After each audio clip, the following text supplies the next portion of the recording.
Yo, what's up guys? This is your favorite fanfic YouTuber, the Fanfic Majesty. Become a member of the channel to access more content, the link is in the description. Pirates bloodbath the whole world 1BB Chapter 1 His Girl. Seagulls are flying over the blue sea, the calm sea surface reflects the orange sunlight, and a small boat is sailing slowly on the mirror-like sea surface. What a nice and sunny day. A thin boy stretched lazily on the boat. This world is much more beautiful than those in cartoons. The boy admired the sun rising from the sea and felt the cool sea breeze, feeling extremely relaxed. His name is Bagus. He was originally from the global village, he had a car accident and was undoubtedly reborn. And he was reborn in the world of his favorite pirate's king. He was born in an ordinary village in East Blue with both parents, therefore, he concluded that he was not the protagonist. Without the help of the system, he originally wanted to change the world, but after being beaten and cried countless times by the neighborhood kids, he gave up the idea. Too tired, wouldn't it be better to just give up? Besides, the people in the village are very nice, and there is a girl who loves him. In his opinion, it is a very happy thing to live a plain life like this. At least not with the pressures that we have on Earth. Fishing every day, spending time with my family, and walking on the beach with my beloved girl, enjoying the dim sunset together. This is life. I miss my henna. Let's finish fishing early and go back. Bagus pulled up the net. He was lucky and had a great harvest. Let's go home. The people in this world are really perverted. Bagus sighed. How could a 16-year-old boy like in his previous life be able to pull up such a full fishing net? I was still wearing open crotch pants when I was 16. The boat slowly sailed towards a nearby island, and Bagus rowed hard. Pulling into shore, Bagus tied up the boat and carried a large net of fish. Hey, isn't this Bagus? You are quite capable, little brat. Uncle Nachi, I'm going to marry your daughter. What did you say, you little b******************. Bagus greeted everyone along the way and arrived at the village. The village was very small, and each house was a little far away. The house next to his house was Uncle Nachi's house, which was also Henna's house. Bagus, you're back. A soft voice came, full of surprise and joy. Soon, a girl from the small room next door ran out in a hurry. If I were to see you, I would definitely run. The girl was wearing cloth, with fish scales and water stains on her hands and a smile on her face. She was not pretty, with black hair and a broad forehead, but her peach blossom eyes, moon-shaped eyebrows, and dimples when she smiled always made Bagus' heart beat faster. How can anyone not love such an innocent 16-year-old girl? Well, today is a great harvest. Henna, I'll bring you something to eat later. Oh, and this too. Bagus pulled a palm-sized pink conch from his pocket. It's beautiful, a gift for you. Advertisement. Henna took it carefully and looked at it carefully, her brown eyes shining brightly.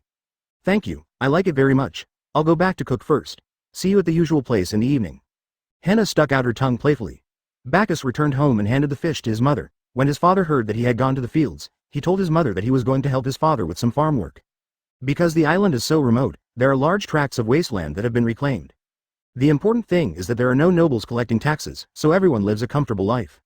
However, this also means that the island is not protected by the Marines and has no army to defend against foreign forces. When they arrived at the field, Bagus helped his father with farm work. His mother came to bring him meals. After the meal, he continued to work and only went home when the sun was about to set. Bagus hurried to the old place to meet Henna. On the beach of the island, where they often strolled, there were scenery they never got tired of and unforgettable memories. Bagus arrived at the beach and saw Henna staring at the setting sun in a daze. The cold and damp sea breeze blew her hair, and the tides lapped her delicate feet. Bagus was stunned. Henna turned around and saw Bagus staring at her blankly. She laughed, ran to Bagus and patted his head gently. Hey, what are you looking at? Bagus came back to his senses and grinned smirk.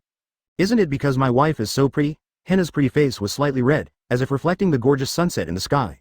However, the sunset is not as beautiful as Henna. Bagus thought so. In previous lives, such love was as rare as panda blood. Therefore, Bagus cherished this girl who obsessed her very much. Henna took Bagus' hand and clasped their hands tightly. The two of them walked on the beach in the afterglow of the sunset. They didn't say a word, just walked like that, and everyone around them was cheering. Everything seems beautiful. How nice it would be if time could stay at this moment. Bagus thought that this kind of life seemed not bad. Advertisement. Even though I haven't seen the vast ocean, haven't eaten the devil fruit, haven't become a powerful leader, and haven't changed the world, this kind of life is also good. Bagus sighed. The two sat on the beach, and Henna played with the pink conch. You like this conch very much. Yes, you gave this to me. Do you remember what day it is today? Of course I remember. Today is the 16th year since we met. When will you marry me? Let's do it tomorrow. I've already talked to Uncle Nachi, and we've made an agreement, haven't we? Getting married in this world is very simple. As long as two people are willing to be together, those who are rich will hold a wedding, while those who are poor will just keep everything simple. And in this village there is no high bride price, no educational equivalence, and no troubles of the previous life. Henna, your life may be very hard in the future. It's okay, I can help you. If you are tired, I will support you. From now on, we will walk together. Then you can't be like my father and beat me after drinking. What if I hit you? Then, can you hit me a little more gently? Bagus looked at Henna's serious expression. Her peach blossom eyes were tearful and filled with grievances, and his heart seemed to be pulled hard. Okay, I won't hit you, I was just kidding. Henna's face was full of smiles again, with two cute dimples on both sides of her cheeks. Bagus, please don't leave me. Henna's mother died when she was 5 years old, and she was afraid that her relatives would leave her. She never wanted to experience that kind of loneliness again. No, I will always be with you, always, always. As night falls, darkness swallows up the remaining light. Henna, go back. I will marry you tomorrow. Okay, I'll wait for you then. Although it was completely dark, Henna felt that everything around her was so bright because her son was by her side, giving her light. Chapter 2 Bloody Conch. At dawn, the sun slowly rose from the sea level, the wind was calm, and it was good weather for fishing. Bagus sailed towards the familiar sea. With many years of fishing experience, he knew where there were more fish and where there were no large sea kings. We need to catch more fish so that we can have more rest and enjoy our married life with Henna. That's right, he is going to take Henna home to marry her today. Thinking of Henna's dimples when she smiles. Thinking that every time I come home from work, there will be a meal cooked by her. Thinking about having several children to revolve around the couple. Thinking he would have a simple but happy home. Bagus couldn't help but hum a ballad. You are a bird that flies to my treetops, and from then on my boring life becomes lively. I know you will stay for me, and time will pass by a long time. After a few songs, the sun climbed to the sky. Bagus wiped the sweat from his forehead and pulled up the last of the fish. Today is a great harvest. Let's have the loving seafood fried rice made by Henna for lunch today. He has been eating it for 6 years. At that time, Henna had just learned how to cook, and the first thing she learned was this fried rice. And he naturally became the drug tester. Whenever Bagus thought of Henna, the corners of his mouth would always curl up, and his mood would involuntarily improve. Just like a sunflower meets the sunshine, everything is full of hope. Do you have your own son? Or the person who changed you, the person hidden deep in your memory? Okay, it's time to go back. Bagus rowed his boat filled with fish towards the island. As he approached the island, Bagus suddenly saw a large sailing ship leaving the island. There was also a skull and crossbones flag flying on the ship, fluttering in the wind. Bagus stopped. It looked like the Creed pirates. Why did they come out from here? The village will not. Bagus suddenly felt a little flustered. My luck can't be that bad. He rowed like crazy. Make sure nothing happens. After landing, Bagus ran towards the village without even having time to tie up the boat. Uncle Nachi. At the entrance of the village, Uncle Nachi was lying in a pool of blood, holding a hoe tightly in his hand, with a hideous wound on his neck. Bagus was stunned and walked forward like a zombie. However, with every step I took, the hope in my heart diminished a little, and the light that illuminated me seemed to be about to dissipate. There were corpses everywhere, the ground was stained bloody, and the village was in ruins. Everyone held a weapon tightly in their hands, and he seemed to be able to hear the helpless roars and feel the despair before death. Bagus walked numbly, and finally, he saw his parents. But Henna was nowhere to be seen. Maybe, she is still alive. Advertisement Bagus, with this ridiculous fantasy in mind, forced himself to cheer up. When we arrived at Uncle Nachi's house, that hope and that light disappeared. Henna was lying on the bed in tattered clothes, her neck was broken, her body was covered with wounds from blunt knife cuts.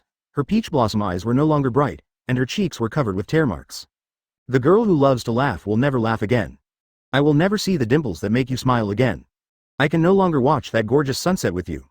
Bagus took his girl in his arms, took her cold hand, and found that she was holding a conch. Blood-stained powder. He couldn't cry, he just held his girl tightly in his arms. Don't want to separate. He wanted to speak to her, but suddenly he couldn't speak, as if his throat was blocked by something. He hates. I hate myself for leaving. Hate this era of pirates. I hate my own powerlessness even more. Bagus took a shovel, and that was all he could do in the end. He went outside the village, dug one pit after another, and buried the villagers one by one. He dug and buried holes repeatedly, and his hands were covered with blisters. The blisters burst and stained the shovel red. Only by feeling pain and exhaustion can he feel that he is still alive. At dawn of another day, Bagus finally buried all the villagers. Only Henna was left. He wanted to see the sun with her again, in their old place.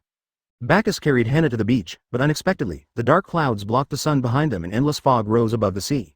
Bagus said softly to Henna in his arms, I'm sorry, my girl, we can no longer watch the sun together. I didn't expect that I would leave you anyway, I'm such a jerk. Bagus buried Henna on this beach. In Daxia, people say, rest in peace. This time, I really have to say goodbye. Bagus kissed Henna on the cheek one last time. I really want to see your dimples again. Bagus used his hands to cover Henna with sand bit by bit. Advertisement When the sand completely covered Henna, Bagus knew that her girl would never come back. In the mist, Bagus looked at the boundless sea, took out the blood-stained pink conch, and examined it carefully in his palm. He suddenly fumbled around in his body and found a cigarette. He stole a cigarette from his father and was reluctant to smoke it. The fire was lit and sparks flickered in the mist. Bagus took a deep breath and exhaled slowly. The lonely back hides heart-wrenching sadness. I also want to eat the seafood fried rice you made. A tear rolled down the boy's face, he still couldn't help it. He sobbed, took another deep puff, and started coughing from the smoke. The tears couldn't stop flowing. Pirates, he shouted into the sea. I will definitely kill you all. You are the scum of your time. Colonel Smoker, a small island has been spotted ahead. On the marine warship, Smoker was puffing on a cigar while a marine soldier was reporting to him. Oh, let's go get some supplies, we just ran out of food. Bagus wiped away his tears. Ahead, a warship passed through the fog and stopped in front of the beach. Hey, boy, do you have any food here? We Marines can buy double the amount. Smoker blew out smoke and walked up to Bagus with a few Marines. Bagus shook his head. The village here was destroyed by pirates. I am a survivor. Smoker put out his cigarette and became serious. Shuga, which group of pirates are these? I'm sorry, it's our Marines' fault. Bagus looked at Smoker seriously. He remembered that Smoker was a user of smoke fruit ability and worked at East Blue. Now he has no power, and only by joining the Marine can he have the possibility of revenge. I want to join the Marines. As for the pirates, they are Krieg's gang. Smoker patted Bagus on the shoulder. Justice will not be absent. I will help you join the Marine. Bagus exhaled, looked at the pink conch in his hand, and said softly.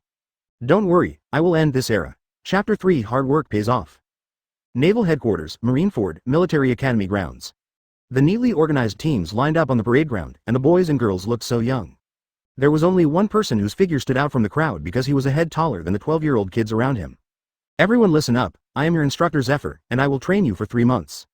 After March, some of you will enter the elite class, some will enter the regular class, and the rest of you who can't become Marines will be sent home. A purple-haired man wearing sunglasses waved a huge mechanical arm and spoke loudly. Former Marine Admiral Zephyr? Bagus looked him over.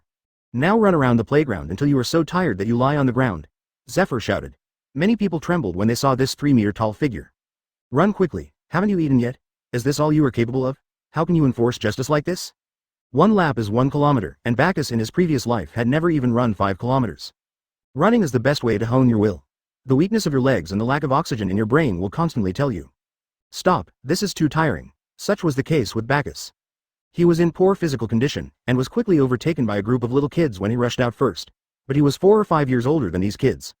By the 3rd lap, Bagus was 1 lap behind. His legs felt as heavy as if they were filled with lead, his lungs felt burning, his chest felt like a bellows, and every breath he took was worse than death. But he liked this kind of pain. He needed this kind of pain to numb himself. Soon, he was left at the end. He didn't give up and kept swinging his legs. 1 lap, 2 laps, 3 laps, many people have fallen, but he is still running. It was like he was risking his life. Even though he had fallen for who knows how many times, even though he had no more strength left, even though he didn't know if he could become a Marine. But he knew that as long as he kept running, everything would be fine. Teacher Zephyr, what do you think of this brat? Smoker, cigar between his lips, saluted Zephyr. At his age, no matter how much he trains, he won't achieve much in the future. Zephyr crossed his arms and said with some regret. Ah, but he is homeless now. Smoker looked at Zephyr with pleading eyes. Zephyr was silent, looking at Bacchus's lonely back on the training ground. We are still short of some menial soldiers. Smoker exhaled a puff of smoke. Thank you, teacher. This kid has great perseverance, what a pity, Zephyr sighed. Advertisement a long time. On the training ground, everyone was exhausted and fell down, except for one person who was still running. Bacchus' eyes were lifeless, his head felt empty, and his legs seemed to move on their own, but he was still speeding up little by little. Bacchus saw the sunset that he and Henna often watched appear in front of him. And Henna was on the beach full of memories. The wind blew her black hair. She tucked the flowing hair behind her ears and waved at him. He saw the familiar dimple. He saw his girl. Bacchus smiled, a very happy smile. He couldn't wait to run forward, running as fast as he could. Zephyr and Smoker looked at Bacchus in surprise. Where does he get the strength? He has clearly reached his limit. Faster, faster, faster, Bacchus shouted in his heart. However, the things in front of my eyes became more and more blurry, and the girl seemed to be disappearing. No, no, wait for me, please, give me a little more time, I won't leave you again. Bacchus burst into tears, his heart beating violently, as if it was being squeezed hard by a hand. The heart-wrenching feeling covered the burning sensation in his lungs. Ah, ah, ah. Bacchus roared, swinging his legs vigorously, which had long lost all feeling. This kid, is he crazy? He will die like this? Zephyr rushed towards Bacchus, and he could feel his heart beating faster than his body could handle. You will die. Smoker looked at the boy who was running wildly. His eyes were full of obsession. Was he thinking of someone? He must be a very important person. Bang! Bacchus fainted, and inertia caused him to slide forward several meters, with blood staining the ground red. Hospital. Bacchus was wrapped in bandages, Zephyr stood solemnly by the side, and Smoker was smoking a cigarette outside the ward. Bacchus slowly opened his eyes and looked at the white ceiling, his whole body shaking. It hurts so much. Every cell felt like it was being torn apart. Bagus had a blank expression on his face. He could endure the pain in his body, but he couldn't endure the pain in his heart. When one pain is less than another pain, that pain becomes a pleasure. Ding! Congratulations on activating the effort system. Because you have worked so hard, the host will be rewarded with a novice gift package. A voice sounded in Bagus' mind. Bagus was stunned. I have a system? In other words, it is possible for me to end this era? Advertisement maybe. Henna can be resurrected. Bagus' eyes suddenly had color. You little brat, you're going to die. Zephyr punched Bagus on the head, and an egg-shaped bump immediately appeared on his head. There has to be a limit to exercise. I want to become stronger. Bagus looked at Zephyr seriously. Why? Zephyr stared at Bagus. The powerful aura was so overwhelming that he couldn't breathe. Smoker was also staring at him. He wanted to know his answer, and the justice he believed in. End this evil era of great pirates and let everyone live happily in this world. Bagus murmured, his eyes full of longing. Live happily with the one you love, and never be apart. Zephyr was silent, and Smoker took a long drag on his cigar. Little ghost, starting from tomorrow, you will practice with me. Zephyr turned to leave and Smoker patted Bagus on the shoulder. Come on, young man. You will become stronger if you work hard. After the two left, Bagus took a deep breath and closed his eyes. It's time to study the system, and I don't know what the novice gift package will give me. Ding! Do you want to open the novice gift package? Open.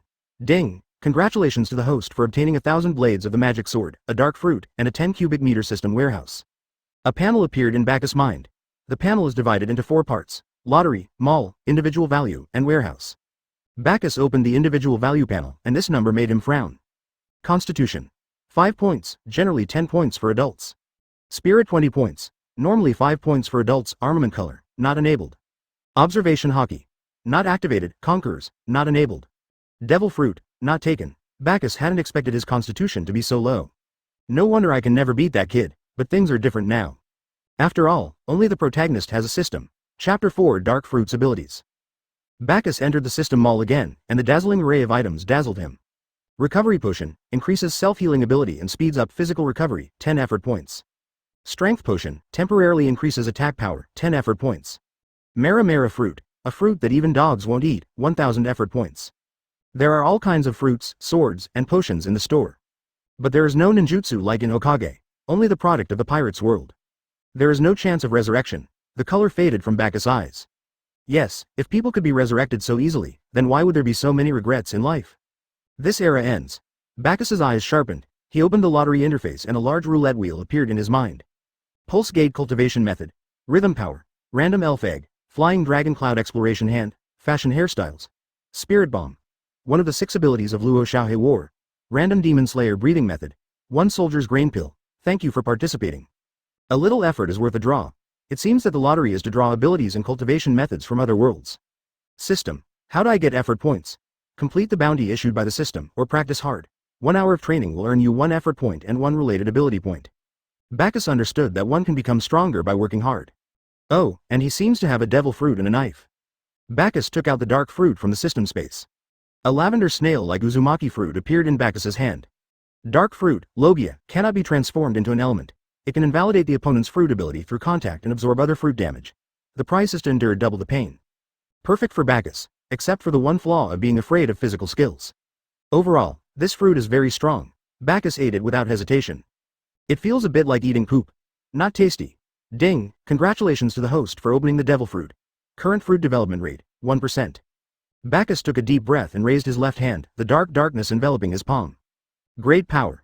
Bagus' physical injuries were healing rapidly. It is indeed the fruit that Blackbeard has set his sights on. Ding, reminding the host that this fruit still exists in reality. What the host obtains in the system is produced by the system. Advertisement Bagus is full of black lines. I don't think there is any quality problem. Host, please don't worry about the quality. You can become stronger if you eat the same fruit in reality. Bagus breathed a sigh of relief. Anything produced by the system must be of high quality. Bagus began to plan his future path. He has a knife, so he must practice swordplay. To practice sword skills, you must first build up your physical strength. Fruit abilities in hockey are also based mainly on physical fitness. So the top priority right now is to exercise. It was evening now and his stomach was growling. Let's go to the cafeteria to eat first. Bagus got out of bed, feeling weak all over, the tearing sensation in his muscles occasionally pricking his nerves.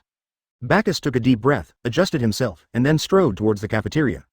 Your appetite has increased. Bagus patted his stomach. This meal was larger than the previous 3 meals. Being able to eat is a good thing in the world of Pirates King, because the more you eat, the more your body absorbs, which in turn reflects your strength. Bagus walked to the parade ground and continued running until he fell down. Bagus thought the bandages around his body were in the way, so he tore them off. This time, running was obviously much easier and the speed was much faster. It is detected that the host is working hard, and the effort value is generated. Run for 1 hour, physical fitness +1, effort value +1. Run for 2 hours, physical fitness +1, effort value +1. Chief Instructor's Office. Zephyr stood at the window, admiring the setting sun, holding a photo in his hand. I missed you guys so much. Zephyr rubbed his calloused hands over the photo. The photo shows a beautiful woman holding a chubby child in her arms. There are some pains that even time cannot heal. Suddenly, he saw Bagus running on the parade ground, the intoxicating light of the setting sun overlapping his back. Live happily with the one you love, and never be separated again. Well, let me see what you can do. Report. Enter. Smoker came to Zephyr's office. He followed Zephyr's gaze. What a crazy little devil. Teacher. Zephyr raised his hand and slapped Smoker on the head. Advertisement. I remember I told you and Kizaru not to rely too much on the power of the fruit. Not even as good as a little devil. Smoker was unconvinced and arrogantly retorted. Don't underestimate me, I am also very strong. Hey, Zephyr sneered. Teacher, I want to go back. Well, change your bad temper, otherwise you would have been promoted long ago. Smoker scratched his head in embarrassment. Don't worry, I'm a colonel now and I won't embarrass you. Well, if you're all right, I'll leave first. There are probably a lot of pirates who want to go to the Grand Line through Logue Town right now. Ah, don't betray the justice you were born into. Zephyr said to Smoker solemnly. Bagus ran 40 laps and then stopped. If he continued running, he would probably have to stay in bed for half a day. It was already night, and he could clearly feel his strength recovering rapidly, and he felt extremely comfortable. Dark fruit has extra bonuses at night. Bagus collapsed to the ground, his legs shaking constantly. He breathed heavily, the cold moonlight sprinkled down, and the stars twinkled in the sky. Bagus took out the blood-stained pink conch from his arms. All the fatigue seemed to be swept away. Just ran for 4 hours, so, currently his constitution is 9 points and his effort value is 4 points. Bagus rested for a while, then turned over and did push-ups. Host is detected to be working. Physique +1, effort +1. Another 4 hours. It was late at night, and in the pitch-black darkness, Bagus was still working hard on his training. After resting for 10 minutes, he ran around the school field again. The darkness gradually faded away, and a tiny light appeared on the horizon. Bagus finally couldn't hold on any longer and fell asleep in the parade ground. Zephyr came out of the darkness and picked up Bagus. You little brat, be careful to catch a cold, you're really trying your best. But please hold on, because I also want to see the area you're talking about with my own eyes. Zephyr looked at the faint light that pierced through the darkness. It struggled to break free from the darkness, so stubbornly. Zephyr's mouth corners slowly rose. This is the future of Marine. Work hard, young man. Chapter 5, Vice Admiral Instructor Momoshagi arrives. 1 month later, it was just dawn and the night had not yet faded, and the Marine flag was fluttering in the wind. Bagus meditates in the parade grounds. He found that running and push-ups only increased physical fitness but not mental fitness. Awakening observation hockey requires strong mental strength, while armament hockey is related to physical fitness. Bagus tried various methods and finally found that meditation could increase spiritual value. Therefore, he would allocate time to these 2 items every day, and his physical and mental values improved by leaps and bounds. He only gets 2 or 3 hours of sleep a day. Actually, ever since he started meditating, he wanted to use meditation to replace sleep, but Zephyr forced him to sleep every day. Only by combining work and rest can you avoid leaving hidden injuries to your body. At the same time, he practiced dark fruit according to Blackbeard's usage in the animation. After a month of exercise, Bagus' originally thin body became strong. Call. Bagus exhaled lightly and opened the system individual value panel. Physical fitness. 339 spirit, 350 armament color, unawakened. Seeing and hearing color. Not awakened conquerors, unawakened. Fruit development. 10%, I have accumulated 335 points of effort. Let's find a chance to win a prize. Bagus opened his eyes. He heard that Momoshagi Vice Admiral would come to teach swordsmanship today, but he did not forget that there was a good sword in the system space. Only attack, no defense, the magic sword has thousands of blades. Ding dong, ding dong. A melodious bell rang. This is the Marine Academy's wake-up bell and also the preparatory bell. In 10 minutes, class will start. Bagus stood up, looked up at the energetic sun, and was in a daze, his eyes full of longing. If longing has a sound, then the surroundings must be very noisy right now. I'm so tired. 10 minutes later, everyone had gathered, with Kobe and Bellamar standing on either side of Bagus, and Kobe poked Bagus with his elbow. Brother Bagus, you are so self-disciplined. Bagus ignored him. Kobe and Belmir were his roommates, but he rarely stayed in the dormitory and was not familiar with them. He did not want to get acquainted with them. Just 2 deserters. In front of the neat team, a woman in a pink miniskirt rested one hand on the famous golden sword hanging at her side. Kinpilla. Advertisement Momoshagi is a female swordsman, but she has never taken action in the anime. But she is an admiral candidate and has the height of an admiral, so I think she should be considered as an admiral level. I will now teach you swordsmanship. You must lay a solid foundation when learning swordsmanship. Since you are all new here, you will start with wooden swords. I will then teach you the basic sword styles. At noon, the sun was scorching. Bagus swung the magic sword 1,000 blades in his hand, and beads of sweat flowed down his face. Physique +1, effort +1, in the system background, individual values and effort values continue to increase. Now that the class is over, everyone has gone back to rest, only he is standing under the scorching sun, constantly waving the knife in his hand. This kid really works as hard as Mr. Zephyr said. Momoshagi Gion hid aside and watched Bagus from a distance. It's a pity that he is too old and has no talent or foundation in swordsmanship. She sighed. There is nothing in this world that can be accomplished by just working hard. She turned and left. She couldn't help him. Just as she was leaving, a tall figure blocked her way. Teacher Zephyr. Momoshagi paused for a moment and saluted Zephyr. Hey, Momoshagi, long time no see, you've gotten stronger. Momoshagi smiled. This is such a shame for the training you gave us back then. Momosagi's eyes were filled with reminiscence. That period was the most difficult time for her, but the time when she trained with her comrades and became stronger together always made her blood boil when she recalled it. This also laid the foundation for the current strength. Therefore, she is very grateful to Teacher Zephyr. I want to ask you a favor. Please teach Bagus the art of swordsmanship. Zephyr looked at the boy sweating in the hot sun. But he has already passed the best age for sword training, he won't achieve much. Momoshagi looked at Zephyr in confusion. Yeah, Zephyr paused. But he was unwilling to give in. Zephyr looked at Momoshagi seriously. I am not willing to give up either. Zephyr watched Bagus practice every day without fail, even in the most violent storms or even in the scorching sun. He had never seen anyone fight so hard. Advertisement. You've seen his perseverance. If he can't succeed, then I think no one will succeed.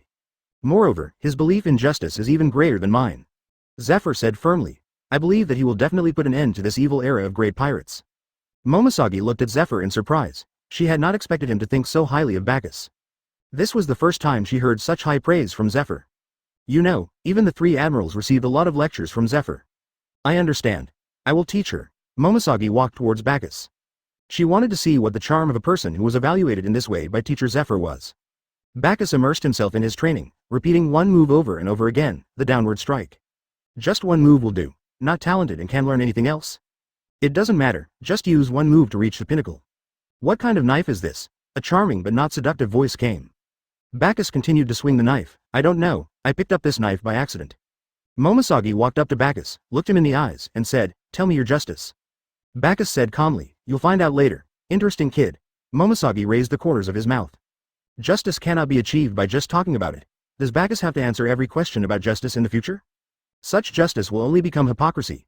You need someone to practice with you to become stronger. Come on, swing your sword at me. Bagus heard this, holding a knife, and faced Momoshagi. Momoshagi picked up a dead branch in the parade ground and pointed it at Bagus. You are not worthy of me drawing my sword right now. She looked at Bagus teasingly, she wanted to see his angry expression. But Bagus remained calm. You have a good character. Attack me with all the moves you know. Bagus gripped the hilt of the knife and slashed down at Momoshagi with a simple, swift blow. When Momoshagi was about to hit the sword, she immediately covered the dead tree branch with her armament hockey and lifted it lightly from bottom to top. Bang! A crisp collision sound was heard, and Bagus only felt a huge force coming from the blade, breaking the blade into pieces of sharp fragments that scattered around. The handle flew out of his hand and flew to the side. Oh, I'm sorry, I accidentally broke your knife. It's okay. Bagus picked up the hilt, and the surrounding debris suddenly floated up, flew towards the hilt, and reassembled into the blade. Chapter 6 Practical Training, Learning 6 Styles. A strange knife. It was broken into pieces the previous moment, but now it is intact again. Momoshagi looked at the knife in surprise. It's a bit like the demon sword Kitetsu, but Kitetsu doesn't have this characteristic. Where did you get this knife? I found it. Momoshagi was furious and punched Bagus on the head. Do I look like a fool? Bagus rubbed his head and nodded seriously. Skinny, irritating little brat. Momoshagi suppressed her anger, fearing that she would not be able to resist killing him. Still too weak. He was defeated by a dead branch, and his actual combat experience was pitifully little. Bagus bowed to Momoshagi and requested, Vice Admiral Momoshagi, please guide me in my swordsmanship training, please. That's not something that can be done with just a bow and a few words. Besides, who called me an idiot just now? Momoshagi looked at Bagus teasingly. Who told you to call me a fool just now, huh? Momoshagi felt the pleasure of revenge. Hey, it feels so damn good. Bagus took a deep breath, knelt down and buried his head deeply. Please teach me swordsmanship. Bagus' voice was firm. Momoshagi became serious and said solemnly, I will teach you carefully. Momoshagi was forced to do this out of Zephyr's favor before, but now he truly recognizes Bagus. Giving up one's dignity must be for someone or something more important. From tomorrow on, I will wait for you here every night. Momoshage turned and left. Teacher Zephyr, your vision is as good as ever. Momoshage could hear the unshakable determination in Bacchus's voice as he knelt. It seems that justice has been carried out by someone. Bacchus continued to practice his downward strikes, and the longer he used the 1,000 blades, the more comfortable he became with it. The demonic sword 1,000 blades can change its form at will, but it consumes a lot of physical strength. Still not strong enough. In the afternoon, there is Teacher Zephyr's practical class. I will teach you the 6 styles next. After a month of training, I believe these kids have already built up a certain level of physical strength. First is the 6-style offensive method, Tempest Kick. Zephyr brought a huge rock and kicked it hard, sending a crescent-shaped slash quickly towards the rock. Advertisement with a swish sound, the rock split into 2, and the cut was as smooth as a mirror. This is the Tempest Kick. It uses the power of the legs to perform a flying slash similar to a swordsman's. Zephyr's figure flashed, and in the blink of an eye he was next to the 2 huge rocks. This is shaving. It uses both feet to continuously step on the ground in an instant to generate explosive power and move at high speed. Then Zephyr stretched out his index finger and stabbed the boulder repeatedly. Finger pistol. Concentrate all your strength on your index finger and it will become like a bullet. The boulder was broken into pieces, and after a puff of smoke, it turned into a pile of rubble. There is also Moonwalk, where the reaction force generated by stepping on the air with both feet can help achieve a hovering state. Paper Arts, simplified version of observation hockey, and Iron Body. I won't go into detail about this, I suggest you use Iron Body as little as possible in actual combat. Bacchus' mouth twitched, because Iron Body will give people mysterious confidence. If you want to become a strong person, you must be strong in physical skills, and don't rely too much on the power of the devil fruit. Zephyr looked at Bacchus and warned. He knew that Bacchus was a person with special abilities, after all, he had seen him train Zephyr every time. Although he didn't know where Bacchus got the dark fruit, it didn't matter as long as he was on the side of justice. Who doesn't have a little secret? Okay, now let's have a real fight between Bacchus and me. I will show you how to use the 6-style combination. Everyone prayed for Bacchus in secret. He is the former Admiral, Black Arm, Zephyr. Bacchus calmly walked out of the team and assumed an attacking stance. What's there to be afraid of? He won't kill me anyway. Zephyr's eyes showed appreciation. Good, no stage fright. You attack first, use all your strength, Zephyr said solemnly. After a month of training, Bacchus's physical fitness has reached 339 points. According to the system's standards, a physical fitness value of 1,000 is a rear admiral, 5,000 is a vice admiral, and a physical fitness value of 100,000 is an admiral. This means that the difference between his and Zephyr's physical values is more than 90,000. Like heaven and earth, I can only give it my all. The system will make his physique stronger, but he has to gain practical experience by himself. That is why he asked Momoshage to teach him swordsmanship. After all, you won't win a fight if you only have brute force but no skills in how to use it. Bacchus rushed towards Zephyr, throwing punches repeatedly, while Zephyr dodged with a relaxed look on his face. Dark water. Bacchus' shin stretched out his right hand, and a Uzumaki-like black hole condensed in his right hand. Zephyr felt a strong gravitational pull coming from Bacchus's palm and leaned forward. Is it the ability of the fruit? Zephyr steadied himself, and in a flash he was behind Bacchus. Dark cave path. Advertisement. Bacchus gathered darkness and clapped his hands on the ground, causing it to spread out in all directions with Bacchus as the center. I saw that the rubble around me was swallowed up by darkness. Zephyr reacted immediately and used Moonwalk to fly into the air. Too tender, boy. It's not over yet. A black hole formed above Bacchus' head. Liberation. Countless pieces of debris poured out of the black hole and flew towards Zephyr. Not bad, but I won't show mercy. Tempest Kick. Zephyr kicked Bacchus hard, a sonic boom sounded, and an arc-shaped flying slash shattered countless rubble and flew towards Bacchus quickly. Oops, it's too late.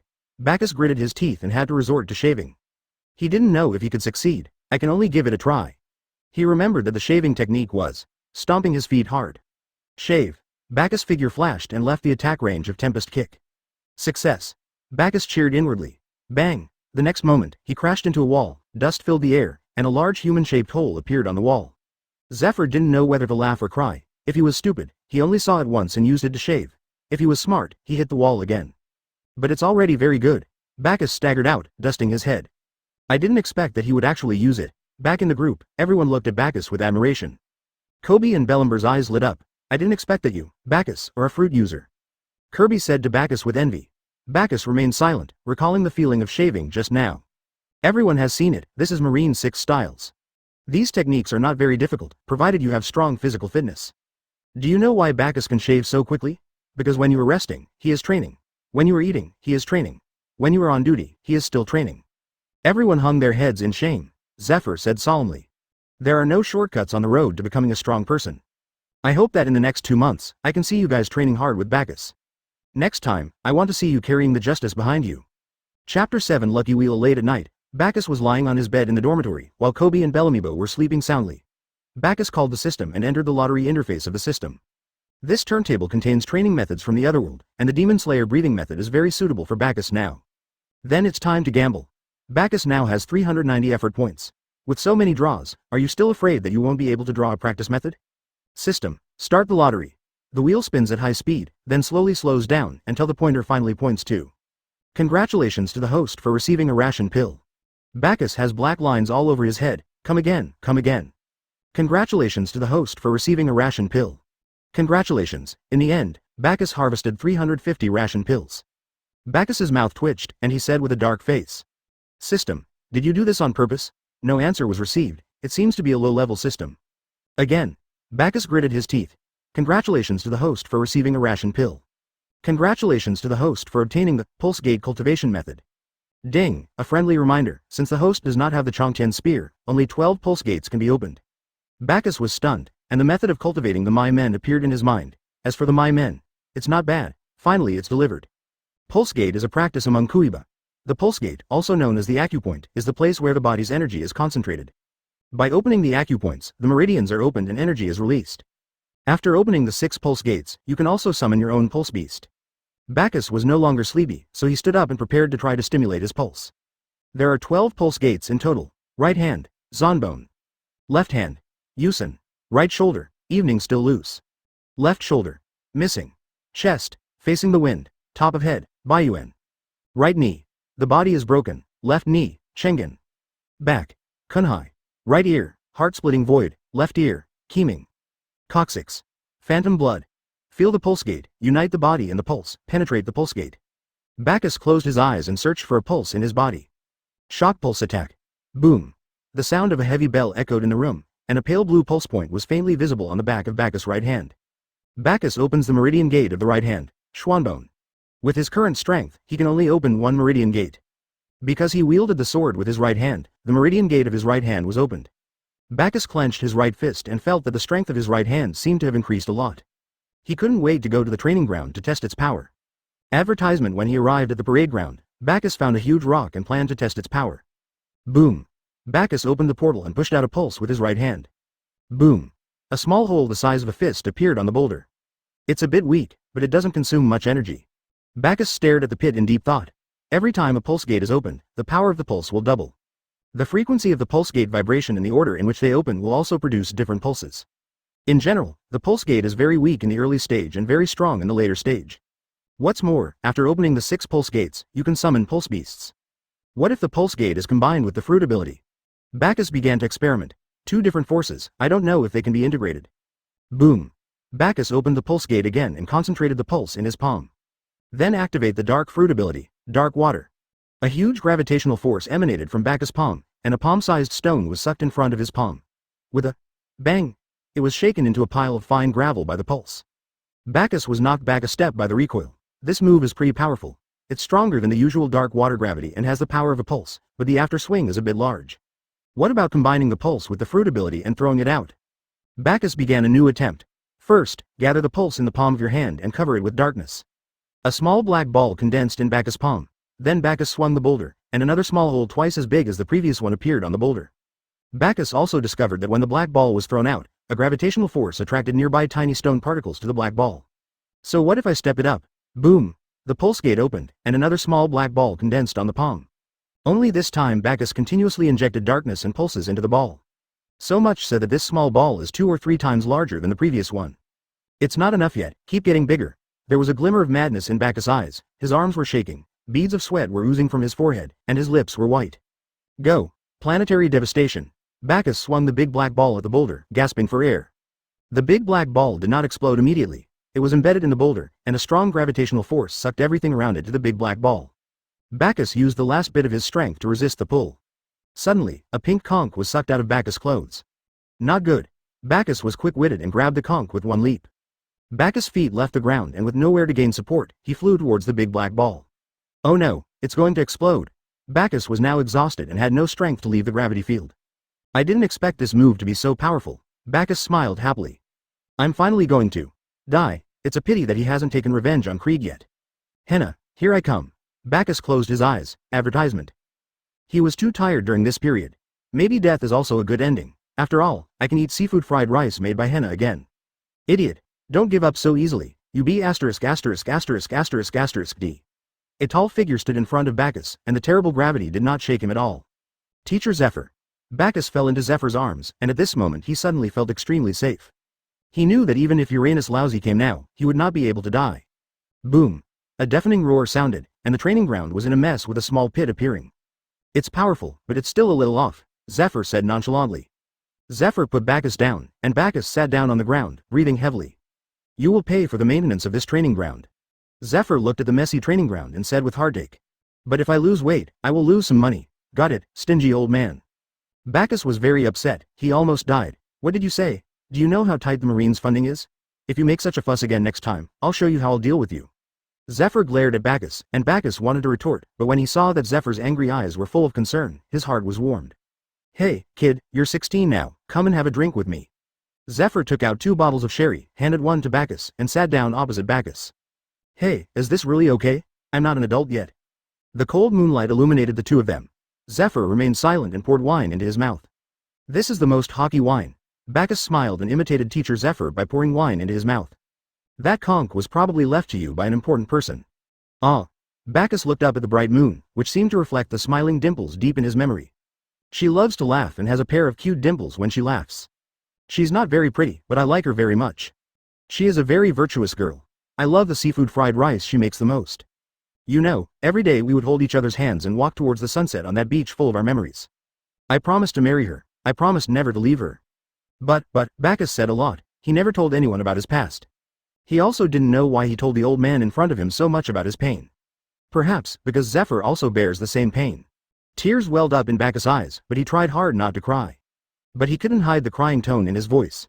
If you can't help it, just cry, Zephyr said soothingly, drinking his sherry. He knew how painful it was to lose a loved one, and he had tossed and turned in the middle of the night, unable to sleep.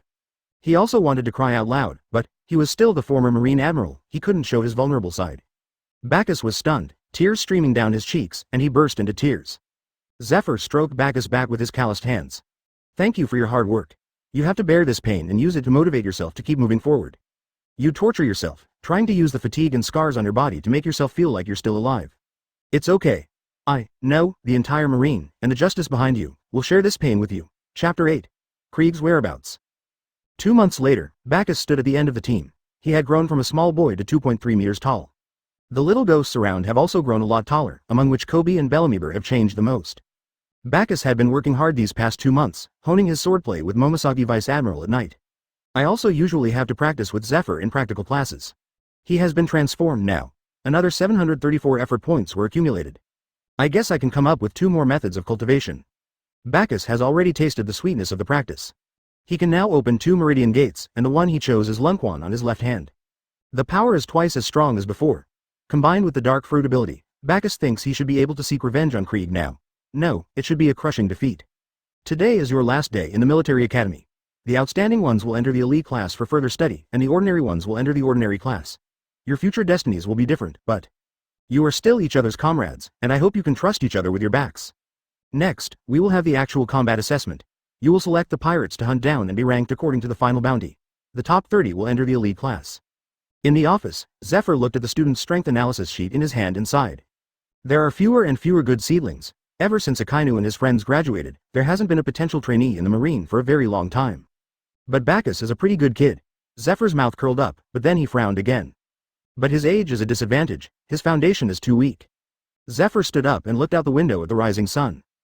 But there is never a lack of miracles in this sea. According to the latest intelligence, the Krieg pirates are being hunted by Hawkeye and are now at the sea restaurant. By the way, do you really want to go? Krieg's bounty is too low, and being hunted by Hawkeye, you might be ranked at the bottom. It's okay, sir. Can I take on a few more pirates missions? Okay. Bagus found a few more pirate groups. Although the bounty and strength of the East Blue pirates were much weaker than those of the other seas, he could win by numbers. Taking the Marine warship, we first arrived at Logue Town. Bagus said hello to Colonel Smoker, borrowed a boat, and headed for the sea restaurant.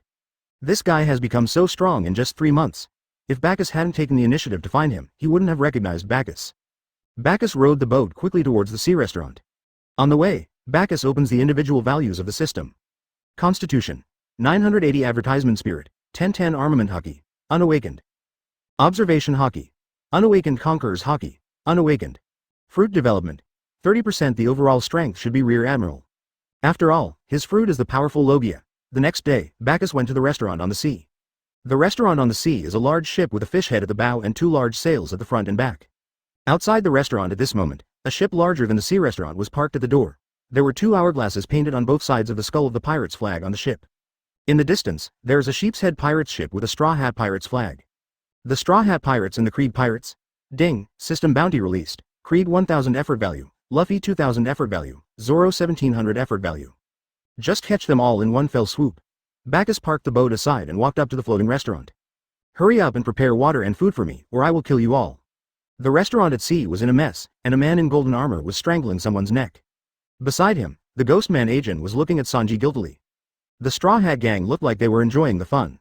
Excuse me, have you ever been to an unnamed island on the Grand Line? Bagus walked up to Krieg with the magic sword 1000 blades and said expressionlessly. Everyone was stunned. Who is this person? Is he so brave? Oh, Marine Cadet. Krieg looked at Bagus wearing the uniform of a Marine Cadet and smiled disdainfully. I have been to such an island before. There is a village on the island. We happened to be short of food at the time, so we robbed the village. I wanted to spare their lives, but I didn't expect they would dare to resist. Krieg laughed, as if he had thought of something funny. You know, I also met a girl with dimples when she smiled, and she stupidly asked me if I wanted to eat. Although she's not very pretty, she tastes really wonderful, ha ha ha. Yeah. Then. Go to hell. Boom. The pulse points on both hands vibrated, veins on Bagus' right arm bulged, and the magic knife 1000 blades in his hand chopped down fiercely. Advertisement, Chief, be careful. Agent was the first to react and pushed Krieg over. Puff. The knife flashed, blood splattered, and Agent lay on the ground, no longer breathing. Bagus looked at Krieg, who had narrowly escaped the disaster, with a fierce look on his face, like a devil crawling out of hell. He really has a good subordinate. How about you guess, can you dodge the next knife? At this moment, the aura emanating from Bagus frightened everyone present, and they subconsciously took a step back. The timid ones even fainted. Only Luffy looked at Bagus stupidly and said, so strong. Zoro was the most aware of the murderous intent. He wiped the sweat off his face and gripped the hilt of the knife at his waist tightly. Don't kill me, don't kill me, I don't think I have offended you. Krieg knelt down in front of Bagus and kowtowed for mercy. Bagus inched towards Krieg. I was wrong, I was wrong. When Bagus reached him, Krieg suddenly jumped up. What was I wrong about? Krieg grinned and punched Bagus in the face. Bagus tilted his head slightly and easily dodged the punch. Go to hell. B asterisk asterisk asterisk asterisk asterisk D. Dark water pulse. Bagus condensed a black sphere in his left hand, and Krieg was attracted to the black sphere. With a loud boom, a big hole was blasted in Krieg's abdomen. Puff. Krieg spat out a large mouthful of blood and fell backwards. Ding, complete Krieg's bounty and get 1000 effort points.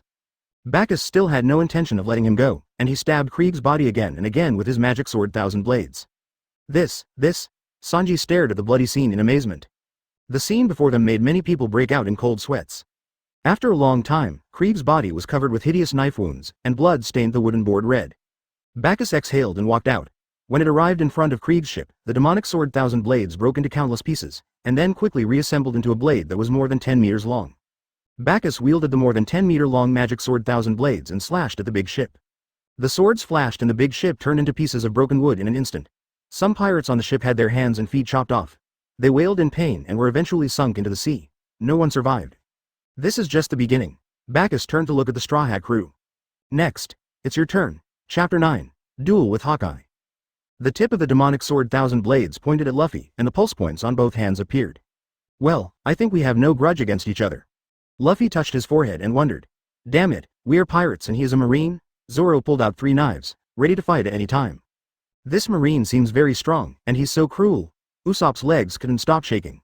He would never forget the hideous look of Bagus just now, and the cold expression on his face as he stabbed the knife into Krieg's body again and again. Although the Straw Hat crew has never done anything bad, but if Luffy is such a stubborn person, the Great Pirates era will never end unless he is killed. Besides, a thief is a thief. Bagus was about to chop down when a flying slash missed him. Bagus looked back and saw a small boat floating towards him. On the boat sat a man wearing a big western hat, with his legs crossed, and a cross hanging on his chest. On his back was a black knife as tall as a man, the handle of which was longer than a man's shoulder and inlaid with several gems. Ding, system reward issued, Eagle Eye 180,000 effort points. Boy, you've ruined my fun. Now I'm bored.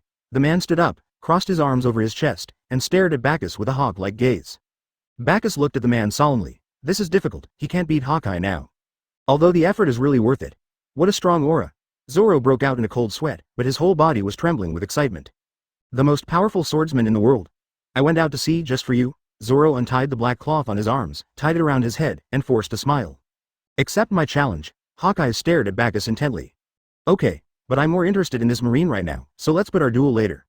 K-Show, do you look down on me? Zoro stepped hard, and the hard wooden board under his feet cracked and sawdust flew. Demon hunting. How stupid. Hawkeye took out the crossknife from his chest and slashed at Zoro with a flying blow. Zoro was forced to give up the attack and switch to defense. With a clang sound, the two knives in Zoro's hands broke, and a slanting wound was cut on his chest. Blood splattered everywhere and he flew backwards. Zoro! Luffy yelled, stretching out his hands and pulling Zoro back. I'm not the kind of fool who would use all his strength to fight a rabbit. Hawkeye said to Zoro. Hey, Marine, now, it's your turn. Hawkeye left the boat, jumped onto a broken plank, and said to Bagus. Since I can't dodge, I can only fight him. I also want to see the power of the world's most powerful swordsman. Is that so? Then I will satisfy you. Hawkeye pulled out the black knife from behind him. Advertisement, don't die, young Marine, or I'll be in a lot of trouble. Bagus has black lines all over his head, what a nasty mouth. This wave is just forcing yourself to increase the difficulty. Bagus clicked into the system store and bought a bottle of strength potion and recovery potion.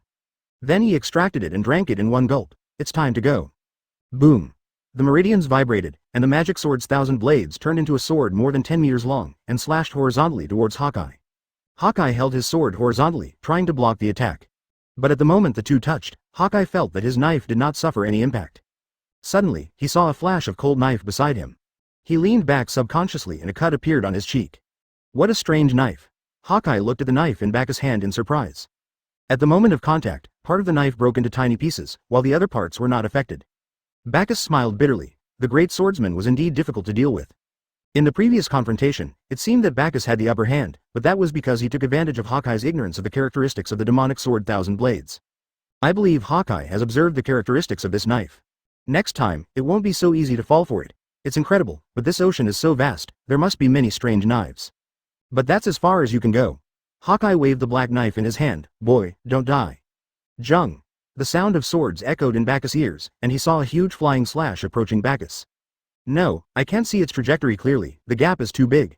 The fragments of the demonic sword 1,000 blades flew around Bagus, forming a semicircular protective shield. Bagus covered the darkness in the protective shield again, and after doing all this, the huge slash came just in front of Bagus. Boom. The protective shield shattered, the darkness faded, and the slash deviated from its original trajectory, but the strong wind it stirred up left countless long wounds on Bagus' body. What a terrible slash. Bagus was covered in blood, which was dripping down. The double pain brought by the dark fruit continued to K Bagus' nerves. Huh. Bagus let out a long sigh and fell backwards. Interesting, he's not dead. Although he didn't use his full strength, it was almost the same. Advertisement, Marine, you are too weak now. Grow up quickly. I look forward to your revenge on me. Hawkeye turned away and jumped into his own boat. Please wait a moment. A weak voice reached Hawkeye's ears. Zoro stood up and said to Hawkeye, the battle isn't over yet. Haven't you realized the gap between you and me? Hawkeye said calmly, looking at Zoro with disdain. I've trained a lot, and I've swung the knife countless times. I'm not going to be defeated so easily by you. Oh, but if you continue to fight, you will die. Zoro laughed, no longer reluctantly. If I back down here, then what will all those vows and promises that I have always cherished mean to me? Zoro had a feeling that if he gave in here, then he would stop there. If that's the case, how can her name resound throughout heaven? Kid, tell me your name. Roranoa. Zoro. Hawkeye became serious and tightened his grip on the black knife in his hand. Long-lost strong man, come over here, Zoro said to Luffy guiltily. Captain, I'm sorry that I can't help you fulfill your dream. It's okay, I'm sure you'll win. Go ahead, Zoro. Looking at Luffy's encouraging eyes, Zoro felt full of strength again. Zoro straightened his back and put his hands on the hilt of the Doichimanji. Itoryu, Ei, Shishisatsu. Zhang. The sound of swords clashing rang out. Hawkeye was unharmed, but Zoro had another scar on his body. Zoro lay unconscious on the ground, blood staining the wooden boards. Zoro, Luffy roared, and Usopp and Zoro's two brothers carried Zoro to bandage his wounds. What a strong will. The power of youth, don't be in a hurry to die. Learn more about yourself and the ocean, I'll be waiting for you at the strongest position. And, young Marine. Hawkeye crossed his arms across his chest and said expectantly. Come and try to surpass me. Chapter 10 Arlong Pirates. Bagus lay on a plank, drifting in the wind. If he hadn't taken a bottle of recovery potion, he would have died from his injuries. He was now unable to move, and any of the Sea Kings or a storm would be enough to kill him. He can only rely on his luck. Fortunately, he was able to sit up an hour later and bought a bottle of recovery potion from the system store. After drinking it, he clearly felt that his injuries were recovering quickly. Finally, I got my revenge, but why is there no sense of joy? This sea is so cruel, human life is like grass. Bagus looked at the boundless sea with melancholy, his heart was extremely empty. He was like a dead tree trunk, with no solid core but just a decayed shell. He felt exhausted and wanted to have a good sleep. Bagus closed his eyes, lay down on the wooden board, and fell into a deep sleep. Although there will be danger, it is just a life. At noon, Bagus was awakened by the scorching sun. Found myself next to an island. Bagus went ashore and saw a village not far away. There were many murlocs patrolling in the village. The murloc in the lead was unusually tall, with a nose as sharp as a sword tip and a row of fins on his back. Ding! System reward released. Arlong 1000 effort points, Zauba 800 effort points. Behind him followed an octopus man with a flaming red sun printed on his head. Hey, it's time to pay your protection fee. 100,000 Baileys for adults, 50,000 Baileys for children. Anyone without money will be killed. They walked through the streets, arrogant and unscrupulous. The people in the small town dared not speak out and could only clench their fists. Hey, what are you looking at? Arlong lifted the head of the man who was glaring at him and smiled ferociously. Do you still dare to resist me? The man howled in pain and Arlong squeezed him hard, thinking of the scene of his brain exploding. Arlong's eyes were filled with madness and excitement. No, please let my husband go, we will pay. A woman hugged Arlong's thighs and begged heartbreakingly, tears streaming down her face. The woman cried out in despair and the man wailed in pain, the two voices intertwined and echoed in the street. This is what hell is all about. Bagus saw this and immediately used his razor and drew out his magic sword, 1000 Blades. There was a flash of a knife, and Arlong's arm was severed at the root. Ah! Who is that B****************? D? There was silence all around, except for Arlong who was lying on the ground howling while holding his broken arm. Advertisement, boss. You're ready to pay the price. The fishmen behind Arlong rushed forward angrily, and the octopus fishman Zauba rushed towards Bagus with 6 knives in his hands. Dark water. Bagus condensed a small uzumaki in his right hand, sucked Hachi in, and clamped his hand around his neck like an iron clamp. Xiao Bao struggled continuously, his face distorted by the pain of difficulty breathing. You are a bunch of scum. You have no right to inflict your pain on innocent people. Why do you want to destroy the happiness of ordinary people? Bagus roared, veins popping out on his palms, and with a crack, he crushed Xiao Bao's neck. He threw Xiao Bao's body aside as if he was throwing away garbage. Go to hell, you scum of the times. The remaining fishmen looked at Bagus in horror and kept backing away. Arlong on the side shouted angrily, don't retreat, we have more people, everyone come together. Arlong stood up and punched Bagus. Go to hell, Dark Cave Road. With Bagus as the center, a circle formed on the ground, and all the murlocs sank little by little. What is this? I can't move at all. What a strong suction, boss, save us. Damn it. I haven't taken revenge on humans yet. I'm not willing to accept this. Arlong looked at the humans in front of him unwillingly. The fishmen continued to sink, and the panic and despair in their eyes made the villagers realize that their days were finally over. Damn pirates, you bastards, let me show you what despair feels like. The angry villagers picked up stones on the ground and threw them at the fish people. As they were throwing, they suddenly started crying, as if they wanted to vent the grievances they had suffered in hatred. In the end, all the murlocs were swallowed by the darkness, and no one from the Arlong pirates survived. Thank you so much for saving my husband. Without him, I really don't know how I would have survived. Thank you so much. The woman supported the rescued man and knelt down to thank Bagus. Bagus quickly helped them up, looked at them enviously and said, no need to be so, after all, this is our Marines. Oh no. Marine is stealing things from Nami's house, everyone, go help her. Damn Marine, not only did they collude with the pirates, they even stole things. Let's grab our weapons and kill them. The villagers picked up their farm tools and ran towards Nami's house. Bagus ran towards a family of orange trees, his cold eyes filled with anger. When he saw Bagus from the Arlong pirates, he knew he had arrived at the village of Kokoja, the hometown of Nami. The Marines and pirates colluded with each other and made life miserable for the people in this village. Advertisement. Bagus arrived at the orange orchard and saw the Nami sisters being controlled by the Marine. A shifty-looking Marine, wearing a tight Marine colonel uniform, was grinning at Bailey who was buried in the soil. You bunch of bastards, are you worthy of the justice behind you? Bagus said, gritting his teeth. Oh, it's a Marine cadet. Colonel Mouse was very nervous at first, thinking that someone from higher up was coming. I didn't expect it to be a Marine cadet. Nami looked at Bagus in surprise. Isn't he the Marine student from the sea restaurant? Well, since you've seen it all, I can only kill you to silence you. Colonel Mouse pulled out the pistol he carried with him and pointed it at Bagus. Is justice more important than money? There are so many pirates now, and I can't even protect myself. You want me to sacrifice myself to save those civilians?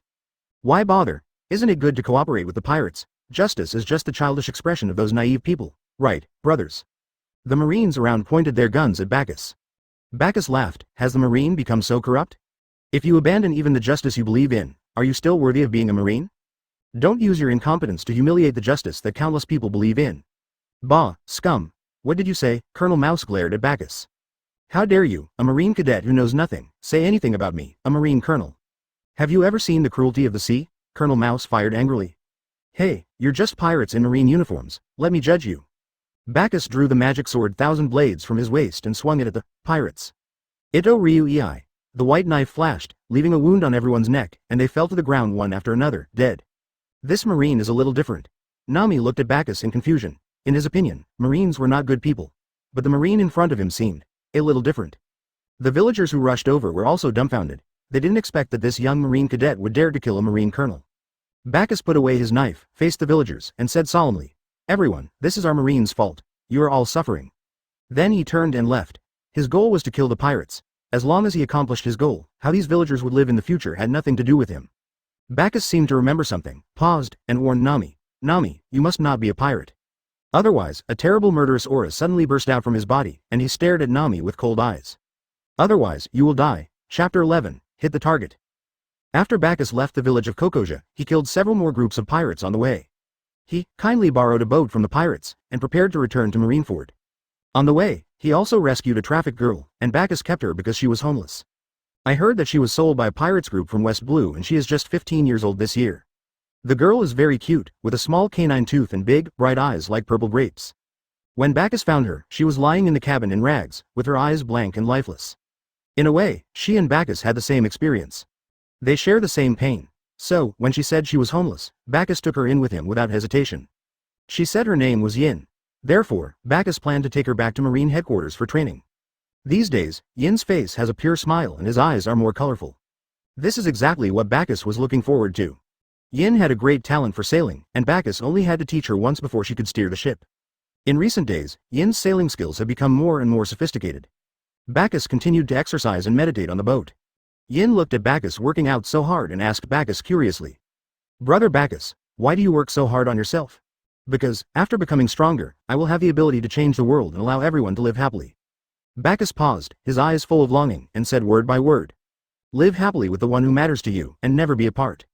"Really? That's something I really want to see?" Yin was deeply attracted by the life described by Bagus. "Okay, then I'm going to work hard to train, become Bagus' right-hand man, and create a world like this together." Yin followed Bagus and did push-ups.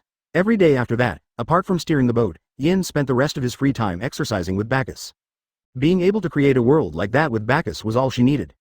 On the deck, Bagus opened the lottery system. His effort value was now 3,805 points. He planned to get 1,000 points for the lottery first, and then buy a devil fruit for Yin in the system store. The system starts the lottery. Ding! Congratulations to the host for drawing a random elf egg. Ding! Reminding the host that this Pokemon egg can be hatched into a random Pokemon. A Pokemon can be hatched immediately after extraction. Shit, got it right in one try? Bagus was a little confused. Bagus took out his prize, a gray fairy egg, which he held in his arms. The elf egg shook slightly a few times, and a dazzling white light lit up. Yin was also attracted by the white light and looked towards Bagus curiously. Advertisement, woo! The white light gradually dissipated and eventually turned into an orange lizard-like elf. Charmander, so energetic. The little Charmander let out a loud cry and nudged Bagus' arms affectionately. Wow, brother Bagus, where did you pick up that lizard? It has flames coming out of its tail. There were many little stars in Yin's eyes. Girls always have no resistance to cute things. Ding! Congratulations to the host for signing a contract with Charmander. The pet panel is open, and pet-related products are available in the store. Bagus opens the pet panel. Pet, Charmander status, healthy. Skills. Impact, Scream, sparks well, it's probably at the level of a rookie. But Charmander has great potential, with Gigantamax and 2 Mega Evolutions. And after evolving into Charizard, it also has the ability to fly, which just makes up for Bagus' weakness of being afraid of seawater. Bagus opened the store again to see what was new. A box of primary energy cubes, 1 effort point intermediate energy cube box, 10 effort points. 1 box of advanced energy cubes, 100 effort points. Ding! Remind the host, buy 10 and get 1 free. Charizard X Stone. 300,000 effort points. Charizard Y Stone. 300,000 effort points. There are also a bunch of skill discs, all of which are very expensive. Bagus has black lines all over his head. System, you know how to exploit. I just earned the money through hard work, and now I have to think about how to spend it. 6. Still waiting to buy though. After all, Who doesn't love a tall and mighty fire-breathing dragon? It appeals to both men and women. Bagus first bought a box of advanced energy cubes. If he wants to eat, give him the best. As for the rest, Charmander doesn't need them yet. When the need arises, just kill a few waves of pirates. There are more than 3,000 effort points left, so I will arrange a devil fruit for Yin first. Bagus browsed the system store. He had to admit that although the system was a bit tricky, the items were very complete. Basically all the devil fruits were available, and he even saw rubber fruits. The human fruit mythical beast species Nika form. Advertisement, it's just the price, 900,000 effort points. Bagus was shocked. The price was too expensive. Although it has great potential after awakening, it is just an ordinary rubber fruit before awakening. Awakening is still very difficult, and so far only Luffy has developed the fruit to the awakened state. But the price is worth it. After all, rubber fruit has great potential. Barrier fruit, lava fruit, thunder fruit, human fruit ordinary man form. It seems like some strange fruit has mixed in. Bagus was dazzled by what he saw, and finally he decided to ask Yin's opinion first. Wow, what kind of devil fruit do you want to eat? Oh, what is devil fruit? Yin tilted his head, his purple grape-like eyes full of confusion. Bagus covered his head. Don't say anything, it gives me a headache. Finally, Bagus decided to buy Paramesh's lion fruit, spending 3,000 effort points. This fruit was developed to an extremely high degree in the hands of the golden lion, and Bagus understood the direction in which it would develop. The most important thing is that lion fruit has a strong ability to save lives. Bagus doesn't want Yin to be in danger, so he wants to give her a powerful fruit with strong life-saving effects. But even if there is a powerful fruit, it will not make her suffer too much. Just let him bear all the pain, although it's selfish of him to do so, but he doesn't want anyone around him to get hurt anymore. Charmander scratched his head sheepishly, he was hungry. Bagus took out the advanced energy cube, and Charmander's eyes lit up instantly, staring straight at the energy cube in Bagus' hand. Brother Bagus, let me feed him. Yin requested to Bagus, his eyes full of affection for the little Charmander. Bagus said to Yin with a smile, who did you learn this from? Are girls born to act like a spoiled brat? Bagus handed the energy cube to Yin. Yin jumped and took the energy block, and Charmander followed happily behind. Yin took apart the ability cube and placed it in front of Charmander. She also took one and licked it with her pink tongue. She stuck out her tongue because of the spicy taste. She put it back dejectedly and smiled foolishly at the sight of Charmander eating with relish. The setting sun lengthened their shadows, and a cool sea breeze blew over their faces, rippling the sea surface and creating tiny waves. Bagus watched Yin and Charmander playing and enjoying the intoxicating sunset. This is what he wanted. Chapter 12 Return to Marineford. Marineford, Marshal's office. Zephyr, look at what your students have done. Sengoku slammed the table with a document in his hand. Well, I think he did a good job. Marine should be punished for having such scum. It's just that he was too extreme. Zephyr said nonchalantly. I also think he did a good job. Pirates and those parasite-like Marines should be executed on the spot. Akainu Admiral Sakazuki said without question. But having said that, this guy is really scary. He didn't leave a single person alive. Kizaru Admiral Borsellino trimmed his nails and looked scary. La, don't call me for such trivial matters. It's not as important as sleeping. Aokiji Admiral Kuzan pulled down the eye mask on his forehead and fell into a deep sleep. Crunch, crunch, I also think he did the right thing, Garp said incoherently while eating senbei. Although he did nothing wrong, he should have brought the Marine back to the headquarters instead of executing him on the spot. As for the pirates, it doesn't matter. Vice Admiral Crane said helplessly as he looked at the people who were giving up. Sengoku covered his forehead. It was really hard to be a marshal. What kind of people are they? Xiaohei is still reliable. So what do you think we should do with Bagus? It was a bright morning, and the warm sunshine was shining on the parade ground. Bagus was running hard, followed by a petite figure and a lizard with fire on its tail. After a month on the sea, he finally returned to Marineford. Bagus didn't know that the office was already in chaos because of him. But even if he knew, he wouldn't care. Even if Uranus Lousy comes, it can't stop him from improving his strength and earning effort points. Now he has to feed Charmander's big mouth. A box of advanced energy cubes was finished in 3 days. I told it to get up and exercise, but it didn't want to move at all. Almost like a modern college student. Don't criticize me, this is how I, a humble author, live, cry and laugh. He is not good at anything but eating. Look, he had to be kicked twice by Bagus before he got up and started running. Yin and Charmander had never experienced such high-intensity training before, so they couldn't keep up for a while. They stuck out their tongues and took steps with difficulty. Yin has eaten the lion fruit, which allows him to float and free himself from the control of gravity by touching inanimate objects. But all of this requires physical support, and the larger the object, the more physical support it requires. Therefore, physical exercise is very necessary. Tora is more self-aware than Charmander, and he trains with Bagus while on the ship. Bagus also helped Yin complete the procedures for joining the Marine. When Zephyr knew that this little girl had the same ability as Golden Lion, he directly made her a transfer student to the elite class. Advertisement He had seen the power of the Golden Lion in its heyday, so he naturally knew how great the potential of this fruit was. Bagus undoubtedly entered the elite class and ranked first in points. Kobe and Bellamar also successfully entered the elite class. What is the elite class? The current Admiral, Ape Dog Kai, and Marine Vice Admirals Ghost Spider, Fire Mountain, Hina, and Flying Squirrel are all the backbone of the Marines who graduated from the elite class. Bagus continued to run, while Charmander and Tora were already exhausted. Bagus's physical and mental strength have now reached the Rear Admiral level, and he is only 500 points away from entering the Vice Admiral level. I guess it's time to practice hockey. All 6 styles have reached Grandmaster, except Iron Body. Now, he realized how terrible his system was. No matter how hard others try, their talent will hinder their progress. As long as Bagus keeps working hard, there is no such thing as talent, which means he has no bottleneck. Hey, Bagus, stop for a second. Zephyr walked towards Bagus. The Marine will not hold you responsible for killing your colleague. Bagus curled his lips. Is that kind of person also considered a Marine? Zephyr punched Bagus on the head. Damn it, even if you are guilty, you should be brought back to the Marine for trial before being punished. Otherwise, how can your comrades trust you in the future? A lump was growing on Bagus' head at a speed visible to the naked eye. Got it, teacher. Bagus looked helpless. Puff. Yin on the side laughed out loud. I didn't expect that Big Brother Bagus has such a lovely side. Zephyr said to Bagus angrily. You are now in a physical condition that allows you to use hockey. Let me teach you how to use hockey. Originally, the Marine School did not teach these things because none of the students over the years had reached Bagus level. People like Akainu all fought their way out on the battlefield. This is also Zephyr's selfish desire. He wants Bagus to avoid taking detours and also wants Bagus to have more power to protect himself on the battlefield. After all, hockey is the most powerful force in this ocean. Yin, come and listen as well. What kind of creature is this? Advertisement. Zephyr grabbed Charmander's flaming tail and lifted it upside down.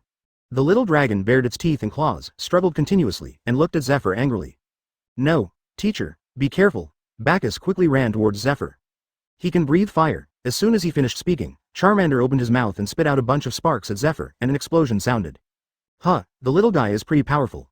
Zephyr put down the little dragon and spit out a cloud of black smoke. His hair was earth coiling and his face was covered in burnt black. Bagus' mouth twitched. I told you he can breathe fire. I didn't lie to you. You caught him yourself. It's none of my business. Ahem, there was a little accident just now. Now I'm going to formally explain hockey to you. There are 3 types of hockey. After the explanation, Yin already understood. Charmander nodded pretentiously, and Bagus was in a daze with boredom. Zephyr punched Bagus in the head again. The next step is to draw out the power in your body. And the quickest way to draw out that power is... Zephyr looked at Bagus teasingly. Bagus suddenly had a bad feeling. Teacher, what do you want to do? The best way to draw out that power is to get beaten. Zephyr picked up a dead branch and covered it with armament hockey.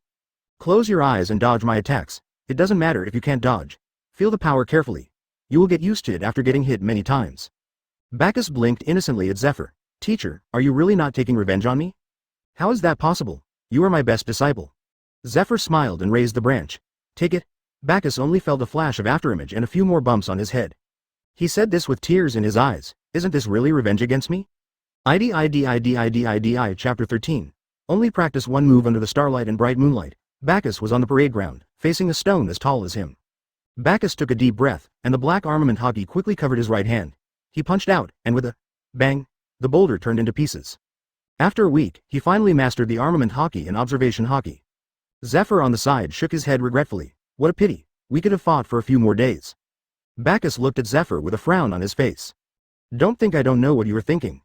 Bagus had to endure more than 3 hours of beatings every day during these days. If he hadn't mastered the skill quickly enough, he would have been beaten for several more days. However, Bagus discovered that when his pulse gate was combined with armament hockey, its power increased dramatically, making the hardness and power of his primary armament hockey comparable to that of the intermediate armament hockey. Bagus opens the system's individual values panel. Physical fitness, 1678 spirit, 1897 armament hockey, beginner. Observation hockey. Beginner conquerors hockey, unawakened. Fruit development. 40% Momoshagi Vice Admiral came over from the side and grabbed Bagus' ear. Have you practiced sword skills in the past few days? Bagus nodded quickly. Okay then, let's take the test. Momoshagi Vice Admiral drew out the Kinpilla hanging from his waist, but Bagus did not dare to slack off. He tightly grasped the demonic sword Thousand Blades in his hand and slowly covered the demonic sword Thousand Blades with armament hockey. Zhang. The sound of swords clashing rang out, and 2 blade lights intertwined.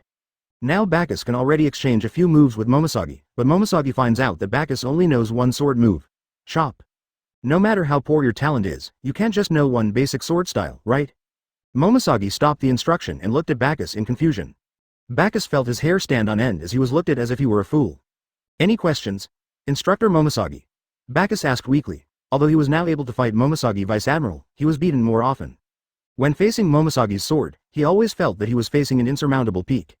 His swordsmanship could not be improved by the system, but only by his own efforts and practice. Therefore, he chose to practice only one move. You only know one basic sword move? Advertisement. Bagus nodded. If you do this, your sword skills will be very weak. Do you know that the result of doing this is that you may die in the future? Momosagi looked at Bagus seriously and spoke earnestly. If you do this, your flaws will be exposed to the enemy more quickly. On the battlefield, a single flaw is enough to cost you your life. But I had to do it. I don't have good talent. Learning other sword techniques won't help me become stronger quickly. Only in this way can I make myself stronger. In order to become stronger, you don't even want your life? Momosagi shouted angrily at Bagus. Yes, Bagus said firmly. I've taken on a lot of things, if I hadn't even put my life on the line. Bagus fixed Momosagi with a firm gaze and said without wavering. What are you talking about, ending this evil era? Momosagi was dazed for a moment. She remembered that she also had such ambitions when she was training in the Marine training ground. But reality poured a bucket of cold water on me, extinguishing the fiery will in my heart. Her strength alone is not enough to fight against the times. Do you know how many powerful people there are in this sea? Even I am just a weakling in this sea. Stop talking nonsense. Momosagi came to her senses and thought, how could such an impossible thing be done? Of course I know how many powerful people there are in this sea. The strongest man in the world, Whitebeard, the strongest conquerors, Shanks, the iron balloon, Charlotte Linlin, the strongest creature on land, sea and air, Kaido. But even so, I won't take a single step back. At this moment, Bakus' back was extremely straight. There is never a lack of miracles on this sea. I am willing to risk everything I have, even my entire life, until they are all wiped out. Momosagi Vice Admiral shook his head. You can't do it. Your foundation is too weak. You won't be very strong in the future. Although you have made great progress, you will eventually reach a bottleneck. Yes, I can. Bakus interrupted Momosagi and smiled confidently. If you don't try, how do you know you can't do it? Momosagi was stunned. He seemed to feel that the boy at the moment was emitting a kind of momentum, an aura of a strong man who was unmatched. For a moment, Momosagi actually thought that this boy could really do it. Momosagi burst out laughing. Advertisement. She felt that the faith that had once been extinguished was rekindled. Hey, kid, you're still a long way from being good enough. Stop bragging. Momosagi smiled. She finally understood why Teacher Zephyr was so optimistic about this boy. Teacher Zephyr, your vision is as good as ever. Momosagi looked at Zephyr next to him. Zephyr was grinning foolishly, with pride written all over his face. Momosagi. Her newly ignited faith was extinguished again. Hey, Mr. Zephyr, please stop drooling. Oh, sorry. Zephyr came back to his senses and put away his grin. Momosagi was very upset. Yoshi, since you have chosen this path, you must go all the way. Practicing a move to its limit is also a way to become a great swordsman. Momosagi actually doesn't quite understand Bakus's talent. You say he's stupid, but it only took him a few months to reach the level of Rear Admiral. You say he's smart, but he only knows one basic sword move. She is looking forward to Bakus' growth. Late at night, the Mary was sailing on the inky sea. Zoro was on the deck of the ship swinging a giant dumbbell. Sanji stood beside Zoro, looking at the stars dotting the night, smoking in silence. Luffy, Usopp, and Nami were fast asleep on the side, and the surroundings were in a mess, as if a party had just ended. Without the Arlong pirates to bother him, Nami successfully boarded the Straw Hat Pirates' ship. Hey, Zoro, go to bed. Why are you working out so hard? Sanji exhaled a puff of smoke and said to Zoro, this is the fastest way to become a great swordsman, and... Zoro answered Sanji while swinging the dumbbells. Haven't you noticed that Marine and Hawkeye are more powerful than you can imagine? Zoro's eyes were filled with fear. If we meet that Marine or someone like Hawkeye again, we will be wiped out. Sanji also grew solemn, the image of Bakus stabbing Krieg's body repeatedly with a knife flashing through his mind. It can be seen that the Marine hates pirates very much. Besides, he is very powerful. That Marine was able to scratch Hawkeye. If it were them, they would probably be chopped to pieces. So you have to work hard to train, and besides... Zoro looked at Luffy, who was sleeping soundly with bubbles coming out of his nose, and said helplessly. We also have this god-tier captain. So, I have to become stronger so I can protect you. Zoro thought to himself. Chapter 14 Mission, go to Alabasta. Hey, Bakus, stop training, I've got your mission. What mission? There's a rebellion in Alabasta, and the king has asked the Marine for help, so I'll send you. Receive. After a series of crazy training, Bakus opened the pulse of his left leg. Coincidentally, Crocodile, one of the 7 warlords of the sea, was also there, so it was a good opportunity to test his current strength. Take Yin with you as your helper, as well as your pet lizard. He's almost eaten up all the Marine's reserve food. Since you are a Marine student, I cannot give you a ship. Fortunately, Tora's fruit ability allows you to fly, so you can fly to Alabasta. Bakus looked at the boasting Zephyr with a resentful look on his face. There is no other way. I can't beat them, so I have to go. Just like that, Yin took Bakus and Charmander and flew towards Alabasta. Because Yin's physical strength was not enough to fly to the destination in one go, he had to rest for a while in the middle of the journey. Even so, it only took 4 or 5 days to reach the destination. Alabasta, the capital. Under the scorching sun, outside the gate of Alabasta, a group of people stood outside the city gate with weapons in hand and a menacing look. The man in the lead wore a white turban, rode a horse, and held a sharp spear in his hand. At the city gate, Alabasta's king Nefertari Cobra looked worriedly at the rebels below the city gate, his brows frowning. Your Majesty, I'm sorry, we just want to survive. The leading man raised the spear in his hand, ordered a charge, shook the reins, and led the way forward. Charge! Break the city gate and there will be water. The crowd shouted and rushed towards the city gate like crazy. They have no water left. In order to survive, they must win this battle. Wait a moment, let me explain, Cobra hurriedly said that he didn't want to start a war. Just as the rebels were about to launch a charge, a pillar of fire fell from the sky, blocking the rebels' advance. The leading man hurriedly pulled the horse, and the column of fire made the surrounding temperature even hotter. He wiped the sweat from his forehead. It was a close call. I almost got roasted into charcoal. Advertisement. He looked up at the sky and saw a little girl gasping for breath. Next to her was a tall man holding an orange-red lizard in his arms. There was a flame in the lizard's mouth ready to burst into flames. We are sent by the Marine. Sorry, Your Majesty, we are late. Bagus said to Cobra. Marine, please don't hurt them. They're just trying to make a living. Just drive them away. Cobra asked Bagus. He is indeed a good king. Bagus saw Cobra lower his head slightly and said with emotion. He should know that he is a Marine trainee and not a real Marine yet. Even so, Cobra still respects him very much. He knows why the country has become like this. After dealing with these things, he can also clean up the pirates in this country. Also, Crocodile. He is not an official Marine yet, so it is not illegal for him to kill a 7 warlord of the sea. Bagus said to the rebels. I know you are short of water now.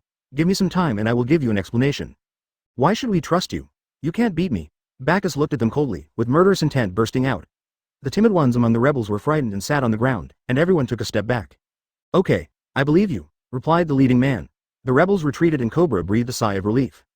Bagus and the others landed on the ground, and Charmander ran wild in the desert. He was like a fish in water in the desert and liked this environment very much. Yin looked around curiously. Marine, please come in and rest for a while. Cobra told Bagus to have the soldiers open the city gates. He knew Bagus was a Marine student, but just by looking at his ability to control his murderous aura, Cobra knew that he was quite capable.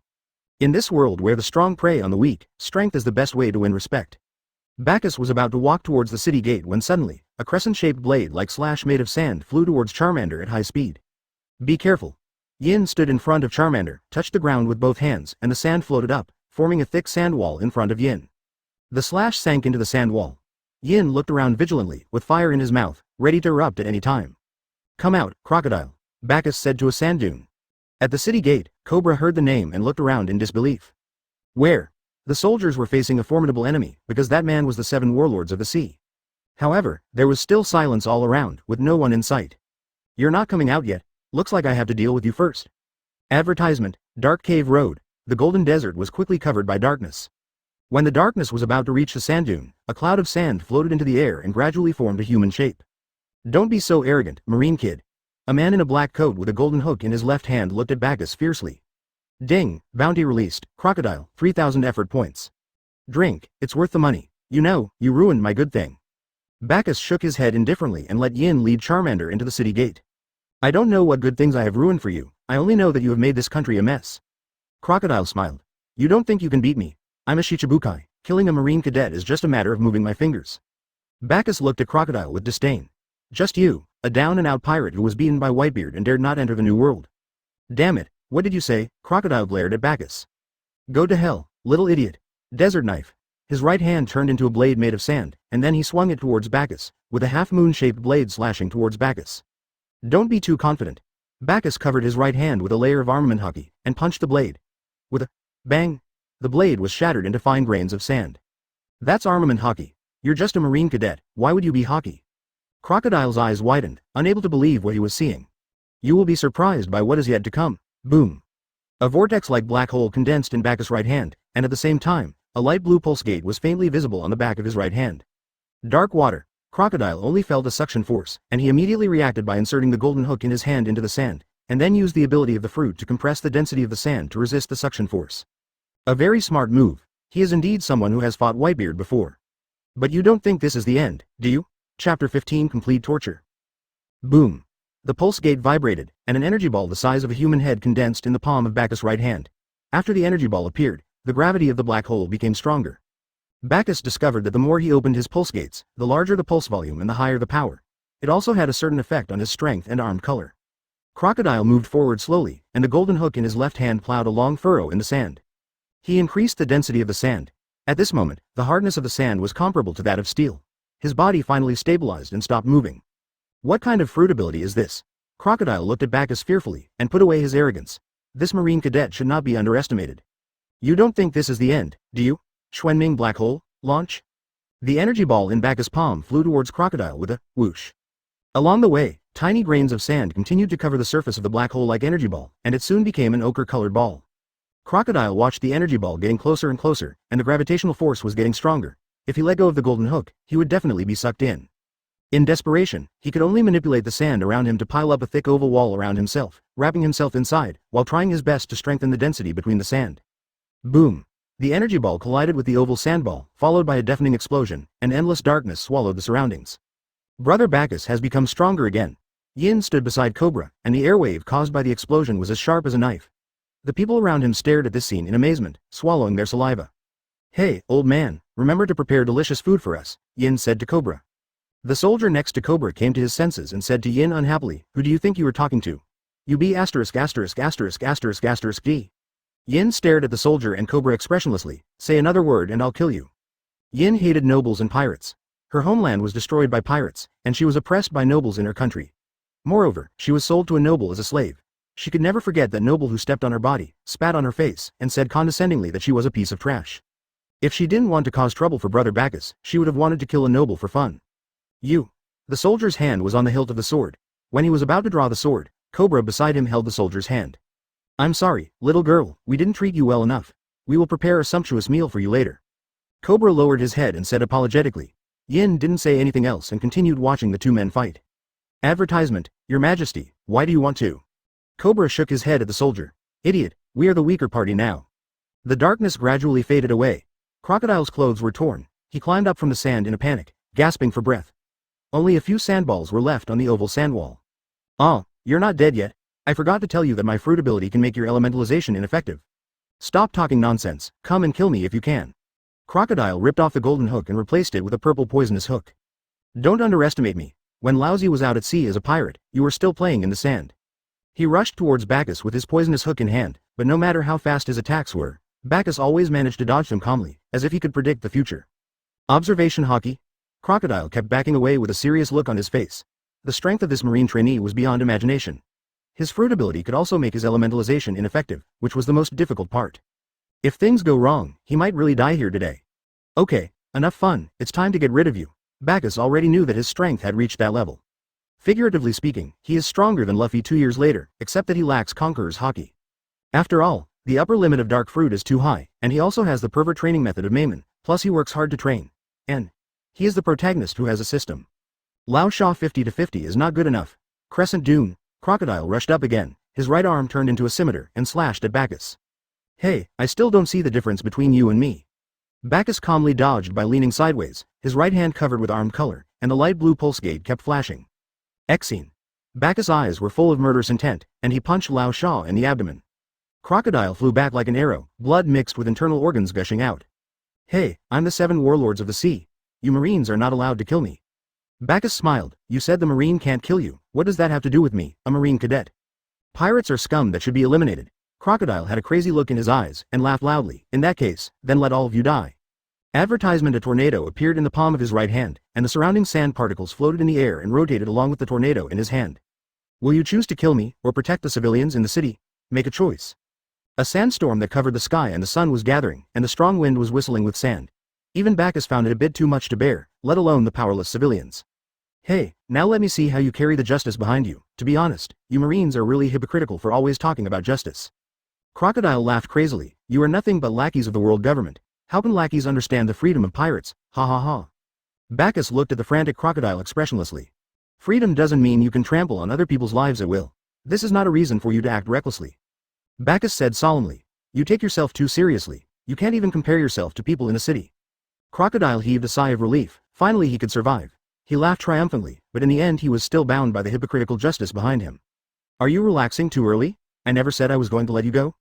Bagus pulled out of nothingness a knife with purple veins on the blade, The blade was in pieces, as if it would break into a pile of fragments with the slightest touch. Such a broken knife? Marine, don't underestimate me. Crocodile controlled a huge sand tornado behind him and attacked the city. It's over, we're going to die. The soldiers on the city wall closed their eyes one after another. Yin was disdainful of this. Brother Bagus is very strong. She kicked the little Charmander that was curled up at her feet and said angrily, "Hey, can you be more capable? Don't embarrass Brother Bagus." She rolled her eyes at Charmander, then looked confidently at her big brother Bagus. Ito Ryu. Ei-ha. The sword in Bacchus's hand instantly transformed into a 40-meter-long sword, and the armament color quickly covered it. Bacchus' face turned pale. This move required covering every piece of debris with armament hockey, which was too much of a burden for Bacchus right now as his hockey reserves were too low. Boom. 3 artery gates appeared, and the deafening roar drowned out the whistling wind around them. This was the first time Bacchus used all his strength to stimulate the artery gates. Nishiuchi. The knife chopped down, and the blade flashed. The originally dark sky cracked open, and the dazzling sunlight poured down. Chapter 16 Two lion fruits. The knife flashed, the violent sandstorm stopped abruptly, Crocodile's head fell to the ground, and rolled to the side. Everyone opened their mouths and stared at the spirited young man in a daze, while Yin smiled happily. When Charmander saw the terrifying sandstorm dissipate, he put his hands on his hips and looked very proud. Wow, thanks to me. Yin looked at Charmander speechlessly. This guy has only been born for a few months. Is he a natural swordsman? Bacchus's hand holding the knife couldn't stop shaking. He had consumed too much energy and felt a little weak, but it wasn't a big problem. Ding! Congratulations to the host for completing the bounty and obtaining 3,000 effort points. Another 3,000 effort points have been credited to my account. I can't spend them all. I can't spend them all. Bacchus looked at the 4,324 effort points in the system background and felt extremely happy. Leave 1,000 effort points for Charmander as food, buy a handy big knife for Yin, and the rest for the lottery. Bacchus walked towards the capital while making careful calculations, leaving only Crocodile's body buried in the yellow sand. Bacchus did not intend to use Crocodile's body for military merit. After all, the 7 warlords of the sea were recruited by the world government, and in addition to the 5 elders, the world government also had a mysterious Yim. As for Alabasta, I believe the king would be more interested. Big news. Big news. A marine cadet actually killed a 7 warlord of the sea. I have to follow him closely, maybe there will be some big news. In the distant sky, a big bird in a suit took a picture of this scene with a camera on its chest. It turned around in the air excitedly, but Bacchus was completely unaware. When Bacchus arrived in the city, he first cleaned up all the remaining pirates and gained a small amount of effort points. Then he was invited by Cobra to have lunch in the Imperial City. Master Marine, could you please help me find my little girl Vivi? She went to Baroque Studio for this country, and I don't know how she is doing now. Cobra said to Bacchus worriedly. Don't worry, she's fine. She's probably met a reliable partner now. Just pirates. Bacchus swallowed the food in big mouthfuls. He needed to replenish the energy consumed in the fight just now. Hey, Charmander, come down here. Can you please stop running around on the dining table? Yin put his hands on his hips and looked at the Charmander who was having fun on the dining table. The Charmander suddenly wilted and sat listlessly next to Yin. Yin pouted and put some meat in front of Charmander. Bacchus's mouth curled up unconsciously. We are becoming more and more like a family. After dinner, Bacchus said goodbye to Cobra. Yin patted Bacchus on the back, and the two flew into the air towards the marine headquarters. Bacchus in the air clicked on the system's lottery page, and a large virtual roulette wheel appeared before his eyes. System, start the lottery. The roulette wheel spun, and the dazzling array of rewards dazzled him. Ding! Congratulations to the host for obtaining a Bingliang pill. It is true. Bacchus had expected this. It looked like this dog's system would have to bleed a little in the next few days. Advertisement. System, continue the draw. Let's do 10 consecutive draws, don't stop. Congratulations to the host for obtaining 10 Bingliang pills. Congratulations to the host for obtaining 10 Bingliang pills. Congratulations to the host for receiving the random Demon Slayer breathing technique gift pack. Stop, Bacchus said hurriedly, it's finally shipped. Ding, host, do you want to open the gift package? Open. It must be the strongest breath of the sun. Bacchus prayed silently in his heart. You should know that sun breathing is the origin of all breathing methods. It can make the blade have the same high temperature as the sun, which can increase the damage while slowing down the regeneration rate of ghosts. No other breathing method has this effect. Otherwise, the big brother of Breath of Fire wouldn't have died. This is the difference between breathing methods. In Demon Slayer, Tanjiro used sun breathing to almost kill Jifutero's sister alone. Ding, congratulations to the host for obtaining the thunder breathing technique. Bacchus frowned and his mouth twitched. What you fear will come true, he sighed regretfully. Forget it, there are no ghosts in this world, so it's not that I can't use thunder breathing. Zenitsu Agatsuma's 16th company is also quite suitable for him, after all, he has not yet learned how to train his speed. Yin looked at big brother Bacchus in confusion, who was laughing and depressed at the same time. Has he always been this weird? But he is really good to himself. Yin didn't know what he was thinking about, his face turned red and a mushroom cloud appeared above his head.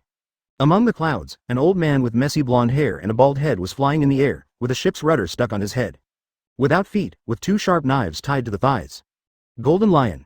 Shiki. He was flying aimlessly, when suddenly, he saw a girl in the distance flying in the sky like her. Behind the girl was a man holding an orange lizard in his arms. He looked at the two men's attire and thought they were Marine cadets. But how can they fly as high as I can and move as fast? Advertisement. Golden Lion looked at them in confusion. Over the years, his mind became increasingly confused, and severe headaches kept him awake all night. Are there any new fruits appearing? Impossible. This is clearly the same ability as his. Could it be that there are two identical devil fruits in this world? Ah. My head. Golden Lion covered his head in pain. When he thought deeply about something, his headache became more severe. Why not just stop thinking about it and just catch that girl and ask her? Golden Lion flew towards Bagus and the others at a very fast speed. They were just two Marine cadets. How strong could they be? Bagus was immersed in the thunder breathing method given by the system, and was impressed by the power of this breathing method. Even if it is not the sun breathing technique, its power should not be underestimated. Ding! The system issues a reward. Golden Lion, 10,000 effort points. Ah! Bagus was awakened by the system's prompt and a scream. When he came to his senses, he found that his body was falling rapidly. The little fire dragon in his arms was whimpering and pointing upwards. Bagus looked in the direction Charmander pointed and saw a blond old man with two knives tied to his legs carrying Yin, who had fainted. There was a boat rudder stuck on the back of the old man's bald head. Bagus reacted instantly. Golden Lion, Shiki, Golden Lion. Bagus roared at him. Yin had fainted and the lion fruit ability was ineffective, so he adjusted his body posture in the air and immediately used Moonwalk. But Moonwalk was too slow and he couldn't catch up with Golden Lion at all. He glared at the Golden Lion with a ferocious expression, watching the Golden Lion's back becoming more and more blurred. Golden Lion turned around and said to Bagus, Marine, if you want to save her, hurry up, or I will kill her, ha ha ha. The Golden Lion flew at full speed and within a few breaths, it left Bagus far behind. Bagus could only use Moonwalk to chase in the direction the Golden Lion left. So skinny. It's all my fault. If I hadn't studied Breath of Thunder, this wouldn't have happened. Bagus felt extremely guilty. He really didn't want to experience the death of someone close to him again. He took a deep breath and let it out slowly. Thunder breathing, Type 1. Chapter 17. The Floating Island. Thunderbolt. Bagus exhaled a cloud of mist visible to the naked eye, with golden thunder wrapped around his body, and rushed out like an arrow. But after a while, he felt like there was a ball of fire burning in his lungs. He felt a burning sensation in his lungs, had difficulty breathing, and was a little out of breath. He could only stop using the Breath of Thunder. His current physical condition could not withstand the burden of using the Breath of Thunder for a long time. Still not strong enough. Bagus can only rest for a while before using Thunder Breath again. This cycle repeated itself for a while, and soon he saw a huge floating island with two rows of huge oars on both sides and a huge pirate's flag hanging on the island. Oh, have you caught up? Good job, kid, you've mastered Moonwalk pretty well. Golden Lion stood on the island holding Yin in one hand, his eyes full of admiration. Marine, come with me, let's subvert this world together, ha ha ha ha.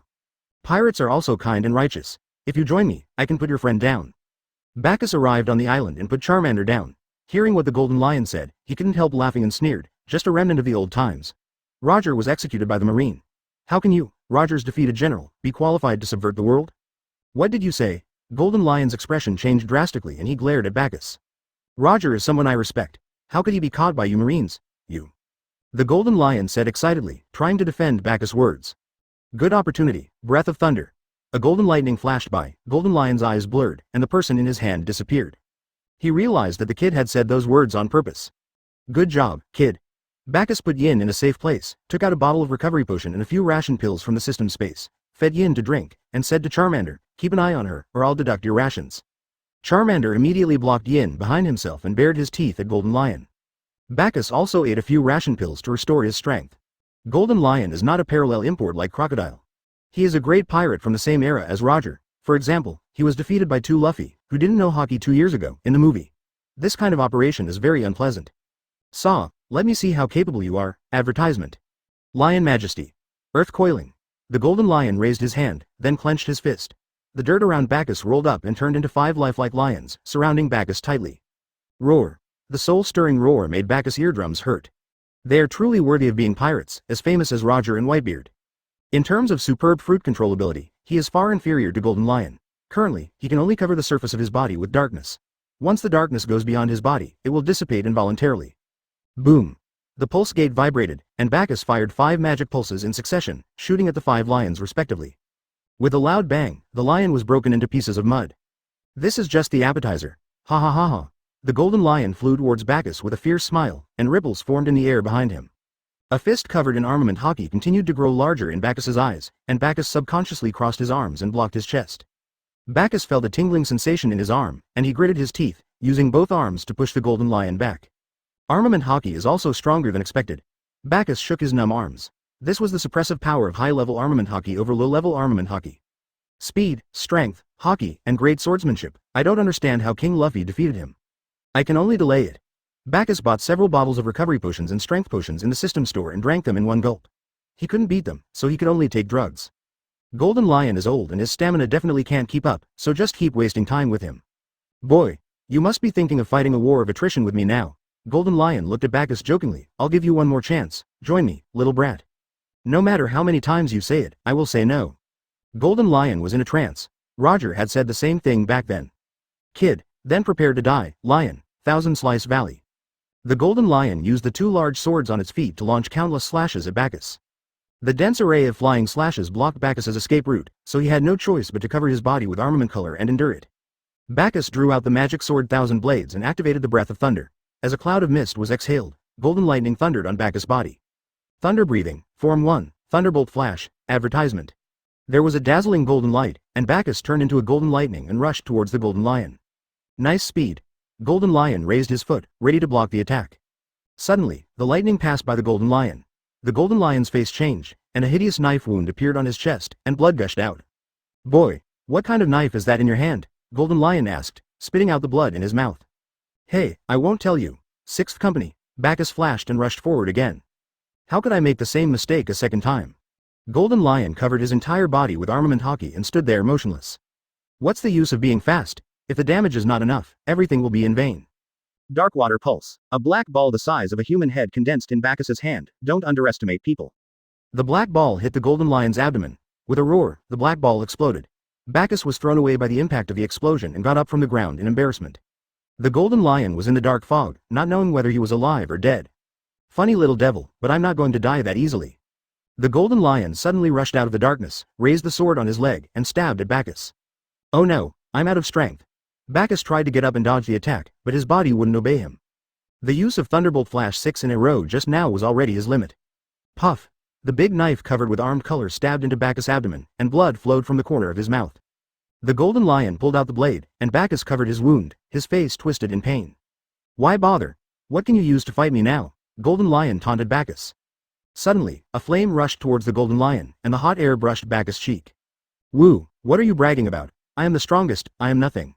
The little dragon in the distance hooked its claws at the Golden Lion with an arrogant look on its face. Woo, well, Zalba, you have to give me some extra food. Chapter 18. Hard-fight Charmander winked at Bacchus smugly, as if to say, can you do it, little dog? Bacchus's mouth twitched, and while the Golden Lion was still not recovered, he immediately drank a bottle of recovery potion and a bottle of strength potion, and stuffed a few ration pills into his mouth. But he was so thin that he was attacked by a small lizard. With a whoosh sound, a strong wind blew, and the coal-faced Golden Lion crushed the flames that were still burning above his head and spit out a ball of black gas. Die. Lion Majesty, Earth Coiling. Roar.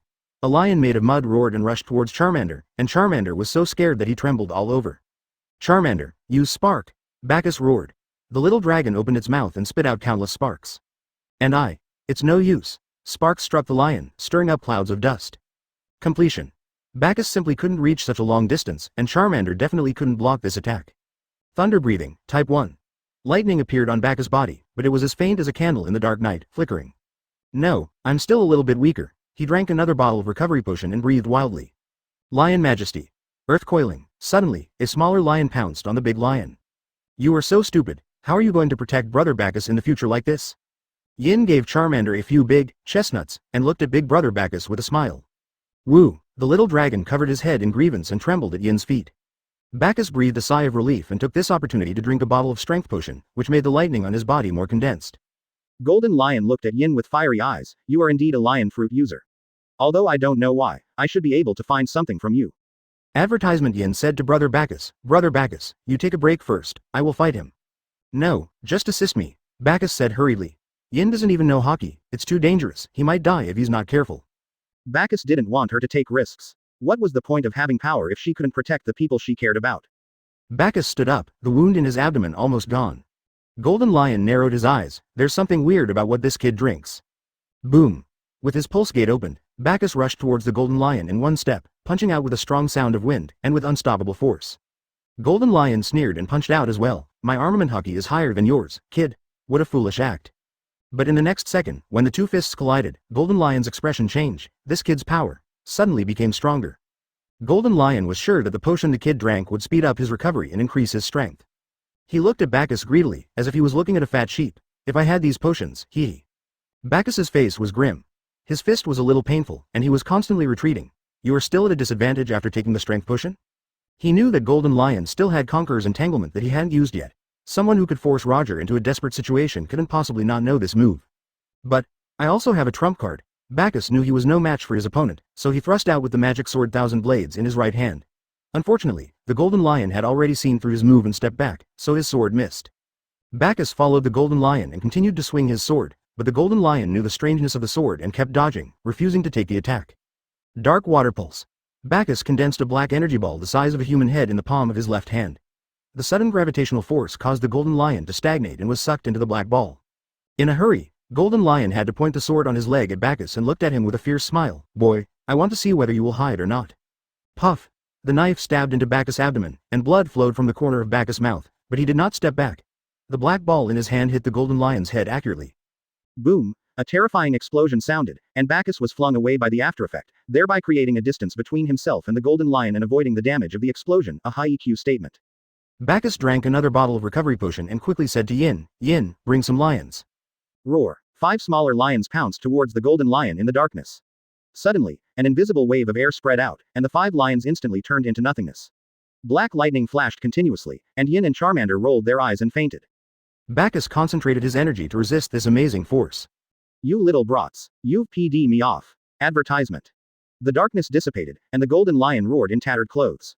The rudder on his forehead was nowhere to be found, and blood flowed down his body, dyeing the brown soil crimson.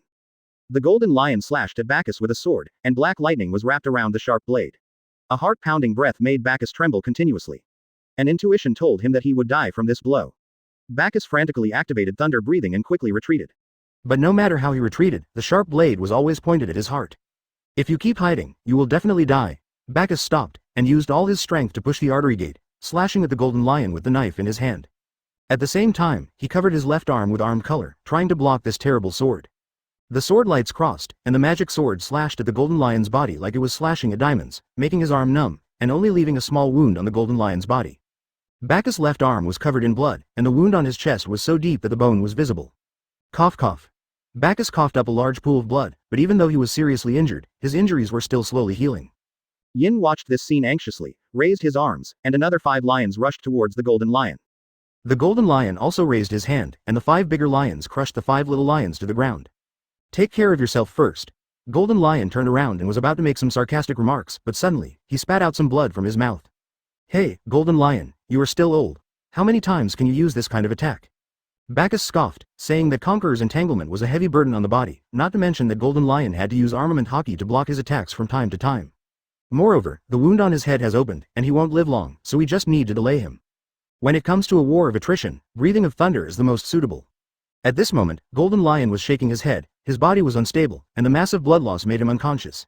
If it were an ordinary person, he would have died by now. Thunder breathing, Form 1, Thunderbolt Flash. Bacchus turned into a bolt of lightning and slashed at the Golden Lion with his sword repeatedly. 8th Company. This was the limit of what Bacchus could do despite his serious injuries. Golden Lion. Bacchus roared, using his last bit of strength to strike out with the last blow. Golden Lion was running out of energy, and armament hockey had become weaker, with more and more hideous knife wounds appearing on his body. Chapter 19 Evolution. The last stab of the knife was about to pierce the Golden Lion's heart, but the Golden Lion had not yet reacted. The previous attack of Conqueror's entanglement had consumed most of his physical strength. I succeeded. Suddenly, Bacchus' muscles twitched continuously, and he fell to the ground, with the magic sword Thousand Blades flying out of his hand. Is it the limit? Bacchus looked unwillingly at the Golden Lion who was slowly walking towards him. It's almost there, move. He tried to get up. The Golden Lion chuckled, pinched Bacchus' head with his big hands, lifted it up, and said with a smile, little boy, you still can't do it. Don't worry, I will treat the girl well, thief ha ha ha. Golden Lion exerted force on his palms, veins bulging. Die, kid, blame yourself for not choosing to join me. There were crunching sounds and Bacchus kept vomiting blood. It seemed that he would end his life here. This era hasn't ended yet. Golden Lion, although you won't live long, let me give you a ride. Countless black gases came out of Bagus' body, bubbling out like boiling water. The black gas wrapped around Golden Lion and continued to erode Golden Lion's body. Golden Lion gasped in pain and looked at Bagus with hatred. You're looking for death, little brat. Golden Lion was about to increase his strength again, when suddenly, a dark shadow attacked. Golden Lion felt a pain in his arm, and half of his arm disappeared. Woo, you still have to look to me at the critical moment. The Charmander was floating in the air, holding an old arm in its mouth, its sharp teeth covered with bloodline. Yin in the distance breathed a sigh of relief. Fortunately we made it in time. Bagus broke free from the palm, and the black energy went back into his body. He looked pale. This move cost him his life. The black energy could be said to be the source of his life, which could wrap around the enemy and continuously erode the enemy's body. It was a close call. I almost killed myself. Yin flew to Bagus' side. She was silent and didn't speak. Bagus took out a bottle of recovery potion and drank it, saying gratefully, Yin, thank you very much. Yin turned his head away, snorted, and did not answer. Bagus scratched her head in confusion. Did I make her angry? But I didn't expect to fall into the hands of a beast. Golden Lion gritted his teeth. Upon hearing this, Charmander immediately spat out the arm in his mouth. A string of tic-tac-toe symbols appeared above his head, and he opened his mouth and spit out a flame as thick as his arm towards the Golden Lion. Advertisement, woo, are you polite? The flames dissipated, and there was no trace of the Golden Lion on the charred land. Charmander was looking for Golden Lion angrily, when suddenly a dark shadow enveloped Charmander. Damn it, Nishiuchi. The Golden Lion raised his right foot and slashed at Charmander with the sword carrying wisps of black lightning, stirring up a fierce gust of wind. At the moment the knife fell, Yin stood behind Charmander, using his weak back to try to block the attack. The fierce wind was like an invisible knife, cutting wounds on Yin's body one after another. Before the wind even fell, Yin's back was covered in blood. How could she possibly block this attack when she doesn't even know how to use armament hockey? But, she still stood in front of Charmander without hesitation. Yin. Kesu. Move now. Bagus stood up tremblingly, his calves shaking uncontrollably and blood dripping from the wound on his chest. He breathed frantically, his chest pumping like a bellows, and flickering lightning flashed on his body. Absolutely cannot let that scene happen again. Get moving. Bagus moved his left foot, but it was too late. Yin looked at Charmander with a smile, his eyes full of reluctance. Goodbye, Charmander. After I leave, you have to follow Brother Bagus and work hard to eliminate the pirates. By the way, help me see the world that Brother Bagus described. The little dragon was stunned, tears as big as beans fell, and he roared towards the sky. Woo, damn it, I don't want to see that world, you should go by yourself. In an instant, a dazzling white light emanated from the little fire dragon's body and continued to spread around. Such a warm light, Charmander, what's wrong? Yin narrowed her eyes slightly, and she vaguely saw that the little fire dragon's shape kept changing in the white light. What is this? This beast can actually burst out such strong energy. Golden Lion was surprised. I attacked and was deflected? The black lightning wrapped around the blade disappeared, and the knife was bounced away by the force. Golden Lion took several steps back, staring at the little dragon in the white light breathlessly. Interesting, let me see what power you have. Advertisement, ding. It is detected that Charmander is overdrawing its potential to force evolution. Please host interrupt immediately. Please host interrupt immediately. The system's notification sound echoed in Bagus' mind. He stared at Charmander blankly, clenched his fists, and his nails dug deep into his palms. I failed to protect you.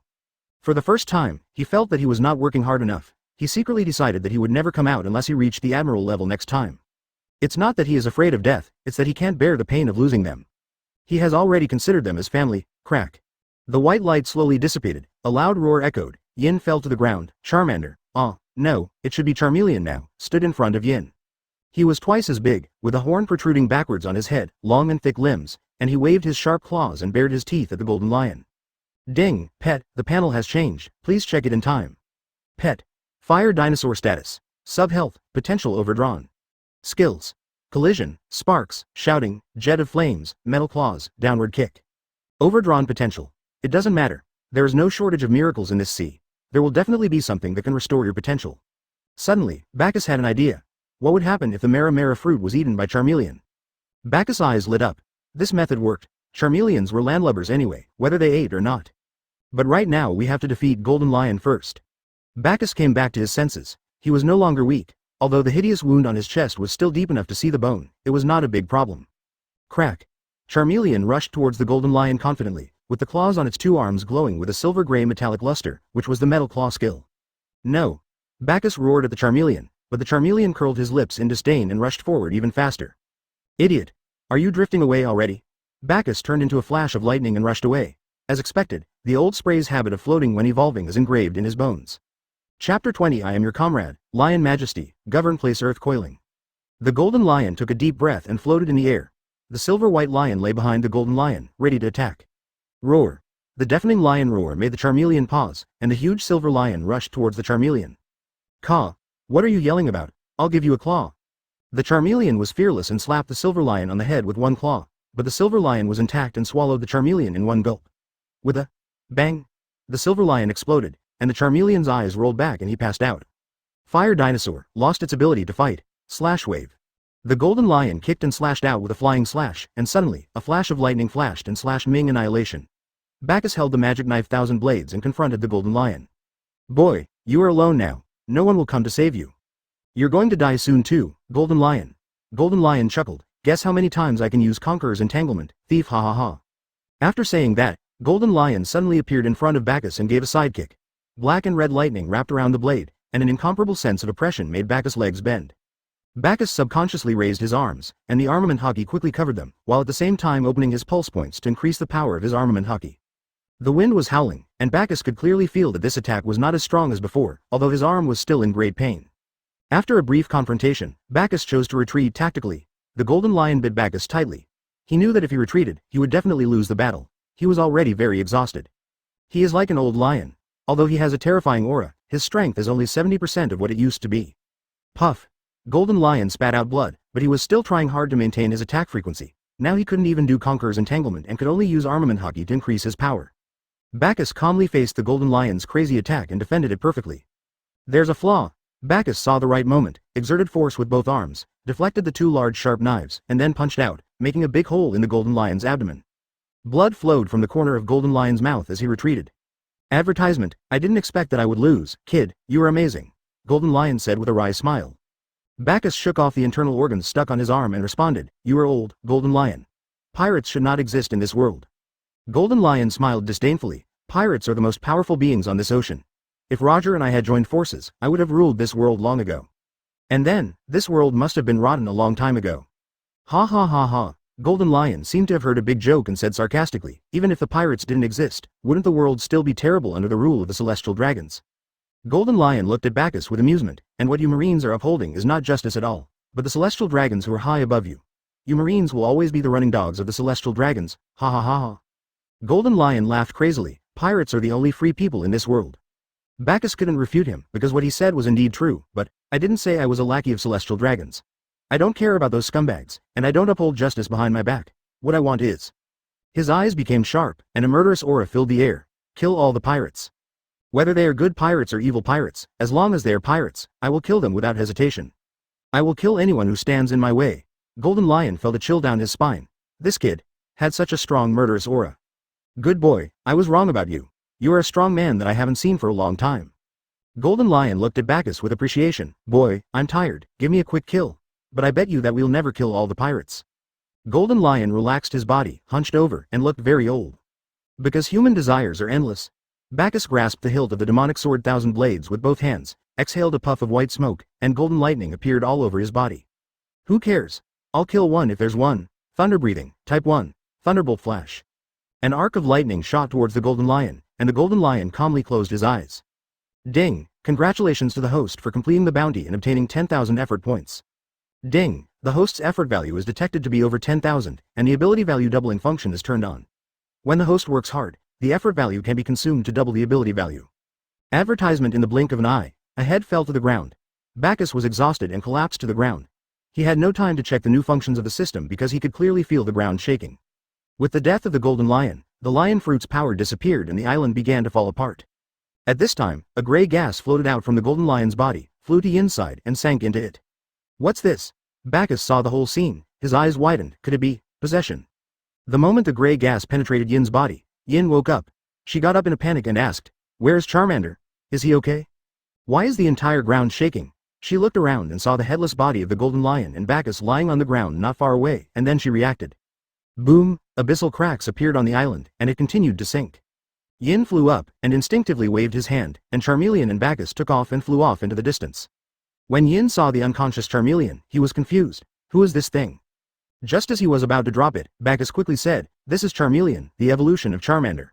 Yin nodded coldly without saying anything. Bagus didn't know whether to laugh or cry. Why is this little girl still angry? It is dusk now, the blood-red sunset is falling, and the pink sunset glow colors the boundless sky. Perhaps the sky girl is feeling shy. Bagus was mesmerized by the sight. What a beautiful sunset, Henna. If you saw this, your dimples would be visible for a long time. Yin was also immersed in this pink. She said to Bagus, Brother Bagus, do you still treat me as a child? Bagus was stunned. No, you are already very strong now. But why do you always let me hide behind you? Also, are you going to die with Golden Lion? Am I really not worthy of your trust? I train hard just to fight alongside you, Brother Bagus. I also want to share some of the pressure with you. The moment you were caught by the Golden Lion, I thought you were going to die. You died, I. Tears streamed down Yin's cheeks. I am your comrade. Bagus rubbed Yin's head and said softly, I understand. From now on, you will have my back, my comrade. Chapter 21 Shocking news. Bagus and his companions walked through the beautiful sunset. Such a beautiful scene was truly unforgettable. No matter how much injustice and pain there is in life, all of it will disappear under the comfort of the sunset. You don't have to think about anything, you don't have to search for answers to life, you don't have to rush around in this troubled world, you don't have to worry about right and wrong. I have no intention of staying or leaving, I just follow the clouds in the sky. Go and see the sunset more often. Maybe, then, your miserable life will become a little more interesting, and you who are confused will not be so irritable. Like a dream, only beautiful. Bagus fell into a deep sleep, not knowing what he dreamed about, with a gentle smile on his lips. It should be a very sweet dream. The fire dinosaur bit the clouds beside him, but missed every time. He screamed in anger and shame. Boom. Yin punched Charmeleon on the forehead, and a bump formed on Charmeleon's head at a speed visible to the naked eye. Keep your voice down. Can't you see that Brother Bagus is sleeping? Ka, it hurts so much, you wait for me. Yin cursed and scolded Charmeleon, who whimpered in grievance. Yin felt sweet in her heart when she saw Bagus smile. She had never seen Bagus smile so sincerely. Usually, Bagus always had a cold face and kept training. Sometimes when Yin woke up in the middle of the night, he could still see Bagus still training. He seemed tireless. Yin even felt that he was not training himself to become stronger, but was constantly torturing himself and enjoying the pain. He was venting an atonement. No matter what, he must be very empty inside. Before, she was locked in a cabin, curled up in a dark and damp corner every day, without a ray of light, and unable to see such a sunset. Emptiness, confusion, despair, numbness. Although I don't know what story Bagus has, I am very happy to be able to stand by his side and be his right-hand man. Yin thought so. Click, in the distance, a big white bird in a suit was holding a camera and taking pictures of Bagus and his two companions in the pink sunset. He could see the smile on Bagus's face. He didn't know why, even though his smile was very healing, he felt that the boy was in pain. Advertisement. It's like a person in the dark meets a beam of light, and then the light disappears. That person can only wait painfully in the darkness through longing. What an incredible young man. He actually defeated Crocodile and the legendary pirate's Golden Lion. It seems that Marine will have another Admiral-level combat force in the future. Big Bird sighed. It seems that this news is enough to shock the world. It's a good opportunity to cause trouble for those 5 old men in the world government. Ha ha ha ha. Office of the Marine Marshal. Sengoku sat on a chair with a stack of newspapers in his hand, reading with great interest and taking a sip of steaming hot tea from time to time. On the wall behind him hung a plaque with a gold border, on which were written large characters in a flamboyant style. Justice reigns supreme throughout the world. Brew, brew, brew. Den Den Mushi rang. Sengoku put down the newspaper in his hand and answered the call. Moshi Moshi, this is Sengoku. Sengoku, look at what your subordinates have done. How can you lose face for the world government? You Marines are just the face of the government. Don't even think about going against the government's will. Don't forget, your Marines funding still depends on our government's appropriation. Do you still want Marines funding this year? Wait a minute, what happened? Sengoku looked confused. Why did he start scolding and deducting money right away? Take a good look at the newspaper, I want an explanation. Sengoku quickly scanned the newspaper in his hand, and when he saw the center of the newspaper, his eyes froze and the newspaper in his hand slipped. What did Bagus do? The newspaper that fell to the ground clearly wrote. Shocked. Marine student Supernova Bagus killed 7 warlords of the Sea Crocodile and Pirate's Golden Lion who was as famous as Roger. Is Marine suspected of making a big move? Sengoku's first reaction was impossible. That kid was just an ordinary person a few months ago. Apart from being very hardworking, he had almost no advantages. It's impossible for him to become so strong in just a few months, right? But he was also very excited, because the Marine would have another admiral in the future, and Bagus's feat could also boost the morale of the troops. In recent years, the Marine had been criticized too much, and the pirates were too powerful, so the people's trust in the Marine was almost zero. This also resulted in no one becoming a Marine. Most of them became pirates, and the Marine force became less and less. But the case of Crocodile is very tricky. He was one of the 7 warlords of the sea, recruited by the world government. Now that Marine has killed a Shichibukai, it may cause dissatisfaction among other Shichibukai, which will be troublesome. Advertisement. A drop of cold sweat dripped down Sengoku's forehead. If this matter was not handled properly, either the Marine's funds would be lost, or Bagus, the future admiral, would be lost. Either outcome would bring incalculable losses to Marine. If there is no funding, Kizaru, that B asterisk asterisk asterisk asterisk asterisk D, will definitely not do the work. It's really a headache. Hey, I think you have understood everything. I order you to arrest Bagus and put him in jail. Find a chance to execute him. The other Shichibukai are already dissatisfied with this matter, I hope. Since when is it a mistake for a marine to kill pirates? Sengoku interrupted the 5 elders and spoke loudly. Although Bagus killed Crocodile, one of the Shichibukai, he also killed the Golden Lion. I believe this achievement cannot be denied. What? The 7 warlords of the sea were recruited by the government. If you, the marines, kill them at will, how can the government save its reputation? Then killing the pirates and using the marines' life to pay for the crime, where's the marines' face? The two sides refused to give in to each other and the situation was deadlocked. You don't have to punish Bagus if you want to. Marine funding will be reduced by 40% this year. Sengoku, you must remember that we didn't agree to let you become the marshal to let you go against us. The marine is just a weapon of the world government. The call ended and Sengoku slumped in his chair, sighing. Alas, this year's soldier pensions will be reduced again. He rubbed his swollen head. Marine was restricted too severely. Is suppressed justice still justice? Sengoku stood up and looked at the plaque. Justice reigns supreme throughout the world. Is my kind of justice really the justice of the king who comes to rule the world? He shook his head with a wry smile. There is no time to deny myself. Marine still has a lot of things for me to deal with. Damn you, Zephyr. These are all good disciples you brought up. Sengoku gritted his teeth and said, you can take over the remaining 40% of Marine. Hey, Moses, please call Zephyr to my office. Chapter 22 Reactions from all parties. Zephyr, look at what your apprentice has done. Marine funding is now 40% less. Tell me how we can fill this hole. Sengoku glared at Zephyr and threw the newspaper in his hand at Zephyr's face. Is it easy for him to be a Marine marshal? Is it easy? Zephyr lifted the newspaper from his face and looked at Sengoku in surprise. His old friend was a little irritable. But he was not angry. He knew it was not easy to be a marshal. He read the contents of the newspaper carefully and laughed out loud. Ha ha ha, this kid did a good job, very impressive. Zephyr praised generously. You must be aware of the 7 warlords of the sea system, right? Bagus has offended the world government. Not only will his future promotion be affected, but he will also be harassed by the world government. You must be aware of this, right? I know it very well, but that kid won't sit still and wait for death. Zephyr said confidently, his eyes full of pride. Do you know how hard Bagus works? He trains intensively almost every day and every moment, and his sleep time is no more than 3 hours. I secretly observe every training session. At first I thought he couldn't hold on, but his perseverance is beyond my imagination. You know, it only took him a few months to reach this level of strength. Even Akainu, who just entered the Marine Academy, can't compare to Bagus. Zephyr excitedly recounted his experience to Sengoku, who listened quietly to him talking about Bagus's experience. He could see that Zephyr admired Bagus very much, and he also wanted to know more about this young man. More importantly, his belief is extremely firm. I believe that the Great Pirates era will end in his hands. Sengoku mused. He never expected that Zelda thought so highly of and expected so much from Bagus. I see. Then when he graduates, give him the rank of Rear Admiral. I believe in your vision. Zephyr had a good eye for people, and many of his students were the backbone of the Marine. Plus, Bagus did have the ability. But the prerequisite is that he first earns back the 40% of the Marine's funding. Otherwise, haha, he will be a Marine trainee for the rest of his life. Sengoku smiled proudly. He not only gained a future admiral, but also made up for 40% of the Marine's lost funds. It was a 2 birds at 1 stone achievement. I am truly worthy of this. Zephyr looked at Sengoku with disdain. This guy is obsessed with money. 3 days later, Bagus and his team finally arrived at Marineford. Ever since that ray of gray light entered Yin's body, Yin's fruit ability development and control has increased sharply, and the power is several times greater than before. Especially the flying ability. Now not only can it fly long distances, but also at a very fast speed. I think I must take Yin with me when I go on a long trip next time, it's so convenient. It seems that the system fruit and the real fruit can be fused. When the fruit ability user in reality dies, the devil fruit in reality will automatically be absorbed by the ability user who eats the system fruit. That is the gray light. Then, when you meet Blackbeard in the future, you can kill him and absorb his fruit, and your strength will be further improved. Bagus began to look forward to the arrival of the Summit War, so that he could give Ace's Mara fruit to Charmeleon. After arriving at Marineford, many soldiers on the road looked at Bagus with passionate eyes. Everyone was very enthusiastic, and all kinds of cordial greetings made Bagus and the other two confused. Yin said to Bagus in confusion, Brother Bagus, this is a little strange. Why are you all so enthusiastic all of a sudden? Bagus shook his head.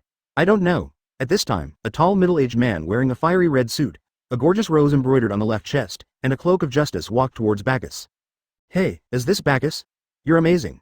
You were able to kill Shichibukai and Golden Lion when you were a Marine cadet. Are you interested in coming to my ship after graduation? I can make you my lieutenant. The middle-aged man had a stern face and there was no emotion in his words, but his eyes were full of appreciation. Okay, Admiral Akainu, I will seriously consider it. Bagus answered calmly, and at the same time was a little puzzled as to how he knew that he had killed Crocodile and Golden Lion. Advertisement. Did Cobra report this to Marine? And there was Golden Lion, there should have been no one else around at the time. Well, I look forward to your coming. The admiration in Akainu's eyes grew stronger. Marshal Sengoku asked me to call you to his office. You are alone, so come with me. After saying that, he turned and left without any hesitation. Yin leaned over to Bacchus's ear and whispered, Brother Bacchus, this uncle is so fierce. If you are young or not, you can't get on his boat. Bacchus rubbed Yin's head and smiled. Don't worry, we will have our own ship after graduation. Then, that ship will carry the three of us. Bacchus doesn't like a busy ship. The three of them are enough. He doesn't want to deal with strangers. Besides, you don't know if your partner will stab you in the back. Even if your partner is loyal, he may be a drag if he is too stupid. Whitebeard is a living example of this. He doesn't want to be the main character in a grand show of filial piety. Is this a ship that only belongs to the three of us? Yin's face flushed red, and a mushroom cloud rose above her head.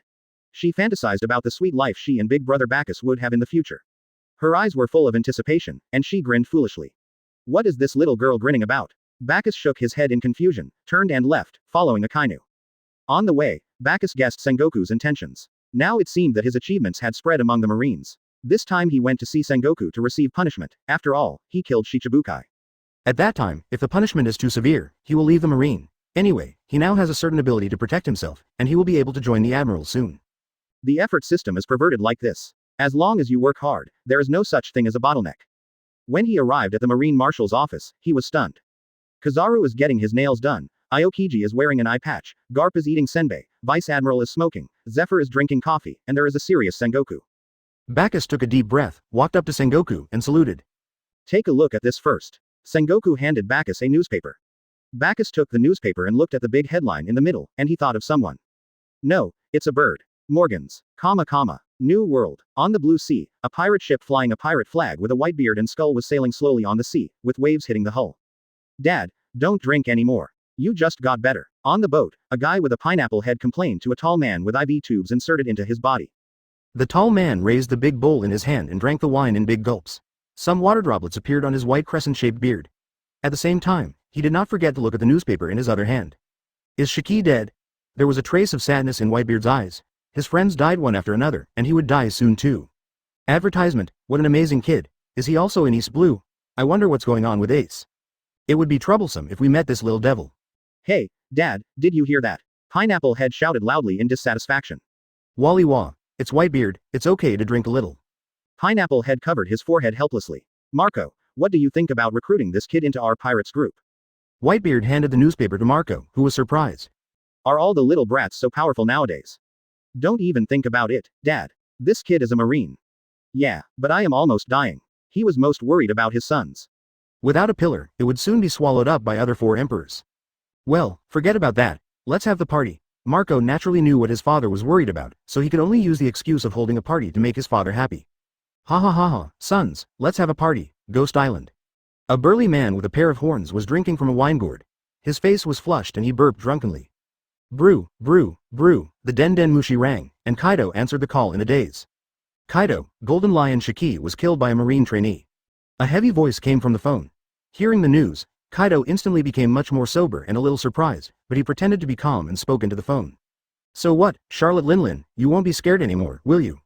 I didn't expect that the little brat back then would be so arrogant now. I just came here to remind you not to die. You still owe me a favor. What did you say? You old woman. Kaido was furious and crushed the Den Den Mushi in his hand and said to his men around him. Bring me a recent newspaper. Kaido took another sip of wine. This kid will definitely achieve great things in the future. Golden Lion is the one who can force Roger into a desperate situation. Even though he is old and has lost his 2 legs, he is still incredibly strong. Marine has become stronger, but so what? I'm the immortal Kaido of the beasts. Ooh. Chapter 23 Justice is Sick Office of the Marine Marshal. Now, I need you to give me an explanation. Sengoku stared at Bacchus and said seriously. Hey, it's just a small matter. Marshal Sengoku, there's no need to be so serious. If it's nothing, I'll go back to sunbathe and sleep. Aokiji yawned lazily. Yeah, Sengoku-san, when is the salary going to be paid? I've been doing hard labor for several weeks. Kizaru complained nonchalantly as he clipped his nails. Sengoku, as a vice admiral I shouldn't be attending this kind of meeting. I need to go back to East Blue. Garp chewed the senbei in big mouthfuls and stood up to leave. Sengoku looked at these players who were playing badly, veins popped up on his forehead, he was furious, and at the same time, he felt a deep sense of powerlessness. Sit down, you bastards, everyone must attend this meeting. Garp saw that Sengoku was a little angry, so he laughed it off and sat back in his seat. Aokiji and Kizaru also sat down obediently, they didn't want to get into trouble at this time. Vice Admiral Crane and Zephyr shook their heads helplessly upon seeing this scene. There is no way around it. This is also one of the reasons why Marine's strength is declining. If it weren't for Akainu, Marine would be even worse now. Well, Bagus, tell me. Bagus asked in confusion, what can you say? Is it wrong for a Marine to kill pirates? The office was so silent that you could hear a pin drop. Everyone was silent. Yes, when did it become wrong for a Marine to kill pirates? Sengoku didn't know how to respond, so he just kept silent. Marine, it shouldn't be like this. If there's nothing else, I'll go back to training. Bagus wanted to hurry up and train. He was too weak right now and the Summit War was about to begin. He had no time to waste. Wait a moment, can I hear your justice? Sengoku pleaded. A man as paranoid as Bagus must be extremely strong in his beliefs. It's ridiculous. Instead of talking about justice all day, you should save the persecuted civilians. Bagus glanced expressionlessly at the Marine executives in the office. One is lazy all day and works as an actor, one rides a bicycle and spends every day protecting a little girl except sleeping, and one trains his 2 grandsons to be pirates and goes back to East Blue every day. Wait until you see those ordinary villages being massacred. Wait until you see the unwillingness of those ordinary people before they die. Wait until you see the miserable lives of those civilians, then talk about justice. Advertisement. Bagus slammed the door and left. No matter what they thought or did next, it had nothing to do with him. Anyway, as long as you are strong enough, it will be fine. So he had no time to waste. In the office, Sengoku slumped in his chair with a blank look in his eyes. Bagus' words pierced his heart like a thorn. You guys go back first, the meeting is over, Sengoku said weakly. That guy just now was so violent, so scary, Sengoku-san, I'll be leaving now. La, I'm going to bed too. The 3 admirals left, and Garp looked at his old comrade worriedly. He had never seen Sengoku like this before. Sengoku, that brat doesn't know anything, don't take it to heart. Vice Admiral, he frowned. That kid must be a survivor of the pirates' massacre. He has some extreme ideas. We can't entrust him with such an important task. Zephyr said nothing, he walked out the door in silence. He has always been against the Shichibukai system, and this Marine is a bit annoying. He returned to his office, took 2 bottles of sherry, and said to Bagus, who was preparing for training, boy, come with me for a drink. The 2 arrived at the beach, the cool sea breeze ruffled the sea surface, and the waves beat against the shore, creating waves. It's another sunny day. Zephyr sighed, taking a sip of the sherry in his hand. Teacher Zephyr, what can I do for you? Bagus asked. Today, are you disappointed with the current Marine? Bagus nodded. I hope you don't blame Sengoku. It's not easy for him either. He has to bear a lot of pressure because of you. Bagus pouted. I don't have time for him. I still have to train. Zephyr laughed. Are you not going to leave any pirates alive in the future? Bagus kept silent. He didn't want to argue with Zephyr about this. After all, he respected Zephyr very much and didn't want these things to ruin their relationship or create a rift. Advertisement. Zephyr doesn't want to kill the Admiral, but he plans to kill all the pirates. Don't worry, I won't argue with you about this. Ever since my wife and children were killed by the pirates, I no longer believe in not killing. I finally realized how naive I was before, and the justice I believed in has long been tattered. Zephyr kept pouring wine into his mouth, his eyes full of confusion and longing. Bagus looked at the weather-beaten old man beside him, not knowing how to comfort him. Some things can't be let go. You can find something to numb yourself, but when it's late at night and everyone is asleep, the repressed pain will keep you awake all night. Justice is sick. Most of the Marines nowadays are lost. Their original intentions and promises have long been erased by reality. I believe you have also seen Aokiji and Kizaru. They were both my students. Zephyr paused, took a sip of his drink, and continued.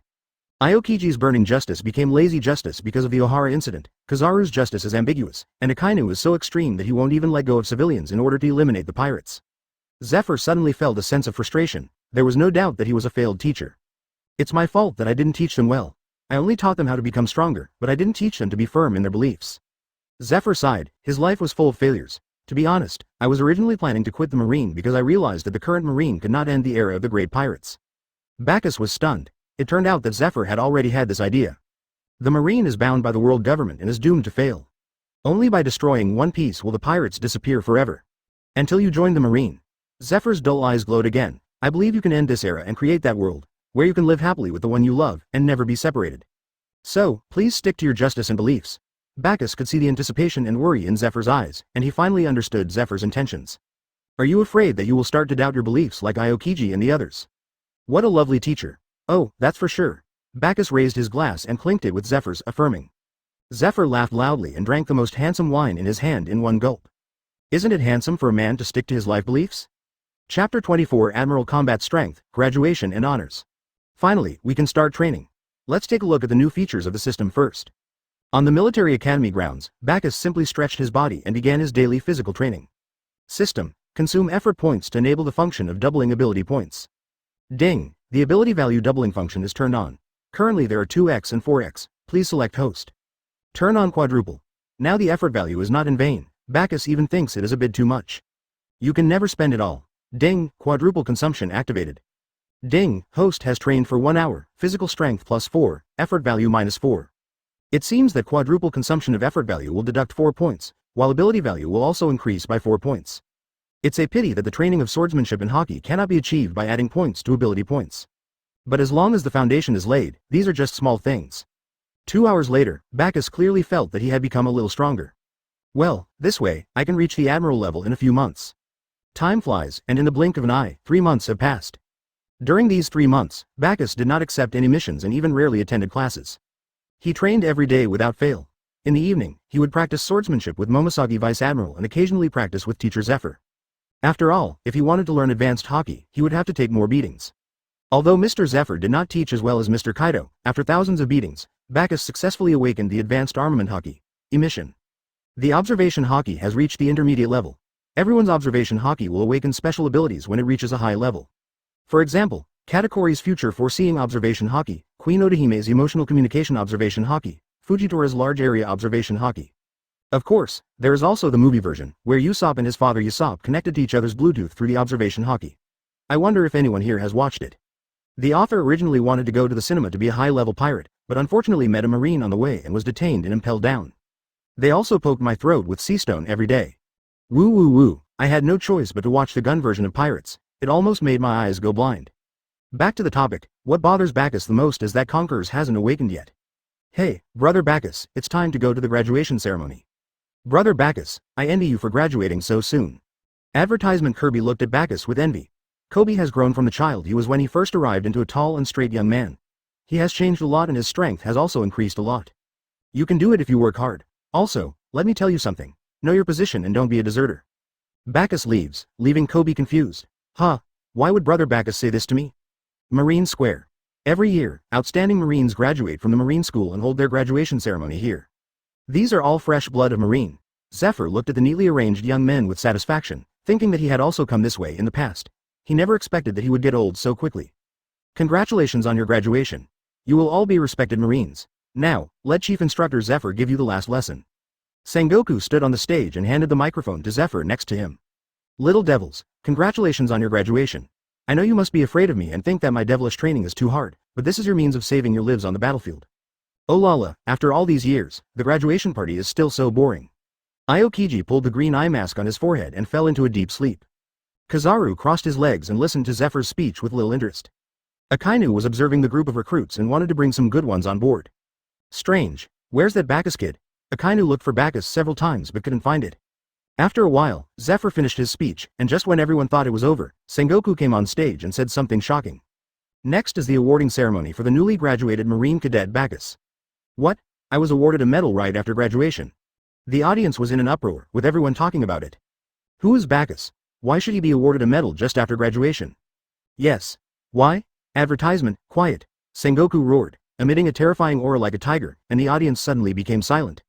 Bagus, ranked first in Marine Cadet Wood Expulsion. In his first mission, he killed the Krieg pirates and Arlong pirates of East Blue as well as 3 small pirates. He then went to Alabasta to kill Crocodile, one of the 7 warlords of the sea. On the way, I met the Golden Lion Shiki, who was as famous as Roger. After a hard fight, I successfully defeated the Golden Lion and cut off his head. Sengoku glanced at the people who bowed their heads. Now, any comments? Therefore, the Marine has decided to promote Bagus to Rear Admiral. If Bagus didn't kill Crocodile, Sengoku would have promoted him to Vice Admiral without hesitation, but if he killed Shichibukai and then promoted him to Vice Admiral, then Marine would be clearly against the world government. Now, please invite Bagus to the stage to speak. Bagus was wearing the uniform of a Marine Rear Admiral and a cloak of justice. He was actually a little surprised. He didn't expect that he could be a Rear Admiral. But since even Smoker can become Vice Admiral, it's not surprising that he becomes Rear Admiral, it's just expected.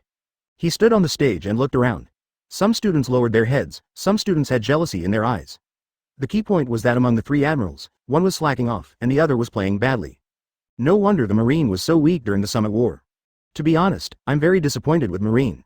Has Marine's justice become so corrupt now? The stench it emits is simply disgusting.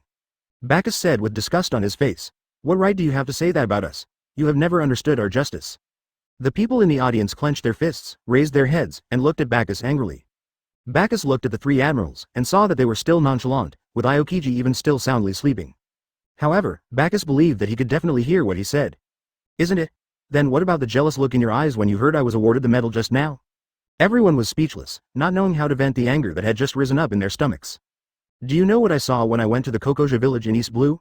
It was the unscrupulous Arlong pirates. It's okay that they oppressed the civilians, but what's even more ridiculous is that the Marines actually teamed up with the pirates to help them do evil. Bagus was sure that some of these newly graduated Marine cadets would become people like Colonel Mouse. Anything else to say? Let me tell you how bad the Marine is right now. Chapter 25 Show me your justice. Marine is losing ground in the New World. The four seas are full of boors. Aren't they just cowards who bully the weak and fear the strong? They act like tyrants in some small villages, but when it comes to fighting the pirates, they become cowards. To watch a kingdom's people suffer and do nothing because of a bullshit 7 warlords of the sea system. For the sake of the so-called Marines' reputation and justice, the pirates acted recklessly, even sparing no civilians. Haha, in that case, what's the difference between Marines and pirates? Oh, no, Bagus paused and said calmly, Marine is more noble than pirates. Marine represents justice. Silence. They didn't know how to refute Bagus because what he said was indeed true. Aokiji took off his blindfold and looked at Bagus in surprise. This kid really dares to say anything. He suddenly developed some interest in this boy. Sengoku's face was livid. Even though Bagus was stating a fact, he always felt like he was slapping himself in the face. What about you? Are you like this too? A young man in the dark crowd raised his head and questioned Bagus. Me? Haha, at least I won't uphold false justice like you guys do. How can I prove it? Bagus looked at him like he was a fool. I will kill any pirates I meet in the future, no matter who they are. The murderous aura was so strong that it was as tangible as a substance. The newly graduated Marine cadets were shaking and falling to their knees. What a terrible temperament. The young man swallowed hard, his body twitching continuously, and he fell to the ground weakly. Aokiji's eyes narrowed. This kid is so murderous. Akainu looked at Bagus with admiration. Kizaru showed a very scared and mean expression. Okay, Bagus, take back your murderous intent. Sengoku shouted at Bagus, and at the same time, a strong aura rose from his body, forcibly suppressing Bagus' murderous aura. The murderous aura still can't compare to Conqueror's. Bagus sighed, turning away. Wait a minute. Don't deny everything based on just one example. You be asterisk asterisk asterisk asterisk asterisk D. The boy struggled to get up, gasping for breath. Advertisement. I won't be like those scums. I am a man who has sworn to kill all the pirates. I will prove that my justice is not as bad as you say. Me too, I will prove my own justice. Yeah, me too. Me too. More and more people stood up. Bagus turned around with a slight smile on his face. The warm morning sun shines down, and everyone seems to be covered with a layer of golden gauze. They stood up straight, their eyes full of youthful passion and determination. Yoshi, then let me see what the justice you uphold looks like. Ah, I won't let you down, Bagus Rear Admiral. Justice is not something that can be talked about. It needs to be forged with blood, maintained with life, and practiced throughout one's life. It is a person's lifelong belief. Now that you have such an awareness, be prepared to spend your whole life fighting for the justice in your heart, young man. Bagus left these words and left. As they thought about Bagus' words, their faces flushed, their fists clenched, their eyes were incomparably firm, and their postures were taller than ever before, like poplar trees, fearless of the oncoming storm and sandstorm. I am willing to sacrifice my life for justice, the young man shouted loudly. For justice. For justice. The overwhelming momentum was like a volcanic eruption. Everyone shouted with all their strength over and over again, even if their voices were hoarse, even if there would be so many temptations in the future, even if there would be so many setbacks in the future. For justice. Everyone waved their fists, and the momentum did not diminish in the slightest. At this moment, I believe that their justice will be unstoppable, and I believe that their justice will be carried out throughout their lives. Aokiji looked at the scene in front of him in shock, his body trembling slightly. It had been a long time since he felt his blood boiling. It was such a long-lost feeling. For justice. He murmured in a low voice following the voices of the group of teenagers. He used to be like these young people, believing in justice. Akainu stood up, his cloak of justice fluttering in the wind. Pirates, wait. Kizaru was not interested in this scene at all. He was still slacking off and looking at Bagus with interest. This is an interesting guy. Sengoku was very pleased to appreciate the powerful shouts of these young men. These are the future of Marine. The seeds of justice began to sprout at this moment. Advertisement, he said to Zephyr, who was already smiling beside him. Hey, Zephyr, how strong is this kid? Sengoku once observed Bagus' training method. He had to admire this ruthless man. He either trained or got beaten during the day. At night, he had to learn swordsmanship with Momosagi. He almost never slept, but only took a short nap and then got up to continue training. And can do this every day. With this kind of perseverance and ruthlessness, it is no wonder that Zephyr is so sure that Bagus will be able to put an end to the era of great pirates. His strength, an old man like me, is no match for him at all. Zephyr said proudly, "Can I defeat you already?" Sengoku was stunned. It was only just over 3 months. Zephyr is the former admiral. Even though he is old, his strength is still there. It's just that his physical strength has declined. His combat experience and hockey are both top-notch. He already has admiral strength. How did he do it? Sengoku racked his brains and couldn't figure it out. How could an ordinary person become an admiral in less than 10 months? Is this something a human can do? When Sengoku was Bakus' age, he was still a greenhorn. Even if you train hard, it's impossible to reach this level, right? It's cheating. Zephyr, have you ever wondered why Bakus has improved so quickly? Is he? Stop, everyone has their own secrets, don't they? Zephyr interrupted Sengoku, knowing what Sengoku wanted to say. It doesn't matter why his strength has increased so quickly. What matters is what he plans to do with this strength. Sengoku nodded silently. He suddenly realized that Zephyr had changed. In the past, he would not kill anyone, not even the most vicious pirates, and he did not attach so much importance to strength. Now, he actually agrees with and supports this kind of justice of fighting violence with violence. It seems that those blows were very heavy for Zephyr. Sengoku thought about the changes that Bakus could bring to the current situation. In this case, it seems that the Marines can counterattack New World. The deafening shouts in the square gradually stopped. The graduation ceremony of the Marine cadets ended successfully. The young people, with their passionate hearts, practice the justice in their hearts. And what kind of exciting stories will Bakus Rear Admiral bring us? Let us look forward to it. Chapter 26, Defending the Sabaody Archipelago. Bakus, headquarters has been ordered by the world government to send you to protect the celestial dragons participating in the auction in Sabaody Archipelago. Please ensure the safety of the celestial dragons. Huh? Marshal Sengoku, isn't it the Marine Admiral's job to protect celestial dragons? Do you think I don't want to send an admiral? Look at those bastards. Who listens to me? It can help you change your image in the world government. Ah, okay, but I guess it's okay for me to bring 2 people with me, right? No problem. Hey, brother Bakus, I still have to train hard. What's the mission this time? Yin was flying at high speed in the sky with Bakus and Charmeleon. She pouted and asked Bakus. Since Tora absorbed the power of the Golden Lion's fruit, his strength has improved by leaps and bounds. He has also learned the basic level of armament hockey and observation hockey, and his fruit development has reached the level of awakening. This is the power of cheating. This time our mission is to protect the celestial dragons, but we don't need to worry about him. It's best to pretend to fail and let the pirates take him out. The most important task is to kill all those supernovas. You will be responsible for liberating the slaves, destroying all the gray industries, and cleaning up the fish that slipped through the net. But they also want to kill the pirates, so it's a good opportunity to test their own strength. Yin said coquettishly to Bakus. Be good, there are too many of them this time. I must make a quick decision, and there are so many people who are eager for freedom. Bakus rubbed Yin's head and spoke softly. By the way, Charmeleon, eat this. Bakus handed Charmeleon a flaming fruit. Mara fruit worth 1,000 effort points. To be honest, this is really cheap. For example, Op fruit requires 5 million effort points. There's nothing we can do about it, since Op fruit can make people immortal. Ka. The Charmeleon rolled his eyes in disdain and handed it back to Bakus. Bakus was very upset. He found that his rebellious nature had become more and more obvious since the evolution of Charmeleon. A 100-pound body, but 90 pounds of rebellious bones. It's not up to you. Eat it, lousy. Bakus grabbed the Mara fruit and stuffed it into Charmeleon's mouth. The Charmeleon kicked his legs wildly and tears of humiliation flowed from the corners of his eyes. Ka. You actually treat lousy like this, just wait for me. Bakus stuffed the Mara fruit directly into Charmeleon's stomach. Charmeleon continued to retch, tears streaming down his cheeks. Mom, I'm not clean anymore. Woo woo woo, advertisement. Ding, the pet status has recovered. Host, please check immediately. Bakus glanced at the pet panel and it seemed that Charmeleon's potential had been restored. But, Bakus looked at the fire dinosaur's fat belly with disgust. If it wasn't in the air, its belly would definitely droop to the ground. Next time you go back, be prepared for devilish training, watch what you eat. And Yin, why do you always spoil him? He'll soon become a useless dragon if you keep doing this. Yin stuck out his tongue and said, I know, I won't do it again. Yin touched Charmeleon's head and said helplessly, there's nothing we can do, Charmeleon. You've heard what Brother Bakus said, right? Charmeleon was dejected. What was going on? If I could beat this B****************, D, I would have elbowed him long ago. Bakus shook his head. He wanted to ride on Charizard as soon as possible and shout, Maga, evolve. When the time comes, you can just grill the Kaido fish and eat it. Bakus looked at his panel. This time in Sabaody Archipelago there was another very tricky old man. He had prepared recovery potions and ration pills in case of emergency. Host. Bakus stamina, 10,092 spirit, 10,300 armament hockey, advanced. Observation hockey. Intermediate conquerors hockey, unawakened. Fruit development. 90% there are 6 pulse gates. In addition to the pulse gates on the limbs, there are also Chao Yingfeng on the chest and Baiyuan on the top of the head.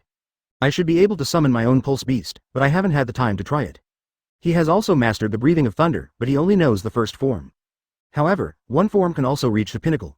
Soon, they arrived at the Sabadi archipelago, where resin bubbles and lush green treetops could be seen everywhere.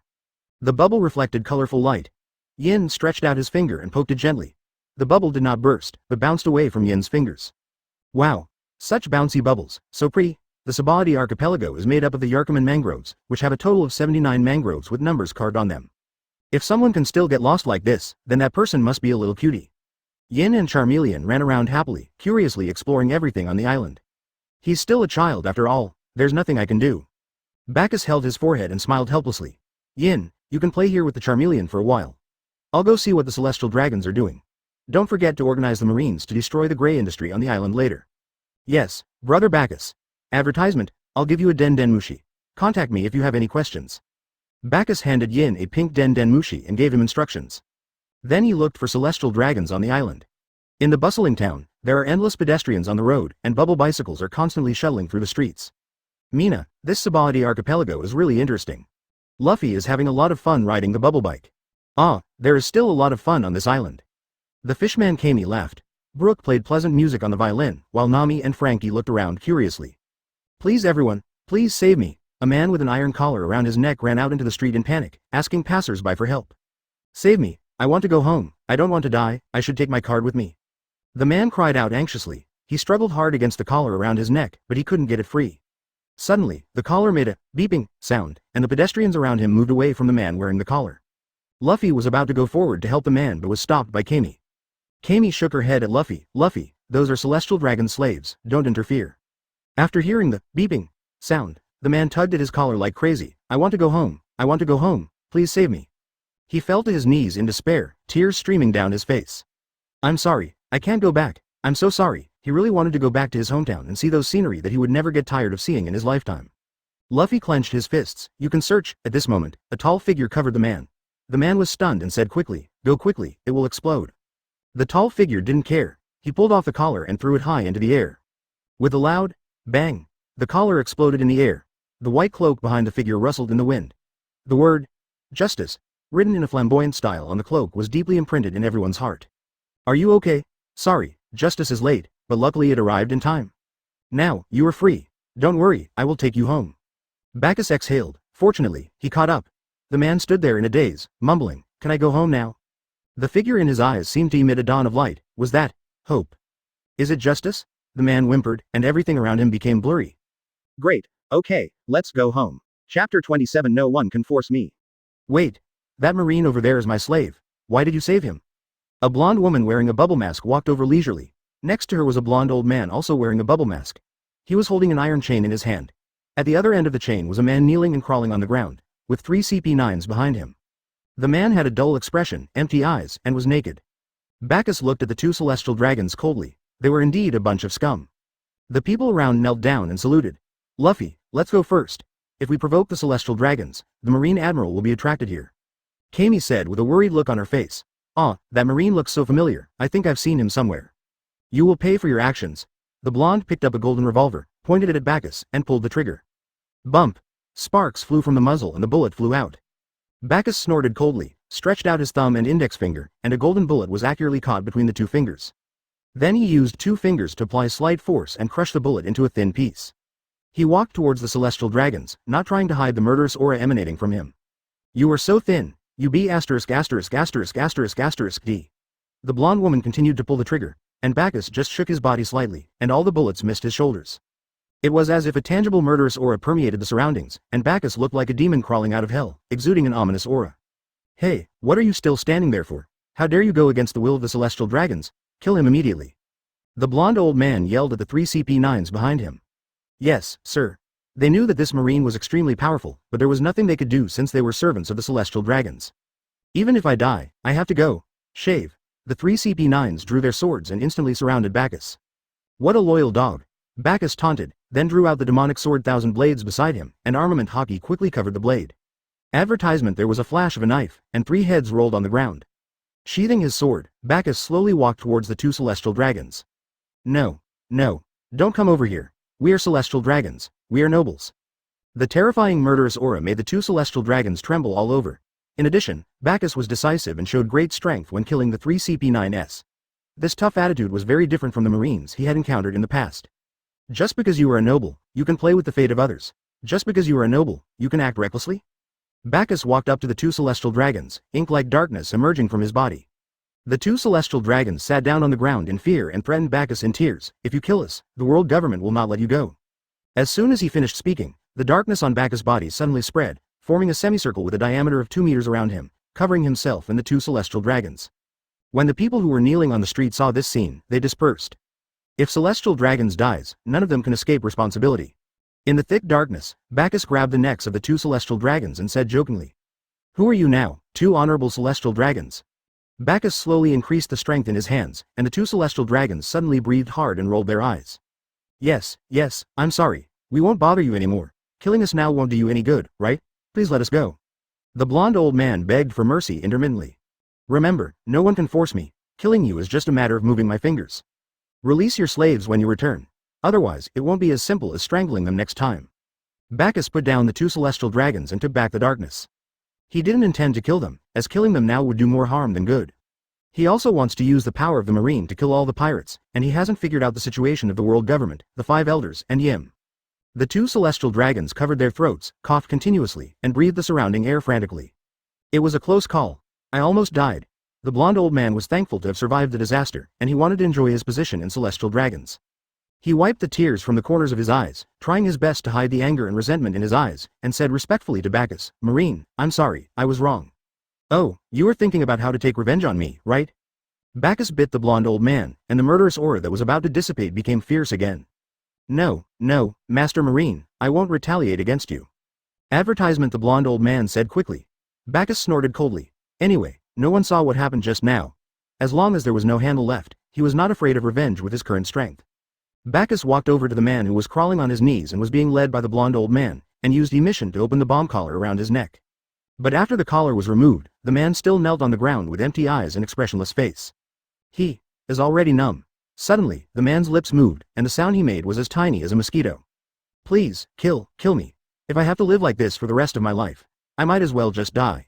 Bagus' eyes dimmed and he slapped his hands lightly on the ground. Dark cave path. A darkness like an abyss appeared under the man's feet, and his body continued to sink. When his whole body was about to sink, the corners of his mouth raised and he smiled like a child. Thank you very much. Finally, I can get rid of the pain. The only thing Bagus could do for him was to let him leave this G world without any pain. When the blonde old man saw Bagus' appearance, cold sweat kept flowing down his forehead. Would he kill him in anger? So he pulled the blonde woman and prepared to leave quietly. Stop. The two men paused, looking at Bagus with tears in their eyes. Marine, you won't kill us. Go to the auction and stay with me. You have a companion. The blonde old man said quickly. Yes, that guy is on another street. I will take you to find him now. Lead the way, quickly. Clear.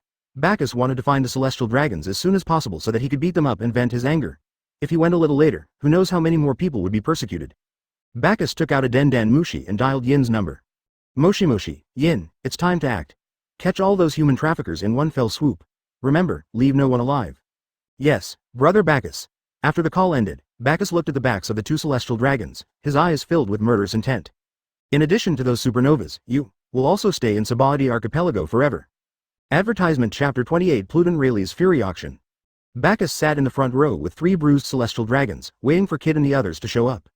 When Bagus found another celestial dragon, he was forcing a young girl to be his wife. Without saying a word, Bagus killed CP9 beside him first, and then locked the 3 celestial dragons into a small dark room and beat them up. At first, the last celestial dragons was still clamoring for revenge on Bagus, but after being severely beaten by Bagus, he gradually succumbed to Bagus' tyranny.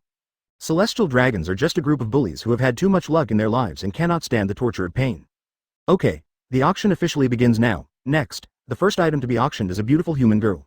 The starting price is 500,000 Baileys. A human girl was led onto the stage.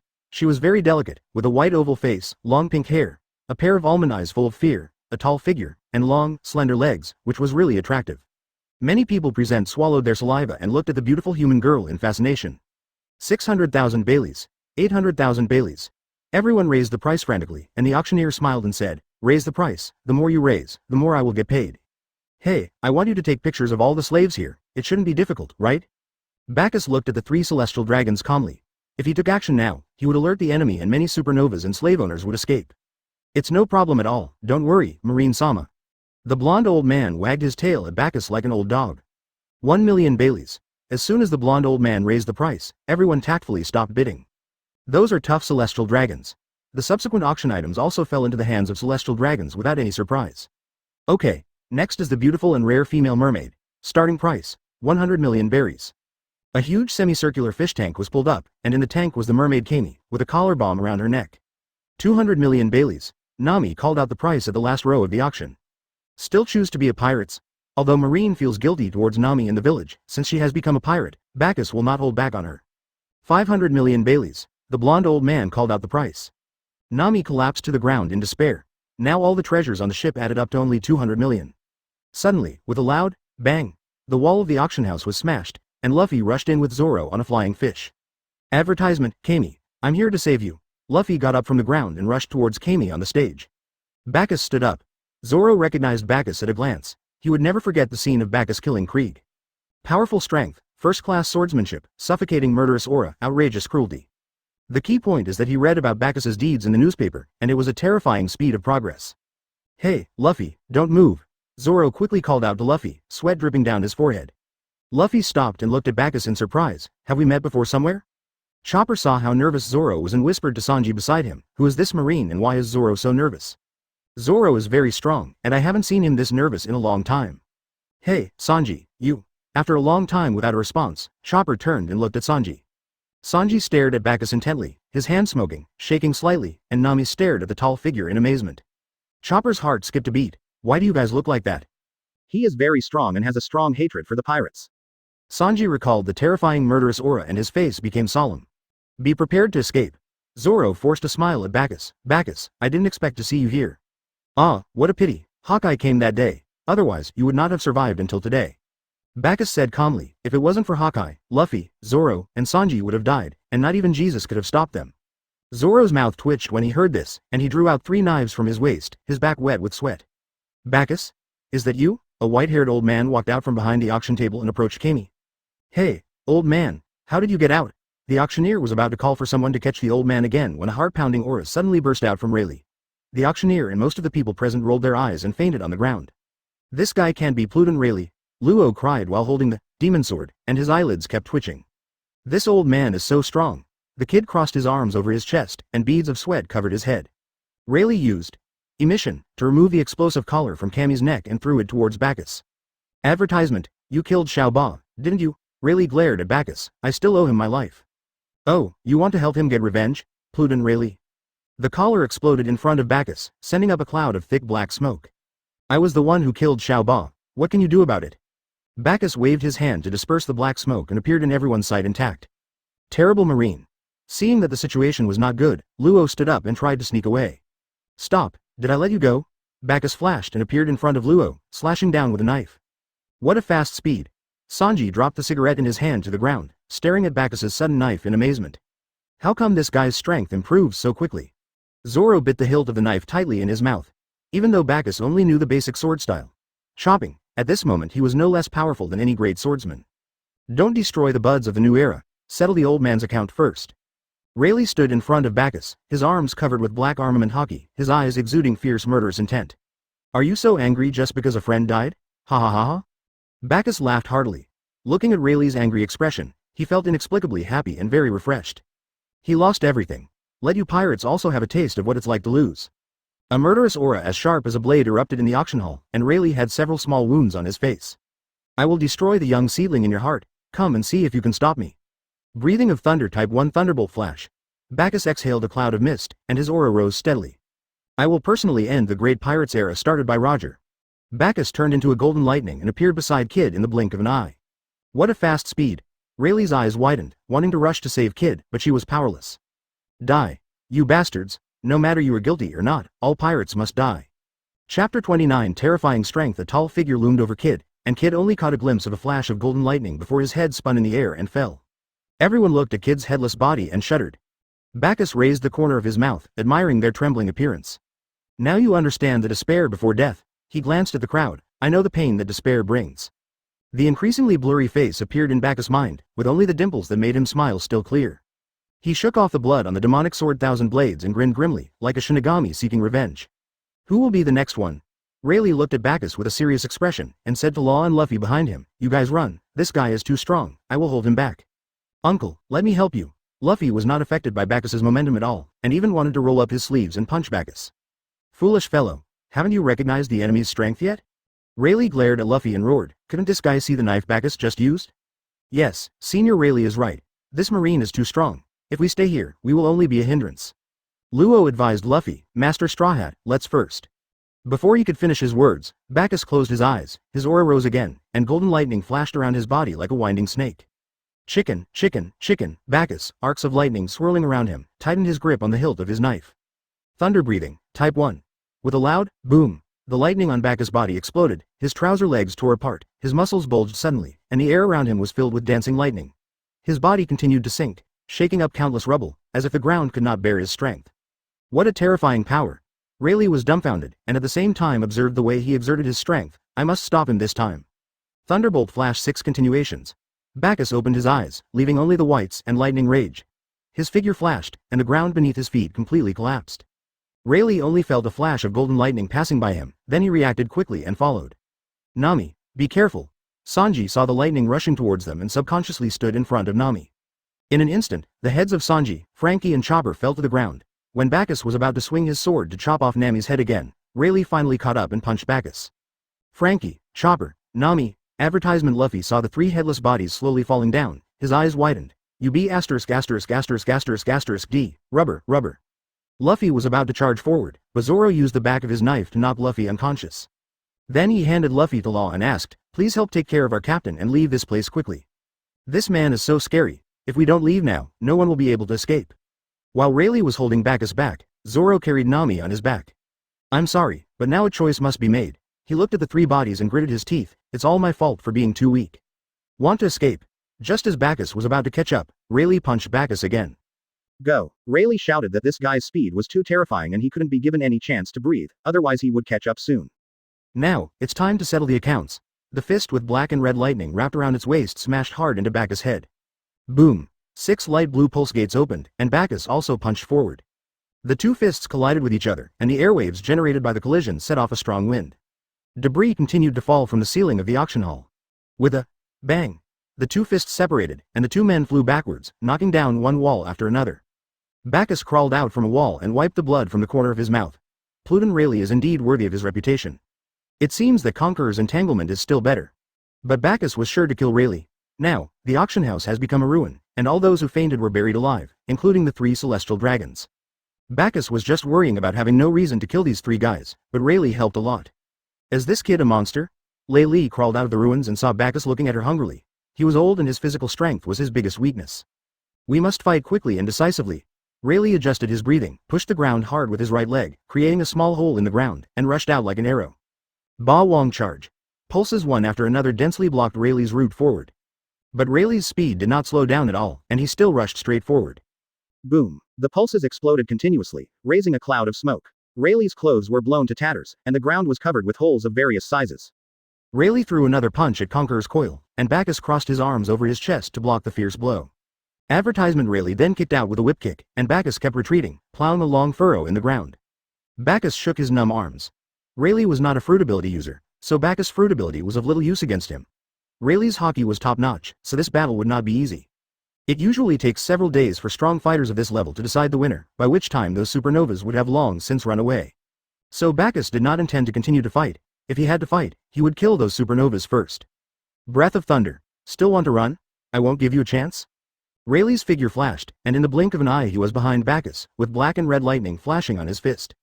Bagus had no choice but to stop using thunder breathing, turn around, take the punch, and then fight with Rayleigh. Boy, get ready to be buried with Zauba. Rayleigh punched Bagus one after another. Hey, you lowly pirates, you deserve to die. Bagus exerted force, his meridians vibrated, and he punched Rayleigh away. Rayleigh's face was solemn. This kid had too many strange abilities, including the ability to transform into lightning, the faintly visible light blue circles on his body, and the armament hockey that was not inferior to his. It seems that he can't kill him. Even if he can, it will be a few days later. By then, when the marine support arrives, it will be even more difficult for him to kill him. Seeing how much you want to kill those supernovas, I won't let you do that. They are the future of the new era. I don't want you to destroy those young men who are going out to sea to pursue their dreams. Bagus exhaled. Really? Then I have no choice but to kill you first, although that move has serious side effects. No one can stop me. Bagus closed his eyes and frantically practiced thunder breathing, feeling a burning sensation in his lungs. Thunder breathing type 1 overload mode. More and more lightning bolts wrapped around Bagus. Lightning bolts as thick as hemp ropes flashed around him. An invisible airwave emanated from Bagus' body like ripples. The ground around him shook and gusts of dust swept in all directions. What a terrifying aura. What is this kid going to do? Rayleigh knew he couldn't let the anger accumulate, and just as he was about to rush out, a bolt of lightning struck him. Countless lightning bolts raged around, creating a mess. At the same time, the lightning bolts around Bagus made sounds like the singing of thousands of birds. For a moment, the sky was dark, covered with dark clouds, and thunder roared. It can actually affect the weather. Rayleigh frowned, avoiding the thunder raging around him. Boom! Thunder rumbled, dark clouds rolled, and Bagus held the hilt of the knife at his waist, slightly unsheathing it. At the same time, the pulse gates vibrated continuously, and Bagus increased the vibration frequency of the pulse gates to the limit he could bear. His muscles bulged all over his body, his earthworm-like veins were exposed, his blood vessels were visible, and some blood was oozing from his skin. Thunder flashes in the sky, Chapter 30 Massacre, Kizaru's Arrival. Boom! A bolt of lightning as thick as a bucket fell from the sky and struck Bagus directly. Bagus suddenly opened his eyes full of whites, and his figure flashed, turning into a flash of lightning. With rumbling thunder, he appeared behind Rayleigh in an instant, and then slowly put the magic knife thousand blades back into the scabbard. Young man, I have to say you are very powerful. I don't think anyone can block this knife. But you're going to die soon, right? The thunder from the sky is not so easy to bear. Moreover, you absorb the thunder into your body, and human internal organs are very fragile. Rayleigh smiled. If such a person was allowed to live, perhaps the great pirates era started by Roger would really be destroyed in his hands. From this perspective, a mutual destruction outcome is not unacceptable. Don't worry, I won't die. Bagus was covered in blood. He exchanged a bottle of recovery potion from the system store and drank it all in one gulp. Suddenly, a line of blood appeared on Rayleigh's waist, and then the upper body was separated from the lower body, and a large amount of blood dyed the ground red. Roger, I'm here to see you. I really miss the days of sailing on the sea with you. Rayleigh smiled and closed her eyes. Bagus collapsed to the ground, his muscles twitching continuously. The side effects of this move were too great, completely exceeding Bagus' body's tolerance. Fortunately, there was a recovery potion, so he could recover in just 2 or 3 hours. Marine should have received the news by now. Kizaru should be coming soon. Marine Headquarters, Marshal's office. What did you say? The celestial dragons were attacked. Sengoku yelled at Den Mushi. Where's Bagus? Isn't he supposed to protect the celestial dragons? Kizaru, who was cutting his nails nearby, stood up and said helplessly when he saw Sengoku's furious look. There's no other way. I'm the only one who can go to Sengoku. Old Sengoku, don't forget to give me a raise. Ah, I'll leave it to you, Borsalino. Sabaody Archipelago, Mangrove number 27. What's going on? Who on earth actually provoked the celestial dragons? What if the Marine Admiral shows up later? A pink-haired woman was surrounded by a group of Marines, angrily cursing the guy who had provoked the celestial dragons. Hey, guys over there, work together. Otherwise, when the Admiral comes, none of you will be able to leave. Advertisement, I would like to test the strength of the Admiral. On the other side, a tall, rugged-looking man with a pair of white wings on his back fiercely smashed the black diamond-shaped pillar in his hand towards a Marine. Jewelry Bonnie is right. Let's just work together for now. As for Admiral's strength, you should try it out on your own, you rogue. The man with pigtails kept slapping his chest with his long arms. Marines burst into blood one after another wherever he looked. Let me do some divination first. There were 3 cards floating in front of the blonde man, who was concentrating on divination. Soon, Marines suffered heavy losses.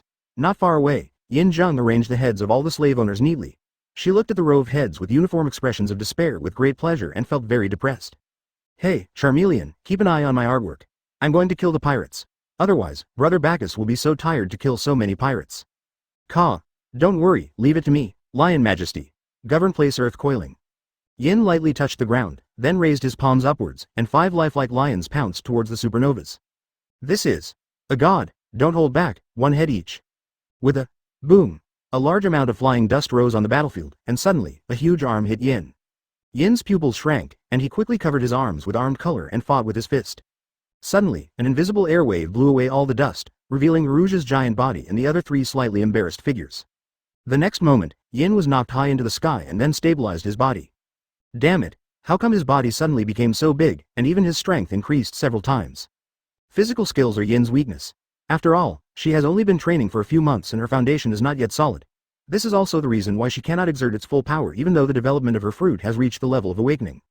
In the world of Pirates King, physical skills are the basis for becoming a strong person. It seems that I can only make use of the fruit ability to deal with it.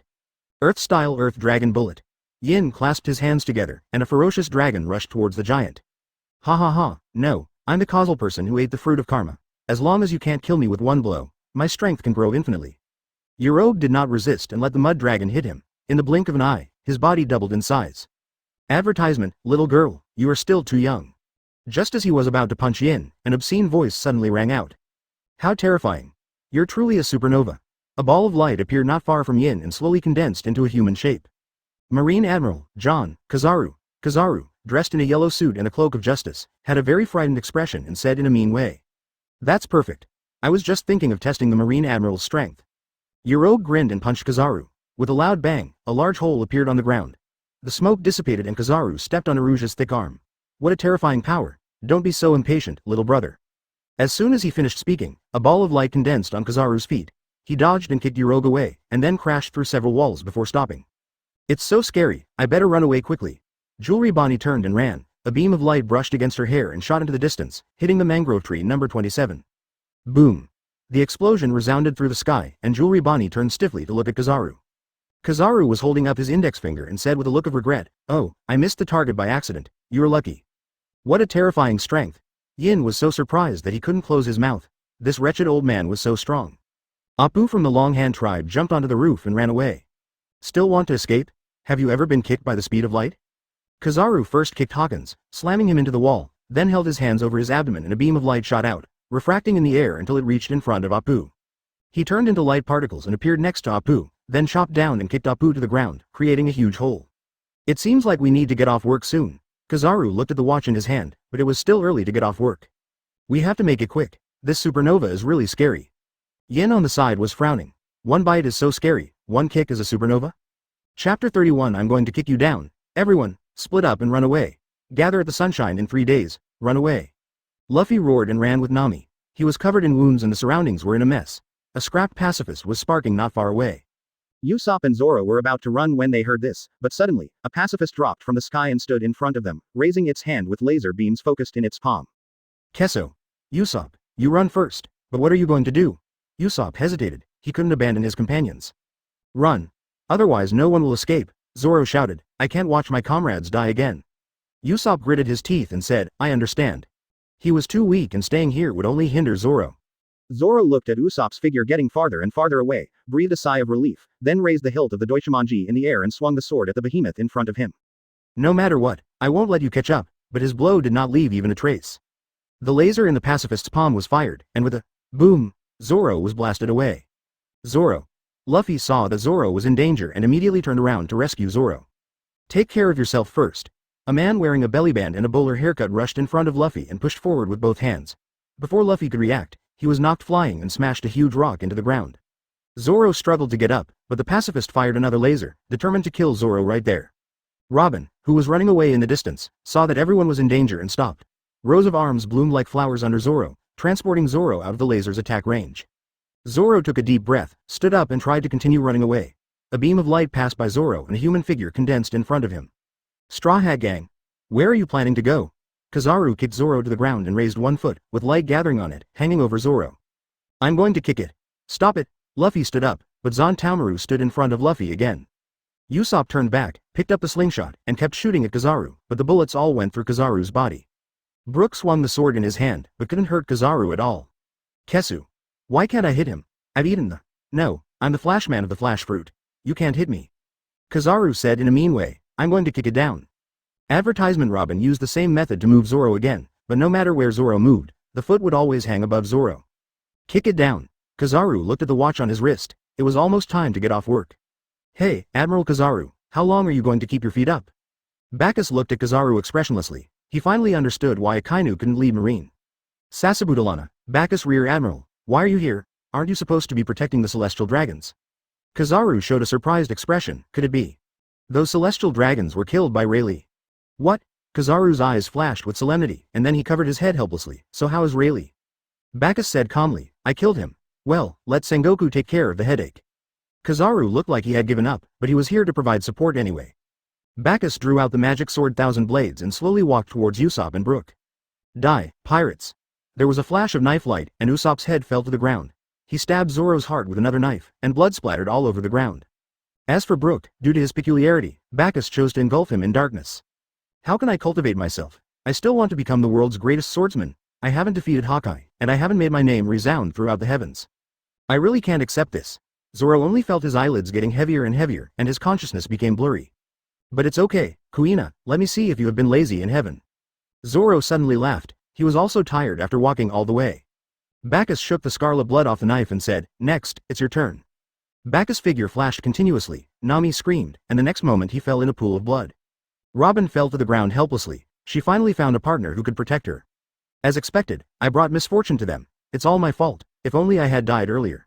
Tears welled up in Robin's eyes. It was me who harmed you. Bagus didn't hesitate at all and cut off Robin's head with another blow. Everyone, advertisement Luffy was stunned and stood there. Bagus was about to kill Luffy, but was stopped by Kizaru. Bagus, Luffy's grandfather is Garp, so what? Bagus said nonchalantly. As the two were talking, a man who looked like the pacifist appeared in front of Luffy and slapped him. Oh no! Bagus rushed towards Luffy and slashed him with his sword, but Luffy disappeared in the next moment. The man is Bartholomew the Bear, one of the 7 warlords of the sea, and the pacifist is modeled after him. It seems that I won't be able to kill Luffy today. But, Bagus pointed his knife at Bartholomew. Bear, if he doesn't die, then you will die. Bagus, we can't let you kill the bear. He's still useful to our science department. Kizaru pressed down Bakus's knife and dropped his playful expression. He knew that if he didn't stop Bagus, he would actually kill the bear. What if I insist on killing him? Bagus stared at Kizaru, a deadly black aura emanating from him. I just want to try whether my darkness can devour your light. Kizaru became serious. He could sense a terrifying aura rising from Bagus. In exchange, how about those supernovas give you those slaves that were meant to appease the celestial dragons? They were all killed before I arrived. Then I can ask celestial dragons to no longer hold you responsible for this accident. How about that? I don't need it. Bagus sneered. I didn't kill those celestial dragons. At most he was guilty of improper protection. You have that old man Sengoku to protect you, but what about the people of Sabaody Archipelago? Bagus was silent. He couldn't possibly stay on this island to protect them forever, could he? Okay, I promise. Bagus received it and Kizaru breathed a sigh of relief. Bagus turned and left. He walked his own path, steadfastly and unwaveringly. Chapter 32 Ace is arrested. Marine, please accept these apples. Thank you for saving my daughter. Yes, little Marine, thanks to you, my family was able to escape from the pirates. There are only a few eggs left at home. Please be sure to accept them. Yin was surrounded by a group of people. She had a stiff expression and tried to please everyone with a fake smile. I didn't expect everyone to be so enthusiastic. After Yin liberated those slaves, some of them who found their families came to express their gratitude, and some of them were rescued by Yin from the pirates. She really couldn't adapt to this atmosphere. The Charmeleon kept eating the food brought by everyone. His stomach bulged visibly and he burped. Bagus was reading a newspaper not far away, frowning in thought. Has Fire Fist Ace been captured? Looks like the Summit War is about to begin. Summit War not only involves Whitebeard, but also the red-haired guy. Blackbeard will also take the opportunity to release a large number of criminals from Impel Down. Brother Bagus, what are you thinking about? Yin walked to Bagus with a tired look on her face. She finally got rid of those people. It was too uncomfortable to be surrounded by them. Hey, Yin, you did a great job this time. Yin scratched his hair embarrassedly. No, I didn't contribute much. By the way, Yin, take a look at this knife. Bagus handed Yin a knife with an exquisite and ornate scabbard. This is the good sword Shuezo, which is characterized by its lightness and agility. I think it will suit you very well. Yin took Shizu and pulled the sword out of the scabbard. The blade was a black lacquered sword with a small T-shaped edge. He swung it gently a few times, and it was surprisingly brisk. Yin's eyes narrowed into slits with joy, and he couldn't put it down and played with it lovingly. Thank you, Brother Bagus, I like it very much. As long as you like it. Bagus gained a lot of effort points this time, a total of 200,000, and spent 10,000 on this snow walk. Let's go, we should go back. Bagus kicked the Charmeleon who was still feasting, and it was time to prepare for the Summit War. On the way, Bagus opened the lottery interface. Now he urgently needs to increase his lethality. Although he still has the trump card of Pulse Beast, he knows that the hockey consumption of covering the Pulse Beast must be very staggering. Otherwise the Pulse Beast will not be able to cause effective damage to those ability users, so he will not use this trump card unless it is necessary. System. Start the lottery. Ding. The 10-draw lottery begins. Ding. Congratulations to the host for obtaining 10 ration pills. Ding. Congratulations to the host for obtaining 10 ration pills. Advertisement. Ding. Congratulations to the host for obtaining 10 ration pills. Ding. Congratulations to the host for winning the lucky draw 500 times, and a copy of the Tai Chi martial arts secret book will be given away. When he saw the system prompt sound, his heart broke. That's impossible. Why am I so stubborn? Unwilling to give up, he whipped her 10 times in a row. Ding! Congratulations to the host for winning the lottery 8,000 times, and a copy of the Zhang Ye martial arts secret book will be given away. Ding! Congratulations to the host for winning a gift pack of Luo Xiaohei's War Records 6 Abilities 1. Finally got it. Bagus breathed a sigh of relief. He thought he would have to use up all his effort points before he could win this time. He first took out 2 martial arts secrets books from the system space, which were 2 bamboo books. He studied them for a while. Although they could not make his strength improve by leaps and bounds, they could improve his fighting skills. He can't always use that turtle punch. After putting the 2 martial arts secrets books back into the system space, he prepared to open the gift package of Luo Xiaohei's War Diary. The Legend of Luo Xiaohei is a Huxia animation that is as long-lived as the author and I. It is one of the ceiling of Huxia animation, including Star Odyssey, Kuiba, and Peking Opera Cats. Unfortunately, due to insufficient funds, the updates are very slow. I had just finished watching the movie of The Legend of Luo Xiaohei before Bagus came. He knew that Luo Xiaohei's War Chronicles was divided into 6 major categories: the Spirit Control System, the Living Spirit System, the Creation System, the Space System, the Mind System, and the Lock Control System. Yuling is common, and its ability is to control certain elements, such as gold, wood, water, fire and earth. The Space System is rare and can have its own spiritual space. In your own spiritual space, you are invincible, except for Master Infinity. System. Open the gift package. He couldn't wait to awaken the Space System. It must be a Space System. Ding! Congratulations to the host for awakening the water element of the Spirit Control System. Bagus wished he could give himself 2 big jewels. Invincible Space System. The result is the Imperial Spirit System. But fortunately it is of water attribute. It would be better to wait until we get to the Marine headquarters before testing its power. Golden Lion taught him a lesson last time. Soon they arrived at the Marine headquarters. Yin planned to practice hard. She now knew the importance of physical skills.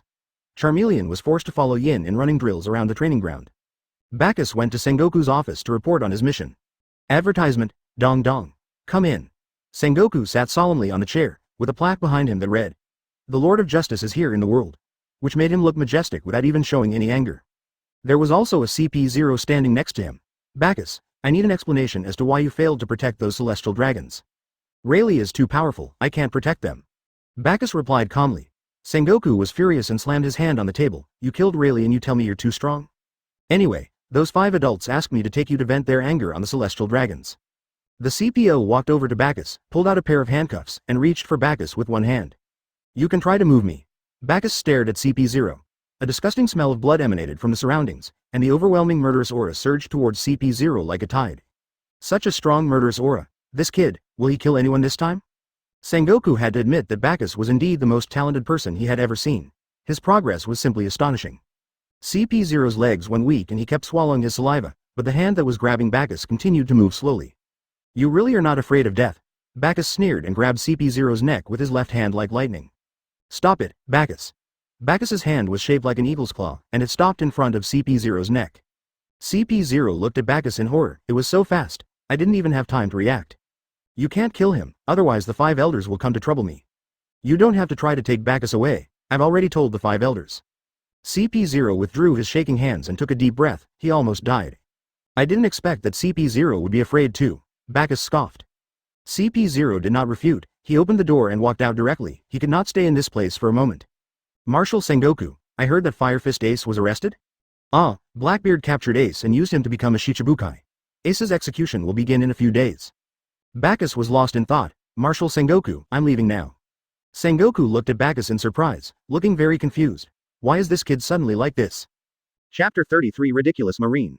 Wait, Bagus. Sengoku called out to Bagus. Bagus, there will be problems if you kill pirates like this. The world government has been maintaining the balance of the world. Without any of the 4 emperors on the sea, the balance will be broken, which will be a devastating blow to this sea. At that time, Marshal Sengoku, you are not still naive enough to think that this so-called balance can bring peace. Bagus interrupted Sengoku. If this balance really works, then what's wrong with my hometown? But this is already the maximum protection. If those 4 emperors start a war, this sea will be devastated. If we kill them all, there won't be any problems. Bagus said disapprovingly. How can we kill them all? Bagus, the reaction caused by the black industry you destroyed today is enough to make Marine drink a pot. How can we talk about killing the 4 emperors? Besides, there are so many civilians in the 4 emperors' territory. What will happen to them if a war breaks out? Sengoku yelled angrily. He was already overwhelmed by the matter of Sabayati Archipelago. He explained the situation to him in a proper way, but he showed an indifferent attitude, which was even more difficult to deal with than Akainu. This immediately ignited Sengoku's anger. I don't object to you saving those slaves, but do you know how great the consequences of this matter are? Do you know how many people died because of this incident? You think I don't want to kill those pirates? You think I don't want to kill people everywhere? You think I don't want to rescue those slaves? But I'm the Marine Marshal. I have to consider many things and many factors. Sengoku became more and more confused as he spoke. When he was young, which ambitious boy hadn't thought about changing this terrible world? But each one of them was defeated by reality, and now even his justice as the king of the world cannot be implemented. Sengoku took a deep breath and smiled bitterly. Bagus, you know, the idea of killing all the pirates is simply not realistic. How could the pirates possibly kill them all? Bagus looked at the confused old man in front of him and said seriously, I don't know if I can kill all the pirates, and I don't need to know if all the pirates can be killed. I only know that I am alive now for one thing. To kill. Regarding your concerns, I can only say that you can't have your cake and eat it too. If you want to gain something, you will definitely lose something. So, for me, none of this matters. The Marine has too many restrictions. A Marine like this, huh? Bagus laughed. Initially he wanted to join the Marine and wait for him to grow up, but now it seems that the identity of Marine has brought great restrictions to him. Advertisement, but he doesn't need it now. He has grown up, the identity of a Marine is dispensable to him, and he will get rid of those pirates one by one sooner or later. What do you mean? Bagus? Sengoku stared into Bagus' eyes, trying to see what Bagus was thinking, but he only saw pity. Nothing, it's just that this Marine isn't worth my stay any longer. You're ridiculous, Marine. I don't have the time to play the pirates game with you guys. Bagus laughed, opened the door, and prepared to leave. Suddenly, he remembered something and turned to Sengoku and said, Old Sengoku, pay attention to Blackbeard's movements. Sengoku looked at Bakus's back as he left. Bagus, what about your justice? To you, can justice be thrown away so easily? Bagus smiled and replied, Who says that only Marine can represent justice? Old man Sengoku, I advise you not to stand in my way in the future, otherwise, I will not show mercy. Sengoku pondered, he knew Bagus would not stay in the Marine next. It looks like this kid is leaving the Marine. Marine needs his strength now. When Ace is executed, Whitebeard will come back to save him. Marine must win this battle. Sengoku stood up, looked at the flying and flamboyant characters on the plaque in confusion, smiled bitterly, and muttered to himself. I'm such a failure as a Marine Marshal, after this, I'll resign. In the end, I still failed to carry out my justice and change the world. What is it, Admiral Aokiji? Bagus asked calmly, looking straight at Aokiji who had a fierce look on his face. He met Aokiji as soon as he went out, and he guessed why he blocked his way and why he looked at him with murderous eyes. You killed Nico Robin, didn't you? Bagus laughed as if he had heard a funny joke. I say, now Marines have to be threatened if they kill pirates. Advertisement. The laughter slowly died down, and Bagus looked at Aokiji coldly. So what if I killed her? If you want to avenge her, I'm always here for you. Aokiji clenched his fists, a bone-chilling chill emanating from his body. He passed Bagus expressionlessly, and as he passed by, he said softly, Killing pirates is not wrong, but you should not have killed a group of kind pirates. Bagus curled his lips in disdain. He took out a pink conch from his arms and gently stroked it with his calloused hands, with an unexpectedly gentle expression on his face. Kindness, so what? Hey, little girl, that's all you have. Back then, your big brother Bagus ran 1,000 laps without stopping. Zephyr crossed his arms over his chest and taunted Yin, who was panting on the track. After hearing Zephyr's ridicule, Yin pouted and muttered, You old man, you are so bad. I hope you will choke when drinking water, choke when eating, and have no paper to wipe your butt. But she still gritted her teeth, moved her legs, adjusted her breathing, and ran forward. The fire dinosaur behind her stuck out its tongue, its fat belly rubbing closely against the ground, its two upper limbs hanging limply, and it ran in small steps with a look of despair on its face. He was about to stop and rest for a while, but Zephyr kicked him in the A, covered with armament hockey. Run for lousy. The fire dinosaur didn't dare to be lazy. It covered its butt and immediately surpassed Yin. Zephyr looked at the miserable appearance of Charmeleon, grinned, and said, I asked you to spit fire and burn lousy at the beginning. Don't think I will forget it just because you change your appearance. Bagus saw Zephyr laughing not far away, smiled helplessly, and walked towards Zephyr. Yo, Bagus, you did a good job this time. Zephyr put his arm around Bagus' neck, his eyes full of pride. Bagus also felt very happy, just like when you got a perfect score on the test and took it home. Your father looked at the test paper and smiled happily, and your heart also felt like it was filled with honey. That feeling of being recognized is like an indestructible shield for you. Even if I go against the whole world, so what? Chapter 34, Prelude to Summit War. By the way, Mr. Zephyr, there might be a big war in a while. These are for you. Bagus pulled out a sack of ration pills and a few bottles of recovery potions and handed them to Zephyr. Zephyr took the sack and asked in confusion, What is this? This is a soldier's ration pill. It can speed up the recovery of the soldier's physical strength. It can be considered a kind of supply. Bagus explained that this was the only way he could think of to help the Marines improve their combat effectiveness in a short period of time. Teacher Zephyr, do you still have the power rock? Why do you want that thing, kid? Power rock is very dangerous. As Zephyr spoke, he took out a Longan-sized soldier's ration pill from the sack and put it in his mouth to chew. It's so bitter. Zephyr's whole face scrunched up and he stuck out his tongue. The explosion of the power rock is no joke, but you are my proud disciple, so I will give you some later. Zephyr picked up another ration pill and examined it carefully. Bagus was deeply touched, but he thought that his next actions would make him a disgrace to the Marine. At that time, he would betray the trust of the poor old man. He suddenly didn't know how to face Zephyr. Bagus, what's wrong with you? Zephyr asked, noticing Bagus's grim expression. No, nothing. Mr. Zephyr, I'm leaving now. Bagus avoided my gaze and scurried away. Bagus found an open space, sat on the ground, and looked through the secret book he had just obtained. Let's take a look at Zhang Ye first. After all, there is a saying in Huxia martial arts. 10 years of Tai Chi without going out, 1 year of Zhang Ye killing someone. Tai Chi takes time to practice, while Zhang Ye is easier to get started with. Practicing Zhang Ye is like climbing a mountain, with each step bringing you to a new level. The so-called taking off the gun and turning it into a fist. Drill, chop, horizontal, cannon, and collapse. Bagus followed the instructions in the book and imitated the movements in the book and practiced. Advertisement Ghost Island. What did you say? The slaves of our pirates were liberated by the Marine. Kaido slammed the ground hard, and with a boom, a hole appeared on the ground.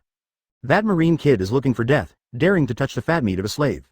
It seems that we need to let the Marine feel our beasts pirates again. Kaido sneered and said to Jin, who was kneeling in front of him. Blue blue blue, the phone rang and Kaido answered it. Kaido, your slave has been released by Marine as well. So what? I heard that Whitebeard's son was captured. Given Whitebeard's character, he will definitely go to rescue his son. I plan to send some people to cause trouble for Marine. Do you think that while Marine is dealing with Whitebeard, he will still have the mind to deal with our people? Ha ha ha, mommy, mommy. Is that what you were planning? Then I will get involved, too. Daughter Island. Luffy, did you say that all your companions were killed by that man? On a pink bed that was larger than one could imagine, Empress Hancock sat on the bed and looked worriedly at the dejected boy in front of her. Ah, that man was powerful beyond imagination. He killed all my companions. Luffy clenched his fists, and something unprecedented appeared in his eyes, hatred. One day, I will seek revenge on him. The old woman next to her was reading a newspaper and muttered to herself, oh, Pirates King Roger's son, Fire Fist Ace, was caught by Marine and is going to be publicly executed. Mother-in-law, what did you say? Seeing Luffy's nervous expression, Granny read the news on the newspaper in her hand again. Fire Fist Ace has been arrested and will be executed in 3 days. Why, is this person important to you? Ah, he is my brother. Hancock, can you do me a favor? Find me a boat, I want to save him. Luffy said to Hancock anxiously. But criminals of this level are usually imprisoned in the underwater prison, impelled down, it's too dangerous. Hancock looked at Luffy worriedly, she didn't want to see Luffy in any danger. Please, Hancock. Luffy pleaded, Ace is someone important to me. I've already lost my friends, I can't lose my brother again. But, promise him, Hancock. Advertisement My mother-in-law flipped through the newspaper and said earnestly, when a man has made up his mind, no matter how you persuade him, it will be useless. It is better to quietly help him as much as you can behind him. Only in this way will the man like you. What are you talking about, old woman? Hancock, blushing, snatched the newspaper from the old woman's hand. Don't worry, Luffy. I will help you. My status as a Shichibukai should come in handy. Bagus stood on the sea, with countless water droplets swirling around his body. He waved his hand, and all the water drops gathered together in front of him as if they had received an order. After a series of practice, he can now perfectly control the water element. Bagus waved his hand again, and the ball of water in front of him merged into the sea.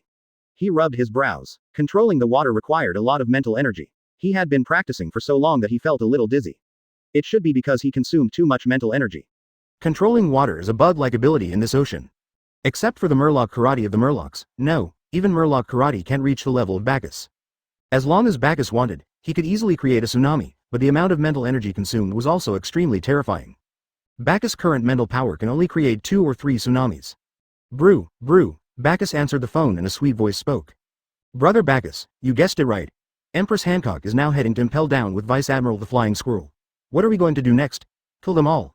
No, don't alert the enemy, I'll take care of it. Okay.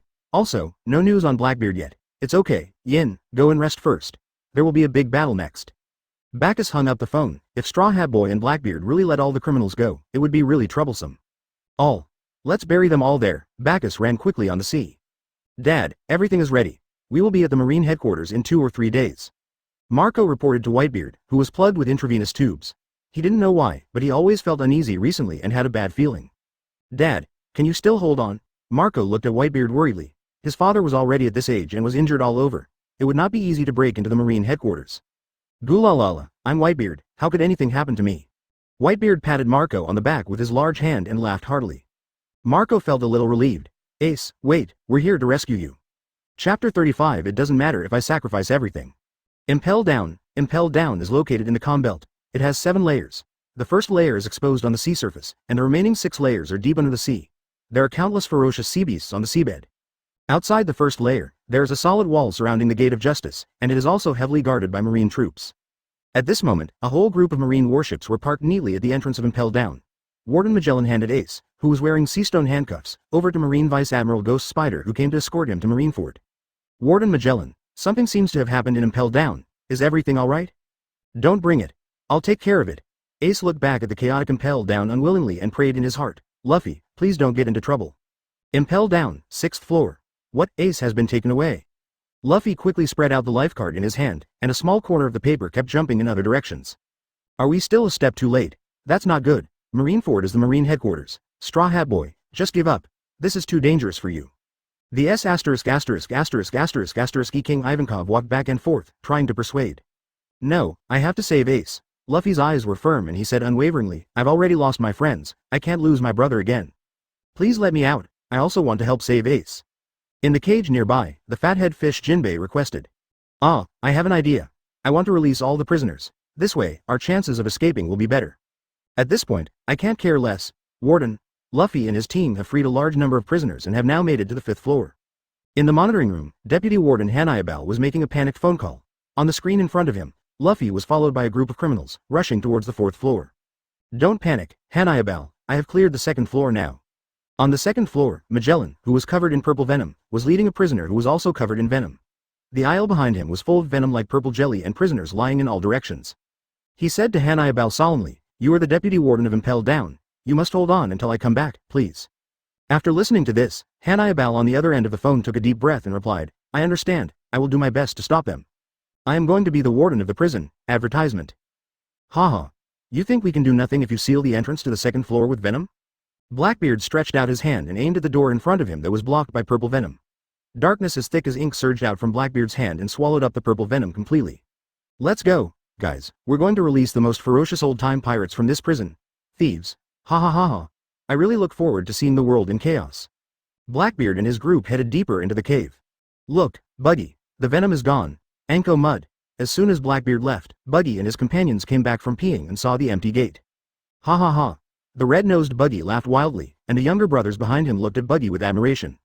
I'm the Buggy God tier, guys, follow me out. Bagus looked at the ruined Impel Down in front of him, with countless marine wreckages and marine corpses floating on the sea.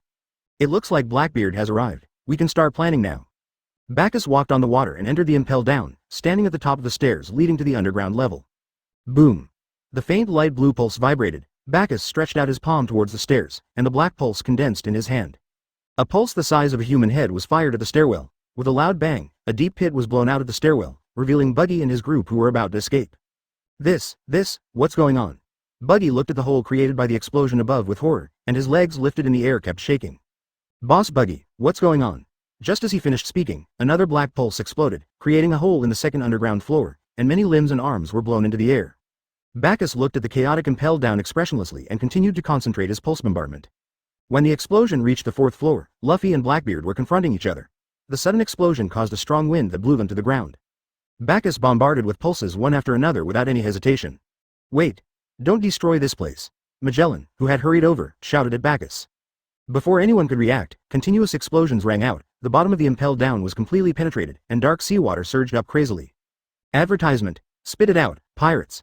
Bagus pulled out 3 red test tubes from his arms and threw them down. The test tubes spun several circles in the air and fell vertically downwards. What's this? Everyone looked at the falling test tube in confusion. Jinbei grabbed a red test tube.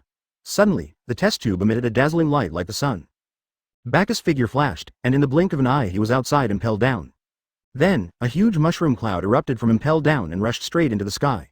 The white cloud seemed to be torn into pieces, and the originally calm sea was like boiling oil that suddenly had onions, ginger, and garlic added to it, and it exploded.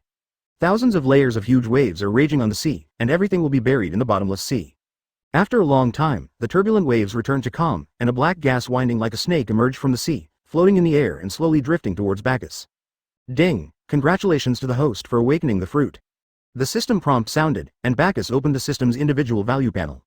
Host. Bagus Stamina, 12,520 Spirit, 13,521 Armament Hockey, Advanced. Observation Hockey. Intermediate Conqueror's Hockey, Unawakened. Fruit Development. 100% Bagus felt that his control over the power of his fruit had reached a new level.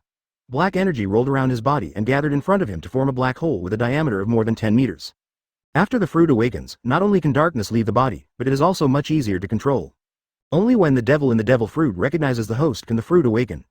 It seems that Bagus' actions, combined with his absorption of Blackbeard's dark fruit, caused his fruit ability to awaken directly. He even killed all the soldiers and pirates who were defending him held down in the sea. But Bagus has no regrets. Even if the whole world died because of him killing pirates and stuff like that, it didn't matter. He can sacrifice everything to achieve his goal. Okay, time to go. The war over at Marineford is probably about to start. Most of the people in Impelled Down are fruit ability users, and there are countless sea kings and terrifying water pressure in the sea. With that powerful kinetic rock, it was impossible for anyone to survive. Bacchus's figure gradually disappeared in the distance. A few seagulls wearing hats flew by, and the world returned to peace. Chapter 36. Rescue Ace, Whitebeard Pirates appear Naval Headquarters, Marineford Scaffold. Sengoku and Garp stood on both sides of the execution platform, gazing at the mirror-smooth sea in the distance. Below them, countless Marines were standing ready. Directly below the execution platform, there were 3 exquisite and gorgeous chairs, with the 3 Marine admirals sitting on them. At the front of the execution platform were 7 warlords of the Sea Hawkeye, Empress Hancock, Doflamingo and others. There are also all the Marine vice admirals. It can be said that 9/10 of the Marines' power is concentrated here. On the execution platform, Garp sat next to Ace, staring blankly at the sea in the distance. Old man. Ace looked at Garp's lonely figure, feeling full of guilt. I'm sorry, old man, I didn't become a powerful Marine. But I never regretted being a pirate. Well. Garp sighed, the view of the sea in the distance becoming increasingly blurry in his eyes. Old man, what should I do? He is a Marine. On one side is the justice of a lifelong belief on the back. On one side are the family members who watched him grow up. He could only watch his loved ones die. The biting cold sea breeze blew in his face, and Garp's tall figure became hunched. At this moment, he is no longer Marine's hero. He is just a poor old man who doesn't want to see his grandson die. The word, justice, behind him was too heavy, pressing Garp to the point of suffocation. He didn't know whether he should save the man or not. ACUB ******** D. Why don't you live according to what I say? Only in this way can I protect you blatantly. Tears streamed down Garp's weather-beaten face, wrinkling his furrowed lines. Old man, advertisement. Ace clenched his teeth, trying not to cry out. When he saw Garp's gray hair and his no longer upright figure, he suddenly realized that this old man who had watched him grow up was really old. The biting sea breeze suddenly stopped, and a hazy mist rose from the sea. Mina. Pirates. Here they come. In the distant mist, rows of ships can be vaguely seen. The Marines grasped their weapons tightly and prepared for battle. Except for Kobe and Belmer. Hey, there are too many pirates here. Belmer's legs were shaking, and he looked at the approaching pirates in horror. Yeah, otherwise, let's just run away. Kobe kept swallowing his saliva and was about to run away when he suddenly remembered what Bagus had said to him. He suppressed his inner fear and comforted himself. It's okay. At worst, we can just hide if we get into a fight. In the mist, densely packed pirate ships appeared, rapidly approaching the execution platform. Strange, why can't I see Whitebeard's main ship? On the observation deck, a Marine turned the telescope, looking for Whitebeard. At the same time, on the crescent-shaped shore near the execution platform, several bubbles suddenly appeared on the originally calm sea surface. No one noticed anything. They only saw the 3 admirals looking towards the sea not far away with serious expressions. Then, ripples appeared on the sea surface. Everyone finally noticed something and looked at the boiling sea surface nervously. The water surface became more and more turbulent. Suddenly, a large whale-head-shaped ship wrapped in bubbles emerged from the sea, soared into the sky with splashes of water, and then landed steadily on the sea. Immediately afterwards, 3 more pirate ships emerged from the sea in the same way and followed closely behind. The whale-head-shaped pirate ship is Whitebeard's main ship, the Moby Dick. On the boat, a burly man holding a machete staggered to the bow. His crescent-shaped white beard made it easy to tell his identity. The world's strongest man, Whitebeard, appears. Let me see, my dear son is not hurt. Whitebeard looked around, and finally smiled gently at Ace on the execution platform, but he exuded a fierce aura and a terrifying sense of oppression. Behind him, the captains of the Whitebeard pirates were ready to attack at any time. On the execution platform, when Ace saw his father smile, he felt unprecedented peace of mind. Advertisement, he actually lurked in the deep sea and avoided the Marine's outer defense circle so easily. He is indeed a strong man from the old times. Sengoku raised the Den Den Mushi in his hand and ordered, follow the plan. Let me give you a welcome gift first, Marines. Whitebeard stuck the Kusukumochi in his hand into the ground, raised his arms, his knotted muscles swelled, and veins like earthworms popped out. He swung his 2 sandbag-sized fists and smashed them hard on both sides of his body. Click! The air on both sides was like broken glass, with cracks appearing. The whole world seemed to be shaking, the seawater surged up, and huge waves thousands of stories high were raised on both sides of Marineford. The next moment, Marineford was about to be swallowed by the huge waves. Be careful. He is the strongest man in the world. He has the power to destroy the world. Sengoku said nervously. You are clearly superior in combat power, but you are only boosting their morale and destroying your own prestige. Sengoku, you should just abdicate.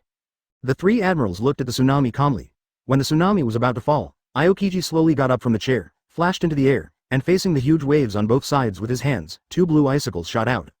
Ice Age. In the blink of an eye, the two surging waves turned into ice sculptures, quickly freezing the waves. Aokiji exuded a cold aura, and the ice in his hands turned into countless ice arrows and shot towards Whitebeard. Whitebeard simply punched the ice arrows, causing the air to vibrate and countless ice arrows to shatter. The aftermath even affected Aokiji in the air. Seeing this, Aokiji condensed an ice clone to resist Whitebeard's aftershock attack. The ice clone fell to the sea surface, and thick ice formed on the sea surface in the blink of an eye, freezing all the ships of the Whitebeard pirates on the sea surface. It's really scary, like a monster. Kizaru looked very frightened, stood up from the chair, and decomposed into countless light particles. Then the light particles moved to the sky, and Kizaru's figure condensed again, emitting a dazzling bright light all over his body. Yashikani no Magatama. Light bullets scattered like chess pieces shot towards Whitebeard. Whitebeard narrowed his eyes, it's so blinding. He remained motionless and not panicked, and raised his hand to block the glaring light. At this time, a bird that looked like a phoenix with blue flames burning all over its body flew directly over Whitebeard and used its body to block the light bullets in the sky. The light dissipated, and blue flames burned in many parts of the pineapple-headed Marco's body. His hands turned into a pair of wings, flapping slowly, and he sneered at Kizaru. How can we allow you to disturb our king right after you come here? Advertisement Chapter 37 The Darkness That Devours Everything. As expected of the captain of the Whitebeard pirates, each of them is as strong as a monster. Kizaru was in the sky, and continued to fire Yasukani no Magatama at Marco, who was flying towards him, but each light bullet sank into Marco's body like a stone sinking into the sea, without causing any harm to him. Marco flapped his wings, flew above Kizaru, and performed a somersault kick, using the kicking skill of armament hockey to kick Kizaru away and smash him into the distant city wall. It's a shame. My clothes are all dirty. Kizaru stood up slowly and dusted off his clothes. Little ones, come on. The pirates on the ship charged forward collectively, jumped off the ship, walked on the icy sea, and swarmed over. The Marines were not to be outdone and rushed towards the pirates together. On the battlefield, amid the flashes of swords and the shadows of sabers, broken limbs and arms kept falling to the ground. Shouts, screams, and the sounds of sharp weapons piercing flesh mixed together. Kobe and Bellimer stood in the back in a daze. From time to time, they saw someone's stomach cut open with intestines hanging out, but the person was still waving his knives. Yin looked at the two with disdain, holding the snow given to her by Bagus, and rushed towards a group of pirates. At this moment, a pirate holding a mace jumped out from behind Yin. Before Yin could react, a flame as thick as his arm sprayed towards the pirate. Not far away, the Charmeleon touched his nose proudly. Seeing that the lizard was extremely powerful, the four pirates exchanged glances with each other, surrounded the Charmeleon, and attacked it together. Careful. Yin touched the ice surface, raised his hand, and a huge block of ice floated in the air. He waved his hand again, and the huge block of ice quickly knocked the four pirates away. Baka. Don't get carried away, you'll die. Yin punched the Charmeleon on the head, causing him to grimace in pain. Afterwards, the man and the dragon worked in perfect harmony, like a harvester, easily reaping the lives of the pirates. The originally blue ice surface was stained with blood, and the world at this moment looked more like hell. That's scary, Bellimer, let's just hide. Let's find a safe place and wait for the war to end. The two men staggered to the back, hid behind a large rock, and watched the Marines and pirates fighting each other. Whitebeard stood at the bow, adjusting his breathing. He was seriously ill, so he couldn't go on the field until the critical moment. Moreover, if he took action, he would accidentally hurt Ace. The power of shock fruit was too strong. He observed the situation on the battlefield and sighed, as expected of Marine the resourceful General Sengoku. Ace. I'm here to save you. Behind Whitebeard, a 60-meter tall ancient demon Oz walked towards Ace on the execution platform. He had a green face and fangs, and each step could cover a distance of dozens of meters. He carried a huge straw hat on his back and held a machete several dozen meters long in his hand. Every step he took would cause a slight earthquake. Advertisement When the Marines saw this mountain-like figure, they all retreated. Oz. Go back. You'll die. On the execution platform, Ace shouted at Oz, saying that he was too big and could be easily targeted by concentrated fire.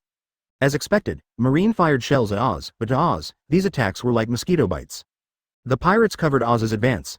Oz lifted a Marine warship and threw it at the Marine easily, and a path was easily opened up. What a powerful force. If I turn him into a zombie, the strength of my zombie army will increase significantly. Gecko Moria looked at Demon Oz greedily. His zombie army had lost a lot of strength since it was destroyed by Straw Hat Boy Luffy, and he needed this kind of powerful giant to replenish it. The bear on the side did not speak. He spread out his hands, and a bear paw-shaped bubble appeared between his hands. Then it compressed into the size of a palm and pushed hard at Oz, who was about to go to the execution platform. The moment it touched Oz's chest, it exploded with a boom. Oz groaned, endured the pain and continued to move forward. We will be able to rescue Ace soon. With this belief, Oz took a step forward. You are so tenacious. The Doflamingo swung towards Oz's right leg like a swing. A thin line flashed past Oz, and Oz's right leg was broken at the knee. Oz's huge body fell forward. He reluctantly stretched out his right hand, trying to grab Ace. The huge straw hat rolled from his back into the distance. That's enough, Ace. I'm almost there to get you out. Oz. Ace roared, tears welling in his eyes. I'm sorry, it's all my fault. Ace burst into tears. He finally realized how much harm his childish behavior had brought to everyone. Countless family members died because of him, but he was so willful. Oh Yaji. Take everyone and go. Don't waste your lives for a hopeless idiot like me. Ace said guiltily that from the beginning to the end, it was all the result of his being too conceited. What nonsense are you talking about? You are our family. Yeah, Ace, wait until we come rescue you, Ace. We will definitely get you out. On the battlefield, the pirates laughed wildly. Death was nothing to them. Whitebeard laughed up to the sky, and he looked proudly at his sons who were fighting. Don't take it, Ace, we will get you out. Whitebeard raised his arm, about to cause an earthquake, when suddenly, a powerful voice came from behind him. Advertisement. It's really lively. If you don't mind, let me join in the battle. On the lookout, the observer saw something through the telescope and said in horror, Everyone, look ahead. Everyone, look what the hell is behind us. Some of the pirates became terrified after seeing the scene behind them, as if they had seen something terrible. For a moment, everyone on the battlefield stopped fighting and looked into the distance. Whitebeard looked back, his pupils shrinking slightly. He saw a man in a cloak walking towards him slowly. He was surrounded by thick black air, which was swirling. Behind him was the cold and damp darkness that covered the entire sky. With every step he took forward, the darkness expanded further. He is like the Lord of Darkness, he is the king of this darkness. Heavy darkness is inherently frightening. Everyone subconsciously swallowed their saliva over and over again, trying hard to suppress the fear in their hearts. Sengoku's face was uncertain. He didn't know if this guy was a friend or an enemy. The figure was shrouded in darkness and he couldn't see the figure clearly. Moreover, this seemed to be a fruit ability. He seemed to have seen it somewhere. Sengoku, do you feel it? It feels familiar. No, he's even more powerful. Garp looked solemnly at the terrifying darkness. Ah, with this frightening aura, he must be very difficult to deal with. Sengoku glanced at Garp secretly. He was not sure whether Garp would let Ace run away at some point. Therefore, Sengoku's main role in this war is to guard against Garp. Garp is a marine hero. He is the faith of countless marines. If even he betrays justice, then the marines will face an unprecedented crisis, the collapse of faith. By then, Marine's position will no longer be in opposition to the pirates, and the whole world will be disappointed in Marine. But, the only person he felt sorry for was his old friend Garp. Humph. You're playing tricks, Whitebeard snorted coldly and punched the air. With a crack, a shockwave blasted towards the figure. The figure waved his hand, and a darkness blocked his way. The shockwave rushed straight towards the darkness, but nothing happened, only ripples in the darkness. What? Oh, Yaji's attack is ineffective. Marco watched the scene in disbelief. The figure walked towards Whitebeard slowly. Ships were swallowed by the darkness, and no grass grew wherever he passed. The darkness that swallowed everything enveloped everyone. Chapter 38 Growth. The oppressive darkness made the battlefield seem eerie. Everyone stopped fighting at the same time and looked towards the deep darkness in horror. Brother Bagus has become stronger again, so cool. Yin became excited. Her intuition told her that the vague figure in the darkness was her elder brother Bagus.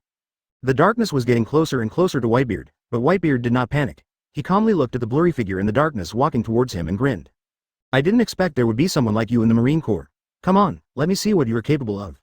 Then, a red light flashed in his eyes, and an invisible aura mixed with black and red lightning like little snakes spread wildly in all directions. For a moment, there was a strong wind, and all the Marines were stunned by the momentum, while other stronger Marines gritted their teeth and resisted. A little blood oozed from the corner of Whitebeard's mouth, and he wiped it with the back of his hand without caring. Seeing this, Marco looked at the tall figure with uneasiness. Oh Yaji, have you decided yet? He was well aware of Whitebeard's physical condition. His body was like an old ship, which would fall apart if it was hit by a little wind and rain. He clenched his fists unwillingly. It had always been his father who had protected them from the wind and rain, but now that he was old, he could no longer do anything. My body can't bear the burden of conquerors. Well, I didn't expect to return alive anyway. Little devil. Take this, Whitebeard roared, and strands of black and red lightning wrapped around the sharp blade. He waved the Kurigane Kiri in his hand and slashed at the figure in the dark without any fancy moves. The figure in the darkness raised his arms, and the moment the blade above his head touched his arms, a strong wind pressure suddenly erupted. The ice surface around him cracked and shattered, the seawater under the ice surged up, and a crack like an abyss appeared in the sky. Just like the light of dawn dispels the chaotic darkness, the darkness was torn into pieces, revealing the figure in the darkness. The figure in the darkness emerged, curled his lips, and the cloak of justice behind him fluttered in the wind. It seems that the nemesis of dark fruit is Hawkeye. Bagus. Sengoku's eyes widened in surprise when he saw the familiar figure. Is it already that powerful? Bagus. Advertisement. Although Whitebeard is old and frail, he was known as the strongest man in the world when he was young. Even though he is old, he still possesses the power to destroy the world. And Bagus is a marine supernova. If someone like this betrays the marine will be in big trouble. Suddenly, Sengoku's sense of crisis rose rapidly. Garp on the side was not too surprised. He inadvertently glanced at Ace, who was standing behind him with an anxious look on his face, and it was unknown what he was thinking in his deep eyes. Garp. Know where you stand. Sengoku came back to his senses and reminded Garp. You don't have to tell me. I know what to do. Garp closed his eyes, his body shaking as if he was struggling to make a decision. Sengoku sighed. I'm sorry, old comrade. Whitebeard, you're old. Your power isn't even as strong as Golden Lion's Conqueror's entanglement. It's like a mosquito tickling an itch. Bagus taunted, then shook his arms and sent the blade above his head flying. Whitebeard took a few steps back and looked at Bagus solemnly. Bagus shook his numb arms. Although he could now block Conqueror's entangled attacks with his armament Hawkeye, the inherent destructive power and mental oppression were still very strong. When he was hit by Whitebeard's attack just now, he clearly felt that the bones in his arms were about to break, accompanied by some pressure. His head felt like it was hit by a sledgehammer. If Whitebeard was young, he probably wouldn't be able to withstand such power. But now that Whitebeard has weakened to ultimate, the power of Conqueror's entanglement is still within his tolerance. Funny little devil. Whitebeard's breathing became rapid, and he kept adjusting his breathing. Now he could no longer bear the consumption brought by Conquerors. Good opportunity. Sengoku saw Whitebeard's miserable state and decisively ordered, begin Ace's execution now. On the execution platform, two soldiers holding sharp spears stepped onto the platform, stood on both sides of Ace, and pointed their spears at Ace's chest. Advertisement. All the pirates looked at the execution platform anxiously. If Ace died, all their subsequent struggles would be meaningless. Once people lose their goals of moving forward or striving for, the result is total defeat. So the pirates rushed towards the execution platform like crazy. Some of the marine soldiers fainted on the ground, and the rest resisted desperately. And this is exactly the effect Sengoku wants. Lion Majesty Ice Earth Coiling. Yin waved his hand, and the ice ships around him condensed into 5 azure lions, which pounced on the pirates in all directions.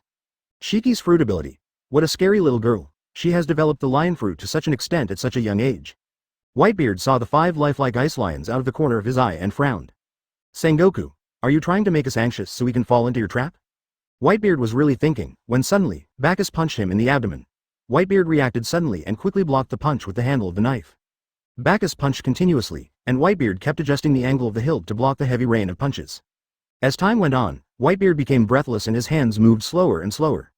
Bagus took the right moment, retracted his fist, twisted his waist and hips, pushed off the ground, and punched out, pulling the air around him and making bursts of sonic booms. Bang Quan. This punch, as powerful as a tiger, hit Whitebeard's abdomen with lightning speed. Whitebeard spat out a pool of blood with a wow sound. His body kept retreating, and his feet plowed 2 deep grooves on the ice. Don't worry about your sons. I will help you reunite in hell anyway. Bagus kicked the ground hard. A deep pit appeared on the ice, and he flashed and rushed straight towards Whitebeard. Don't underestimate me. I'm Whitebeard. Whitebeard threw the knife in his hand into the air, gathered a ball of energy in his right fist, and the circular space around his sandbag-sized fist vibrated frequently, and he swung it fiercely at Bagus, who was rushing towards him. Bagus opened his palm slowly and took Whitebeard's devastating punch. Uzumaki-like darkness emerged and absorbed all the vibrating energy from the fist. Here you shall die. Whitebeard Pirates, Chapter 39. One step away from victory. What? Dad's attack was absorbed. Marco stared at the scene in front of him in a daze. The energy gathered in Whitebeard's fist was swallowed up by the darkness swirling like a vortex in Bagus' palm. Sengoku crossed his arms over his chest and stared at the darkness in Bagus' hand. I didn't expect that in just half a year, his fruit ability has developed to this level. When Bagus first came to the battlefield, the darkness he emitted could even change the surrounding environment. This is enough to prove that Bagus' fruit development is now no less than that of the 3 admirals Akainu and Aokiji, and has reached the stage of awakening. The awakening of Logia users should change the surrounding environment. If I am wrong, please leave a message. Sengoku clenched his teeth, his back wet with cold sweat. He couldn't imagine what kind of cruel thing Bagus would do after betraying the Marine. After all, Bagus had never left any survivors since he went out to sea to carry out missions. It seems that this world will be in great blood and gore in the future. Fortunately, Bagus only killed the pirates. On the battlefield, Whitebeard had anticipated the strength that Bagus would display. From the very beginning of the test, he knew that Bagus' ability could absorb his own. However, Hawkeye has the demon fruit power that overcomes everything. In the sky, Kusanokiri began to fall, with the tip of the knife pointing downwards, straight towards Bagus' head. Bagus was about to press the advantage and launch another cannon punch, but he had no choice but to step back a few steps. If he touched the knife, he would be exposed, which would give Whitebeard a chance to attack. He knew that the experienced Whitebeard would not miss this opportunity. Kusagawa Kiri was deeply embedded in the ice. Whitebeard grasped the handle of the knife, pulled it out of the ice, attached the power of the fruit to it, the blade vibrated, and then slashed hard in the direction of Bagus. Darkness gushed out of Bagus' palm, but he suddenly realized that Whitebeard's attack was not directed at him. But the floating ice under your feet, cracks spread across the ice beneath Bagus' feet. Click, click. The ice broke into countless tiny pieces, the seawater surged up, and the floating ice could not support Bagus' weight and was about to fall into the water. Not only that, the high-intensity vibration made Bagus, who was standing on the ice, unstable. He could not exert force on the broken ice surface, so he could only jump up with a little force and use moonwalk to leave the area. Don't even think about escaping. Whitebeard jumped high, the scarlet light in his eyes made Bagus shudder. Black and red lightning wrapped around the blade, making crackling sounds. He raised the Kurigane Kiri in his hand, and chopped down at Bagus in the air from top to bottom, using all his strength. Advertisement Bagus' pupils shrank slightly, his arms could not withstand this blow. Then, Bagus dragged out a knife from nothingness with his right hand. The blade was covered with blue stripes. Bagus held the handle tightly, and emission hockey wrapped around it. Suddenly, the blue stripes glowed with a cold purple light. Boom! A strong gust of wind swept in all directions, breaking all the surrounding ice blocks. The sea surface below the two people sunk, and was pressed by a powerful force, with waves surging in all directions. Everyone was shocked by the breath and swallowed their saliva at the same time. The blade of Kusukon Kiri did not directly touch Bagus' magic sword Thousand Blades, but Bagus still felt an incomparable force and soul-stirring aura coming towards him. Whitebeard exerted force with both arms, and Bagus felt the force on the knife become stronger, and his body fell uncontrollably. The next moment, Bagus fell from the sky into the sea like a meteor, splashing water like a 1,000-story building. Whitebeard landed steadily on a piece of ice, gasping for breath, his chest heaving violently like a bellows, and blood constantly oozing from the corners of his mouth. He used Kurigane Kiri to support his weak body and slowly walked towards the execution platform. Even though he was so weak, his huge body still exuded a terrifying aura.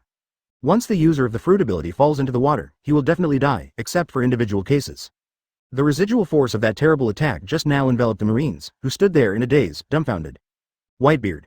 Such a scary Whitebeard, not good. Sengoku thought to himself that if the morale of the army was shaken, the outcome of this war would be in no doubt. But at the same time he breathed a sigh of relief. Bagus was finally dead, and this hidden threat was gone. Whitebeard took a deep breath and roared like a huge bell. Boys, follow me and save Ace. Even Whitebeard's words completely steadied the morale of the generals, and the pirates charged in an orderly manner, piercing into the heart of the Marine like a sharp sword. Advertisement, Lion Majesty, Ice Earth Coiling. A low yet somewhat childish murmur was heard, and 10 huge ice lions stood around Yin. Yin raised his hand and pressed it downwards, and the 10 ice lions pounced on the pirates rushing in front, causing countless casualties. Brother Bagus won't die. Yin's eyes were wide open with anger, and with a wave of her hand, 10 more ice lions appeared. Her face was pale, and her body was shaking slightly. Behind her, Charmeleon waved its silver claws, repelling the pirates who tried to approach Yin one after another. Ka, if you want to get through, just step over my body. On the other side, Akainu and Whitebeard's third captain Diamond Joes were fighting fiercely, and his diamonds could barely withstand Akainu's magma. I don't have time to waste with you, great eruption. Boiling magma emerged from Akainu's right arm, billowing black smoke, and the temperature in the air rose rapidly. Even though Joe's was covered in indestructible diamond, he could not block the heart-pounding heat. But he still didn't take a step back. I won't back down. Aokiji was entangled by the flower sword Vista, and Kizaru commanded the pacifists to besiege the pirates, openly fishing on the battlefield. Marco transformed into a phoenix with blue flames all over its body, flapped its wings, and rushed towards Ace on the execution platform. My dear, I can't let you pass by so easily. Kizaru was emitting a dazzling light all over his body, and dense light bullets shot towards Marco at a rapid speed. Yashikani no Magatama. One light bullet after another hit Marco, and blue flames rolled on his body. The flames first went out where the light bullets hit, and then condensed from other places and continued to fly towards Ace on the execution platform unscathed. How terrifying. I can't do anything to you. It seems I can only let you go. Seeing that his attack had no effect on Marco, Kizaru continued to slack off. Marco approached the execution platform quickly. At this moment, he was only a few meters away from it. Yoshi, Captain Marco, just rush over and rescue Ace. 2BB Chapter 40. The user of the fruit ability favored by the sea? The pirates cheered in victory and shouted loudly with excitement. Marco was about to rescue Ace and they could finally go home. Just a little bit more. Marco raised the corner of his mouth and flapped his wings again, increasing his speed even more. On the execution platform, Garp gritted his teeth, stood up, and bent his legs slightly. You guys, do you think I don't exist? In an instant, Garp appeared in front of Marco and then threw a punch. Before Marco could react or defend himself, he was hit in the chest by the punch. Marco fell from a high altitude as if he was hit by a high-speed train, creating a deep hole in the ground. Garp walked over to the exquisite chairs where the 3 admirals sat below the execution platform, sat down, and crossed his arms over his chest. If you want to save Ace, you have to get past me first. The pirates' momentum suddenly weakened. Marine hero, Monkey D. Garp. This resounding name shakes the faith of all the pirates. Can they really break through Garp's defense and rescue Ace by themselves? Great, Vice Admiral Garp has taken action. The Marine side was in high spirits. The name of the hero Garp was the faith of countless Marines. Great, Vice Admiral Garp has taken action. Kobe and Bellimer, who were hiding behind a rock, looked at Garp excitedly. But countless lives are lost in a war. Kobe looked at the corpses scattered all over the ground with pity. Whether they were Marines or pirates, they were all lives. On the execution platform, Ace was stunned, old man. In the hole on the ground, Marco changed from the phoenix form back to human form. Garp's punch made his body hurt slightly. Cut. Marco looked at Garp with fear. The injuries on his body were so severe that even his high-speed recovery was ineffective, which was enough to show the power of Garp's punch. Don't be afraid. He's just an old soldier. Whitebeard spoke loudly to stabilize the morale of the troops, but he knew that it would be difficult to rescue Ace. Moreover, Sengoku had not made a move on the Marine side, so their chances of winning were too low, unless a miracle happened. Activate the encirclement wall. Sengoku ordered the Den Mushi in his hand. No, Marshal Sengoku, the ice created by Admiral Aokiji is too thick. The encirclement wall cannot be activated. You can search it. Sengoku hung up the phone and looked down at the densely packed pirates, nameless anger burning fiercely in his chest. Advertisement: once Whitebeard died, the pirates who lost Whitebeard's protection would go about burning, killing and looting to make a living. No. These pirates must be wiped out. In the deep sea, Bagus slowly sank to the bottom of the sea. He felt weak all over and strings of bubbles came out of his mouth and nose. So this is what it feels like to drown in demon fruit power. Bagus thought about it, and a column of water appeared under him, like a big hand lifting him up and rushing out of the sea. It's time to end this. The ice on the ground was shaking constantly. At this moment, most of the pirates had already landed, and only a small number of pirates and some ships were frozen on the ice. What's going on? The pirates on the ice fell to the ground one after another because the ice was shaking violently, and Whitebeard also noticed the situation on the ice. His eyes narrowed and he said in disbelief, Mashaka, that little brat, no, it's absolutely impossible. Without the demon fruit power, you can still use your abilities even if you fall into the sea. Suddenly, the seawater surged up, and columns of water shot up into the sky. Hills of ice were washed into the air and then fell on Marineford like meteorites. Whitebeard shook his arms, and the whole world seemed to shake. The falling ice blocks were shaken into powder by the shockwave. As expected of Whitebeard, Sengoku looked seriously at the cracked ice in the distance and ordered Den Mushi again. Use maximum resources. Make sure to raise the encirclement wall. Damn. The resistance has been reduced, and the encirclement wall has been successfully activated. Yo, this way, there's nothing to lose. Sengoku breathed a sigh of relief, then became confused. By the way, why did the ice suddenly crack? He couldn't figure it out. Sassy doesn't care about that, Whitebeard. Another column of water shot up into the sky. Bagus stood on the column and spoke to Whitebeard. He waved his hand, and a disc made of condensed water carried him above the Whitebeard pirates. At this moment, the ice on the sea surface disappeared, replaced by surging waves. The wreckage of several ships floated on the water. Bagus crossed his arms over his chest, looking like the Hokage next door, Gaara. No, impossible. Sengoku stared at Bagus on the water column in amazement. How could the demon fruit power, spurned by the sea, come out of the deep sea alive? Moreover, from the looks of it, he can even control the seawater. This is simply horrifying. That's what I said. How could Brother Bagus die so easily? Advertisement. A smile bloomed on Yin's face again. She patted the Charmeleon that was gasping for breath beside her and flew backwards. She was already exhausted, and if she continued fighting, she might be besieged to death.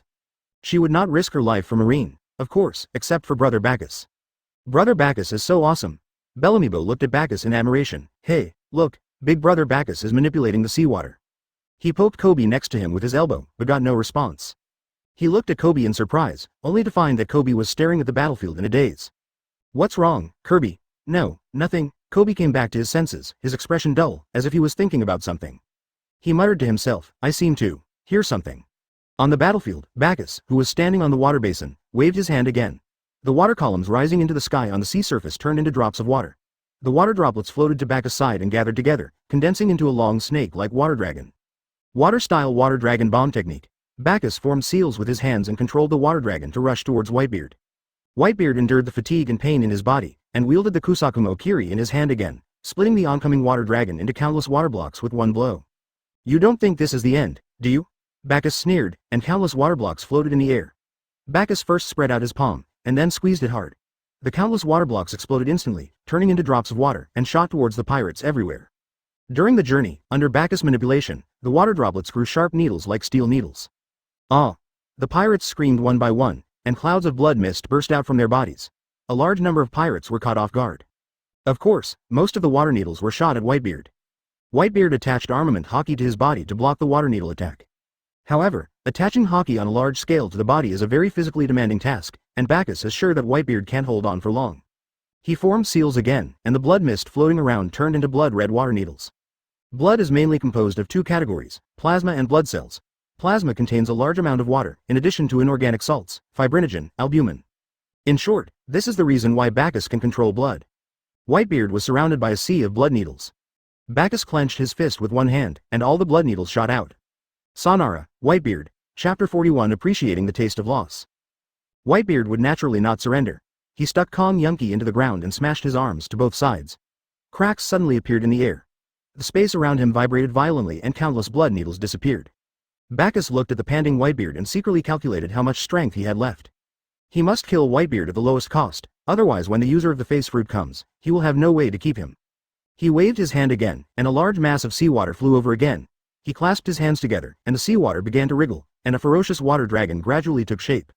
Whitebeard saw through Bagus' intention and could not afford to be consumed by him any longer, otherwise he would surely be defeated. So, he pulled out Kusunokiri, bent his legs, exerted force suddenly, wrapped armament Hawkeye around the knife, and slashed at Bagus on the water platform. Bagus jumped off the water platform, and a water dragon took shape beside him. He waved his hand and shot towards Whitebeard. Whitebeard wielded the Kusagano-kri, swinging the bulky Mo Dao with great force. The blade light flashed, and he chopped the water dragon into pieces of water. Bagus landed steadily on the ground and spread out his palms. Water clumps were wriggling in the air. It seemed that Whitebeard wanted to take advantage of the gap in his control of the water and use this opportunity to reduce his threat. Seeing that Bagus wanted to repeat the same trick, Whitebeard would naturally not let him succeed. He fell from a high altitude, like a meteor, passing through the sky. Have you ever seen a sword technique that falls from the sky? Bagus didn't have time to dodge. Controlling water required concentration, and Bacchus's dodge time was already wasted. As expected of a king from the old times, he has so much combat experience. Bagus sighed. Compared to Whitebeard he was like a rookie. However, who didn't start out as a young boy? All Bagus lacked was time. Boom. The faintly visible light blue oval pulse gate opened, the high-level hard armament Hawkeye wrapped around the right arm, and a punch was thrown out. Bang. It was like two pieces of alloy colliding, creating dazzling sparks. The ground beneath Bacchus' feet sank, and cracks as thick as pythons spread out. Whitebeard increased his strength again, the muscles in his arms bulged, and the bulging blue veins looked like winding earthworms. He pressed down with all his strength, and Bacchus' body slowly sank. His right arm was gradually bent by the knife that fell from the sky. Bacchus had no choice but to roll to the side to avoid the powerful blow. With a bang, the blade struck the ground, creating a crack several feet long like an abyss. Whitebeard was breathing frantically and sweating profusely. This was the result of using armament Hawkeye instead of Conqueror's Hawkeye in order to save energy. Otherwise, after this series of operations, he would not only be sweating profusely, but also vomiting blood. Advertisement at this moment, rows of siege walls rose up, forming a circle with Marineford as the center, surrounding the pirates. However, one row of encircling walls did not rise normally because a huge corpse was pressing on top of the wall, causing that row of encircling walls to be unable to rise normally. Damn it, there's still a flaw. Sengoku unwillingly clenched the Den Mushi in his hand, and the Den Mushi was so scared that it shrank back into its shell. Brother, if you have something to say, please talk to me nicely, don't pinch me so easily. The pirates looked at the rising rows of encirclement walls and felt hopeless. Even if they rescued Ace, they couldn't escape. Okay, this is the effect we want. Sengoku looked at the dejected pirates and felt delighted. Now, as long as he gave them a strong blow, the pirates would lose their morale and the marine casualties could be minimized. Execution. Sengoku roared, and everyone on the battlefield looked at Ace on the execution platform. Ace was wearing seastone handcuffs and had his eyes closed. The two marines beside him raised their spears high and stabbed Ace's chest fiercely. Ace. Whitebeard's eyes glowed scarlet again, and a terrifying aura rose. The two marines on the stage rolled their eyes and fell to the ground, with the spears in their hands falling out of their hands. Dad. Seeing Whitebeard rescue Ace, the pirates felt a faint hope. Sons, follow me to get Ace. Whitebeard's voice was like a loud bell, but before he could finish his words, a tiny needle of water pierced through Ace's head. A thin line of blood appeared on Ace's forehead, and he fell backwards. A wisp of gray gas emerged from Ace's body and floated towards the fire dinosaur not far away. Bacchus on the side pointed his index finger at Ace with a blank expression. It was silent. Afterwards, the Marines let out a deafening shout of victory. Under the execution platform, Garp burst into tears. He knew that Ace was dead. But that was the choice he made, because this time there is no hope brought by Luffy. Luffy made a scene and impelled down, released the criminals, and came to rescue Ace, yelling and screaming. But he didn't take Garp, who was on the Marine's side, into consideration at all. Garp had originally made up his mind to stand on Marine's side. Advertisement. Although he was unwilling that Ace would end his journey here. Although he was struggling between saving and not saving Ace. Although he wanted Ace to live, However, before the execution, I believe he already had the answer in his heart. Although he was still sad, Luffy's words, "I must rescue Ace," made Garp's wound, which was almost healed, bleed again. It felt like a hand was repeatedly pressing on a scarred wound. Repeatedly endure the piercing pain. Therefore, when he saw Akainu kill Ace who had been rescued by Luffy, he wanted to kill Akainu. If you can avoid intense joy, you will naturally not be struck by sorrow, no longer human. The body that was always upright became hunched at this moment. The Marine hero, who had never cried even after being seriously injured, burst into tears at this moment. Heroes can cry too. Bagus stood up and looked around at the pirates who were immersed in grief. I saw Garp's tears, saw the deep sadness in Whitebeard's eyes. I saw the pirate's dejected expressions. He suddenly smiled. At this moment, he felt unprecedented happiness. You have also tasted the feeling of loss, isn't it sad? Is it painful? Do you suddenly feel empty inside? He covered his mouth, hunched over, trying hard not to laugh out loud. He even laughed so hard that tears came down his face. He was like a child who had lost everything. He destroyed everything of the other child with his own hands, and then stood aside, gloating over the other child as he tasted the taste of loss, the taste of sadness, and the taste of emptiness in his heart. Happy, very happy. Chapter 42. I want to see you lose everything. Hey, you be asterisk asterisk asterisk asterisk asterisk D, the one who hurt my family. Whitebeard stood behind Bagus, looking at him laughing wildly, his eyes becoming colder and colder. His tall figure blocked Bagus tightly, and his huge shadow enveloped Bagus. Unforgivable. Whitebeard pulled his right arm back, the ability of shock fruit covered his fist, and then he punched out. The whole Marineford was shaking, Bacchus's body was twisted, a big hole was shaken on the ground, the execution platform collapsed completely, and the waves rolled wildly, with waves several feet high rushing straight into the sky. Oh no! The strongest man in the world is angry, everyone be on alert. Sengoku roared, Ace was dead, Whitebeard had no more worries, and began to use the power of the shock fruit recklessly. This power was at the level of a natural disaster. Ice Age. Aokiji froze the roaring waves on both sides again. Suddenly, a knife light carrying a large number of rose petals flashed by. Aokiji could not dodge in time and could only lean sideways to avoid the vital points as much as possible. A bloody wound appeared on Aokiji's left shoulder. Don't be distracted when fighting. Flower Sword Beasta sniffed the rose petals in her hand and said, although this is an unfair victory, we must try to reduce the number of Marines when we retreat. Aokiji froze the wound on his left shoulder. This minor injury would not make him lose his fighting ability. If the tsunami had hit Marineford just now, Marine would have suffered heavy losses. At this moment, Bagus still covered his mouth and laughed happily. He knew that Whitebeard was behind him. He had enough time to dodge the attack when Whitebeard was charging. However, for some reason, he suddenly longed for the feeling of pain because the emptiness in his heart was getting stronger and stronger.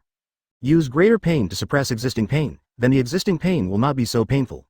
Therefore, he did not dodge or evade, and did not use the dark fruit's ability to absorb the attack. Blood mixed with internal organ fragments oozed out from between his fingers, and he felt that every part of his body was being ravaged by the vibration. Pain. Pain deep into the bone marrow. Dark fruit will bring double the pain to the user. It's like a hammer is smashing your bones bit by bit, crushing your flesh, organs, and bones into a ball. Well, that's all. Bacchus' back was bloody, like a piece of rotten meat attached to a bone. He put down his bloody palm, and a thick darkness surged from his back. The vibration slowly disappeared. The corners of his mouth were bent into a strange arc, and because he was covering his mouth, the lower half of his face was covered in blood. He looked like an evil ghost who had just eaten a human. His eyes were bloodshot, as if blood would gush out at the next moment. His face was hideous and he was laughing crazily. It's not nice to have an empty heart, right? Advertisement. I know you are determined to die, so you have nothing to fear. But, you said, if I leave all your family members here and if they all die before you, how would you react? Bacchus licked the blood from his lips, his eyes full of madness. It's really exciting. Whitebeard's pupils contracted violently. He didn't know how to describe the Marine in front of him. Is he really a Marine? Like a wild beast? No, even more terrifying than a wild beast. Boom. The vibration of the 6 pulse gates made Whitebeard react, and he immediately threw a punch, but Bacchus disappeared in an instant. This punch hit the ground, and the ground finally couldn't withstand this terrible force and cracked into a bottomless crack. Everyone listen, evacuate immediately, Ace is already dead, we can't lose any more family members. Whitebeard anxiously looked around for Bacchus, his chest heaving violently. He didn't know what this madman would do. Suddenly, Whitebeard's eyes fixed and he shouted, Marco, watch your back. Marco kicked away a pacifist, turned around and looked at Whitebeard, but suddenly saw a flash of lightning rushing in front of him. Bacchus, who exhaled a cloud of mist, looked at Marco, the former showing a cruel smile, while the latter's eyes were full of fear. Sayonara, he. Bacchus grabbed Marco by the neck, and deep darkness emerged from his palms. What? Why can't I use my fruit power anymore? Marco found that he could not mobilize the power of the fruit. Before he could react, he felt the force on his neck suddenly increase, and a crisp sound was heard. Crack. Marco's eyes lost their color in an instant. Bacchus threw Marco's body aside like he was throwing away garbage. Captain Marco, brothers, avenge Captain Marco. Among the pirates who were preparing to retreat, some who had received favors from Marco were stunned when they saw Marco's body, and they rushed forward to fight desperately with the Marines. Advertisement Whitebeard wanted to go forward to stop them, but after taking a few steps, he spat out a mouthful of blood and staggered to half kneel on the ground. Is it no longer possible? His body had long been overdrawn and was already seriously ill, and with the burden of Hawkeye, he was probably not far from death. Well, Whitebeard sighed, clenched his teeth, and stood up, his legs shaking. But, I can't abandon my family. He staggered towards Bagus, dragging Kusunikiri with him. He had to send his family back to the New World. Bagus flashed and headed straight for Diamond Joe's, who was fighting a Kainu. Canine-tooth Red Lotus. The boiling magma condensed into a ferocious wolfhound, with sharp teeth bared, and pounced on Joe's, who was covered in dazzling diamonds. Joe's didn't dodge or avoid. With his devil fruit, there was no need to dodge. The boiling magma poured over his body and he felt like he had taken a hot bath. Tisk. What a troublesome fruit. Akainu straightened the military cap on his head and looked at Joe's fiercely. I won't. Phew. Joe suddenly felt a sharp pain. He looked down at his chest and saw a pitch-black palm piercing through his body like cutting tofu. A blood-red heart was beating on that palm. Then he squeezed it hard, and the heart broke, and sticky blood splashed onto Joe's face. Bagus pulled his hand away, looked back at Whitebeard who was walking unsteadily, licked the crushed heart fragments on his palm, and grinned. Who will be the next one? Whitebeard remained unmoved. He looked indifferent and walked slowly forward while shouting loudly. All members, retreat and look for a boat. I will stay behind to cover your retreat. The defeated pirates looked at the man who still stood tall, tears welling up in their eyes. That man has always been protecting them from the wind and rain. Chapter 43 Massacre. Bagus. Sengoku felt as if a huge stone weighed down his heart as he looked at Bagus, who was like a madman. His strength and desire for killing were simply unprecedented. The only one who can compare to him is Shiryu from Impelled Down. No, Shiryu is also inferior to him. Because, Sengoku looked at Bakus's bloody back. It looked like he was enjoying the pleasure of killing while also enjoying his own pain. Sengoku smiled bitterly. Such a person was chilling just to think about. Marshal Sengoku. Charlotte Linlin from the Four Emperors and Kaido's pirates are attacking the G8 fortress, requesting support. A marine reported to Sengoku in a panic. I've got Zephyr on his way. Sengoku anticipated that these two guys would wade into the muddy waters because of the Sabadi archipelago incident while Whitebeard was attacking the marine headquarters, so he was well prepared. Marshal Sengoku, there's one more thing, the marine stammered. Sengoku frowned and yelled, speak now. Oh no, Impelled Down was blown up. No one survived, including the prisoners. The marine approached Sengoku again and whispered. Also, according to the intelligence, Straw Hat Boy and Blackbeard's group are all dead. Before he could finish his words, Sengoku covered the marine's mouth. He looked over to Garp and breathed a sigh of relief when he saw him staring blankly at the battlefield. If Garp knew about this and suffered the pain of losing his loved ones again, he didn't know what crazy thing Garp would do. Sengoku made a hush gesture to the marine, signaling him to speak more quietly. He frowned. Do you know who did it? It has not been determined yet, but there is only one thing that can cause that kind of explosion. Dynamic rock. Sengoku imagined an old man with purple hair, with an expression of disbelief on his face. Is it him? Advertisement. He is the only one in Marine who has power rock. On the battlefield, the pulse points on Bakus' body vibrated at a high frequency, and black pulses the size of a human head shot toward the pirates. Explosions sounded one after another, and small mushroom clouds rose. Arms, thighs, palms, and other limbs were flying everywhere, and the ground was covered with sticky blood, like a layer of noble crimson carpet. Charge. Revenge for the captains. Even though their families were dying one after another before their eyes, the pirates still charged forward fearlessly. Bakus grinned. Seeing these pirates struggling to survive reminded him of the time when the village was massacred by pirates. He saw the desperate look in the villagers' eyes before they died, with their hoes and sickles tightly grasped in their hands. They must have been so powerless at that time. The pulse in Bakus's hand grew stronger and stronger. Is it fun to destroy other people's families? Let you have a taste of this. Are you idiots? Whitebeard roared, and the pirates slowed down and looked at their father. Don't you understand? Even if there are more people, it's impossible to kill that guy. Sacrifices made for the dead are meaningless. Living is the best answer to those who have been lost. Oh Yaji. The pirates stopped and burst into tears. Dad is right. Everyone go find a boat, and some people follow me to cover our retreat. Flower Sword Beasta held two swords and swung them to block one pulse after another. Want to run? Bakus watched the pirates retreating, drank a bottle of recovery potion, and ate a few ration pills. The marine side also paid a heavy price. Exhausted, they took out a handful of Longan-sized pills and swallowed them. The pills that Mr. Zephyr gave me are amazing. Marine Vice Admiral Huashaoshan was surprised as he felt his strength quickly recover. I heard it's called something like Bingliang Wan. Well, it's time to put an end to these pirates. At the same time, Vice Admiral's Ghost Spider led the charge towards the pirates. I won't let you succeed. Whitebeard took a deep breath, attached the power of the shock fruit to Kusagawakiri, and stabbed it hard into the ground behind him. The ground shook, and a wide crack separated the retreating pirates from him. Advertisement: I am a remnant of the old era, and the new era has no ship that can carry me. Whitebeard raised his muscular right arm and slammed it hard at the Marines that were charging at him. His tears connected into two thin threads in the air. The Marines were knocked to the ground by the shockwave, and some who were closer even exploded and died. Whitebeard, let me meet you. A scarlet glow appeared on Akainu's right arm, and hot magma flowed, dripping onto the ground with a sizzling sound, and wisps of black smoke rose. Great eruption. Whitebeard gritted his teeth and punched out as well. The space in front of him seemed to be shattered by this force. I promised you that I would let you see your family die with your own eyes. I can't break my promise. Bagus exhaled a cloud of mist, which turned into a bolt of lightning and rushed towards the fleeing pirates. He took out the magic sword Thousand Blades from the system space and admired the group of pirates fleeing in front of him. Run, run faster, or I'll chop you down. Bagus followed the pirates slowly, while the pirates in front of him looked terrified and ran forward desperately. But no matter how fast he ran, Bagus followed closely behind him. Since you can't run fast enough, then die. Bagus cut the pirates in front of him in two with one strike, then followed the next pirate, admiring the desperation in the pirate's eyes. He has absolute confidence that no pirates can escape from his grasp. Suddenly, a flying slash carrying a large number of petals slashed behind Bagus. Bagus did not look back. He placed the magic sword Thousand Blades horizontally behind him to block the slash. The powerful impact made him keep moving forward, and his feet plowed long grooves on the ground. Then, he swung forward expressionlessly, and a flying slash of more than 10 meters in length cut the fleeing pirates in front of him into two sections like cutting carrots. Pieces of intestines fell to the ground. Bagus turned around and saw a middle-aged man with a long beard and two swords facing him. Flower Sword Beasta was wary of Bagus. The power of the previous sword attack made him terrified. The man in front of him was terribly strong. However, in order to cover his family's retreat, he had to hold him back, even at the cost of his life. Let me guess. You must be trying to tie me up so that you can buy time to escape. So guess how long it will take me to get rid of you. Bagus smiled evilly, put the magic sword Thousand Blades back into the scabbard hanging at his waist, stepped forward with his front foot, bent his legs, pushed off the ground with his back foot, stretched his legs straight, leaned forward, held the hilt with one hand, held the scabbard with the other, and closed his eyes. Thunder-breathing first form Thunderbolt Flash, Chapter 44, The Clown. Sizzle. Black lightning crisscrossed, the ground beneath Bagus' feet sank, the wind whistled in Beasta's ears, and black thunder raged on the surrounding land, splitting gullies. Gravel was flying, and the sky above Bacchus's head was covered with dark clouds. Thunder was roaring between the clouds. Beasta looked at the strange scene in horror, and his back was wet with cold sweat. Is this really a power that humans can possess? Why? Why on earth?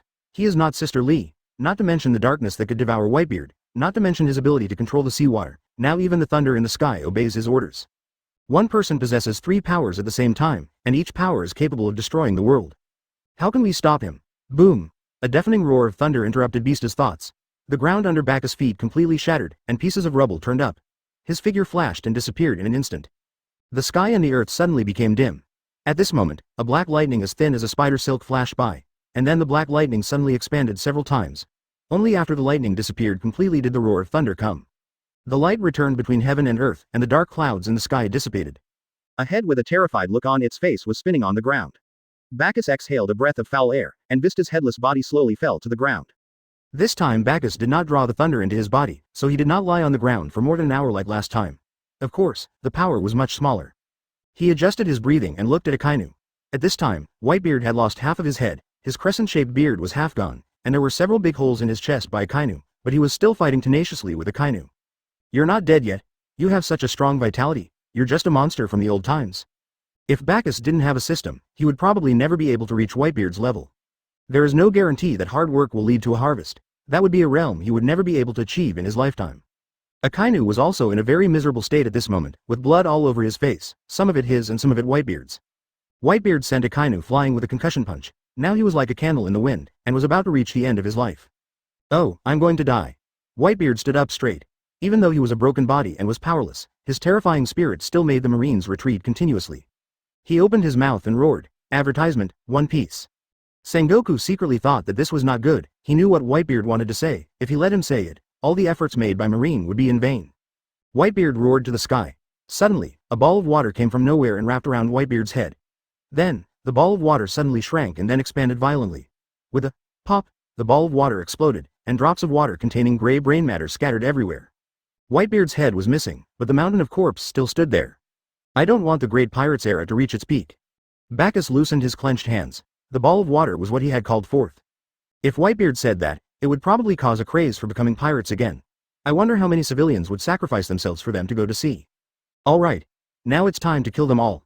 Bagus rushed towards a group of fleeing pirates and drew the magic sword Thousand Blades from his waist. Kirby, it looks like Marine won, Bellemere said excitedly. This terrifying war is finally over. Kirby, do you think we will get any credit, Kirby? Bellemere behind the boulder didn't get a response from Kobe for a long time. He looked around but couldn't find Kobe.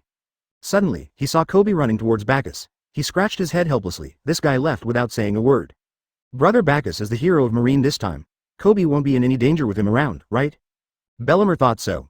Bagus strolled behind a pirate, and the blade of the demon sword Thousand Blades reflected the panicked figure of the pirate. Die. B****************. D. He swung his knife at the pirates, but suddenly, an unexpected figure stood in front of him. Is it coming again? That's right, this figure is Kobe. Advertisement. He was panting, sweating, and opened his arms, shedding worthless tears, and said with tears in his eyes, Brother Bagus, truce. Marine's goal has been achieved. Why do they still have to kill them all? There are still many injured Marines who need to be bandaged, and they all have their own families waiting for them to return. Why waste military effort to achieve a goal that has already been achieved? He roared the words at the top of his lungs, waiting for Bacchus's response. The scene was silent. Bellemere, who was hiding behind a huge rock, covered his head and looked at Kobe worriedly. Kobe, what are you saying in front of Brother Bagus? At the same time, he felt a little relieved in his heart. Fortunately, Brother Bagus was in the same dormitory with us. Otherwise, if it was Admiral Akainu, he would have been dead. After hearing this, Akainu spat a mouthful of blood on the ground. Marine's traitor? Just kill him. Bagus glanced up and down at Kobe in front of him, and raised a contemptuous smile. Your clothes are still so clean after the war, Kobe. Tick-tock. Tick-tock. Blood kept dripping from Bagus' back. Because of the recovery potion he drank, the cloak of justice in his flesh and blood formed a large scar. Because he had just used Breath of Thunder and pulled the wound, the bleeding continued. Kirby looked at Bacchus's body covered in scars and his tattered clothes, which were stained with blood and formed into blood scabs. He lowered his head in shame, speechless. The general was fighting bravely while the soldier was hiding aside. After the battle, the soldier shamelessly blamed the general, who was covered in wounds, for ignoring the casualties of the soldiers and demanded that he stop chasing the enemy, while he himself was unharmed. What is this called in real life? That's right, a clown. But I still stick to my opinion, please understand. Kobe raised his head recklessly and looked at Bacchus, his eyes full of stupid persistence. Bacchus stopped talking to him and swung the knife down expressionlessly. I will show no mercy to anyone who stands in my way, no matter who it is. Kobe closed his eyes, his whole body shaking violently. Anyway, I've already said what I wanted to say, so I might as well die. I want to be a Marine Admiral. Chapter 45. In the name of the individual, kill all pirates. Clang. A Western-style knight sword blocked Bacchus's magic sword Thousand Blades. A red-haired man with a broken arm confronted Bagus. There were 3 claw marks on his left eye, he said with a smile. Young man, you were very brave. Before he could finish his words, Bagus raised his sword and knocked the rapier away, then he stretched out his hand like lightning and grabbed Kobe's neck. Crack. A crisp sound was heard, and Kobe's whole body went limp, losing his breath of life. Kirby. Bellemere shouted loudly, tears streaming down his face. He should have realized that Brother Bagus was more dangerous than Admiral Akainu. From the beginning to the end, there was no survivor in his hands. Bagus threw Kobe's body aside carelessly, like a dead dog. I'm sorry, what did you just say? I didn't expect that the red-haired Shangus, one of the 4 emperors, would get involved in this mess. Bagus said sarcastically. The red-haired man put away his smile, glared at Bagus, and said in a deep voice, Do you Marines still have the habit of killing your companions? Don't worry about that. Can a little pirate take care of the Marines' affairs? Bagus said sarcastically that at this time, the Marine side was almost exhausted, and many crew members of the Whitebeard pirates were running towards a ship in the distance. Marine can no longer sustain another major war. Sengoku gave Kizaru a subtle look, and Kizaru nodded helplessly. The marshal had given an order, so it seemed that he couldn't slack off anymore, otherwise his salary would be deducted. Kizaru then transformed into countless light particles and flew into the air, making a gesture to release the Yasukani no Kuchidama. Kizaru, freeze! Put your hands up. In the distance, Beckman was holding a pistol, with the black barrel pointed at Kizaru.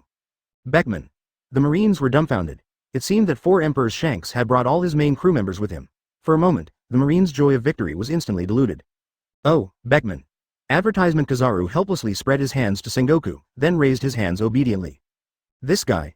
Sengoku gnashed his teeth in anger, looking at the surrendering Kizaru with regret. Everyone here, please give me Shanks a favor and stop hunting down the remnants of the Whitebeard pirates. This war has been enough.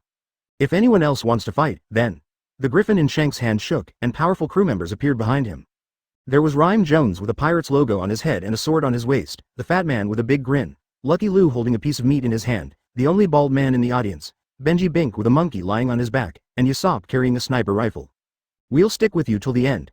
The overwhelming momentum oppressed the Marine, and the Marine had lost all fighting spirit. The name of 4 emperors was terrifying to begin with, not to mention, they had already fought 4 emperors today, and now they were already exhausted. Sengoku saw this, and besides, Marine's goal had already been accomplished, so he announced. The war is over. The Marines have won this battle. The Marines all smiled happily, sat down on the ground, and breathed in the fresh air. Their hearty laughter echoed on the battlefield. They survived. There is nothing more worth laughing about than being alive. What's your face worth? Why should you let the results of the Marines' battle go to waste just because of your words? The laughter stopped abruptly and the whole place was silent. Bagus scowled and took a step forward. No one can stand in my way, not even you. Oh, pirates are the freest beings on the sea. I have to maintain the existing structure and balance on the sea, otherwise the world will be in chaos. Shanks was a little surprised. Judging from his rank, he should only be Marine Rear Admiral. He didn't expect that he could withstand their momentum. However, from what happened when the Rear Admiral knocked his sword away just now, he knew that the young man in front of him was terribly strong. Even though I didn't use my full strength, that has nothing to do with me. My goal is to kill all the pirates. Including you. Bagus took another step forward, fixing Shanks with a cold gaze. Ha ha ha ha. Advertisement. The pirates behind the redhead burst into laughter, as if they had heard some huge joke. Captain, it seems we have been underestimated. Yes, Captain, teach him a lesson. Everyone laughed without caring. Shanks' expression was serious. So, young man, are you declaring war on us on behalf of the Marine? Bagus, what are you doing? The war is over, Sengoku roared. This brat, does he know the consequences of starting the war again? By then, Marine will be seriously injured. No way, is Bagus Rear Admiral going to war with the red hair pirates? The Marines swallowed and looked at Bagus nervously. Bagus confronted Shanks, not avoiding Shanks's evil-like eyes. He tore off the cloak of justice that was tightly stuck to his back, along with the flesh on his back, and threw the cloak covered with flesh aside. His back became a bloody mess again, and blood dripped onto the ground, staining it red. Yin looked at Bakus's back with heartache. She knew that Bagus was going to make a shocking and difficult decision with no future in sight, but she did not stop him. A good woman will give a man endless support and encouragement no matter what decision he makes, no matter how ridiculous the decision is, even if it has only a 1 in a million chance of success, even if the whole world is against him, as long as he is on the road to realizing his ambitions and dreams. At the same time, Yin tore off his marine uniform and floated to both sides of Bagus with Charmeleon. At the same time, she will stand behind the man without hesitation, move forward with him, share his pain, relieve his pressure, and be hostile to the whole world, even if there are mountains of swords and seas of fire ahead, even if the road is full of thorns, even if she will lose her life, to chase that ray of light, to find that extinct hope, to create that elusive miracle. Life is given by him, and I will be his for the rest of my life, understand? Bagus said expressionlessly, from now on, I will quit the Marine and personally wipe out all the pirates. What I did has nothing to do with Marine. I am also officially resigning from the Marines. Together with Big Brother Bagus, I will personally wipe out all pirates. Yin stood beside Bagus, confronting the red-hair pirates, his brows full of determination. In the meantime, my name is Yin. I wish to fight alongside Brother Bagus. Ka. My name is Charmeleon. I wish to fight alongside Bagus and Yin. Chapter 46. The red-hair pirates arrive. Yin, you should go back first. This level of battle is too dangerous. Bagus advised Yin, who was beside him. Yin's hockey level is only low. Although her devil fruit has awakened, high-level hockey is only the basis for participating in this level of battle. Yin is far behind. Moreover, none of the red-hair pirates have fruit ability users, which means that the effect of Bagus' dark fruit is greatly weakened. The red-hair pirates also have the advantage in numbers, so it is difficult for Bagus to protect Tora.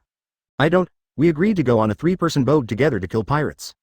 Yin refused decisively. He didn't want Bagus to face these powerful enemies alone. Besides, Charmeleon wouldn't want anything to happen to you, right? Right, Charmeleon. Ka. Yes, Bagus is Lousy's meal ticket, how could he possibly have an accident? The fire dinosaur waved its claws, with a ball of fire in its mouth ready to burst out. Hey, kid, I won't bully you either. How about I beat the 3 of you by myself? Red-haired Shanks pointed the knife at Bagus and turned back to his crew. Leave the rest of the battle to me. I don't want my crew to get hurt. Don't worry, Captain, we will cheer you on. Lackey Lu chewed the meat in his hand and walked to the side.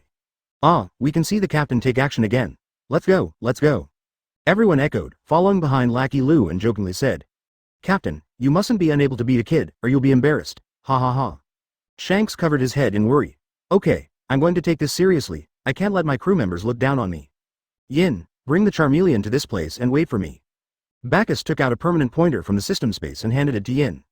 Yin turned his head away angrily and pouted his little mouth, looking so cute. Be obedient. I will be worried about you if you are here. If they attack you, I can't protect you. Bagus rubbed Yin's head and whispered. Don't worry, I won't die before I accomplish my goal. Advertisement. Yin took the permanent pointer, her cheeks flushed like the sunset glow. She slapped Bacchus's hand away and protested. Brother Bagus, stop treating me like a child, I'm already grown up. However, she couldn't suppress the sweet smile on her lips. Bagus smiled, okay, Yin will be my deputy from now on. After this time, I will carefully guide you in your training. Now I will give you your first order. Lead the Charmeleon to the destination safely. Can you do it? Make sure to complete the mission. Yin patted the Charmeleon and flew away. He looked at Bagus reluctantly, waved at him, and prayed silently in his heart. Brother Bagus, you must come to us safely. Bagus watched Yin and Charmeleon go away, and his heart finally settled down. To be honest, the red-haired man alone was enough to give him a hard time, and with his crew members involved, he was sure to die this time. But the redhead proposed a one-on-one, this is an opportunity. What? Why didn't Bagus wait until this war was over before he retired from the Marine? Because Bagus couldn't stand it. He couldn't stand the fact that Shanks had to give him face and do things his way with everyone. He couldn't bear to see that the pirates who had committed so many evil deeds did not receive the punishment they deserved.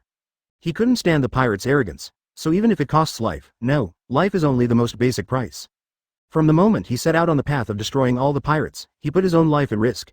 This path cannot be ended simply by paying the price of his own life. He will be blocked by mountains, and Shanks is just one of them. Bagus liked a sentence from a banned novel he had seen in his previous life. It's just a little bit of wind and frost. Marshal Sengoku, are we really going to let Yin go? Should we capture her? A Marine asked Sengoku. Sengoku shook his head. Marine is not an ungrateful person. Yin and Bagus have made many contributions to the Marine. If they were not in this war, I am afraid that the Marines' casualties would increase. Advertisement, so, I think it's the Marines' responsibility to protect Bagus' safety and save his life. In fact, Sengoku also thought about using Shanks to get rid of Bagus. But if it does so, then Marines' reputation around the world could suffer. What would you think if a general who had fought in the battlefield just left the organization, and then the organization watched helplessly as the general was killed by the enemy?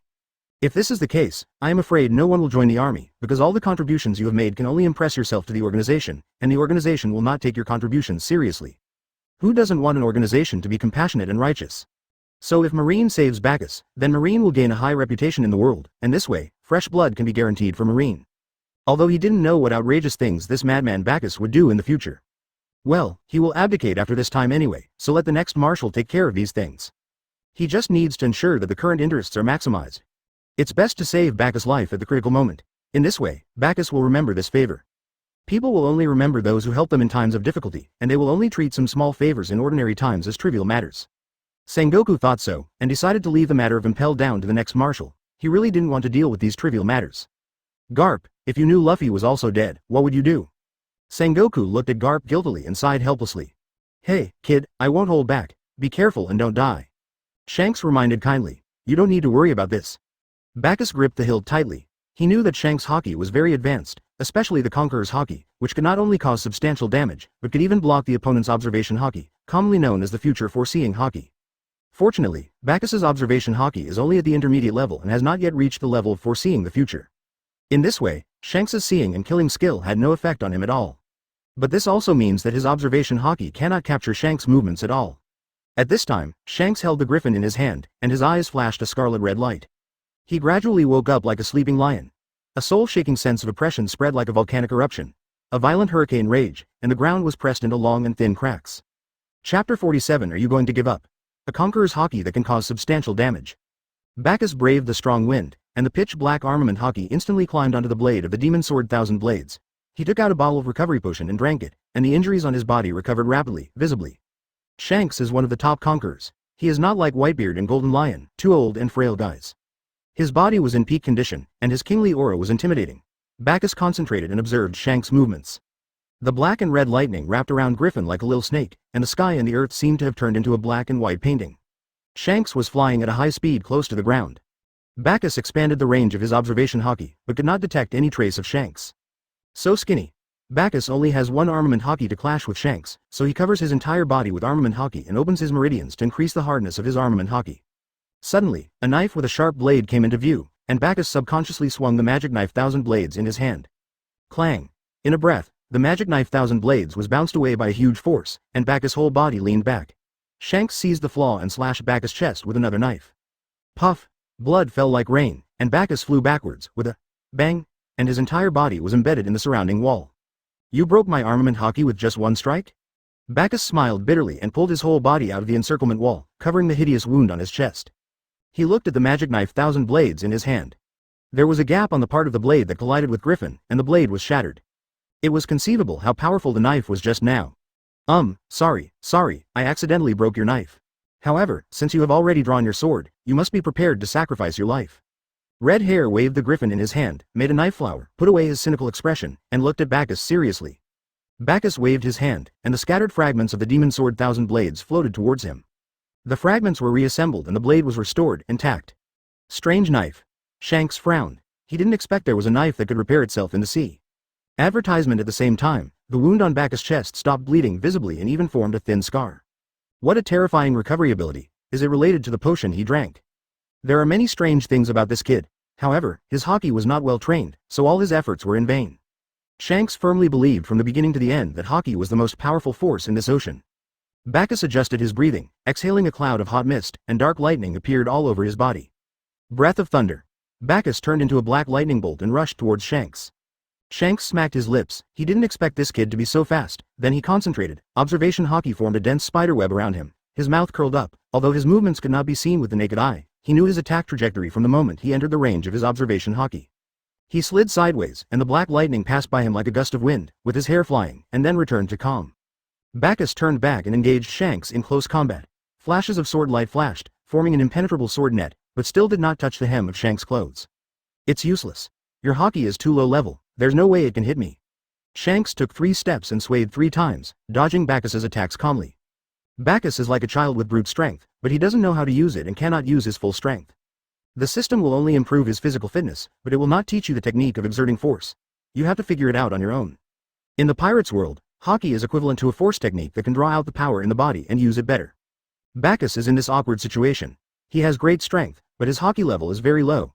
He can beat those small fry and the old, weak and sick, but he is far from enough to deal with the 4 emperors at sea. Just one observation Hawkeye is enough to make a difference. No matter how powerful your attack is, if you can't hit the enemy, everything is nonsense.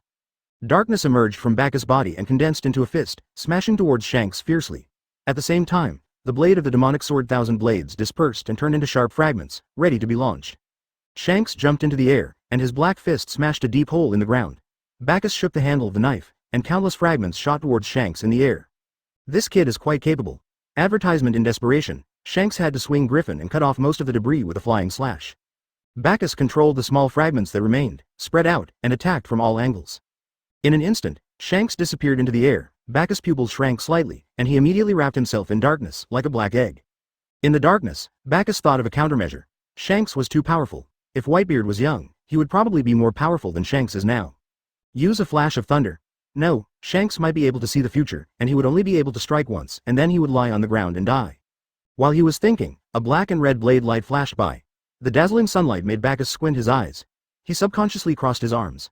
The blade light chopped on his arms, bursting into a dazzling light, and the darkness around him was torn into pieces and dissipated into the air. The next moment, he flew backwards again, his body rubbing against the ground, plowing a long groove. Bagus struggled to get up. His arms were bloody and the wounds were deep enough to see the bones, and he was shaking violently, but the next moment he fell to the ground again, without a trace of strength in his body. A pink shell slipped from his chest and fell to the ground, covered in blood and dust. Bagus looked at the conch with distress and hurriedly tried to pick it up. He grabbed the conch with his scarred hands, but the conch slipped vertically from his stiff fingers. Give up, kid, you're not good enough yet. Pirates are brave and free dreamers. Shanks sneered, his eyes full of pride. Pirates are the greatest and freest beings on this ocean. Sailing with pirates is an extremely romantic thing. I won't let you kill all the pirates. You can't kill a man's dream of traveling. Shanks recalls his adventurous days with Captain Roger and now sailing with his own crew. He had a satisfied and happy smile on his face. So, kid, as long as you stop hunting down the pirates, I can consider letting you go. How about that? Bagus' eyes were full of pain. He picked up the conch again and again, but the conch fell off again and again. Why, can't I even protect a conch? A pair of smiling dimples kept flashing in his mind, but his empty mouth was filled with a strong bitterness. He covered his heart, and the waves of stabbing pain made him feel so painful that he no longer felt the scars on his body. In the end, I still didn't do anything. I didn't protect anything. Are you going to give up? Chapter 48 Be the king of one side. Bagus stared absent-mindedly at the pink conch on the ground, the sea breeze caressing his cheek, his messy hair stained with blood, matted into clumps. He stood at the crossroads of fate, looking around in confusion, like a helpless child. He looked into the distance. It was already dusk. The mirror-smooth sea surface gently supported a fiery red setting sun. A gentle sea breeze blew. The day when he walked with her seemed like yesterday. Bagus, please don't leave me. The voice that he had been longing for echoed in his ears.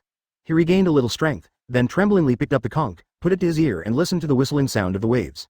The boy who had missed the appointment missed the girl who had walked with him very much. He suddenly smiled. In fact, he already had the answers to many questions in his heart, didn't he? The afterglow of the setting sun shone on Bagus. He took a deep breath and stood up. His figure became blurred in the dim light, as if he was trying hard to hide his sadness. You are very powerful, so what you said is right.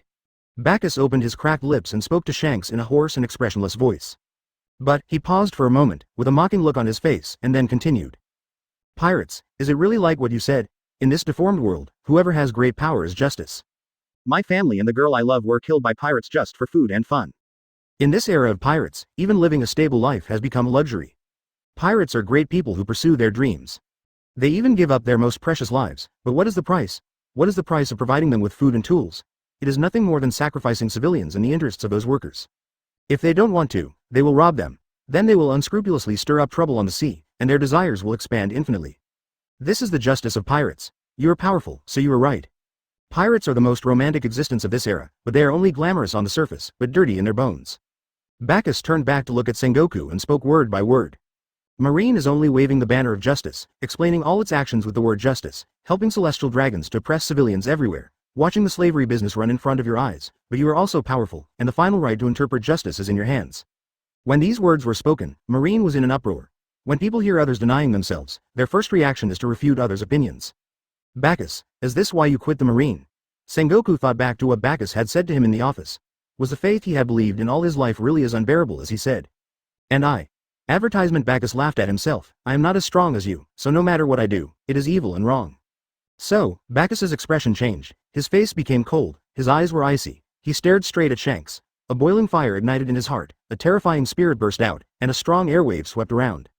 Black lightning flashed continuously, and the surroundings instantly became like an ice cellar, extremely cold. The Marine behind him felt as if he had been hit hard on the back of his head, his eyes rolled back, and he fell to the ground. This kid. Is this Conqueror's Hawkeye? Sengoku was dumbfounded. At the same time, he felt that the temperature around him seemed to drop sharply. He wondered, could Conqueror's Hawkeye affect the temperature? Why doesn't his Conqueror's Hawkeye have this ability? Hey, this kid is not simple. Usopp patted Ben Beckman beside him and stared at the young man with amazing courage. If the captain lets him go, then with his talent he will be a huge trouble when he grows up. Usopp whispered to Ben Beckman, First Officer, why don't we find a chance to kill him? Well, it's not easy to disobey the captain's wishes, otherwise, his words will lose their credibility in the future. Ben Beckman thought, it would be best if he didn't know, but the captain couldn't possibly not know at such a close distance. Well, just let it go. Your marksmanship should make it easy for you to take care of this guy. Usopp's observation Hawkeye is very good, this kid definitely can't avoid Usopp's bullets. Has Conqueror's Hawkeye awakened? It looks like it will take some effort to kill him from now on. Aokiji looked at the strong Bacchus and couldn't help but feel his veins bulging. Bacchus, just wait. Some debts must be repaid. How terrifying. Bacchus Conquerors is also terrifying. Kizaru was picking his nails, with a hint of fear in his eyes. There would definitely be conflicts with Bacchus in the future, because the path he was taking was destined to make him an enemy of the whole world. Advertisement. You're a courageous boy.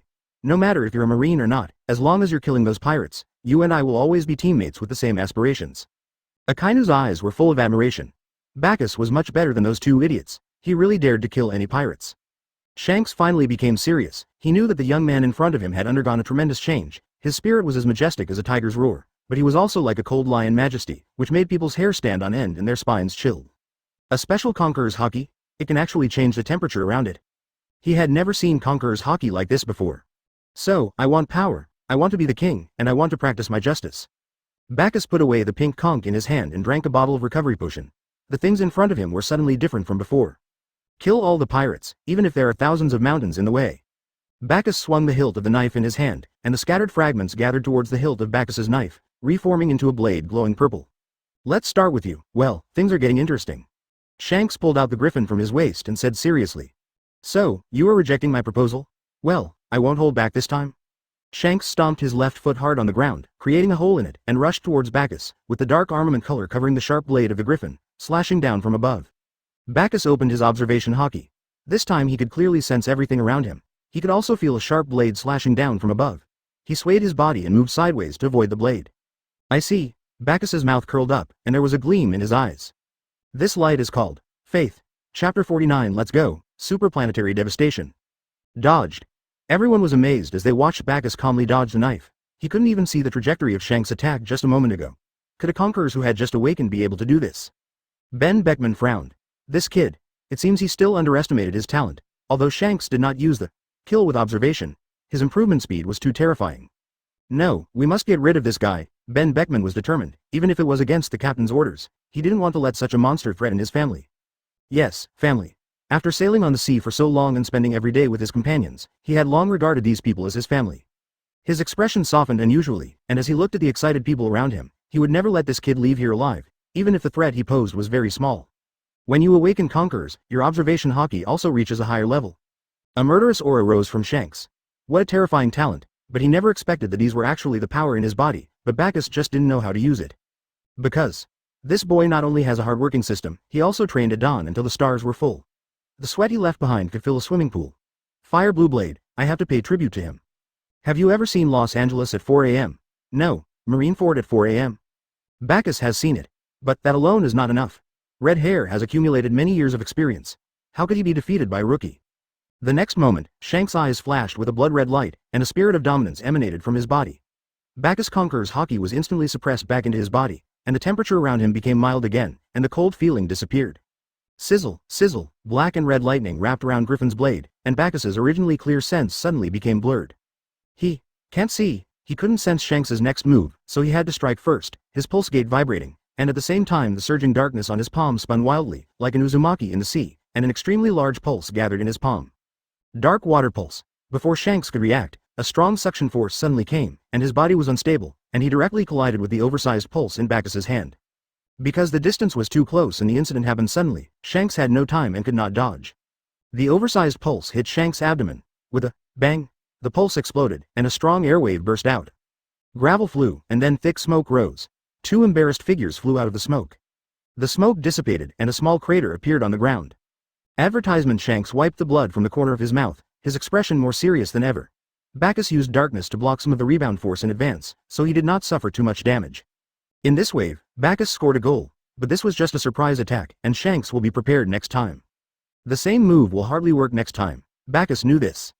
Okay, let's use that trick. Bacchus put his palms together in front of his chest, and a tiny black ball condensed between his palms. Then, in the blink of an eye, the black ball expanded several times, and the distance between his palms became larger and larger. Shanks' pupils contracted violently.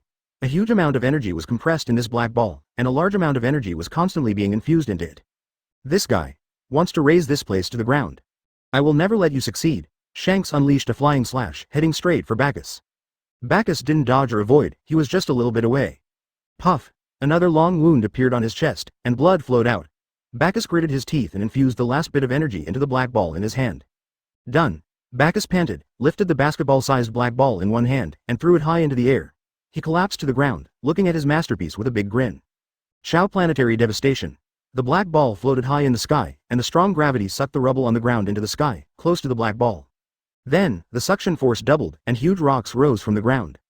High in the sky, a huge stone ball floated above Marineford, and a huge shadow enveloped Marineford, without a trace of light. What the hell is this? Marines tried their best to grab objects around them to resist the huge suction force, but many of them still flew towards the black ball. Help! There were wails and curses everywhere, and the Marines were in great pain. Everyone, stand behind me. A magnificent golden light expanded from Sengoku's body, and he transformed into a giant Buddha, standing in front of many Marines, with his feet deeply inserted into the ground, trying his best to resist the powerful suction. Advertisement. What a powerful suction.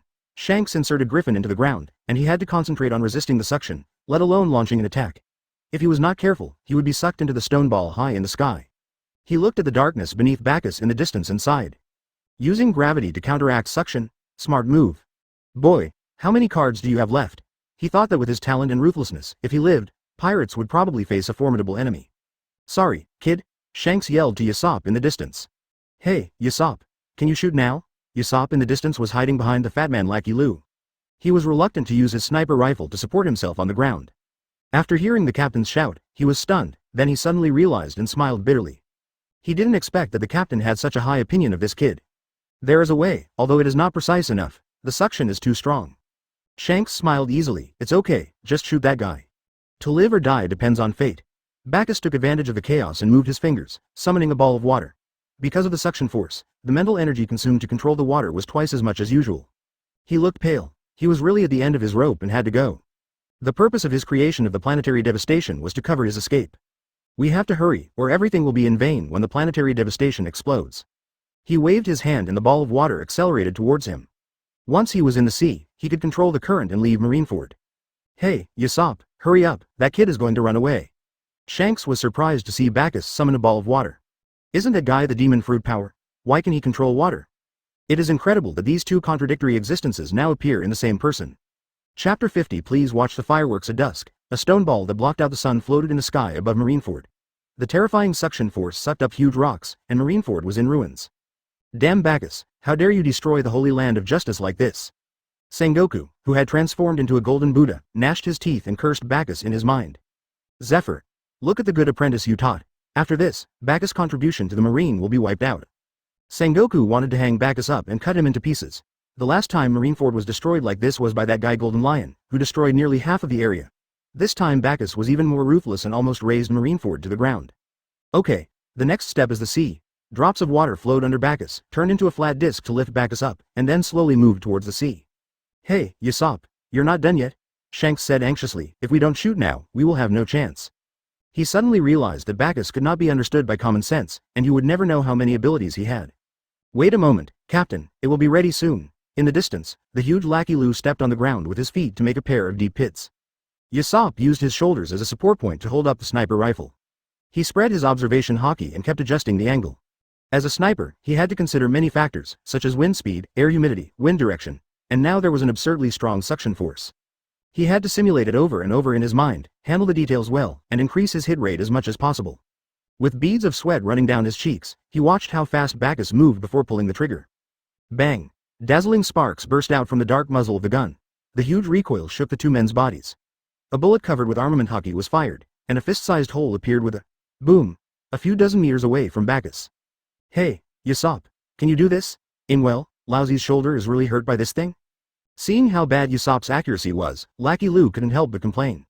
I know, shut up first, do you know how much this suction affects me? Usopp retorted, wiping the sweat from his forehead.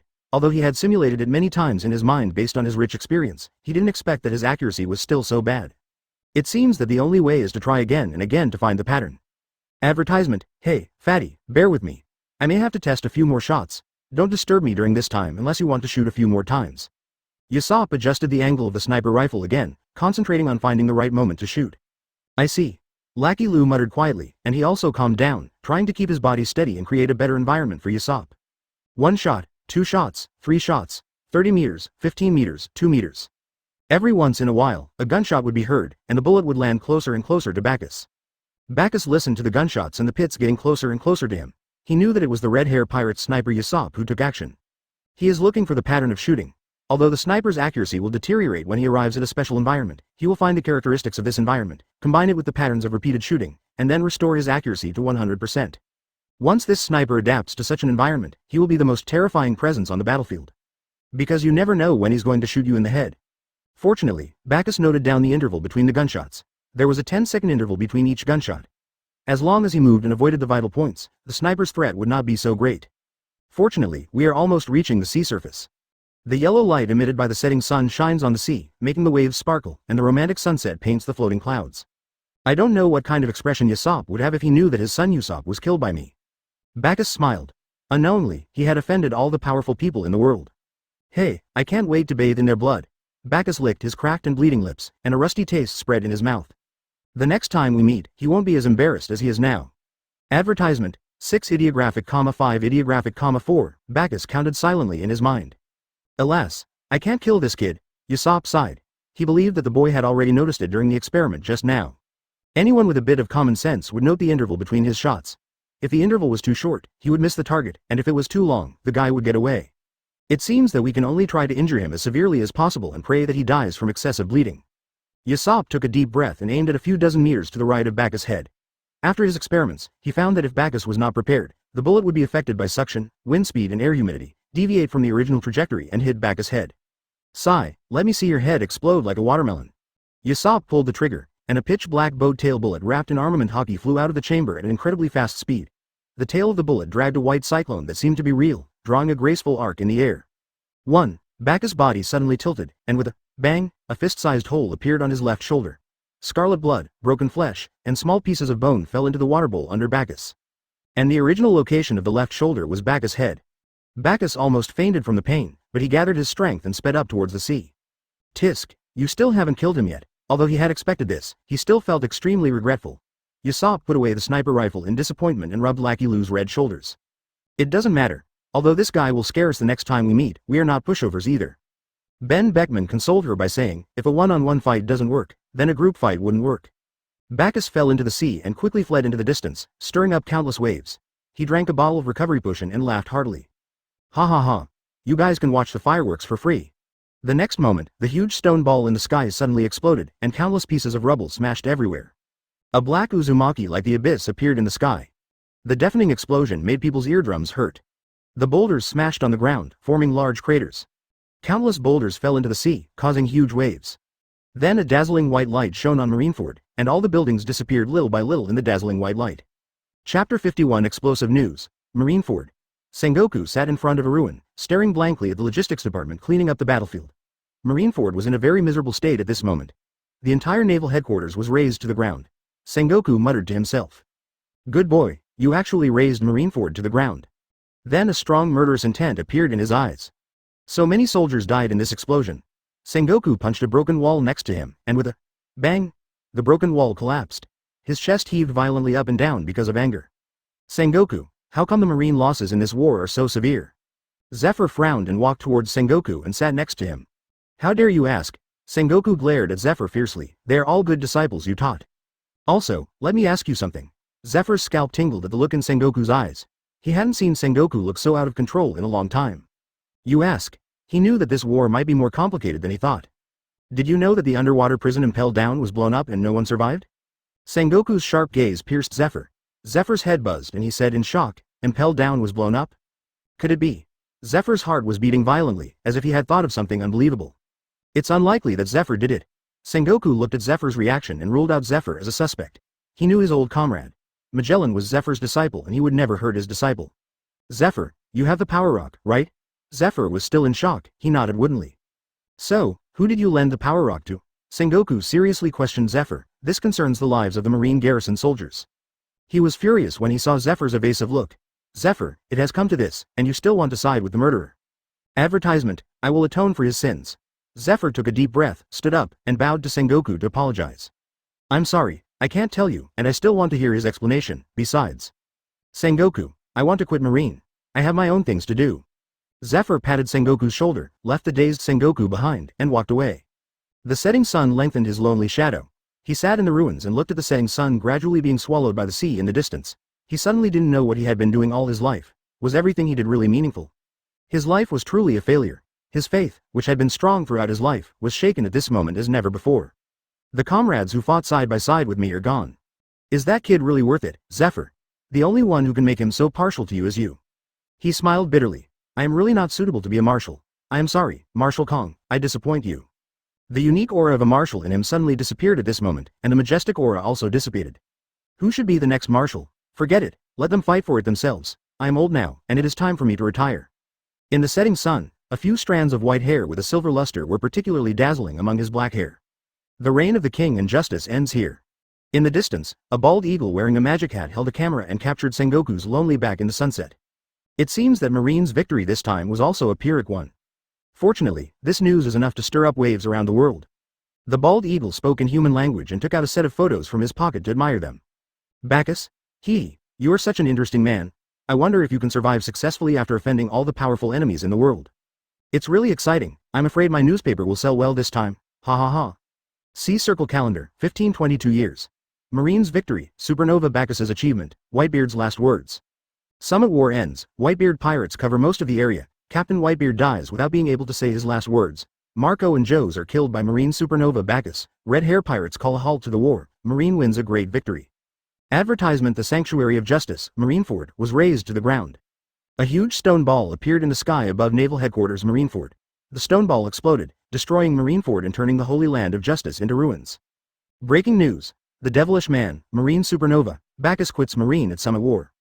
In the Summit War, Bacchus took off his cloak of justice, announced his withdrawal from the Marines, and declared war on the Red Hair pirates, one of the 4 emperors, in his personal capacity, with the goal of destroying the pirates. In the end, he was defeated and sank into the sea. His life or death is uncertain.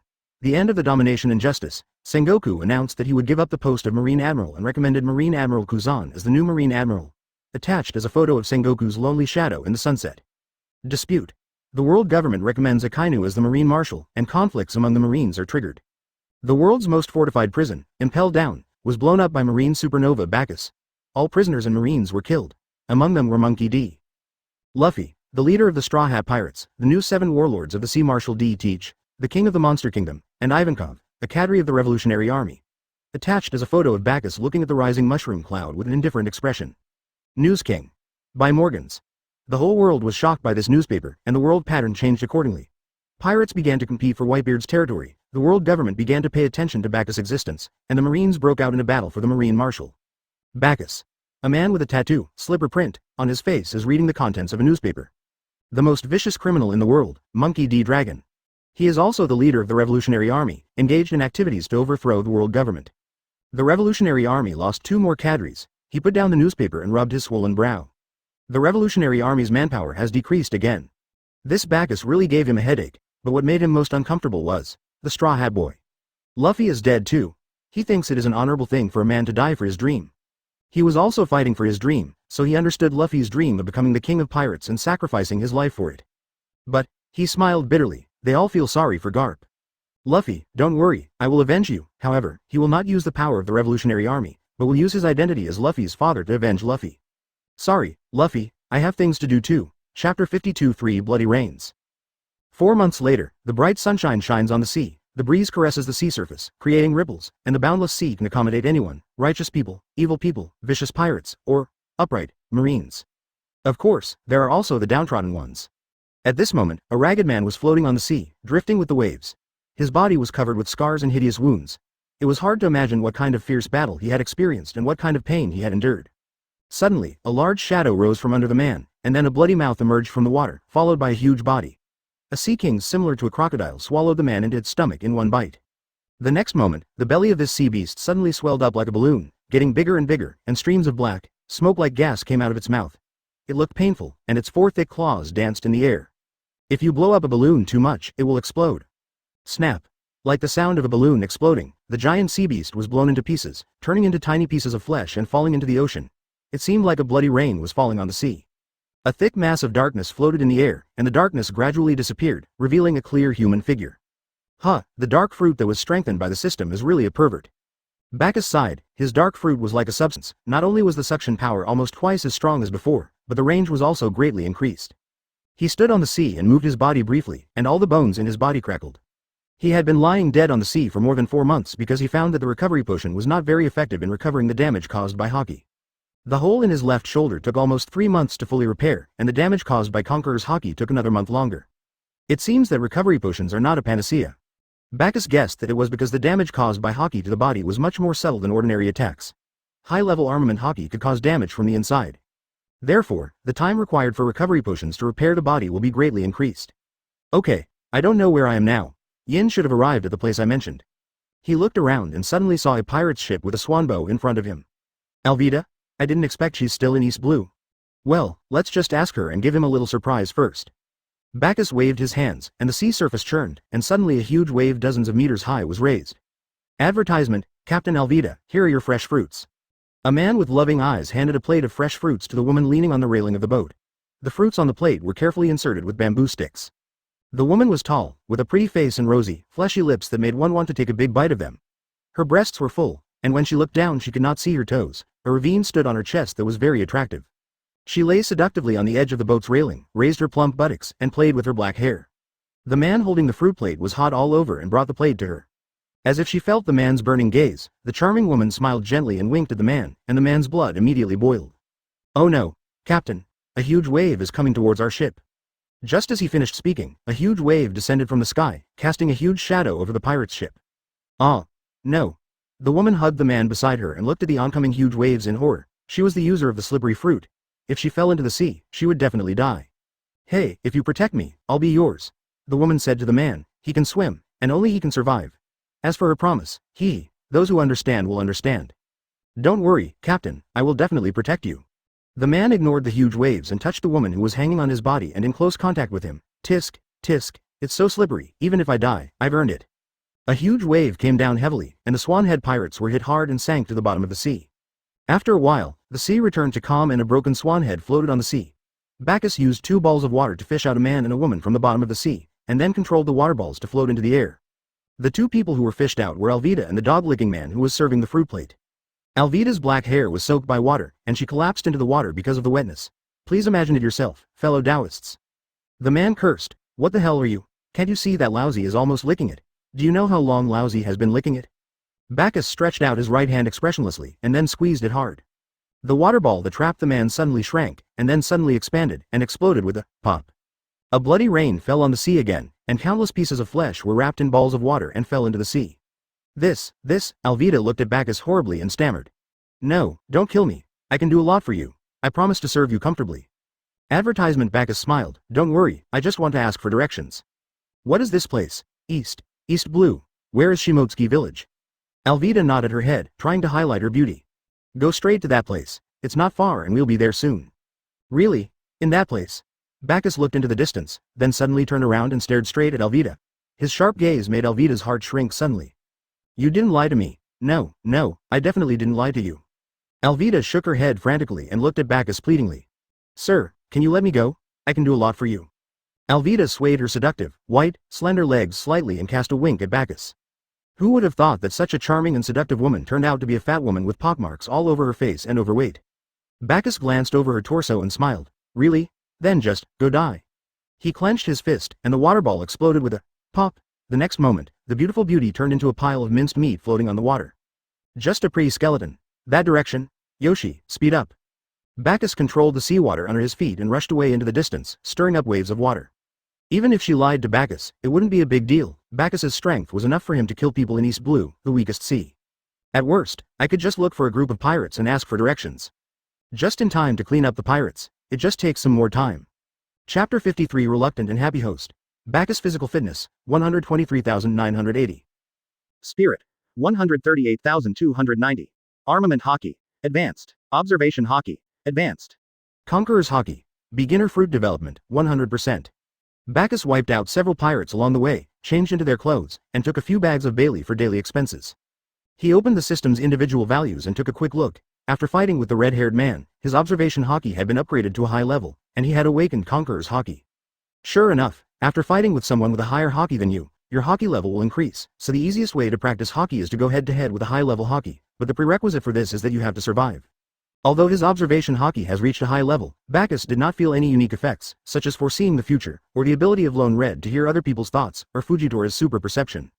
Therefore, there should be a top level above the advanced level. Only after reaching the top level can he compete with the 4 emperors. I'll take it. I'll have to train my hockey. Bagus is planning his plan, and he believes that the world government has noticed his existence. Since he wants to wipe out all the pirates, he will definitely come into conflict with the world government.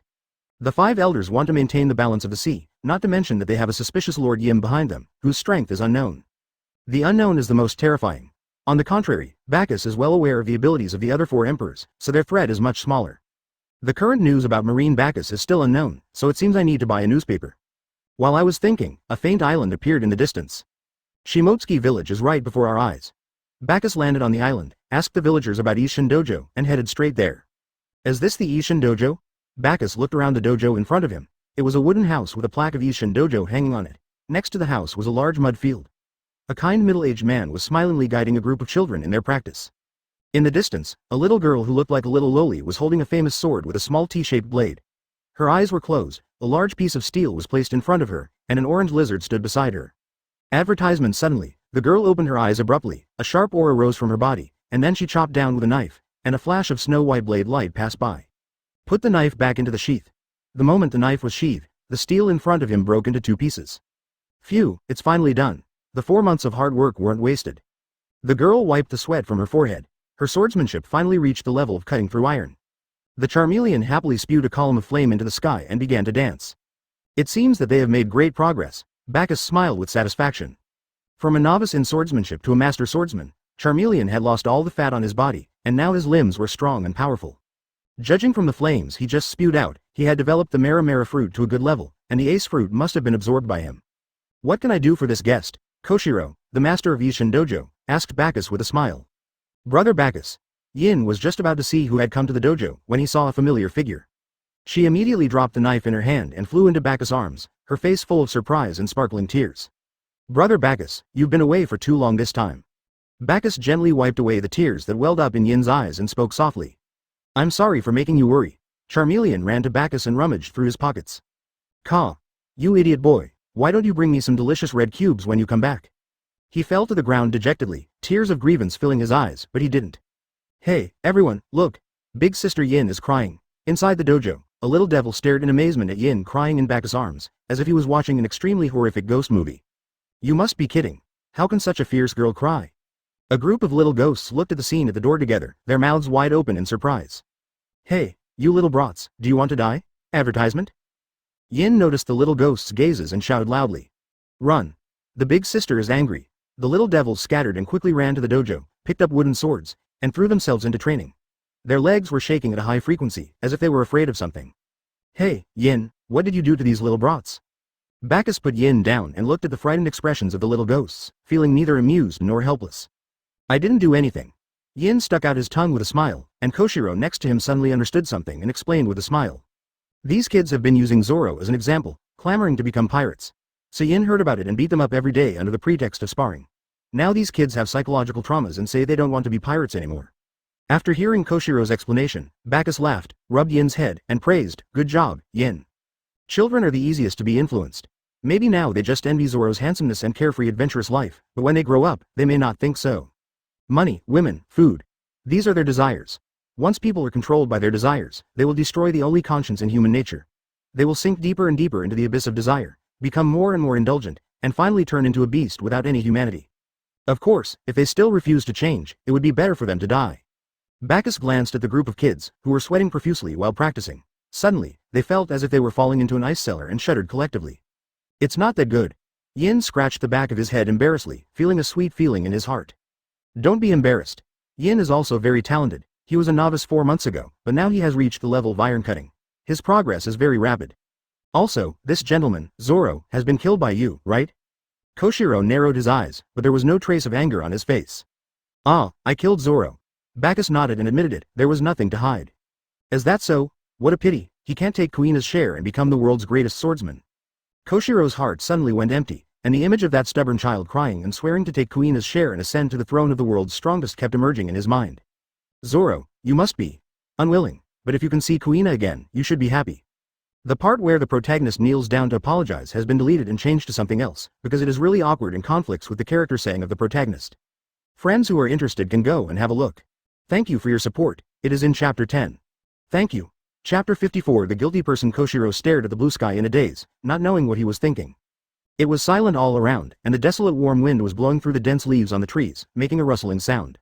Once a person becomes sad, it seems that he can infect the surrounding scenery, and even the air is filled with the scent of sadness. Koshiro sighed, gathered his emotions, and spoke to break the silence. "Bagus, Rear Admiral." "No, Mr. Bagus, please come in and sit down." "No, this time I came here mainly to meet up with my companions. I still have things to do." Bagus opened the system store and saw that the points on it had reached 1 million. In the 2 great battles of Summit War and Impel Down, Bagus killed countless pirates, including strong men from the old era and supernovas from the new era, which is how he achieved his million. In other words, Bagus can now use points to redeem all devil fruit and famous swords in the pirates' world. In the Sabaody archipelago, Zoro's Wado Ichimonji had already been paid into the marine arsenal, and Bagus could only exchange it from the system store. Although it wasn't the one in Zoro's hand, it was the only gift Bagus could think of to thank him for teaching and taking in yin. Wado Ichimonji is a 21-level large sword, so the points required are more than 10 times that of Shuezo, a full 105,000 points. Bagus chose to redeem it without hesitation. Bagus turned his hands behind his back, and a simple knife appeared out of thin air in his hands. "Mr. Koshiro, this is Wado Ichimonji. Please accept it as Tora's tuition." Koshiro calmly took the knife and stroked the scabbard, his eyes full of nostalgia. Then he solemnly handed the knife to Yin and asked, "Yin, please accept this knife." Yin looked at Koshiro's serious expression in astonishment. It was the first time she saw him like this. In the 4 months since she came here, Koshiro always had a gentle smile on his face. "Please don't be surprised. You probably don't know that I have a daughter. This knife is a gift from me to her." There was a look of reminiscence in his eyes and a look of guilt on his face. "I always told her that a girl couldn't become the world's best swordsman, but she worked even harder to practice swordsmanship and made becoming the world's best swordsman her lifelong goal." Then a trace of pain flashed in his eyes again, as if he thought of some bad memories. She died in an accident when she was 11. She must have always hated me as a father. She hated my sarcasm about her dreams and the word, impossible, that I always said. I often wonder if I had encouraged her more at the time, would the outcome be different now? Koshiro laughed at himself. I am such a failed father. So, Yin, please accept this sword. Use it to become the world's #1 swordsman. Please. Koshiro bent down and bowed to Yin. Although it's a bit difficult, and although I know you may not like swordsmanship, I still sincerely hope that you can complete this goal with Kuina and Zoro's share. Advertisement, I have lived with guilt all these years. I want to show Kuina that even a girl can become the world's best swordsman. So please accept it. Bagus on the side frowned. Isn't this pure moral kidnapping? If he aimed at this, he would inevitably get hurt and bleed, and in serious cases he might even lose his life. Bagus would not let Yin bear these dangers. He was about to refuse, but Yin pulled at his clothes, smiled at him, and took the Wado Ichimonji from Koshiro's hand. Okay, then I'll accept your request. Tora hung the Wado Ichimonji around his slender waist and accepted the commission. That's great, thank you very much. Koshiro stood up to thank him. The dazzling sunlight emanated from behind Yin, and he seemed to see Kuina's shadow in a trance. He stood there in a daze, then smiled knowingly. That's great. Above the vast ocean, Bagus and his companions were flying in midair, with clouds like fish scales floating above their heads. The orange-yellow sunlight shone through the gaps. They admired the deep blue ocean, and a few seagulls streaked white lines across the sky. Bagus was holding a stack of newspapers, flipping through them, while the Charmeleon beside him kept picking at his pockets. Did anyone take a picture of me blowing up Impel Down? There was a photo in the center of the newspaper, showing Bagus looking at Impel Down with a mushroom cloud rising. Ka, it shouldn't be like that, shouldn't you have a lot of those things? The Charmeleon put his head into his pocket and searched carefully. Did Mr. Zephyr quit Marine? Bagus fell silent, he didn't know how to face Zephyr, he would probably be disappointed. Ka, come out, lousy. Damn it, Charmeleon was still picking at Bacchus's pockets. Bacchus himself was also put on a bounty warrant by the Marine. Yuan Marine Rear Admiral, Bacchus, reward, 3,200,000,000 Baileys. You really think highly of me. When he just debuted, the bounty on his head was 3.2 billion berries. Marine really thinks highly of him. Bacchus smiled bitterly and shook his head. After the Impel Down incident was revealed, Garp would also bear a grudge against him. Well, one more or one less wouldn't make a difference. The rest happened just as Bacchus had expected. Sengoku abdicated, Akainu and Aokiji fought for the position of marshal. Advertisement meanwhile, Charmeleon was still picking his pockets. Veins bulged on Bacchus' forehead. He could no longer endure it and challenged Charmeleon, who was still rummaging through his pockets, to a duel. What the hell are you doing? Awoo, you can refer to Rika Takanashi's scream. The Charmeleon let out a scream, looked at Bacchus with tears in his eyes, and curled up into a ball in grievance, just like a bullied young wife. Puff. Yin laughed out loud and spoke. Brother Bacchus, the red cubes you left for Charmeleon were eaten a month ago. He is not used to human food, so he is looking for that kind of red cube on you. Bacchus scratched his head in embarrassment. Why don't you just say it directly? Why do you keep picking on me? Ka. You idiot, lousy, if you know how to say lousy, wouldn't you have said it long ago? As if by magic, a box of advanced energy cubes appeared in Bacchus's hand, and Charmeleon snatched it away, thrusting his head directly into the box and devouring it. By the way, Yin, why did you agree to Koshiro's request? It seems like you don't like swordsmanship. Bacchus frowned and asked, this is a road that will risk your life. Yin looked down at the dark blue sea with a gentle smile on his face. When the pirates invaded my country, my family was killed by the pirates. In the end, only my father and I were left. My father was a farmer. He was unable to deal with the vicious pirates. In order to protect me, he knelt down before the pirates, kowtowed repeatedly, and begged them to let me go. Her face suddenly turned ugly, and what happened at that time was unforgettable for her. The pirates laughed at my kneeling father and said that if I did what they said, they would let me go. Yin clenched his fists and his eyes were bloodshot. They first made my father eat and drink their excrement, then poured oil on him, set him on fire and made him laugh and dance. My father was on fire. He was laughing and dancing. The fire burned him like charcoal. I could even smell the burning smell on his body. I cried loudly. I could see the pain in his eyes. Finally, my father fell to the ground and said to me unwillingly, I'm sorry, Yin, I didn't protect you well. I could see the guilt and helpless despair in his eyes. The deep blue sea in Yin's eyes suddenly became blurred. It seemed as if a light rain was falling from the sky, and the rain fell on the sea, creating ripples. I also feel guilty because it is because of me that my father has endured so much unbearable pain. It must be very painful to spend the rest of your life with guilt.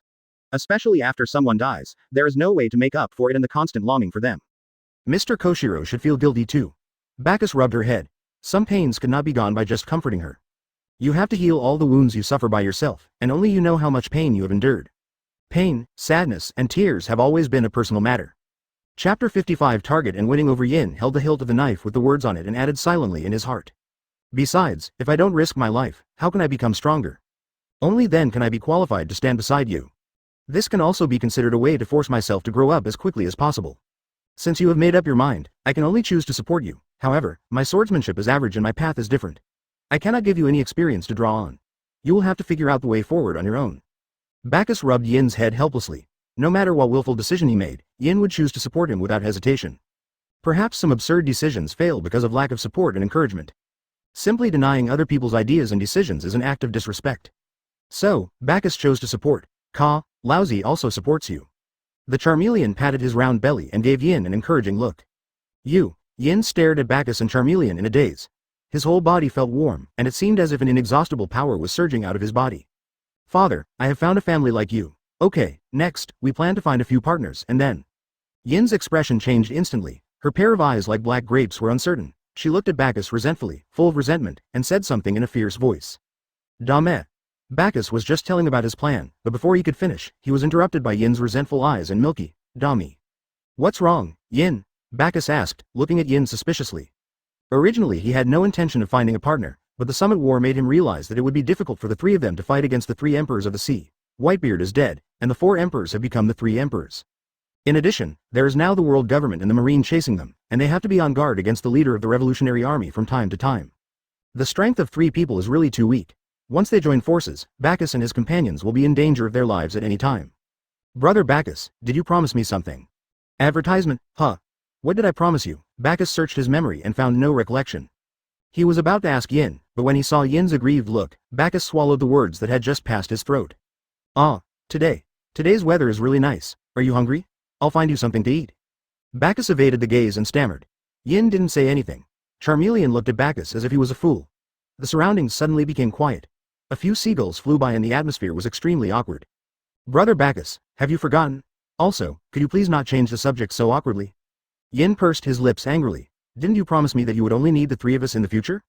Bagus suddenly realized and smiled awkwardly, as if he had no intention of looking for a partner at that time. But things are different now. However, Yin seems particularly unwilling. Why is that?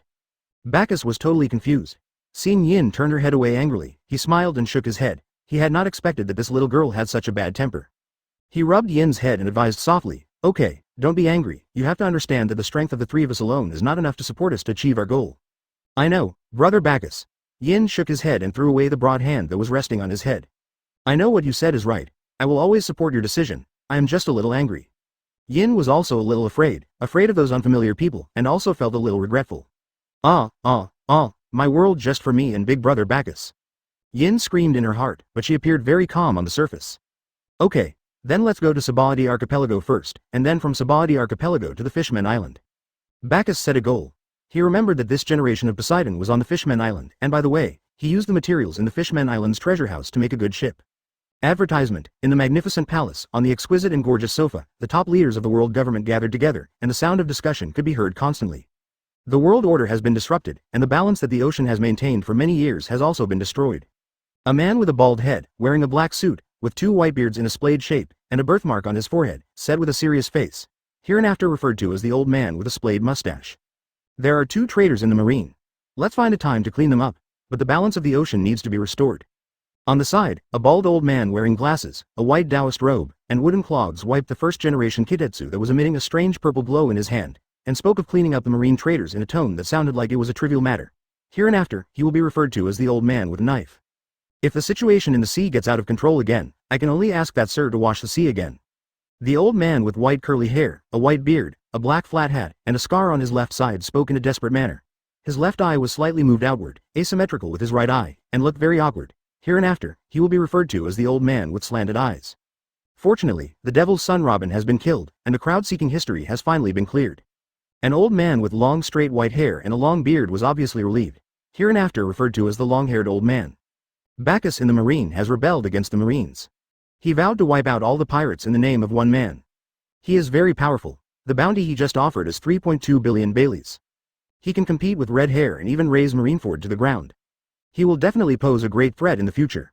Should we eliminate him? The blonde old man with a strong face showed deep fear in his eyes, hereinafter referred to as the blonde old man. I think this person is just a clown. He poses no threat. He is just stronger. He doesn't know how many strong people there are in this ocean. Only a frog in a well would be so arrogant. The old man with a mustache said disdainfully, I think we can support Bagus to fill Whitebeard's vacancy.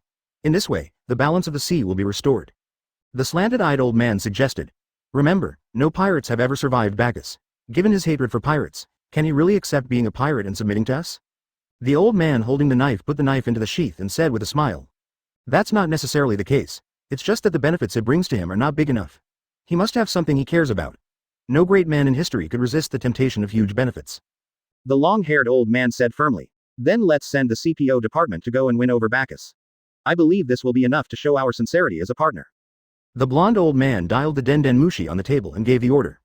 Bagus. Interesting little devil. Chapter 56 Beautiful music. 13 Sabaldi Archipelago. Shoki's rip-off bar. The pub was bustling with people and the pirates were drinking to their heart's content.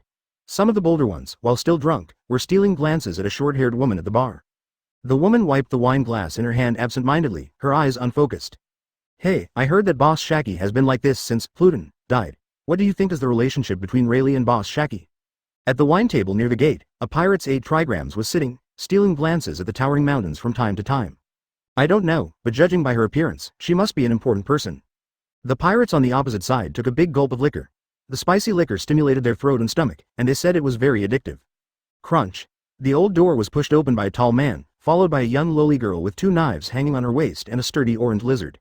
The 2 pirates who were chatting subconsciously looked towards the creaking wooden door, only to see a tall man with a resolute face looking around. Hey, this person looks so familiar. Yeah, I think I've seen him somewhere. The 2 of them kept thinking about where they had met before. The next moment, a look of fear spread across their faces, and the wine glasses in their hands fell to the ground and rolled to the man's feet. Bagus. 3.2 billion bounty. Everyone, run. The 2 of them stood up and screamed at the same time, then broke out of the window without any hesitation. Bagus. Bagus, who never left anyone alive, run. The bar was suddenly in chaos, with the sound of breaking windows continuously rang out. Crowds rushed to the few windows, and 3 or 2 pirates kept getting stuck in the small windows. The pirates behind tried their best to push the pirates stuck in the windows out. For a moment, cries, curses, and cries for help mixed together, and the bar became extremely noisy. Everyone had only one thought in their mind: escape, the farther the better. Bagus and the other 2 stood calmly at the empty gate, and no one dared to go out from there. What should we do, brother Bagus? Should we kill them all? Yin grasped the hilt of the knife at his waist, revealing several inches of sharp blade. Ah, kill them all, Bagus said calmly. As soon as he finished speaking, the pirates in the tavern disappeared, and in the blink of an eye, the crowded tavern became empty. I understand. Let's go, Charmeleon. Advertisement. Ka. Lousy just ate, so let's do some exercise after dinner. Yin and Charmeleon turned and pushed the door open, while Bagus walked to the bar and sat on a chair. He tapped the bar with his knuckles. Give me a sherry, Rayleigh's old lover, Shaki. Shaki put down the clean wine glass in his hand and stared at Bagus with murderous intent in his eyes. Quickly, she suppressed her murderous intent, turned around, and threw a dusty bottle of sherry to Bagus. Sherry flipped several times in the air and was firmly caught in Bagus's hand. Boss Shaki, if your service attitude is too bad, I will give you a bad review. Bagus laughed heartily. He loved to enjoy other people's anger and sadness when they lost someone close to them, especially pirates. Look. The lingering sorrow in her eyes, the deep longing between her brows, and her haggard face are really pleasing to the eye. If you're here to discuss me, then you can go away. Shaki said coldly. She picked up a clean plate and wiped it vigorously with the rag in her hand. I just want to ask you for some personal information. Bagus said with a smile. The last time he was in such a good mood was when Ace died and saw the happy expressions on the faces of Whitebeard, Garp and the Whitebeard pirates. Oh, you don't think I'll give you any information? Shaki finally smiled. Even though she couldn't kill Bagus, as long as she could cause him some trouble, even just a little bit, she would feel the pleasure of revenge. Many years ago, a fire broke out in Mariajoy, the headquarters of the world government. Fisher Tiger liberated thousands of slaves. Among them, the sweet fruit user and her 2 sisters didn't know how to return to the country, and you and Rayleigh rescued them and sent them back to the Kingdom of Daughters. Bagus shook the sherry in his hand and spoke slowly. Then he took a big sip of the wine, smacked his lips, and praised, it's worthy of being the most Hawkeye wine. Ping ping. Shaki's face turned pale. The clean plate in her hand broke into sharp pieces because she used too much force. She picked up the sharpest piece and held it in her palm. What do you want? Bagus smiled and said casually. Tell me, which outcome is better? I should announce her identity as a slave of celestial dragons to the world, or I should kill her and bring her head to you. Shaki took a deep breath to calm down the ups and downs. What on earth do you want? I just want to ask for that person's information and location. Advertisement. Bagus glanced at Shaki's bloody palm. One more thing, this thing alone can't kill me. Shaki released the fragments in his palm, as long as there was room for negotiation. Tell me the name of that person. In exchange, you cannot make this known to the world. Also, you cannot kill her. This is impossible. Bagus refused without hesitation. If the value was not equal, there was no need to go ahead with the transaction. Then, I ask you to give her 3 chances to escape. Tell me the name of that man. Charlotte Katakuri. After Whitebeard's death, the Fishmen Island now belongs to Charlotte Linlin's territory. Katakuri comes to the Fishmen Island every once in a while to transport a large amount of treasure and food. There are still 4 days until his next arrival. It's been a pleasure working with you. Bagus smiled at Shaki, who turned his head expressionlessly and picked up the broken pieces of the plate. Crunch. The wooden door rang again, and Yin and Charmeleon sat down next to Bagus with a strong smell of blood. Boss, give me a bottle of wine. Lousy wants it too. A milky voice sounded, and Bagus rubbed Yin's head. Children can't drink alcohol. Give me a bottle of milk. Shaki handed Yin a bottle of milk like a robot. Well, if there is any cooperation next time, I will come to you again, Miss Shaki. You don't want her to die quietly. Bagus laughed loudly and pushed the door open with Yin and Charmeleon. There were corpses everywhere outside, and the bright red blood had dyed the grass a strange red. There were sounds of breaking dishes and low sobbing coming from the tavern. Bagus laughed heartily, admiring the corpses all over the ground and their eyes full of fear and despair before they died. As he walked, the wind seemed to become cheerful, and the sky and the earth seemed to play intoxicating music, which echoed the sounds in the tavern. Listen. What a wonderful sound. Chapter 57. Want me to be a pirate? Marine Headquarters, Marineford, Kizaru Office. Kizaru leaned lazily in the chair, cutting his nails, and looked at the watch on his wrist with some boredom. It's still so long before I get off work, it's so boring. Behind him hung a plaque with a few large characters written in a flamboyant style. Ambiguity and Justice. Blue blue blue. Den Den Mushi rang and Kizaru answered the call. Moshi Moshi, this is Kizaru, please tell me what I want to say. Oh no, Admiral Kizaru. Bagus has appeared in the Sabaldi archipelago, and 2 celestial dragons want to take Bagus as a slave. Bagus has already attacked the celestial dragons. An anxious voice came from the Den Den Mushi, and Kizaru answered slowly. Really, I see. Kizaru stood up and stretched. Marshal Sengoku had already abdicated, and Akainu and Aokiji were arguing over the position of marshal. It seems that I am the only one who will go there in person. Brother Bagus is really scary. Hey, Bagus, surrender. The marine soldiers surrounded Bagus and his group, and raised the dark muzzles of their guns, pointing them at Bagus' head.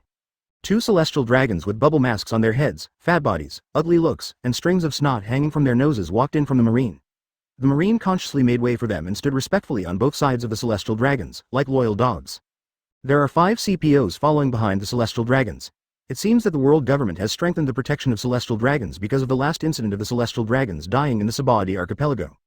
Hey, hurry up and capture these 3 guys. I want them to be my slave toys. Recently, all my slave toy stocks have been won by that abominable guy. One of the celestial dragons pointed at Bagus and his group, his eyes full of excitement. Yeah. That damn guy won all my female slaves away. I haven't had any female slaves to play with for a long time. Another celestial dragon said angrily. When Yin heard the word, slave, his face instantly became distorted and anger surged in his eyes. Lion Majesty, Yin, let me handle it. It was a good thing for Yin that she didn't have a bounty on her yet. At least if something unexpected happened, Marine would have no reason to arrest her. Bagus rubbed her head and took a step forward, like a tiger ready to pounce. It's so annoying. You messed up my hair again. Yin touched his messy hair, but he couldn't hide the smile on his face.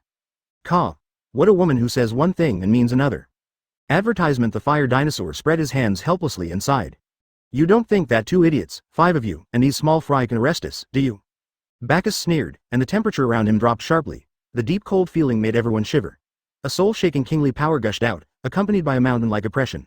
The small shrimps rolled their eyes and fell to the ground like dominoes. Hey, you idiots, hurry up.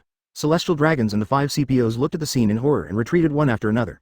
Celestial dragons angrily cursed the CPOs around him. The 5 CPOs thought of the consequences of mission failure, which would be more painful than death, so they suppressed the fear in their hearts, quickly pushed off the ground with their feet, and disappeared on the spot in a flash. Shaving this thing is all I have left over. Bagus opened his observation hockey, and 5 ghostly figures appeared in his perception. The darkness in his palm churned, and Bagus threw 5 darknesses at the 5 figures. After the darkness touched the 5 CPOs, it formed 5 circles along their waists and then suddenly shrank. Bagus manipulated the black circle to lift the 5 struggling people into the air, and then used the same method to suspend the celestial dragons in the air. You dare to kill us? We are noble celestial dragons. If you kill us, you will be hunted down by the world government. The celestial dragons looked down at Bagus from the sky and threatened him. They believed that the man in front of them would not dare to kill them. Oh, really? Then guess how those 3 celestial dragons died in the Sabaldi archipelago. Bagus grinned grimly and raised his finger upwards. The darkness on the waists of the 5 CPOs spread to their upper bodies, penetrated into their bodies through their mouths and noses, and their abdomens swelled rapidly. Well, let's enjoy the fireworks. Bagus clenched his fists, then suddenly opened them. Boom! A deafening explosion sounded. 5 dark fireworks bloomed brilliantly in the sky, and the air was filled with an intoxicating smell of blood. Bagus took 2 powerful puffs, and the delicious taste of rust filled his mouth. The darkness on his body rolled and gathered into a dark cloud above his head, blocking the rain of minced meat and blood falling from the sky. Wow! These fireworks are so beautiful. Yin excitedly watched the black fireworks dissipating in the sky. The Charmeleon was already accustomed to this, and he spit out a few balls of flame out of boredom, burning the bodies of the pirates. Brother Bagus, please do it again. There are 2 more fireworks over there.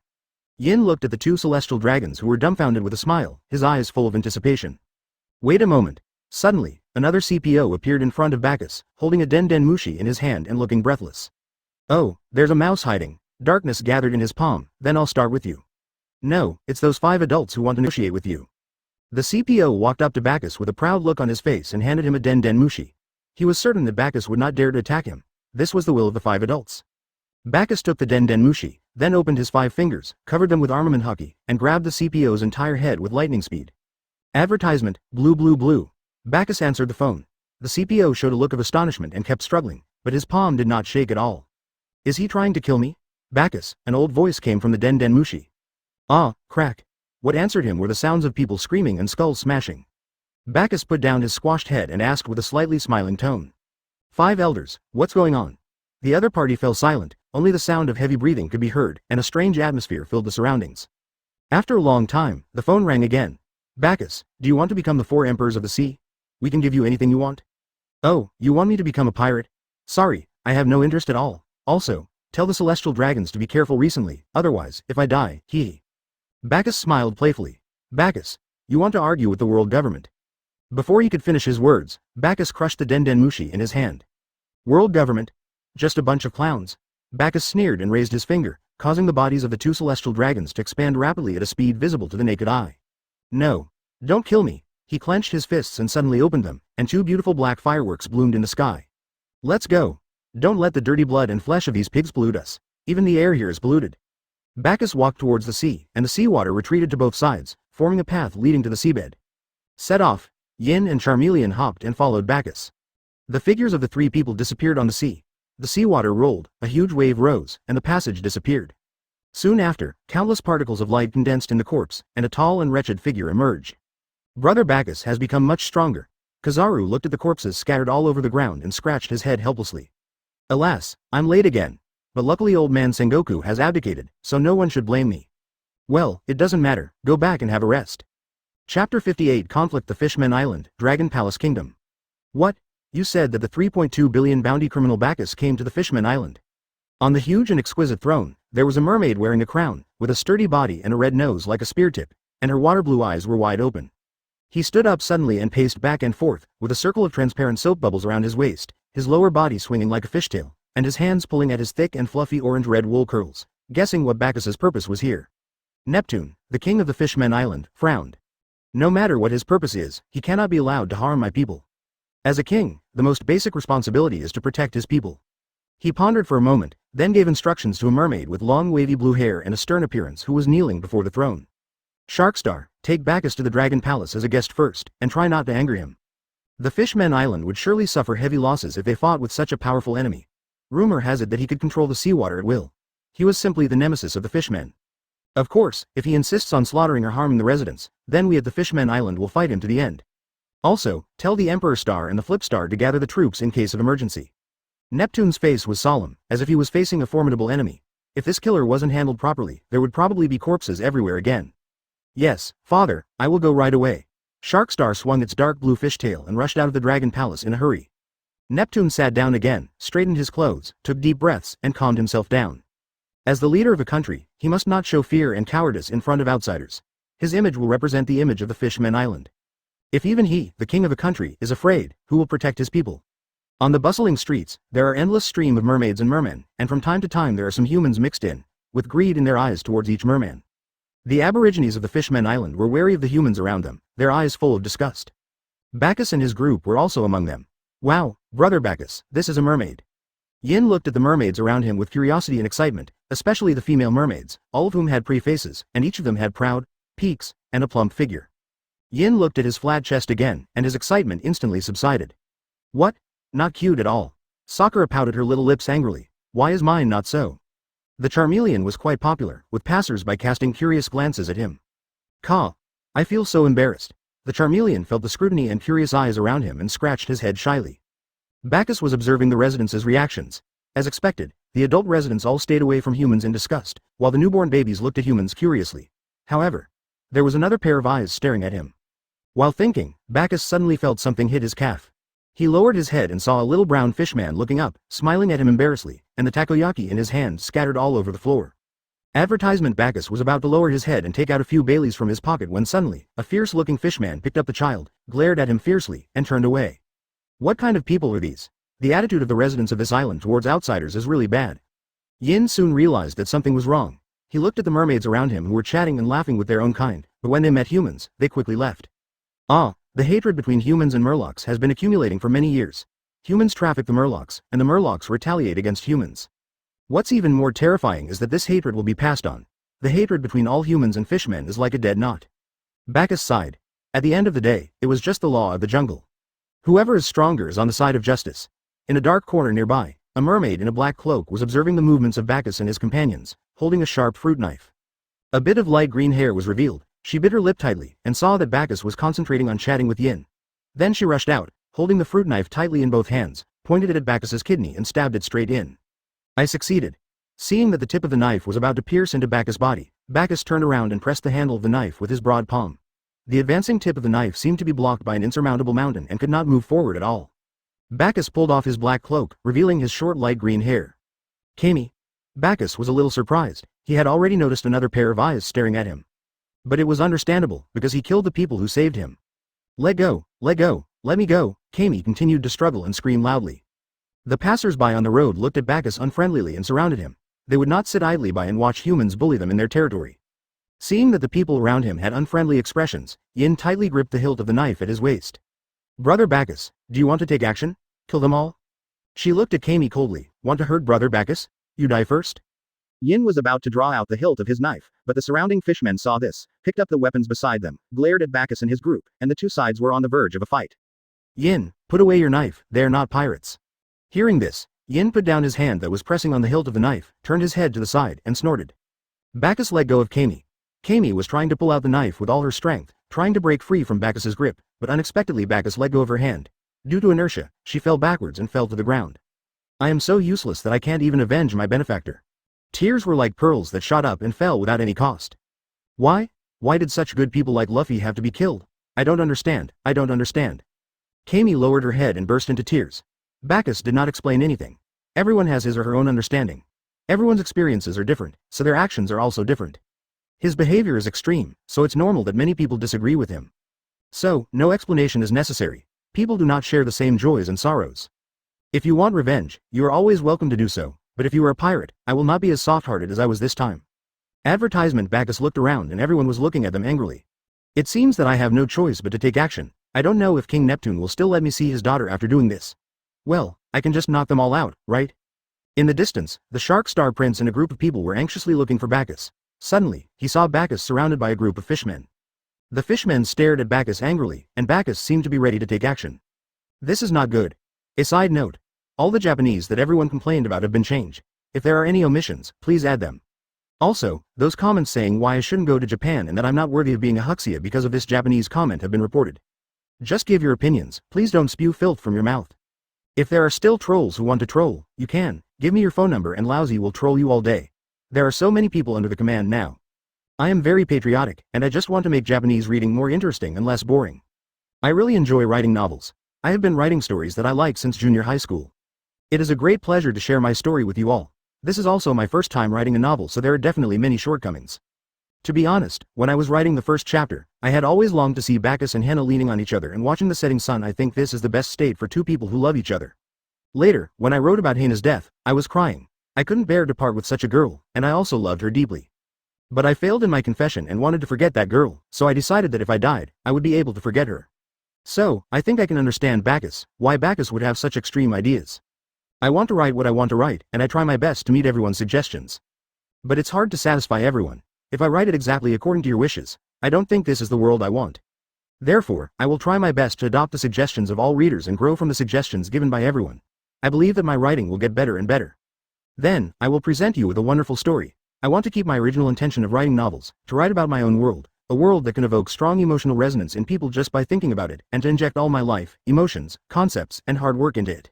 So I admire the great love immortal venerable. In my heart, he will always be the #1 in the online literature world.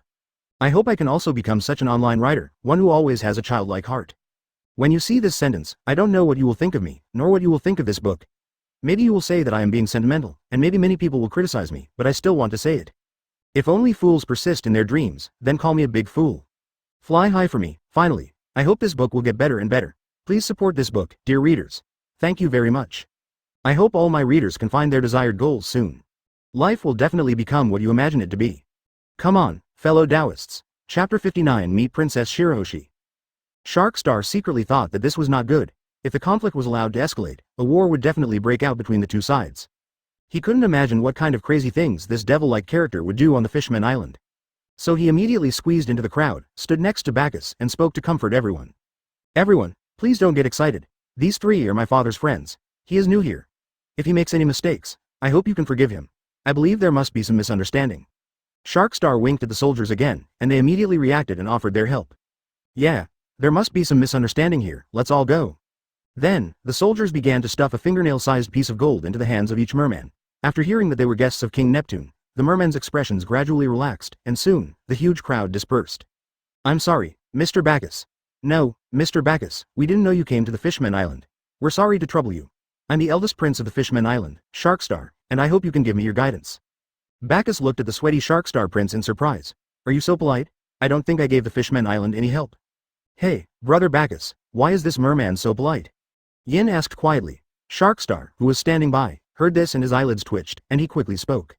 My father invites you to visit the Dragon Palace and host a welcome banquet. What do you think, Mr. Bagus? With great pleasure. Bagus agreed immediately. He was worried about how to get to the Dragon Palace and contact Neptune. Sharkstar breathed a sigh of relief, and the next things became much easier. Wait a minute, Prince, please send a few soldiers to send this mermaid back. Some pirates may have their eyes on her. Bagus pointed at Kami on the ground, then looked around. Sharkstar followed Bagus' gaze and saw that there were indeed quite a few pirates hiding in the dark with greedy eyes around. Sharkstar looked at Bagus in astonishment and slapped his forehead. I'm sorry. I was careless. For a while, Sharkstar's impression of Bagus changed a lot. This devil like Bagus was unexpectedly easy to get along with. There was no discrimination or disgust towards fishmen in his eyes, nor was there greed like ordinary pirates. It was just that the murderous aura on him was a bit heavy. When he stood next to Bagus, he always felt a chill deep in his bones. Advertisement, however, there was indeed no discrimination against Murlocs in Bagus' eyes. Because in his eyes there are only two kinds of people, those who can be killed and those who cannot be killed. Those who cannot be killed include family members and friends, please don't argue. Let's clean up these pirates after we meet Shirahoshi.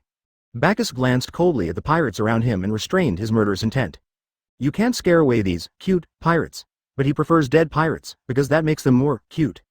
After arranging Kami, Sharkstar led the way, turning back from time to time to ask Bagus about the purpose of his visit. Mr. Bagus, what brings you to the Fishman Island this time? I just want to discuss a small matter with His Majesty Neptune. Bagus prevaricated. If you knew I was after your sister, you would probably be furious. After all, this whole family dotes on Princess Shirahoshi. The Dragon Palace city is located above the Fishman Island, wrapped in a smaller soap bubble and separated from the Fishman Island. Therefore, if you want to go to the Dragon Palace city, you must enter the deep sea and swim upwards.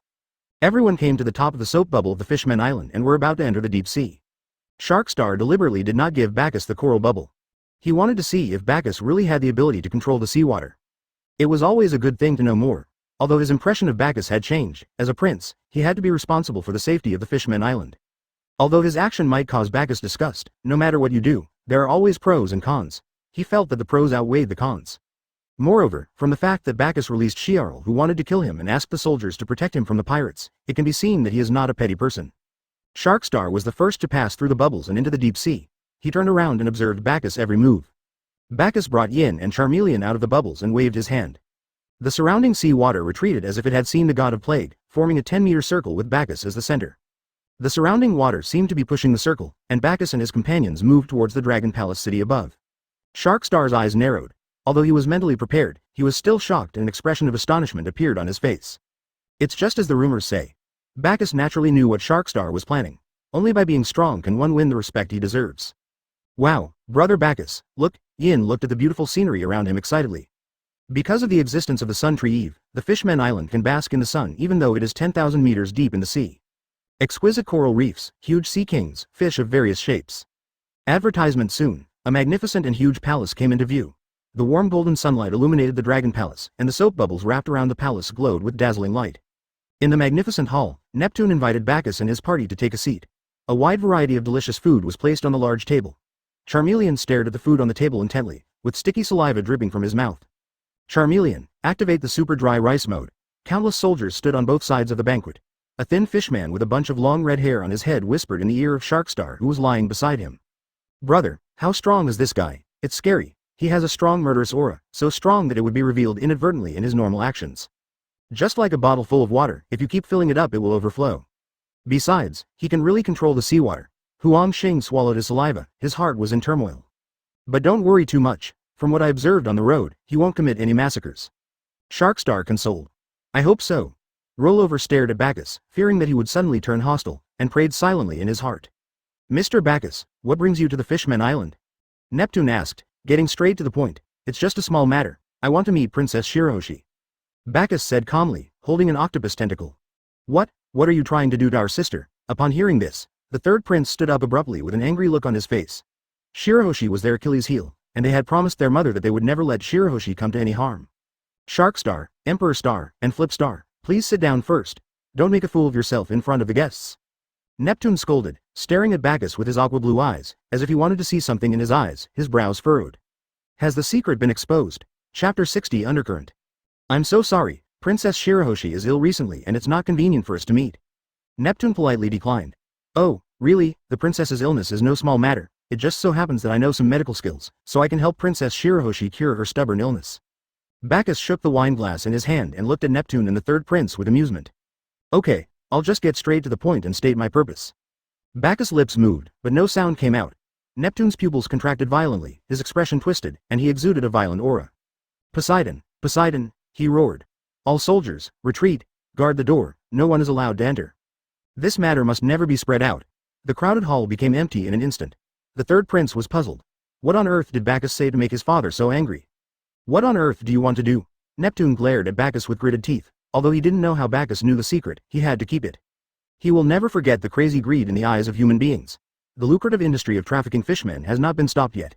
If the secret of Poseidon, one of the three ancient weapons, is ever leaked, he dare not imagine what kind of disaster the Fishmen Island will face. Bagus took a slow sip of the wine in his glass and smiled. Don't be nervous. I just want to seek the help of Princess Shirahoshi. I won't make this secret known to the world. I can even help you clear up some of your troubles, such as the harassment from Vanderdecken IX. Neptune fell silent, then sighed heavily. It seemed like there was no room for refusal. If it is refused, the Fishmen Island will surely face a devastating disaster. However, he couldn't figure out the purpose of this human in front of him. What if he changed his mind? What if he had seen that kind of power and wanted to take it for himself? Advertisement. He clenched his fists and suddenly hated his own weakness more than ever. If I were stronger, could I protect the residents of the Fishmen Island from the threat of trafficking? Could I protect his daughter Shirahoshi? Could I let his wife survive the assassination?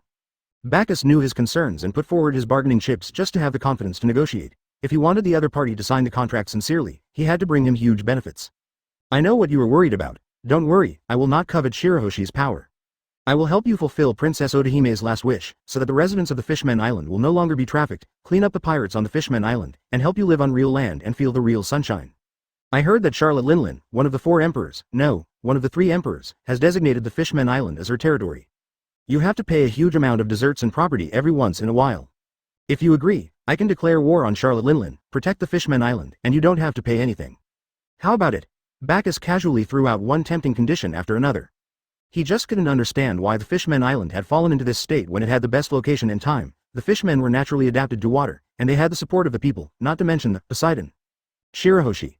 This matter still needs Shirahoshi's consent. In the end, you still have to seek Shirahoshi's help.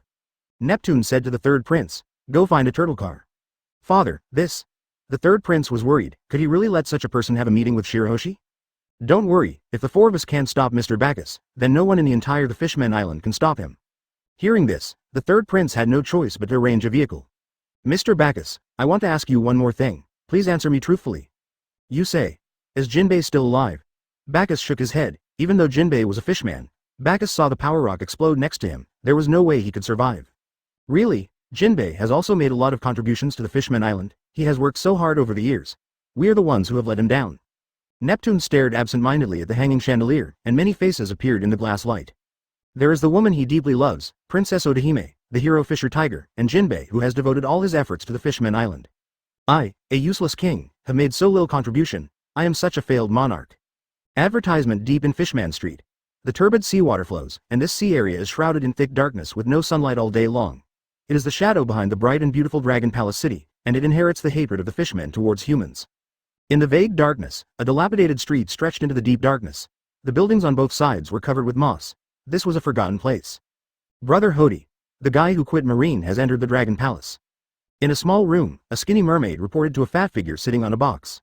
Really? He's just a Marine Rear Admiral. We have the most powerful force? The fat figure patted the box under him and laughed.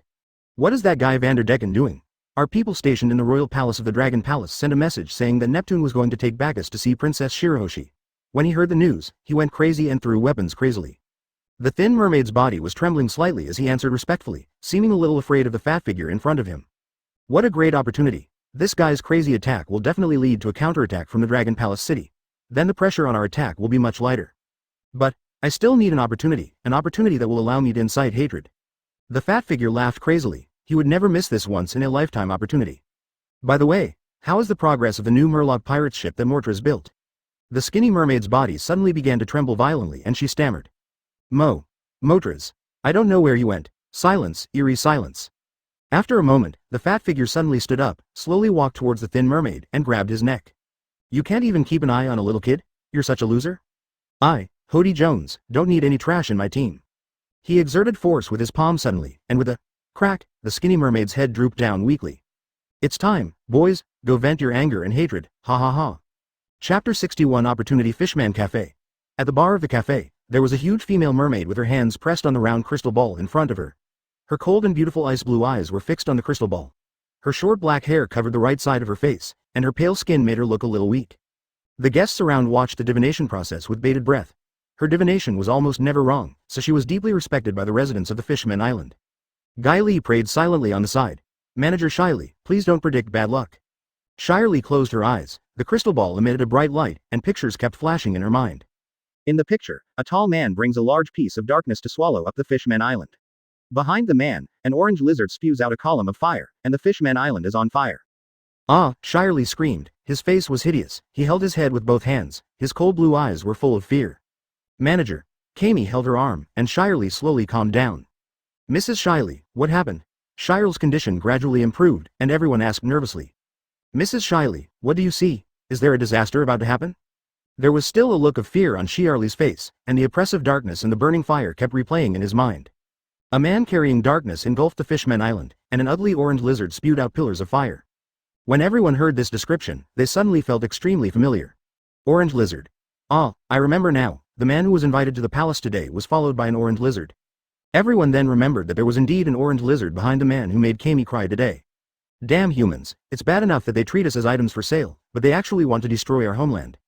The flames of anger continued to burn in the hearts of the fish people, and all the long accumulated resentment and hatred burst out. Soon, word spread from 1 person to 10, and from 10 to 100, until the entire Fishman Island knew about what Shirley had predicted. Dragon Palace City, Hard Shell Tower. A conical stone tower stands here, and 2 turtle cars are parked in front of the heavy metal gate.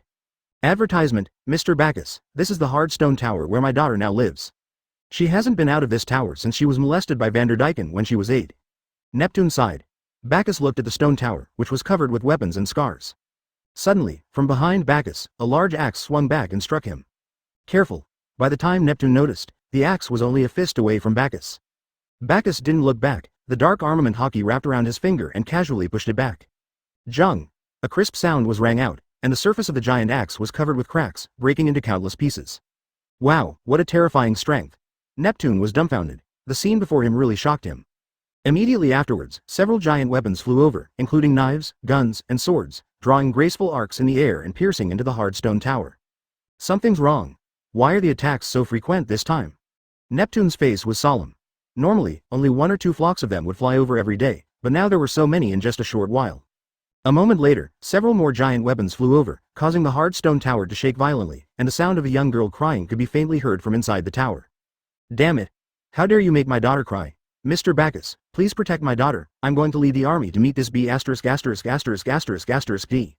Normally, when the attack frequency was low, it was difficult to find his position. Now, following the trajectory of these constantly flying weapons, Neptune had a direction to search. The third prince was enjoying a feast with Yin and Charmeleon at the table, so Neptune had to personally summon the army to go to war. Don't underestimate the love an old father has for his beloved daughter, damn it. Your Majesty Neptune, please wait a moment, I said I would help you with it. Bagus stopped the angry Neptune because he was afraid that Neptune would fall into the trap of Hody and Vanderdecken. Once Neptune dies, things will become troublesome. This way, it will be difficult for Bagus to get help from Shirahoshi, which is an important part of his plan. All right. Neptune sulked like a child. Advertisement. Bagus couldn't help but laugh, what a naughty old boy. Pushing open the heavy metal door, what came into view was a sea of pink. In the spacious room, a gigantic mermaid was sitting on a shell, sobbing softly. Father, you are here. After hearing the sound of someone pushing the door open, the merman immediately stopped crying and forced a smile at Neptune. Neptune looked at Shirahoshi with pity, he was such an incompetent father. The flowing pink curly hair was casually draped over her shoulders. When she lowered her head, her toes were not visible, hidden by two shells. Her curvy figure was truly a source of much imagination. Her lower body was a fishtail of alternating light and dark pink. She was indeed a beauty that could rival that of the empress who had eaten the sweet fruit. Shirahoshi shyly hid behind Neptune, sizing up the human in front of him. Bagus explained his purpose, and when Shirahoshi heard that he could make a lot of contributions to the Fishman Island, he agreed without hesitation. Also, I want to clean up the new Fishman pirates in Fishman Street. I'm sure you know who assassinated Princess Odahime. But what Bagus didn't expect was that Shirahoshi actually shook his head, with a rare look of determination in his eyes. Mother said, don't hate the murderer, and the new Murloc pirates are our kind, they are just blinded by hatred. Madness. Bagus sniffed and scolded. Shirahoshi's eyes were filled with tears, and he looked aggrieved. This man is so vicious. How about we make a bet that the new Fishman pirates will riot and massacre civilians? Report, Your Majesty, the fishmen are rioting in the square. I heard that Madame Chiarl has made another prophecy. Deep in Fishman Street. In the depressing darkness, a large group of Murlocs gathered, their eyes were bloodshot, revealing a bloodthirsty desire, and soaring resentment erupted from them. Everyone looked at the great white shark Murloc who was leading them with madness and respect. He wore a trident flat hat, had long black curly hair, sharp saw-shaped teeth, a big belly, strong limbs, and blood-red eyes full of hatred. The new captain of the Murloc pirates, Hody Jones. That guy Vanderdecken wasn't surrounded by the kingdom's army. It seems that our Majesty Neptune is really weak. Let's attack the Dragon Palace together with him. Because the opportunity I want has arrived. Guys, unleash your hatred, ha ha ha ha. He laughed wildly towards the sky, and the fishmen in the large shadows behind him also let out chilling laughter. Brother Arlong, I have inherited your hatred brilliantly. Let's tear that disgusting human into pieces. Chapter 62. Intoxicated by this. Keelung Court Plaza. Hody Jones stood on the stone platform where Princess Odahime gave her speech, which was also the place where Princess Odahime died. He personally planned the assassination of Princess Odahime, thinking that he could arouse the anger of the fishmen, but he did not expect that the plan would fail in the end. However, this incident planted the seeds of hatred in the hearts of the fishmen, and with the help of Chiarl's prophecy, the flames of revenge were successfully rekindled. He looked down at his surroundings. The audience was filled with angry civilians, and members of the new Murloc pirates stood behind him.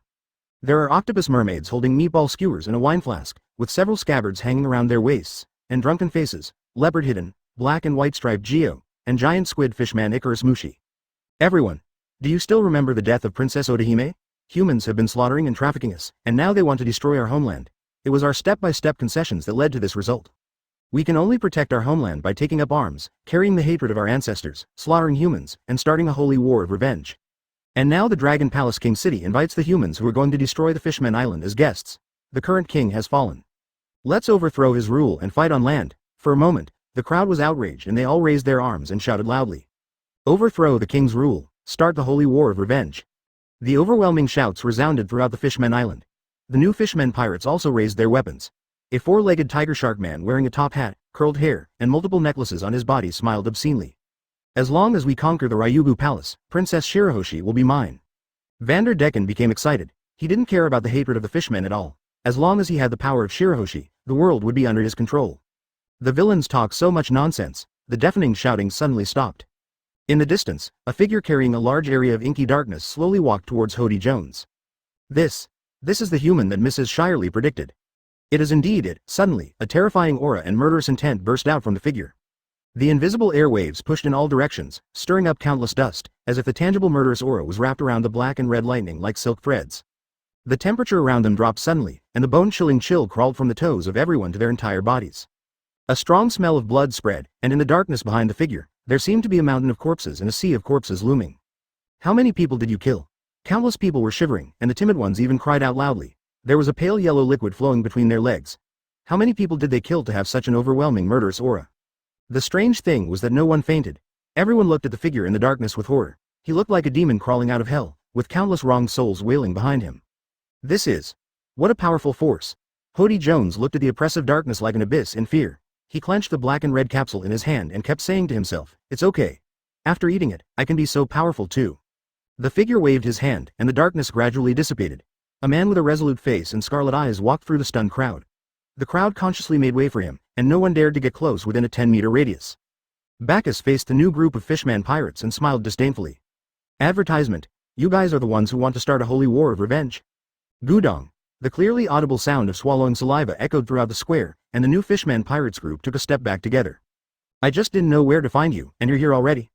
Bagus looked at Vanderdecken beside him, and his deep eyes made his whole body tremble uncontrollably. Human, don't be so arrogant. Hody Jones raised his hand, ready to take the black and red capsule. Buck clenched his right hand in the air beside him and suddenly pulled out a long sword that was flashing with a strange purple light. The blade flashed, and a broken arm fell to the ground. On the open palm, a black and red capsule rolled to Bagus' feet. Ah, my hand. Hody Jones covered his wound, and blood flowed out, staining the stone platform red. Do you think I'll give you time to take the deadly medicine? Bagus licked the blood on the blade, and the scarlet light in his eyes became more and more dazzling. Another blade flashed, and a head with a face distorted by pain rolled to the feet of the new Murloc pirates. Dead. Leader. Dead. Bao Zhang woke up instantly, with raging anger burning in his eyes. Bagus is stepping on a headless corpse. It's time to appreciate it again. Unforgivable. Brothers, charge. Bao Zhang swallowed a few deadly pills, and suddenly, his bloodshot eyeballs bulged outward, his body became taller, and his snow-white hair stood up. Bao Zhang swung his tentacles, and 8 blades soaked in green venom stabbed at Bagus. Darkness devour. The thick darkness formed a black hole in front of Bagus, swallowing the blade completely. Where's my knife? Bao Zhang looked at the hilt of the knife in his hands in confusion, but the blade had disappeared. Suddenly, a line of blood appeared on his neck, and he stood there motionless as if he was under a spell. The next moment, an octopus head flew high, leaving a charming line of blood. Bagus cuts off an octopus tentacle and puts it in his mouth to chew. It tastes good.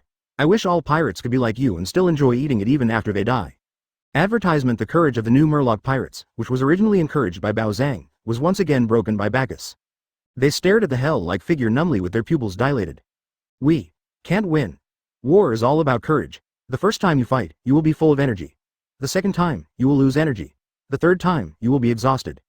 Weren't you just shouting that you wanted to start a holy war of revenge? Why aren't you shouting anymore? Bagus glanced at the pirates. I'll give you 3 seconds. Shout it again. Silence. Deathly silence. Say it again. Shout it out. A flash of blade light cut through the void, and countless heads flew up, or half of the body, and broken limbs. In the distance, a huge rock was cut into 2 halves. The cut was so smooth that it was a masterpiece of nature. Shout it out. Shout it out. Bagus screamed madly, and one flying slash after another fell into the group of new fishman pirates. The crimson stone platform was covered with body organs and flowing blood. At this moment, it was like purgatory on earth. From time to time, one could see human bodies drawing graceful arcs in the sky, blood flying, and an artificial blood rain was falling. It seemed as if a blood-red scroll was unfolding between heaven and earth. Start, start, start the holy war of revenge and overthrow the dragon palace. A series of choked and hoarse voices were heard, and the fish people cried loudly. Please stop, please let us go, we will never be pirates again. This man is the living devil. Bagus finally stopped, and the cries, wails, roars, intertwined together to form a beautiful melody. Another enchanting piece of music. Bagus laughed crazily, breathing in the fresh smell of blood in the air crazily. It was really intoxicating. Finally you shouted it out. You can't stop being a pirate just because you don't want to be one. Since you were a pirate, you must be prepared to sacrifice your life. Bagus shook off the thick blood stuck to the blade of the demon sword 1,000 blades. Well, now that you've shouted it out, then all of you, go to hell. New fishman pirates. Oh my, oh my, oh my, oh my. Why did he still have to die? Mom, he doesn't play by the rules. Oh. Saw. Listen to your lullaby. Chapter 63. Ending above Keylong Cord Square. Neptune lowered his head, his aqua blue eyes reflecting the hellish scene below. The stream of blood seemed to have dyed his eyes a deep red, and his brows were twisted into a knot. This guy is more bloodthirsty than he thought. Even though he has been fighting on the battlefield for so long, he was deeply shocked by this scene. However, Bagus seems to only target pirates. He didn't quite understand what he had experienced to develop such hatred towards the pirates. Behind Neptune, a whale named Hawkeye wearing a crown was carrying Shirahoshi. Both of them had their eyes closed, unable to bear to watch such a bloody scene. Shirahoshi kept retching. She had just looked at the scene below out of curiosity. All she saw was broken organs and flowing blood. How could she have seen such a horrifying scene in her life when she hadn't been out of the house for several years? Now this scene kept replaying in her mind, her face turned pale, her whole body trembled uncontrollably, and tears welled up in her eyes. Father, is it really okay to let Mr. Bagus slaughter people like this? Ah, it's okay. If we let them start a holy war of revenge, I'm afraid the Fishmen Island will face a greater disaster. He sighed. Even though they were pirates and even though they wanted to overthrow the Dragon Palace, they were still his people after all. Neptune felt a little guilty. If only he had noticed the hatred in Fishman Street earlier. As a king, he did not understand the people's sentiments, which was a dereliction of duty on his part. Ha ha ha. Referred to Jugo's laughter in Hokage. A creepy laugh was heard from below. Bagus, who looked like a madman, was chewing on an octopus tentacle. He held a fishman's head in his palm and squeezed it hard. With a bang, white brain matter and scarlet blood splattered everywhere. How terrible. The tears that had been in his eyes finally fell. Shirahoshi pried open Huoai's mouth, curled up his body, and crawled in. Neptune shuddered. This kind of laughter. He recalled the plan Bagus had told him in the hard stone tower, and a look of admiration rose on his face. You are the one who will bear all the hatred, you are so brave. Vanderdecken hid at the back, looking at Bagus who was like the king of hell, with deep fear in his eyes. How can I escape? In the chaotic crowd, some members of the new Fishman pirates fled separately, but were blown into pieces by an energy bomb the size of their heads. Some raised their weapons to resist, but had their heads chopped off with one knife. Before he knew it, Vanderdecken was the only one left on the stone platform. Bagus walked towards Vanderdecken with a sinister grin, the purple light emitted by the magic knife thousand blades in his hand becoming more and more weird. The residents in the audience watched the massacre like zombies, their expressions numb. This tragic scene severely shocked their bodies and minds. A thought kept coming to their minds. Too strong, there's no way we can win. Advertisement Vanderdecken watched in fear as the knife-wielding Yama strolled toward him leisurely. The fear in his heart was magnified bit by bit. The next moment, a sharp blade continued to grow in his eyes. The head fell to the ground, and Bagus stomped the wretched head into a meat pie. The new Murloc Pirates group was wiped out. Bagus cut off the octopus's tentacle again, wiping the bloodline-stained blade. Then, he stood on the stone platform and said sarcastically, "Is this the reason why you want to start a revenge crusade? Look at how dejected you are now. No matter how powerful the enemy is, your expression of having lost hope is meaningless. It seems that the Murlocs are indeed an inferior race. They might as well be sold as commodities. Princess Odahime is also a fool, she actually." Suddenly, a fishman threw a stick at Bagus. Bagus didn't dodge, and the stick hit him in the chest. "You are not allowed to insult Princess Odahime. She is a great person." As if a chain reaction was triggered, one fishman after another stood up and roared angrily. The Murlocs are not an inferior race. No matter how strong you are, you don't have the right to insult the race. All of a sudden, more and more fishmen stood up to refute Bagus' insults. Bagus looked around at the angry crowd and smiled, which was exactly the effect he wanted. Weak people have no right to speak. Whether you want revenge on me or refute what I said, if you want to prove that you are right and want the fishmen to no longer be trafficked by humans, then become stronger. Bagus reincarnates and leaves. Although there are great disadvantages to doing so, making good use of this hatred can make the Fishmen Island stronger and, to a certain extent, effectively stop human trafficking. Strength is the key to winning everything. Those who lag behind will be beaten, and those who are weak will also be beaten. In this world, being weak is the original sin. Why is there triangular trade? Because one side is weak. Why was there the 8-Nation Alliance? Because one side is weak. Advertisement, Dragon Palace City. Thank you so much, Mr. Bagus. Thank you for helping the Fishmen Island resolve this crisis. Neptune raised his glass to Bagus and drank it all. No need to thank me, I promise to solve these problems for you. Bagus waved his hand, but the trip was not in vain. Not only did he get Shirahoshi to help, he also won the support of the royal family. That is, he glanced across the table at Shirahoshi, who was nibbling on his delicious meal. Shirahoshi seemed to notice Bakus's gaze and quickly hid under the table. A black line appeared on Bakus's head. He scared Shirahoshi a lot. Neptune smiled awkwardly and said apologetically, "I'm sorry, I'm a little timid, and that scene really scared her." Bagus expressed his understanding that his methods were indeed a bit cruel. Yin and Charmeleon were eating and drinking happily. When Bagus wiped out the new Fishman pirates, they cleaned out all the human pirates on the Fishman Island and freed many missing people who had been trafficked. They also won the respect and gratitude of the residents of the Fishman Island. It is also said that after Mrs. Shiarl knew that the ugly orange lizard had rescued many abducted fishmen, she felt very guilty, smashed her crystal ball to the ground, and vowed not to tell fortunes again. Sharkstar also toasted Bagus. He said gratefully, "Brother Bagus, thanks to you our sister is able to come out and move around, otherwise we don't know when she will be able to come out." Just for this reason, Sharkstar will always regard Bagus as his elder brother. Wangxing and Xuanchexing also raised their glasses with grateful looks on their faces. Bagus nodded and drank the wine in his glass, but it's not as delicious as sherry. That's the most hockey wine. I don't know how Mr. Zephyr is doing. Bagus' eyes were blurred. Yin and Shirahoshi were talking happily. Charmeleon got drunk and performed fire-breathing skills for the third prince. Pillars of fire spewed out of his mouth, and Neptune looked at his children lovingly. I'm sorry, Mr. Zephyr, but I've already taken the first step in my plan. Don't worry, I will stick to the justice in my heart. Chapter 64 The Person Who Lost Everything from the Beginning. An unknown island. On the shore, a tattered pirate's ship was parked on the shore, and the pirate's flag hoisted high was burning, turning into ashes and blown away by the hot and humid sea breeze. An old man with short purple hair was sitting on the shore, holding up a huge mechanical arm and looking at the scenery in the distance. The solemn black cloak fluttered in the wind, and the dark sunglasses could not hide the fatigue between his eyes. His body was still stained with warm blood, as if he had just been through a battle. Teacher Zephyr, the bodies of the pirates have been dealt with. A slim woman in a purple vest came over and reported to Zephyr. Her soft, wavy sea blue hair fluttered in the wind, her slender legs under her black shorts were pleasing to the eye, and the X-shaped scar on her right leg was unique. Zephyr's right-hand man, Sane, the user of the retrograde fruit. He was also one of the students who survived when Zephyr lost his arm. Teacher Zephyr, are we really going to look for Bagus? He's the man who killed even his fellow Marines. The rumor of Kobe's murder was widely circulated among the Marines. There was also Bacchus's madness when he killed everyone during the Summit War, his cold expression when he blew up impelled down with his own hands in the newspaper, and the black hole. Fireworks, floating on Marineford, all of which were deeply imprinted in the hearts of the Marines. He even has an exclusive title, Rear Admiral, yes, Hades. He exudes the majesty of a king and never kills any pirates alive. He is very much like the Huxia god of death, the king of hell. Anyone he identified would definitely die, and even red hair couldn't stop him from killing Kobe. If the king of hell wants you to die at 3 o'clock in the morning, who dares to keep you until 5 o'clock? He is like a god, constantly performing miracles. I trust that boy very much, he paused and continued. Whether it was in the past or now. But why? Mr. Zephyr, can you ensure that he won't change after killing so many people? Ian doesn't believe that people will not change. People walking on the road of time are destined to change because of time.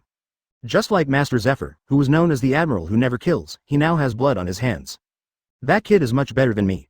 Zephyr smiled suddenly, and the image of the young boy wrapped in bandages, with longing in his eyes and whispering about his own justice appeared in his mind. A person's eyes never lie. I can clearly feel the flame of hope burning in his eyes. Besides, do you know why people change as time changes? Advertisement. Zephyr stood up and stretched. The clouds floating in the sky transformed into two familiar faces. His expression became unusually gentle. He tremblingly stretched out his only remaining left arm to grab the two faces in the sky that he had been thinking about day and night, as if he wanted to keep them by his side forever. He spoke slowly, because people are constantly losing. I lost my childhood, my friends, my students, my family. In the constant process of loss, people become strangers, indifferent, and heartless. Becoming less like myself. But, Zephyr grasped his hand, clenched his fist tightly, and placed it on his beating heart, smiling knowingly, as if he had grasped hope. He lost everything from the very beginning. This chaotic era needs a sober madman to end it. And I, as his teacher. Zephyr laughed heartily. How can we let him handle all this alone? Ian stared blankly at Teacher Zephyr, who was laughing. She had never seen Zephyr laugh like this since that year. She tucked her fluttering hair behind her ears, feeling inexplicably expectant. Bagus, what kind of person are you? I'm really looking forward to meeting you. Dragon Palace City. Your Majesty Neptune, I want to build a ship. Do you have the right materials and shipwrights in the Dragon Palace? After the banquet, Bagus requested that it would be inconvenient without a ship on the sea, and that Yin couldn't always use the power of the lion fruit, right? Neptune looked at Bagus with a strange look. My goodness, this is totally freeloading. Not only are they using my materials, they are also using my people. But he did not refuse. After all, Bagus helped the Fishman Island and was also a partner. Recently, an excellent shipbuilder has joined the Dragon Palace. I heard that his master is Tom's younger brother. He is very good at building ships. As for the material of the boat, there are many kinds. I don't know what material you want. Baoshu Adam. Bagus said without hesitation. Neptune's mouth twitched. Advertisement. Haha, you're really rude. After all, he was the king of a country, so Neptune quickly calmed down his desire to kill and agreed. Let's go and see the shipwright first. Everyone walked to an open space. There was a whale shark fish breeder who was about 1.7 meters tall, with sea blue hair mixed with some silver hair, a broad waist and a fat body. He was swinging the hammer in his hand intently, hitting a ship. This is the excellent shipwright. He is also a member of Fishman Street. His parents were sold by pirates when he was a child. No one knows whether they're dead or alive. He used to work as a shipwright under Hody Jones. Prince Sharkstar introduced that he had met this young man when he was on patrol. He had fainted from hunger on the street, so he brought him back to Dragon Palace and made him a shipbuilder. But then Hody Jones formed the new Fishman Pirates, and he didn't want to be with the pirates, so he left them. Later he met me, and I brought him back. Sharkstar sighed. He just turned 15 this year and is a miserable person. He is also a loner and unwilling to communicate with others. Prince Sharkstar showed a distressed expression on his face. He had spent a lot of effort to get this information. Bagus watched the young fishman, and saw that he was concentrating on building the boat. The boat was very delicate and could be described as a masterpiece of nature. He walked up to the merman boy and wanted to tell him some of his requests. Suddenly, the fishman boy stood up, hammer in hand, and looked straight at Bagus. What surprised Bagus was that his eyes were full of pity. Bagus' heart skipped a beat. There seemed to be something special about him. A tear suddenly rolled down his cheek. His expression was dull, sadness and pain filled his brown eyes. You must be in pain, just like me. He spoke a little unsophisticatedly, and it seemed that he didn't talk to people very often. For some reason, Bagus suddenly felt a sense of empathy, as if he had found a kindred spirit. May I have your name, Bagus? What about you? Mortars. Hate pirates, hatred. Come and be part of my crew. Can I kill pirates? In the name of myself, I will destroy all the pirates? Yes, Captain Bagus. Chapter 65 The Mysterious Person. Huh? Were you letting him on board so easily? Yin looked at Mortras strangely as he shed a tear. Who would start crying right away? At this moment, Mortras suddenly looked at Yin. Yin stood there in a daze. Her heart felt like it was being squeezed hard by a palm. At the same time, many bad memories came to mind. What on earth is going on? Yin murmured in a low voice, wondering why. The sadness in his heart seemed to suddenly magnify. Bagus patted Mortras on the shoulder, feeling that he had really found a treasure. Those who are born with the ability to perceive and hear the emotions of others can sense them and trigger them. Yin, Charmeleon, please introduce our new crew member, Mortras. He will be our ship's shipwright from now on. Is that all right, Prince Sharkstar? As long as he has no objection, then I agree. The Charmeleon patted Mortras's fat belly with an arrogant look on his face. Don't worry, Lousy will protect you from now on. Yin nodded to Mothras to express his welcome. Mothras smiled innocently and scratched his head embarrassedly. Bagus then explained in detail the requirements for building a ship, and Morthras wrote it down word for word. Because the precious tree atom is very hard, it takes much longer to make the boat, about a month to complete. Next, Bagus will meet a mysterious guest. 4 days later. In the deep sea, the faint light was swallowed by the darkness, and a pirate's ship wrapped in soap bubbles shuttled through the deep sea. Katakuri San, when can we get to the Fishman Island? Advertisement on the deck. There was a cute, slender girl with long dark hair, carrying a bamboo tube on her back. Her balloon-shaped Madara-dotted halter skirt was inflated. She was floating in the air, chewing bubblegum out of boredom, blowing out a big bubble, and talking with an irritable look on her face. At the bow, a man with short amaranth red hair crossed his arms over his chest, guarding against unknown dangers in the sea. He had strong muscles, long legs, and was wearing a white scarf that was layered like a flower. One of the 3 desert generals, with a bounty of 1.057 billion berries, the user of the Paramecia Mochi Mochi fruit, Charlotte Katakuri. As for the girl, she is the 36th daughter of the Charlotte family, Charlotte Flamp. Seeing that Katakuri ignored her, her face turned red and gradually revealed a ferocious look of anger. She took out the bamboo tube behind her, aimed it at the calf of a pirate standing next to her, and blew it hard. A silver needle as thin as a spider silk shot towards the pirate quickly, and no sound was made during the whole process. The silver needle pierced into the calf, and the pirates felt a sharp pain in his leg. He desperately covered his mouth with both hands to prevent himself from making any sound. Obviously, he knew who did it and what the consequences would be if he shouted it out. Flamp did not calm down. She aimed at the pirate's other leg again. Suddenly, one of the pirates hurriedly reported to Katakuri, interrupting Flamp. I survived. The pirates covered his calf and said thankfully that his family was still waiting for him to return. Thinking that he could earn a lot of Baileys this time and buy many gifts for his family, his face, which had been distorted by pain, actually began to smile. Sir, there is a sea king's in front of us, and it is acting very strangely. The reporting pirate stammered as he stuttered. He glanced at the injured pirates covertly and was relieved to see that he was not attacked again. He sighed softly. This is how small people have to live in fear, for the sake of family. No matter how much hardship or injustice one has to endure, one must survive. Brother, I can only help you so far. You have a whole family to support. I know.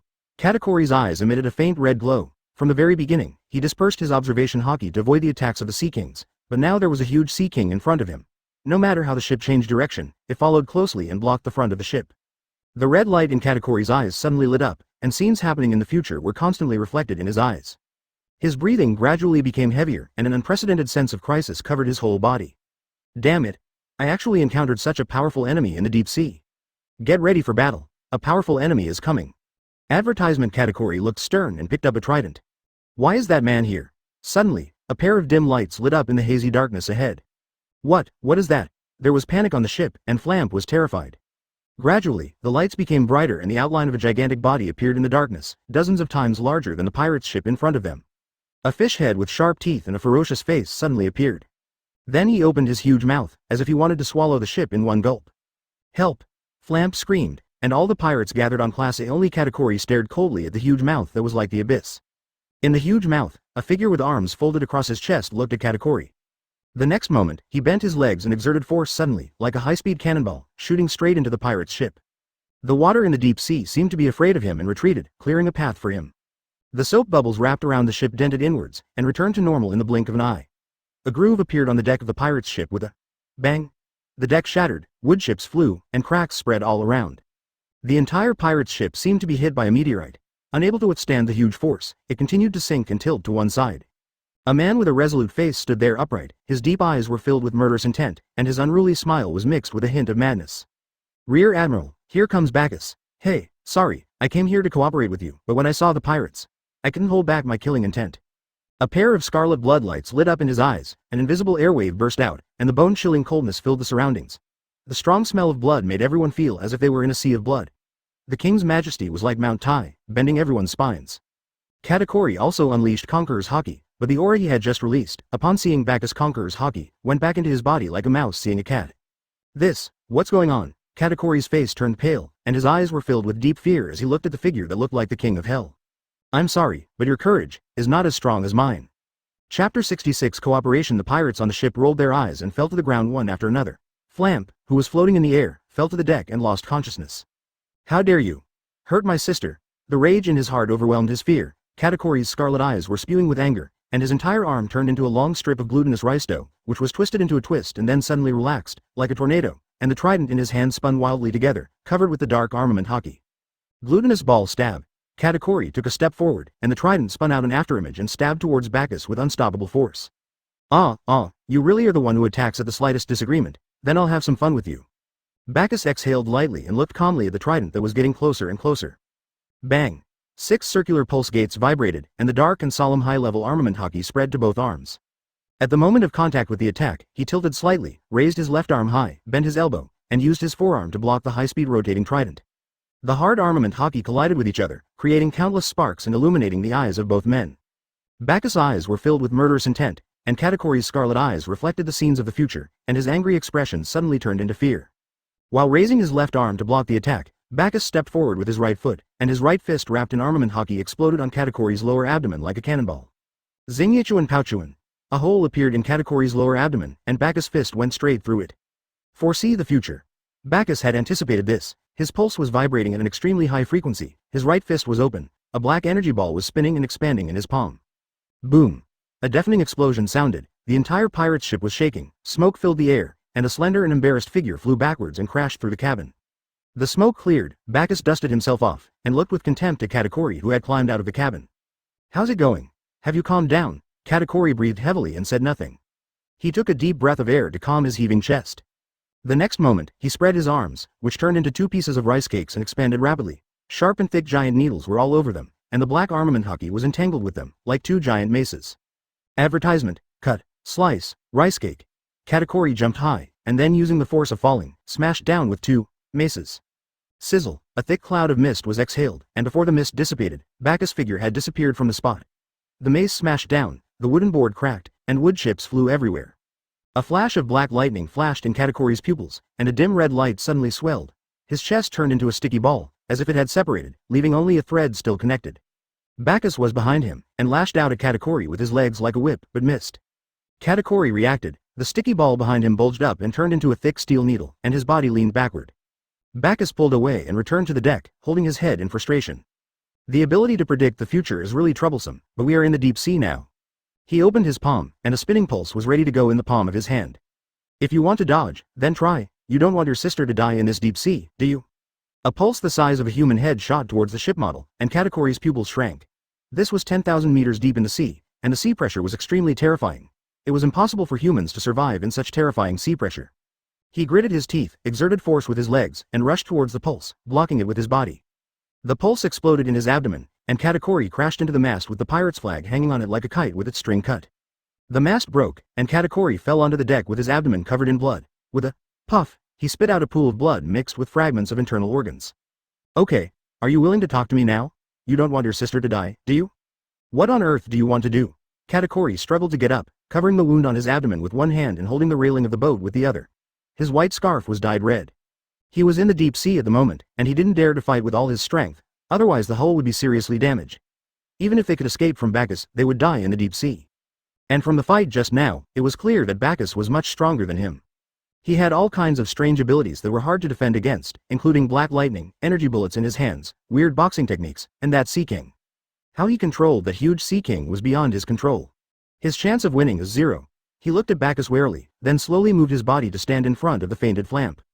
Advertisement, don't be nervous, I'm just here to cooperate with you. Bagus smiled and watched Katakori's actions. Just like in the original story, he loved his family very much. Then, this cooperation will be easy to discuss. I heard that Charlotte Linlin always has food cravings. I wonder if this is true. When he has an attack, your brothers and sisters will be eaten by him.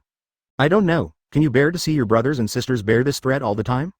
If the next person to be eaten is Charlotte Brie, the sister you feel guilty about, I wonder if you will. Shut up. Katakori, who was usually calm, became extremely irritable. He roared, and the dark red light in his eyes disappeared. He was not so angry even when Flamp fainted just now. His observation hockey is no longer usable. Bagus cheered secretly. As expected, Katakori cared about Charlotte Blay a lot because of guilt. She was Katakori's Achilles heel. Well, I can't say for sure, but if Charlotte Linlin died, maybe I wouldn't have to worry about this anymore. Katakori fell silent. He looked at Bagus deeply and asked, is this your purpose? I will never betray my mother. He said firmly that even though she always killed his brothers and sisters and even though she was cruel, everything he had now was given by his mother and he could not betray her. Really, I didn't ask you to betray me. Bagus handed him a Den Den Mushi. Think about it carefully. I will go to Cake Island to meet Charlotte Linlin. You don't have to interfere in the battle between me and her. If you agree, I will tell you the detailed plan, and I will not kill your brothers and sisters. How about it? If I don't agree, can I exchange my life for my sister's life? Katakori and Bagus looked at each other. He saw the murderous intent churning in Bagus' eyes, and instantly knew the answer. Yes, he is the king of hell who has never killed anyone alive. He took the Den Den Mushi and Bagus patted his shoulder. Congratulations on making a smart decision. Chapter 67, Fateful Showdown. Katakori scowled and slapped away the hand on his shoulder. Go back and tell Charlotte Linlin that the Fishman Island is my territory from now on. Bagus was about to turn around and leave, but suddenly, he slapped his forehead, and the corners of his mouth raised, revealing a cruel and bloody smile. I almost forgot. If you meet me, it would be unreasonable if some of you didn't die, right?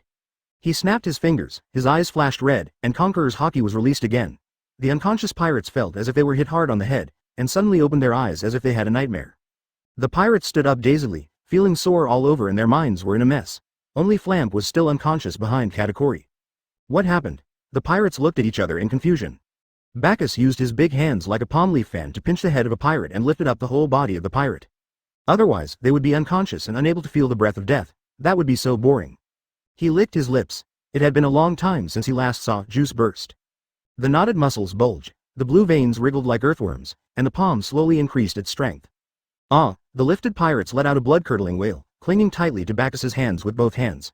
One leg was flapping vigorously in the air, while the other leg hung down limply, as if it had been injured.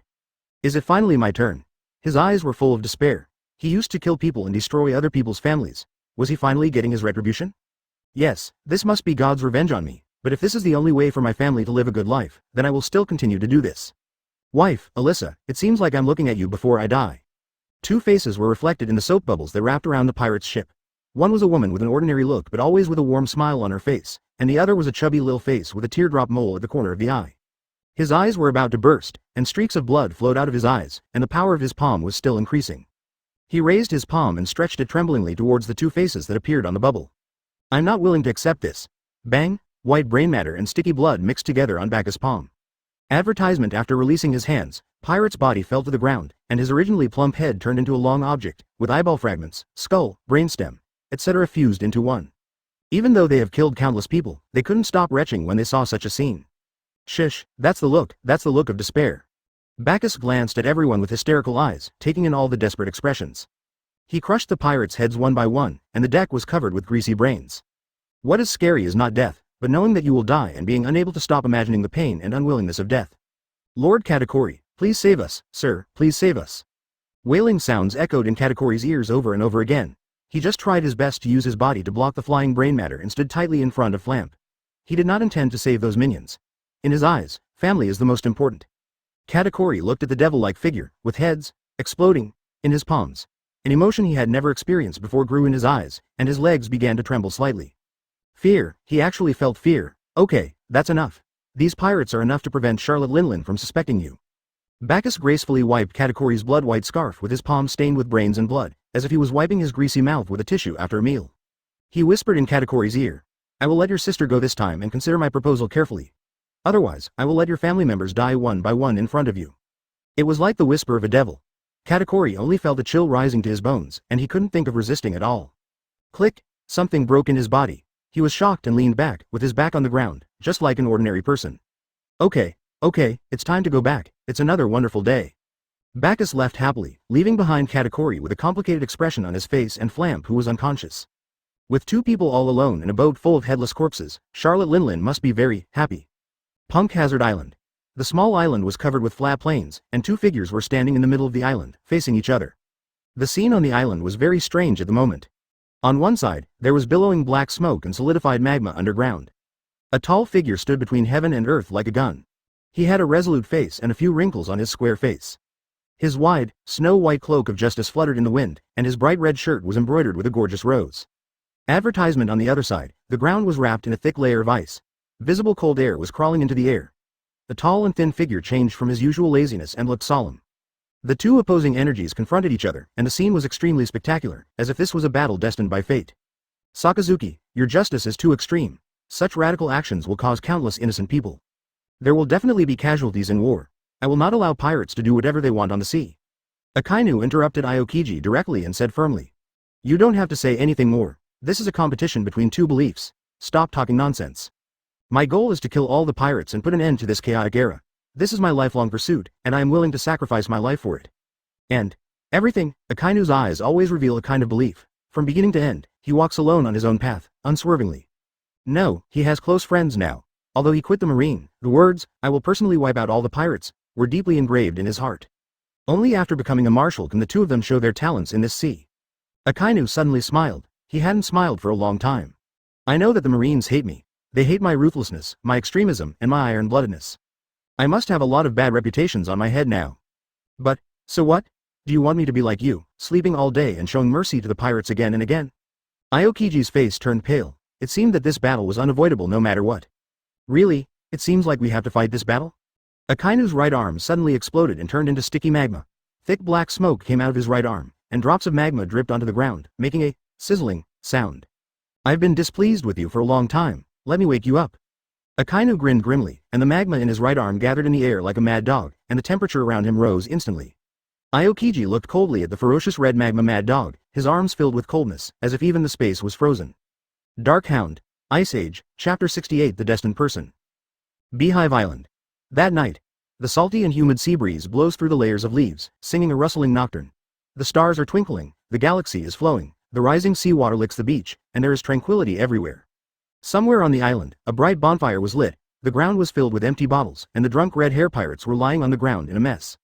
Shank's eyes were bloodshot, his messy blood-red hair fluttered in the wind, and he was holding a thick stack of newspapers in his hand. He stared at the flickering bonfire in a trance, not knowing what he was thinking. Beckman, with his slicked back hair, looked at the depressed Shanks with concern. This blow was too great for him. Luffy is dead.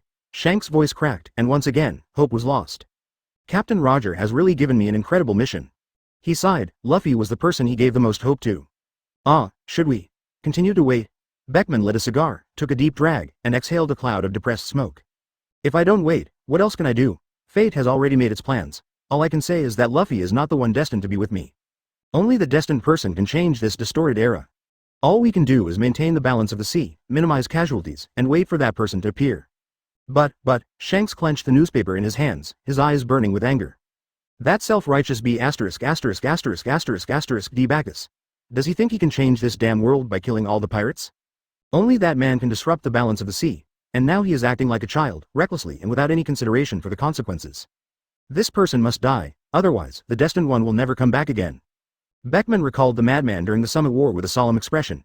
If he didn't kill him then, he might never have the chance again in the future. Oh, right? That fruit should have reappeared somewhere. We must not let the world government get it. Shanks threw the crumpled newspaper in his hand into the campfire, picked up a bottle of wine, drank the cold wine, and leaned decadently against a boulder. Advertisement after Luffy's death, his chess game had already collapsed and all his efforts had gone to waste. Ever since that madman Bagus intervened in the world situation, everything seems to be in chaos. Beckman smoked his cigar in silence, saying nothing. A madman is not scary. What is scary is that he is a sober madman.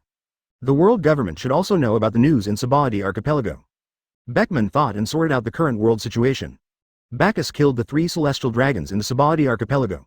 The world government must have been furious and started hunting Bagus. The death of the destined person must have made the people in the world government feel relieved.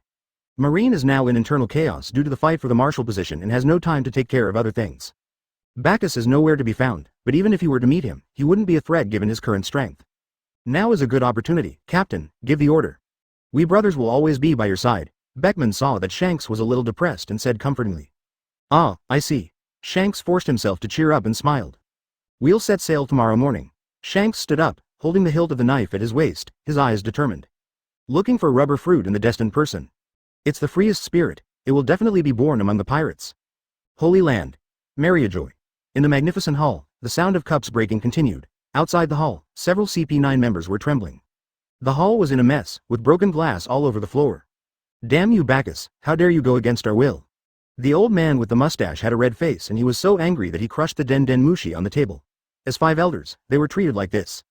Advertisement. It seems that Bagus has killed 3 celestial dragons. He was also responsible for the deaths of the 3 celestial dragons who came to Sabaody Archipelago before. The old man with slanted eyes had a gloomy expression. The celestial dragons were the world's nobles, but now they were dying one after another. This was a great shame. If we don't kill him, where will our dignity be? We must take off his head. The old man with a knife leaned on the sofa and drew out the first generation Keto, which was filled with a sinister ghost aura. He was filled with murderous intent. When he was young, he killed many lunatics like Bagus. That's right.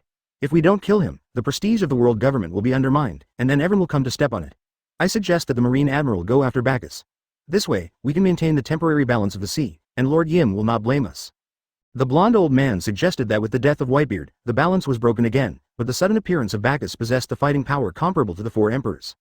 Many of Marine's soldiers died in the fireworks created by Bagus, so Marine must have a deep grudge against Bagus. In this way, Marine will not be in a hurry to counterattack New World, thus maintaining the balance between the two in disguise. But who knows what this madman will do next? Have you forgotten that he was the murderer who blew up Impel Down? Both the pirates and the Marines died there. You have no idea where his bottom line is, let alone what terrible thing he will do next. The old man holding the knife was waving the Wakizashi Kasaragi in his hand, as if he was consolidating his swordsmanship. His eyes were cold and full of fear. The sooner this lunatic dies, the better. That's right. The last time we used Buster Call was more than a decade ago. Also, that Straw Hat Boy Luffy seemed to have died and impelled down. The long-haired old man stroked his beard and said, that fruit should appear somewhere in the world. This time we must trap it firmly in the hands of the world government. We must not let that be ******** D red hair take it away this time. The last time the rubber fruit was taken away by the red-haired guy, we must not make the same mistake this time. However, we have possessed this fruit many times, but it has never awakened. It can't fall into the hands of those pirates. Fortunately, Luffy is dead. The 5 elders breathed a sigh of relief. If the fruit awakened, it would be troublesome. Akainu and Aokiji have already started fighting. It doesn't matter, I just want an obedient dog. That guy Lucci already knows where he is now, and it seems that his strength has become much stronger. Really, if he still has value, then keep using him. Once we deal with that lunatic, everything will be over. Chapter 69. Reaching the limits of humanity. Dragon Palace City. In an empty space, between piles of wood, a burly figure was busy working, and there were several people standing beside him, holding various tools in their hands. This guy Mortras is really obsessed with ship repair. Not far away, Bagus looked at the busy figure with surprise. Mortras had been working for more than 20 hours in a row. Originally, other boatmen could help him with some unimportant small jobs, but Mortras refused without hesitation. He said that he had to make this boat himself, and that only by pouring his feelings into the boat could it become perfect. So this resulted in him only sleeping for a few hours a day and still having a huge workload. Fortunately, he is much stronger than ordinary fishmen, and he can do the work of 10 people by himself. But Bagus was not in a hurry. He used this time to exercise. The Charmeleon was loved by the residents of the Fishmen Island and ate and drank for free all day long. King Neptune asked Yin to take Shirahoshi to familiarize herself with the outside environment, because Yin and Shirahoshi had a good relationship, and Shirahoshi had not gone out and communicated with people for several years, which led to her becoming a socially anxious person. Shirahoshi and others also made the truth of that year public, that it was Hody Jones who killed Princess Odahime, but due to insufficient evidence and only Shirahoshi's oral statement, not many people believed it.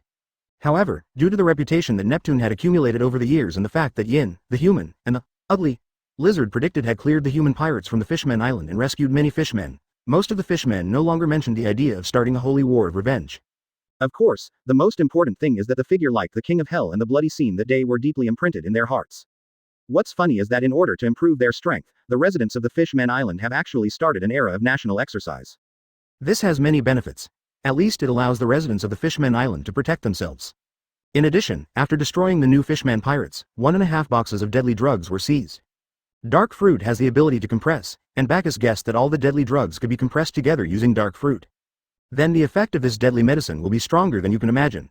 Then Bagus used darkness to throw one murderous drug after another into the darkness. As he expected, a larger murderous drug was condensed. However, after taking it, you may age and die in an instant. Gaining great power comes at a price. On the 20th day of the Fishman Island, Bagus, who was exercising, suddenly heard a system notification sound in his mind. Ding! It is detected that the host has reached the limit of human beings, and the individual value cannot continue to rise. Bagus opened the system panel in confusion. Host. Bagus advertisement physical fitness, 150,000. Spirit. 150,000 armament hockey. Advanced observation hockey. Advanced. Conqueror's hockey. Beginner fruit development, 100%. Is this the limit of the human body? Bagus continued to do push-ups for another hour and found that his data had not increased. It seemed that this body had reached its limit. Everything has its limits, and Bagus has reached the limit of human beings.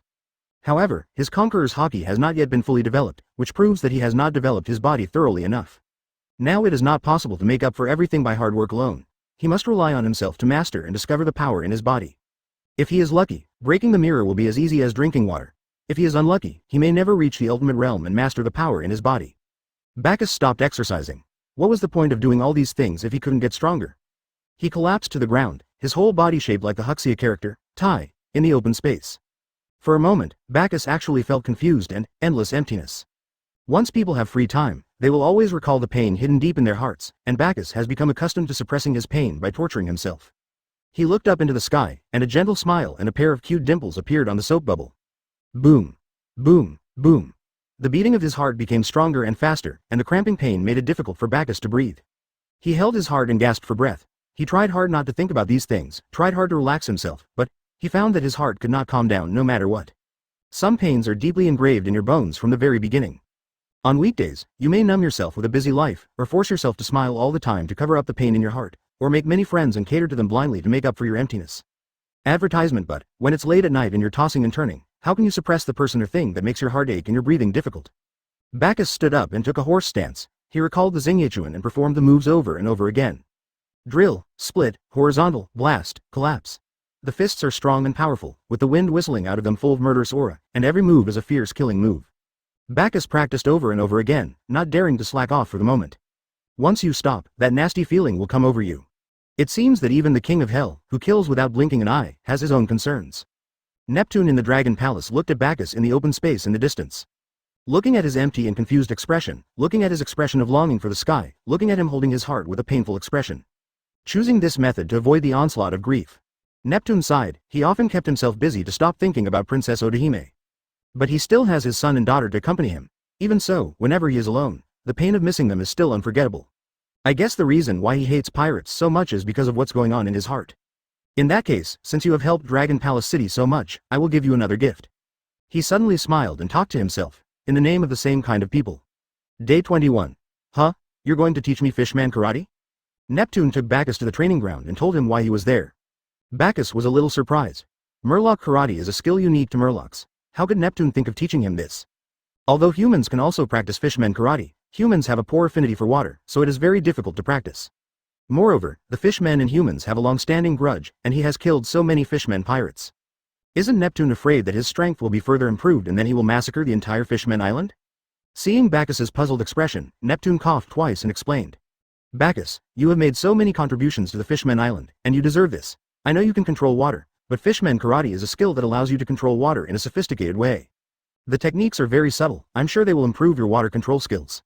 Of course, the most important thing is to keep you busy and not be bothered by the pain. Chapter 70 Extracting Life. Murray Karate can compress the moisture in the atmosphere, forming shockwaves that penetrate the human body, causing the moisture inside the human body to vibrate violently. Therefore, Murray Karate can attack from a distance. In addition, there is Mermaid Jujutsu, which is a move that corresponds to Fishman Karate. Fishman Karate uses powerful brute force to shake the moisture in the atmosphere, while Mermaid Jujutsu is a move that is good at using clever strength to control seawater. It is equally powerful. Unfortunately, I am better at merman jujutsu, and I only know the basics of merman karate. You have to figure out the rest on your own. Okay, I'll use you to demonstrate. On the training ground, Bagus looked at the increasingly excited Neptune with a suspicious look on his face. You old man. Are you planning to take this opportunity to beat me up? He muttered to himself, but it would be good to feel it intuitively, so that maybe his water control ability would be improved to a higher level. Watch carefully. I will show you the secret of Fishman Karate first, Ghost Tile Punch. Neptune put his right fist to his waist and spread his left hand, ready to attack. Onigawara Seiken. With a roar as loud as a bell, Neptune punched Bagus in the face, and the wind from the fist blew up the ends of Bagus' hair. The next moment, an invisible shockwave on the fist created tiny ripples, and with a pop, it hit Bagus' face. Bagus felt dizzy, his face ached, his head trembled slightly, and he leaned back, but his body did not move at all. The air seemed to stop flowing at this moment. The surroundings were silent and filled with something called embarrassment. Neptune's face turned red, he put away his fist, and coughed twice to hide his embarrassment. Well, I think I said I'm not good at Fishman Karate. Bagus raised his head with a gleam in his eyes. Although the previous attack was very weak, he could clearly feel the compression of the water vapor around him and the vibration of the water in his body. Simply put, it is like emission hockey, destroying from the inside. Normally, its power should be smaller than emission hockey, but if Bagus could precisely control the moisture in the atmosphere and human body, and combine it with the water control techniques of Fishman Karate to make the moisture vibrate at a high frequency, then the power must be much greater than emission hockey, and if the two are combined. Bagus couldn't imagine how powerful that was. Ahem, I believe you have also carefully felt this power. Come on, call me and see. Seeing Bagus standing there in a daze, Neptune straightened his hunched back immediately, raised the corners of his mouth, and smiled triumphantly. You want to make fun of me? Now you know how difficult Fishman Karate is? Advertisement, it's okay, just give it a try first, don't. The sound stopped abruptly, and Neptune stared at the scene in front of him in a daze. Bagus clenched his right fist and smashed it hard to his side. The visible shock waves created circles of white airwaves, and a loud, bang, sound continued to echo in Neptune's evil ears. Bagus carefully recalled the feeling of the force just now. The attack seemed powerful, but the technique was very crude. It was just a combination of brute force and water control ability. The degree of water compression was not high, and the damage caused was limited. By the way, what did you just say? Neptune laughed and waved his hand. Nothing. It seems my demonstration was pretty good. Neptune forced a smile. This kid. But there is also mermaid jutsu below, which is what I am best at. Cake Island. That's how it is, Mom. Katakuri was half kneeling on the ground, his face showing nervousness. A bean-sized bean of sweat was running down his face. Flamp beside him was trembling with fear on her face. In front of him were piles of desserts, and a fat figure as big as a hill was wolfing down the desserts. Really? You actually met that guy Bagus? That kid's strength has increased very quickly. He was able to fight with that red-haired bee ***** not long ago. Moreover, he met him in the deep sea, so it is understandable that he lost to him. The huge figure fell silent, as if thinking, is it possible to control sea kings? Could it be that? Suddenly, but I love the desserts from the Fishman Island the most. The fat figure suddenly stood up, as tall as a mountain, with a large pink pirate's hat holding down her long pink curly hair. The large pink dress was stretched to the point of bursting by her bloated figure. She was wearing heavy lipstick and light purple eyeshadow, like a devil taking her life. Advertisement Charlotte Linlin, one of the 3 emperors of New World, bounty, 4.388 billion berries. Saw, how are you two going to compensate me? Let me think about it. She grinned, her mouth covered with dessert crumbs. Flamp was so scared that she almost cried out loud, tears welling up in her eyes. Her body felt sore and weak, she knew clearly how cruel her mother's methods were.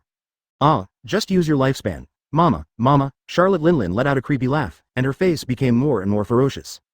Katakuri tried his best to remain calm, his heart was beating wildly, that playful voice kept replaying in his mind, he questioned himself. Is this family really worth doing this for me? Charlotte Linlin's hair was flying, and his surroundings were dyed black and blue. His eyes, which were drawn with circles, emitted a strange light, and a terrifying pressure rose. Let's start with you. Her eyes were fixed on Flamp, who turned pale with fear. Fear filled her delicate little face, her clothes were soaked with cold sweat, tears welled up in her eyes, and she begged for mercy in a sobbing voice. Mom, please let me go. Stay, wait a moment. Katakuri stood in front of Flamp and looked directly into those strange eyes. Mom, please take my lifespan and let my sister go. Katakuri's body was trembling slightly. He had never been like this before when facing his mother. Once when his mother had an attack of bulimia, she tried to extract his lifespan but failed. The prerequisite for extracting life is to feel fear. A different kind of emotion was growing wildly in his heart. Stay or life. Katakuri felt as if he had fallen into an ice cellar. A biting chill surged into his heart, and a tearing sensation ran through his body. Mama, Katakuri, you have lost your spirit. Charlotte Linlin used her fat palm to pull out a piece of cotton-like object from Katakuri, grinned, put it in her mouth, and showed an expression of enjoyment. After the cotton-like object was pulled out of Katakuri, the wrinkles on his face rapidly increased, his body became more hunched, and his powerful muscles quickly deflated. His lifespan was taken away. Chapter 71, Netherworld. In a spacious room, Katakuri, with his face full of wrinkles, was lying on the ground, with a mountain of desserts beside him. There was only a big bed and a mirror in the room, nothing else. It was very cold, and the weathered figure seemed even more lonely. Katakuri was staring at the Den Den Mushi in his hand in a trance, not knowing what he was thinking.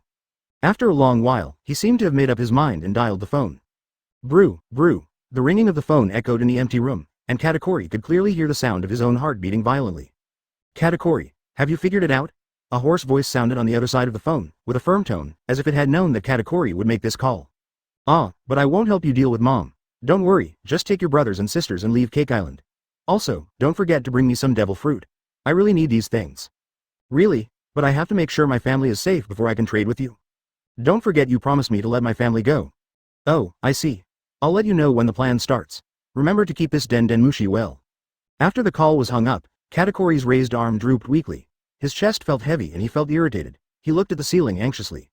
Although he got a promise, will he really keep his promise? He is the king of hell who kills without blinking an eye. The hellish scene of that day replayed in his mind, with brains all over the floor, crazy laughter, and murderous intent that seemed to be real. Katakuri couldn't help but think so. Will he really let my family go? Day 30. Mermaid Jutsu, Super Uzumaki, Advertisement. On the training ground, a group of Uzumaki several dozen meters high and spinning at high speed enveloped Bagus.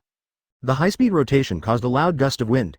Neptune on the side tried his best to resist the wind, but even with his huge body, he could not withstand the strong wind and kept retreating. Who is the teacher here? Neptune's aqua-blue eyes were filled with shock, as if anything that happened to him could turn out to be a miracle. However, everything needs to be watered with hard work in order to grow into lush flowers. Neptune sighed. He finally saw how crazy Bagus was.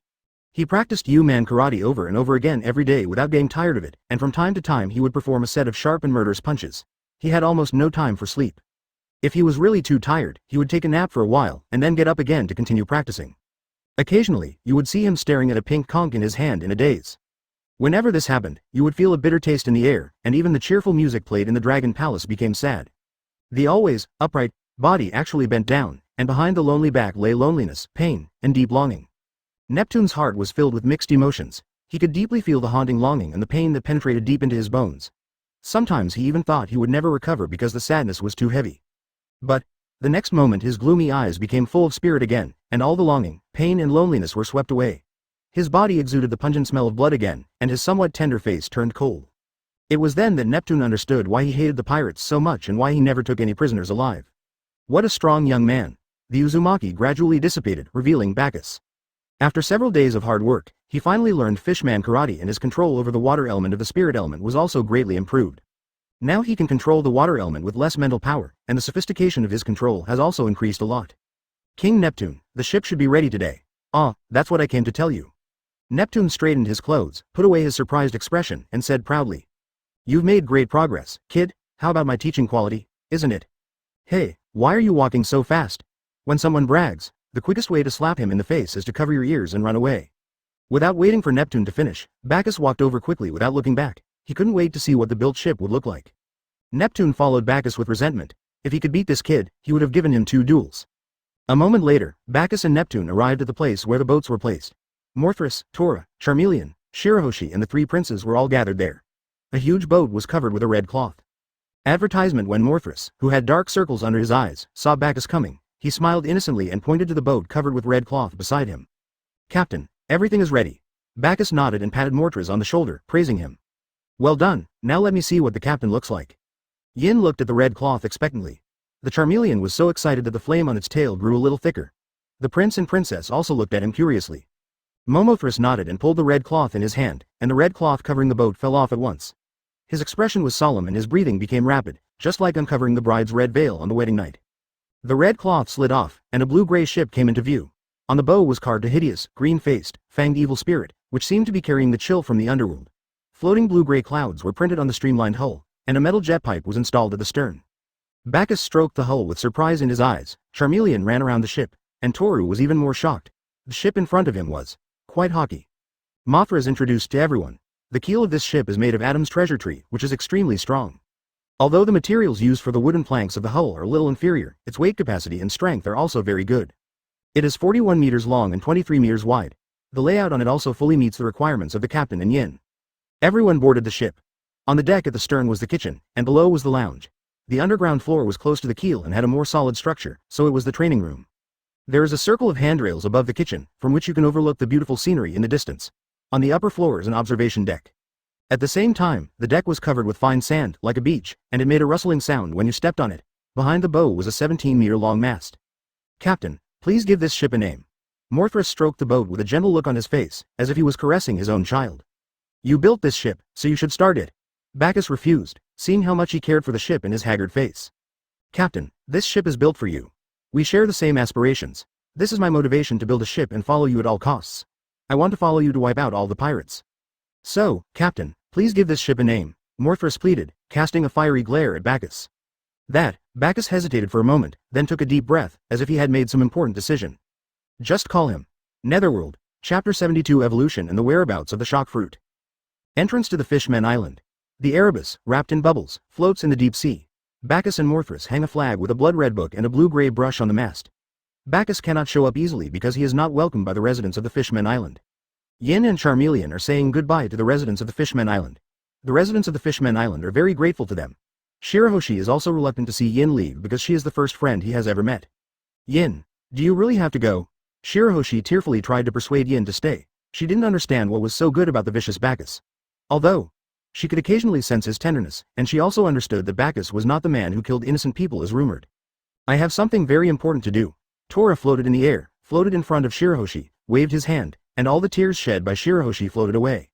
You have to be strong too. Also, be good to your father, he really loves you very much. Yin's eyes suddenly dimmed, and envy flashed in his eyes. Girls, I have to go back. I really can't bear to leave you. Charmeleon waved to the mermaid ladies in the Fishman Cafe. Each of them was stunningly beautiful, with a pretty face and a curvy figure. I really can't bear to leave you, my cute little lizard. A mermaid girl with long purple hair, a hot body and a pretty face walked towards the Charmeleon and put her face in front of it. An oval face was reflected in the fire dinosaur's dark pupils, its throat rolled, and the flame on its tail suddenly grew larger. Bang, bang, bang. His heart was beating violently, and the charming eyes of the mermaid girl instantly made his heart flutter. Caw. The next moment, the mermaid slightly opened her Sakura peach mouth, and her plump and soft lips were imprinted on the face of the Charmeleon, leaving a fragrant bright red lip print. The Charmeleon felt a warmth on his face and his whole body was sore and weak. Then he shuddered violently, and a towering pillar of fire shot up into the sky from his tail. A dazzling warm white light poured out from his body. What's going on? The little mermaid was so frightened that her face turned pale, and everyone covered their eyes at the same time. Through the gaps between his fingers, Yin vaguely saw the shape of the fire dinosaur constantly changing in the white light. Is it the same as last time? When it came to Golden Lion, a white light flashed and Charmander turned into Charmeleon. Unexpectedly, it happened again now. After this evolution, the strength will be raised to a higher level. In this way, the team's strength has been further enhanced. On the Netherworld, Bagus was very upset. Isn't this evolution too hasty? Every evolution is a leap in the level of life, and strength will be qualitatively enhanced. Mothras stared blankly at the ball of white light, and could feel that the creature in the white light was currently in a very excited mood. I haven't felt this happy in a long time. You are such a simple lizard. The white light gradually dissipated, and a tall figure appeared, with double horns on its head protruding backwards, strong upper limbs, sharp claws, two broad wings on its back, and dragging a tail burning with blazing flames. The final evolution, Charizard is here, advertisement. Perhaps it was because of eating the Mara fruit and consuming high-level energy blocks for a long time. His height far exceeded that of an ordinary Charizard, reaching 7 meters in height. Roar. A thick column of fire gushed out, and the blazing flames even raised the temperature of the surrounding air a lot. The mermaid touched Charizard's fat belly in disbelief. Did it become so big all of a sudden? After the evolution episode, Yin and Charizard blew 2 bubbles with coral bubbles and returned to the Netherworld. Yin was in charge of the steering, Morthras let go of the sail, and Charizard stood at the stern, breathing fire at a metal pipe, while flames came out of the metal pipe lowered by the Netherworld. Bagus stood at the bow, folded his arms across his chest, and shouted loudly. Set sail. Okay. Free on the Fishman Island. Neptune looked at the ship gradually going away and suddenly shouted loudly. I wish you good luck in martial arts. You must fulfill your dream, Bagus. Otherwise, all your efforts will be in vain. Neptune's eyes were brighter than ever before. The scenes of Bagus' hard training replayed in his eyes. If such a person can end this damn era. So who else can do it? Let Lousy fly high. Dressrosa, King's Highlands. A luxurious villa is located here. Inside the villa, on an exquisite sofa, a blond man was lying casually. He was wearing sunglasses and his pink feather coat gave him a unique temperament. 7 warlords of the sea. Doflamingo, at one side, a man wearing a quilt-like cape, holding a badge with a plum blossom symbol, and with half a piece of crystal clear snot hanging from his nose stood aside. Don Quixote family member, Torbull. I say, Dover, we have got a remarkable result this time. Torbull handed Doflamingo an exquisite box, his face full of excitement and his nose drooping a little more. Oh, what kind of fruit is that? Doflamingo opened the box and a blue devil fruit shaped like a gourd came into view. Paramecia, shock fruit. Whisk, whisk, whisk. What a nice fruit. Whitebeard, one of the 4 emperors, is the user of the shock fruit. No one expected that the fruit would fall into his hands. During the Summit War, he witnessed the power of this devil fruit with his own eyes. Advertisement Doflamingo laughed, but soon he stopped smiling and thought about what to do with this powerful fruit. Hey, is there anyone in our family who hasn't eaten the fruit yet? Although he also coveted the destructive power of this fruit, one person cannot eat 2 devil fruits. He has already eaten the string fruit. No more. All the family members have eaten the devil fruit. Torbull was also very troubled. A powerful fruit was right in front of him, but he couldn't use it. This was really a bad thing. Yeah. Doflamingo thought for a moment and said, hold an auction and sell this fruit. Why, such a powerful fruit? Torbull looked at Doflamingo in shock and was about to say something to persuade him, but when he saw Doflamingo waving his hands impatiently and his eyes under his sunglasses became colder, he shut his mouth tactfully. Give News King Mogo some money and spread the news of the auction of shock fruit around the world. The people in the family have already reaped the fruits, and Doflamingo is worried about the others. If they are not loyal enough, that person will betray you without hesitation once he has enough power. So there is only one way left, auction. Converting this fruit into existing benefits and improving his reputation at the same time is the only way he can think of to utilize the value created by this fruit. However, if the auction is to be held smoothly, it will not work without sufficient power. So he dialed Den Den Mushi. Blue, blue. The ringtone of Den Den Mushi echoed in the empty room. After a while, the phone was connected and a rough voice came out. Oh, Dover, have you prepared what I want? Veins popped out on Doflamingo's forehead, and his body trembled slightly with anger, but the deep fear in his eyes suppressed the rage that was about to erupt. He took a deep breath and tried to speak in a calm tone. I just happened to have a batch of goods recently. I can do it for free this time, but the condition is that you send one of the 3 disasters to help me guard the auction site that I am about to hold. How do you think? Oh, what are you auctioning? Paramecia shock fruit. Recently, there are fewer people reading books. I don't know where the problem is. Please give me feedback. Happy New Year everyone, belated blessing. Although life is long, it is not as brilliant as fireworks. My life is just like this, dull and boring. I have never been in love, and I don't have a vigorous youth. It turns out that everything in romance novels is fake. Since there are not many readers, it shouldn't matter if the following is a little BT. Chapter 73. News King arrested Doflamingo's expression was serious, since he was planning to spread the news across the sea. There was no point in hiding it from Kaido. Once Kaido finds out that he has been hiding this matter, it will not only cause Kaido's dissatisfaction, but will also affect his cooperation with Kaido. And from what he knew about Kaido, Kaido was only interested in the zone fruit. Whitebeard's fruit? If that's not the case, you should send the goods here as soon as possible. I will agree to your terms. Doflamingo breathed a sigh of relief. As expected, Kaido had no intention of taking the Paramecia devil fruit. Compared with these, the benefits brought by the continuous supply of goods to him are greater. After hanging up the phone, Doflamingo stood up. The world behind his sunglasses was dark. He was at a disadvantage when trading with Kaido, and the benefits Kaido gave him were often short of what he paid, but he dared not say anything. This world is still a world of power after all. Sabaody Archipelago, a bald eagle in a suit and a top hat was hovering in the air, with a camera hanging on his chest. He kept scanning the crowd below, as if looking for something. News King, Morgans. That be asterisk asterisk asterisk asterisk asterisk D Bagus. Wherever he goes, there will be big news. I actually killed 2 celestial dragons last time. It's a pity I didn't take pictures. Morgans showed a regretful expression. The last time he was wandering around somewhere else, only a few seagulls took pictures of his back as he entered the sea. So he speculated that Bagus must have reached the Fishman Island, otherwise there would be no other place in the deep sea. Therefore, he just waited here and planned to follow Bagus. This time, he must take pictures of Bagus killing celestial dragons with his own eyes. But a month passed and there was still no sign of Bagus. But he was very patient. Suddenly, the water in the sea not far away began to roll violently, and then a lifelike evil ghost with a green face and fangs emerged from the water, and a water column hundreds of feet high shot up into the sky. What is going on? Morgans was startled when he heard the noise here. He saw a blurry shadow of a ship in the water column. He subconsciously clenched the camera in his hand. Based on his intuition from years of journalism, he had a feeling that there would be explosive news next. Advertisement in the water column, a huge ship rushed out of the water, and a row of metal pipes at its tail was still emitting sporadic sparks. The boat landed steadily on the water, splashing countless water droplets, and the flag printed with a blood-red open book and a blue-gray brush fluttered in the wind. Snap! The soap bubbles wrapped around the ship burst, and the blue-gray ship floated on the sea, like a fairy from the underworld, carrying a chill and filled with the breath of death. The dazzling sunlight made Bagus squint his eyes. Yin took a deep breath of the salty air. Mortras looked around curiously, feeling the real sunlight, which seemed to be warmer than the sunlight on the Fishman Island. Who, you bastards, you don't even treat Lousy as a human being. At the stern, the Charizard was holding a metal pipe with one hand and covering his waist with the other, panting and looking exhausted. Who the hell thought of using my flames as a power source? Bagus heard Charizard's, aggrieved, roar and threw a bunch of high-level energy cubes at him. Charizard immediately smiled, opened a box of energy cubes and started eating. Have we reached Sabaody Archipelago? It's been a month, there should be a lot of pirates gathered on the island again, right? This is just right, I can train Mortras. He doesn't know hockey yet, but fishmen are very proficient in karate.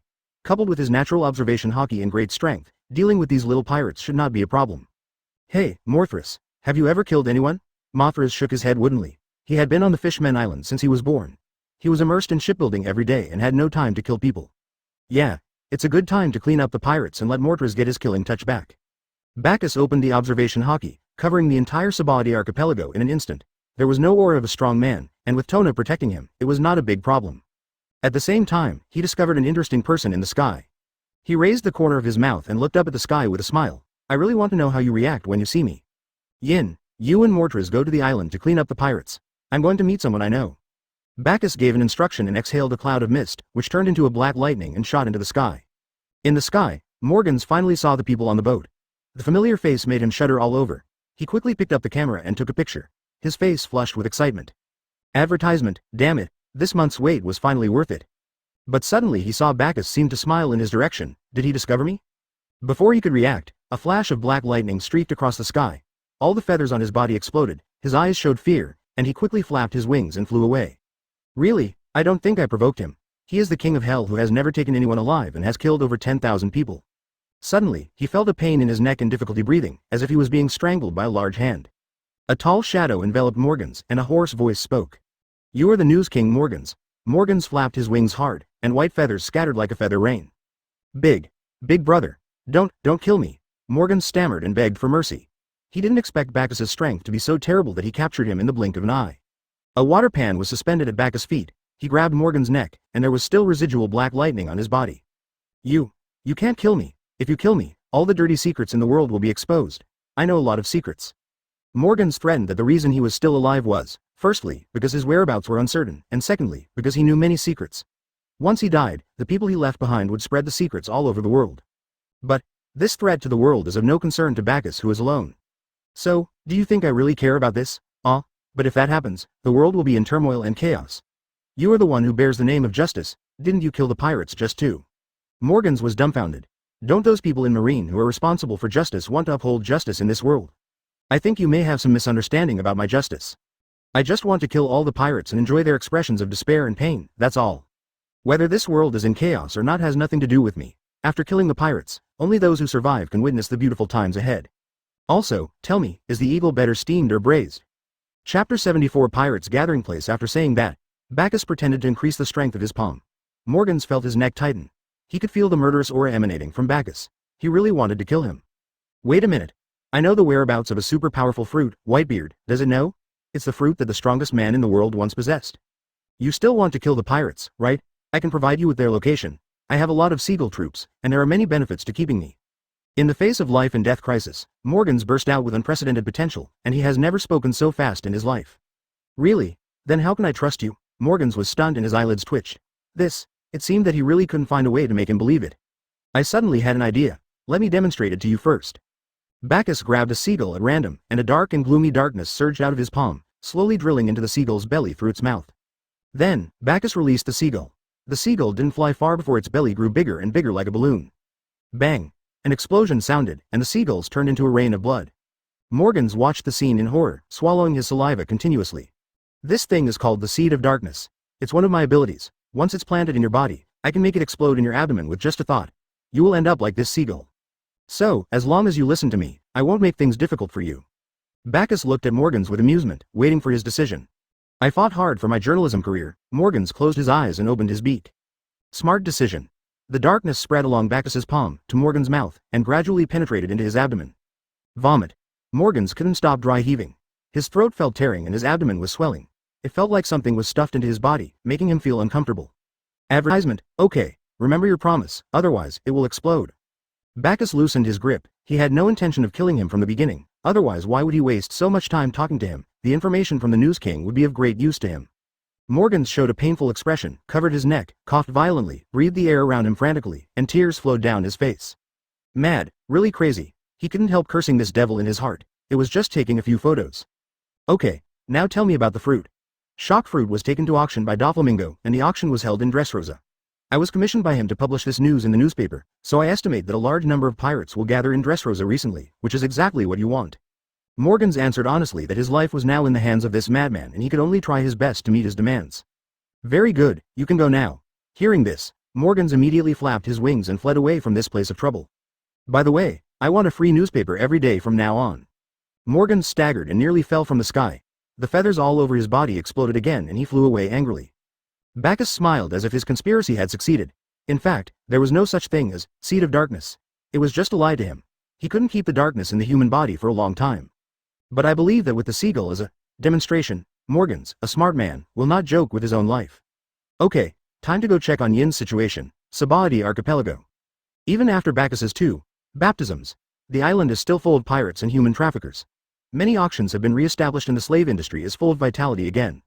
The net profit of the slave industry is so high that countless people are jealous of it. If there is a 300% profit in something, then they dare to trample on everything in the world, even their own lives. Marx. Celestial dragons, however, rarely come to this island because they value their lives. They wonder if they will encounter the king of hell who killed 5 celestial dragons in a row. They value their lives very much. Advertisement in a bustling auction, Yin and Mortras sat in seats near the door, and Charizard blocked the door with his huge body. Everyone's attention was attracted by the young and beautiful slaves at the auction and they didn't notice that the door had been blocked. Mortras, brother Bagus asked you to find the feel of killing people, so I won't help you. These pirates are left to you. Mothra's expression was no longer dull. He could feel the dirty hearts of the people around him, and his eyes were full of disgust. This female slave is so beautiful. I can torture her for a long time after I buy her home. I really want to whip her well, tie her up and enjoy it. Hey, this is a rare species. Her eyeballs are so beautiful. Looks like I have a new collection. When we're done playing, I'll dig out her eyeballs. I'm tired of playing with the first few slaves, but it's really fun to play with my son, so I'll buy another one and continue playing. Oh my god, I'm tired of women. Let's play with a man this time. This handsome boy in front of me is pretty good. Carrot. This female slave is so beautiful. I wonder if she can bear the pain of being skinned. I prefer to be skinned. His heavy breathing made a whoosh sound, and Mortra's chest rose and fell violently. His eyes were wide open, his palms were clenched into fists, and his fingerbones were crackling. He has been able to feel what is in other people's hearts since he was a child, so he is easily affected by other people's emotions and is very aware of everyone's inner pain. He understood the hatred in the hearts of the orphans in Fishman Street. He understood the deep longing in His Majesty Neptune's heart. He understood the loneliness in Princess Shirahoshi's heart. But he couldn't understand the dirty hearts of these humans. Being influenced by other people's emotions for a long time made him unable to perceive his own heart. He didn't know what kind of emotions were in his heart, so he always looked dull, but the hatred for the pirates was deep in his bones. So he left his home on Fishman Street without hesitation. He would rather starve to death on the streets than associate with a group of pirates. At this moment, endless hatred grew and swelled in his heart. His eyes were bloodshot, and crazy bidding and roars echoed in the auction hall. Mortras grabbed the head of a pirate, and his whole arm suddenly became thicker, with knotted muscles bulging. The next moment, he exerted force with his palm and squeezed it hard. Fishman Karate. Rough Sane, Chapter 75 Searching, is also atonement. Bang. Like a watermelon bursting, blood and brain matter splattered everywhere. The auction hall suddenly became silent. Everyone looked at the headless corpse in a daze, and then the look of fear gradually grew in everyone's eyes. Mortras shook his palms covered with greasy brain matter with a grim expression. He clenched his palms as if he was savoring the feeling of that moment. Is this what it feels like to kill someone? He seemed to have gotten some kind of catharsis. The anger and hatred in his heart prompted him to grab the head of another pirate's. With his other hand, he pulled one of his legs, and with both hands he pulled hard, and with a rip, the pirate's head was pulled off by him. In an instant, blood gushed out like a fountain. Mothra's was covered in blood. He threw the corpse in his hand aside, and drops of blood fell from his drooping palm. Everyone finally reacted. Shrill screams rang out one after another, and the auction became a mess. Did the slaves escape? They caused me to lose a lot of Baileys? The owner of the auction saw that Mortras was a Murloc and thought that he was a Murloc slave who had escaped, so he waved his hand and several pirates holding long knives surrounded Mortras. Fishman Karate Blood Yutake Same. Mortras swung his bloody hand, and the blood splashed out like blood arrows, shooting towards the pirates surrounding him.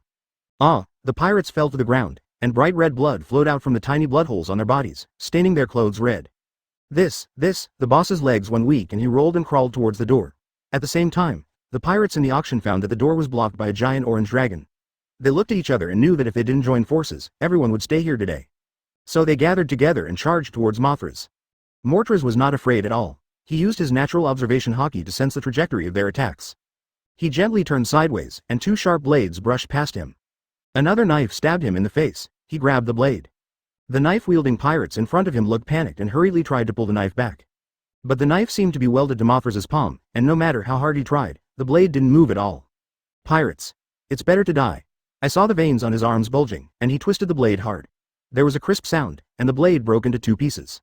Mortras swung the knife in his hand and stabbed it into the pirate's throat with a pop. Gradually, he seemed to have figured out the technique of killing. Throat, eyeballs, temple. Every move was deadly and extremely cruel. Advertisement: he was like a god of death. The entire auction hall was flooded with blood. It turned out, killing people felt so wonderful. Watching with my own eyes the painful death of the people I hated, and seeing the filthy lives disappear one by one. He was immersed in this pleasure and even showed a smile of enjoyment on the corner of his mouth. Mom, I want to eat takoyaki. Okay, Mom will buy it for you right away. Dad, that human took Mom away. What, pirates? Mortras, go home first. Dad, Mom, why haven't you come back yet? Little guy, why are you here alone? I'm waiting for Mom and Dad. Really? But just waiting won't do.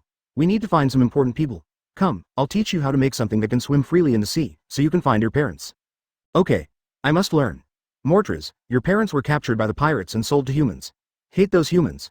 Those inferior humans deserve to be killed by us. Take revenge on those humans. Really? You want to find your parents? Sure, as long as you can build a good boat for me. Why did you set up a pirates group? I don't want to be with a group of pirates. Are you dying? I'm so hungry. It seems that I can't build a boat that can sail freely on the sea. I'm sorry, Dad, Mom. If I hadn't asked for that skewer of takoyaki, maybe my mother wouldn't have been captured. Hey, are you okay? Don't you have anywhere to go? Well, Dragon Palace is in need of a shipbuilding apprentice. Hey, do you hate pirates? Come be my crewmate. Let me help you. It's too difficult for you to build this ship by yourself. No, please let me do it alone. This ship is my hope for finding my parents. I must make it perfect. Advertisement: it can be considered as atonement.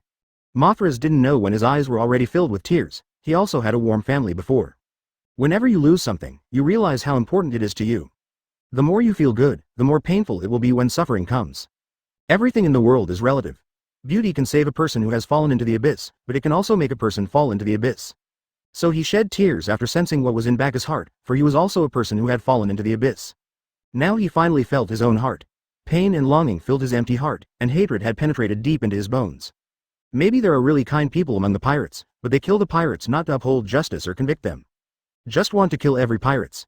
Yin sat in the back, watching Mortras becoming more and more skilled, and couldn't help but sigh at his talent. In just a few minutes, he had adapted to the fighting skills and became familiar with the feel of killing. Especially his super perception and terrifying strength that could break blades with his bare hands. He was simply a monster. Looking at his appearance, he must have suffered a lot.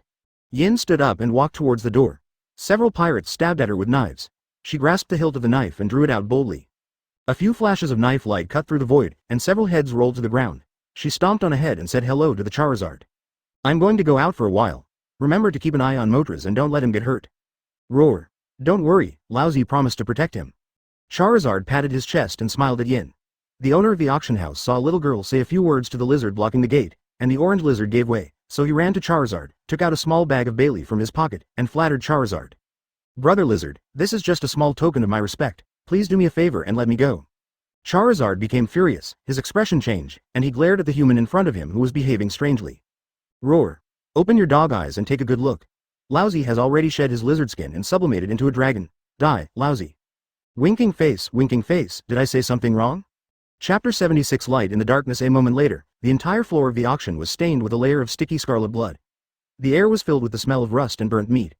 There were corpses everywhere, especially at the door, where a charred corpse was so ugly that it was impossible to see the human shape.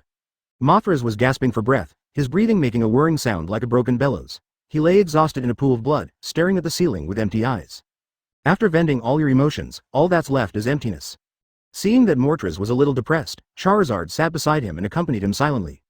He didn't know how to comfort others, but he knew that there were many times when Bagus was sad, and the purple-haired old man would just stay by his side silently, and then Bagus would be full of motivation again. It has not even been a year since he came into this world, and there are many things he still doesn't understand, and many things he does are imitations, but if he does this, I believe Mothras will cheer up. Hey, what's wrong with you now? We still have to clean up the entire island. Suddenly, a string of takoyaki appeared in front of Mortraz. Mortraz was stunned and his eyes became blurred, as if a series of distant pictures were flowing in his eyes. Then he smiled, took the skewer of takoyaki, and his originally empty heart seemed to be filled with something. I'm sorry, I don't know what you like to eat, I only bought takoyaki. No, it's delicious, thank you. If you're my partner, then there's no need to say thank you. Yin stretched out his palm and said to Mortraz with a smile. Ah, we're partners. Mortraz raised his bloodstained hand and placed it on Yin's clean little hand. It turned out that he had a group of like-minded companions in his heart. Let's go. If we don't clean it up quickly, the Marine Admiral will get in the way again. Yin pulled Mothra's back together, but he didn't expect that only a month later, there would be so many pirates and human traffickers, and even the auction that was previously destroyed resumed business. But it doesn't matter, if there are pirates, just kill them. In the air, Bagus stood on a plate of water, with black smoke rising from the Sabaody archipelago below and huge buildings on fire. He looked around at the surrounding sea. In the distance, a number of marine warships were rushing towards here quickly. I didn't expect the marine support to be so quick. Bang! Advertisement a shell was fired towards Sabaody archipelago, with a blurry yellow figure standing on it. Is this ambiguous guy here too? I didn't expect that the Marine Admiral would go out this time even though the celestial dragons were not injured. The Marine really thinks highly of himself. Boom! The shell hit the ground, creating a deep pit. Countless light particles condensed in the pit and quickly formed a tall figure. It's really scary. I didn't expect that after not seeing you for a few months, Sister Yin has become so powerful. But she still hates pirates and human traffickers as much as before. Oh, is that the orange lizard? It turned into a dragon, it's so scary. Kizaru said sarcastically, while raising his fingers. High concentrations of light particles condensed at his fingertips, emitting a dazzling light. Although you were killing pirates, I was ordered to kill you all. Yin's face was solemn, his palm tightly gripping the hilt of the knife, and he shouted loudly to Mortraz and Charizard who were fighting with the pirates. Everyone be careful. This idiot is a Marine Admiral. He's very powerful. Retreat. She had seen Kizaru's power during the Summit War with her own eyes. He even finished the battle with only slightly dirty clothes. Yin stood in front of the two men, trying to delay time. The next moment, the light at Kizaru's fingertips suddenly expanded, and a thin laser beam shot out, but happened to pass between the three people. Boom! The laser beam hit the mangrove, creating a deep pit. A large charred hole appeared on the trunk of the tree, and the whole tree slowly fell backwards. Mangrove -1. Oh, I missed the target accidentally, but next time, I'm not sure. Kizaru smiled sheepishly. Above the sky, a figure like a meteor fell, dragging a dark light and a white circle of airwaves behind it. Boom! The moment it landed, the earth shook, the whole island seemed to be trembling, dust was flying, and a hoarse voice was heard. Put your fingers down, Kizaru. Advertisement. When the dust cleared, the ground was covered with spider web-like cracks, but there were no craters, which clearly showed that the force had been reduced. Bagus spoke to the three people behind him with a hint of darkness floating around him. You guys go clean up the pirates, I'll deal with him. The three nodded and chased after the fleeing pirates. Hey, brother Bagus, it's been a while since we last met. You've become much stronger now. Kizaru smiled, a hint of fear flashed in his eyes behind the toad-shaped mirror, and he raised his hands in a gesture of surrender. This guy, it's only been a few months since the Summit War, and his strength has improved. You know, at their level, every bit of strength is accumulated over a long period of time. The strength of these admirals seems to have reached a bottleneck, and they haven't felt any progress in many years. Bagus, on the other hand, reached admiral-level combat power in less than a year, and was able to make further progress. It's like a monster. Kizaru muttered something, then leapt high into the air, crossed his arms, pinched his fingers, and his whole body was shining with golden light. Golden light bullets gathered around him. Yashikani no Magatama. Light bullets filled the sky and shot down at Bagus like a rainstorm, while the darkness behind Bagus quickly climbed to high altitudes and formed a large black net. When the light bullets touched the net, they were like stones sinking into the sea, unable to cause the slightest ripple. A ball of darkness the size of a human head condensed in Bagus' palm, with a faint golden light bubbling in the darkness. Let me show you how powerful my moves are. Darkness liberated. Light bullets shot out from the darkness in Bagus' hand. Kizaru was surprised. He didn't expect that Bagus' darkness could be used in this way. The light bomb flew high into the sky and exploded with a loud bang. Explosions continued to sound, and the bright light illuminated the sky, which was very dazzling. Suddenly, a thin beam of light fell straight down to the ground, and returned to Bagus the moment it touched the ground. Countless light particles gathered in front of Bagus. A long leg filled with golden light was raised into the air and chopped down like a battle axe. A wrinkled and wretched smiling face appeared in front of Bagus. Have you ever been kicked by lightspeed? But Bagus did not panic at all, and even raised the corners of his mouth and smiled. Kizaru's eyes fixed, and he saw a hand wrapped in darkness grabbing his long leg, and the light on his leg was quickly swallowed up by the darkness. Your light cannot escape my darkness. 3BB Chapter 77. Lazily waiting during the Summit War, Kizaru had seen Bagus' abilities, which even allowed him to absorb Whitebeard's shock fruit. He didn't expect that he would have to face this problem now. What a tricky ability. I am really not good at physical skills. Since the power of the fruit cannot be used, the only option is hockey. The pitch-black armament Hawkeye wrapped around the long legs that Bagus was holding, and Kizaru kicked hard, landing a kick on Bagus' chest. Bagus had anticipated this and covered his chest with armament Hawkeye. He felt a huge force coming from his chest and groaned. His body kept retreating and his feet plowed a long groove on the ground. As expected of a Marine Admiral, your physical skills are top-notch too. Kizaru is just a little dependent on the devil fruit, but this does not mean that his physical skills are poor. Those who can become Marine Admirals are all monsters in this sea. As expected, Hawkeye is the nemesis of all demon fruit powers. Kizaru said sarcastically. Armament Hawkeye wrapped around his legs and swept out with a whip kick. Bagus bent his arm and used his forearm to block the powerful kick, then took a step forward and punched out with his right fist with a sonic boom. Zhang Ye and Pouchuan. Kizaru dodged sideways, the sharp fist whistled past his ears, full of murderous intent, and was about to kick again, but Bagus did not give him the chance. He suddenly twisted his waist and changed the straight punch into a horizontal punch. Kizaru couldn't dodge in time and was hit hard on the side of the face by the punch. With a crack. The sound of bones breaking was heard, and Kizaru flew backwards, knocking down a house and causing dust to fly. Kizaru struggled to get up and spat out a mouthful of blood. His sunglasses concealed his expression and his right cheek was swollen. Exquisite fighting skills, murderous boxing, and a sharp fist style. Bagus, there are more and more mysteries about you. How did you learn all this? Facing the mysterious Bagus, Kizaru became more and more interested in him. He is indeed someone recognized by Teacher Zephyr. I don't want to waste my time with you, Kizaru. Bagus clasped his hands together, and a black ball of energy continued to expand between his palms. It was then thrown high into the air, and a terrifying gravitational force emanated from the black ball of energy. At first, it was just dust in the sky or on the ground, followed by larger rubble, and then large pieces of broken buildings. Advertisement. The gravitational force continued to increase, and a stone ball that blocked out the sun slowly took shape in the sky. Thick clouds surrounded the stone ball, and the Sabadi archipelago was shrouded in a large shadow. Looking at this familiar scene, even the usually nonchalant Kizaru couldn't help but tremble slightly. You be asterisk asterisk asterisk asterisk asterisk D. Don't you care about the lives of the civilians here? Are you worthy of the justice that Teacher Zephyr taught you? Kizaru roared, and Bagus looked at the angry Kizaru with interest. It turned out that he could get angry too. I'll leave this to you. I hope you won't cause any heavy losses here. Bagus spit out a cloud of mist, which turned into a streak of black lightning and shot towards the Erebus anchored on the sea in the distance. Damn it. Kizaru cursed. During the Summit War, the entire Marineford was razed to the ground because of this stone ball. He would never forget the huge impact caused by the explosion. The entire Sabadi archipelago will be destroyed because of this. Compressed light emanated from Kizaru's fingers. Beams of laser light shot onto the stone ball, only creating a few holes, which were soon repaired by the stones that were sucked up. Yes. What should I do to? In the sky, the Charizard carrying Yin and Mortras also flew towards the Hades. They had already cleared out the pirates and slavers on the Sabadi archipelago. Set sail, steer, provide power, and set sail. The evil dead sailed quickly towards the distant sea. Bagus on the bow had an idea, and the stones floating on the stone ball seemed to be stuck. The gathered stones slowly fell off, the strong gravitational force disappeared, and all the stones floating in the air fell down. Kizaru was stunned. The gravity around him seemed to disappear? After a while, the huge stone ball disappeared, and Sabadi archipelago looked like a ruin. However, most of the houses were intact. Only the auction venue disappeared, and the corpses of pirates and slave owners were scattered all over the place. The bright sunshine pierces through the heavy clouds like a sharp sword, the gloom retreats, and hope is rekindled.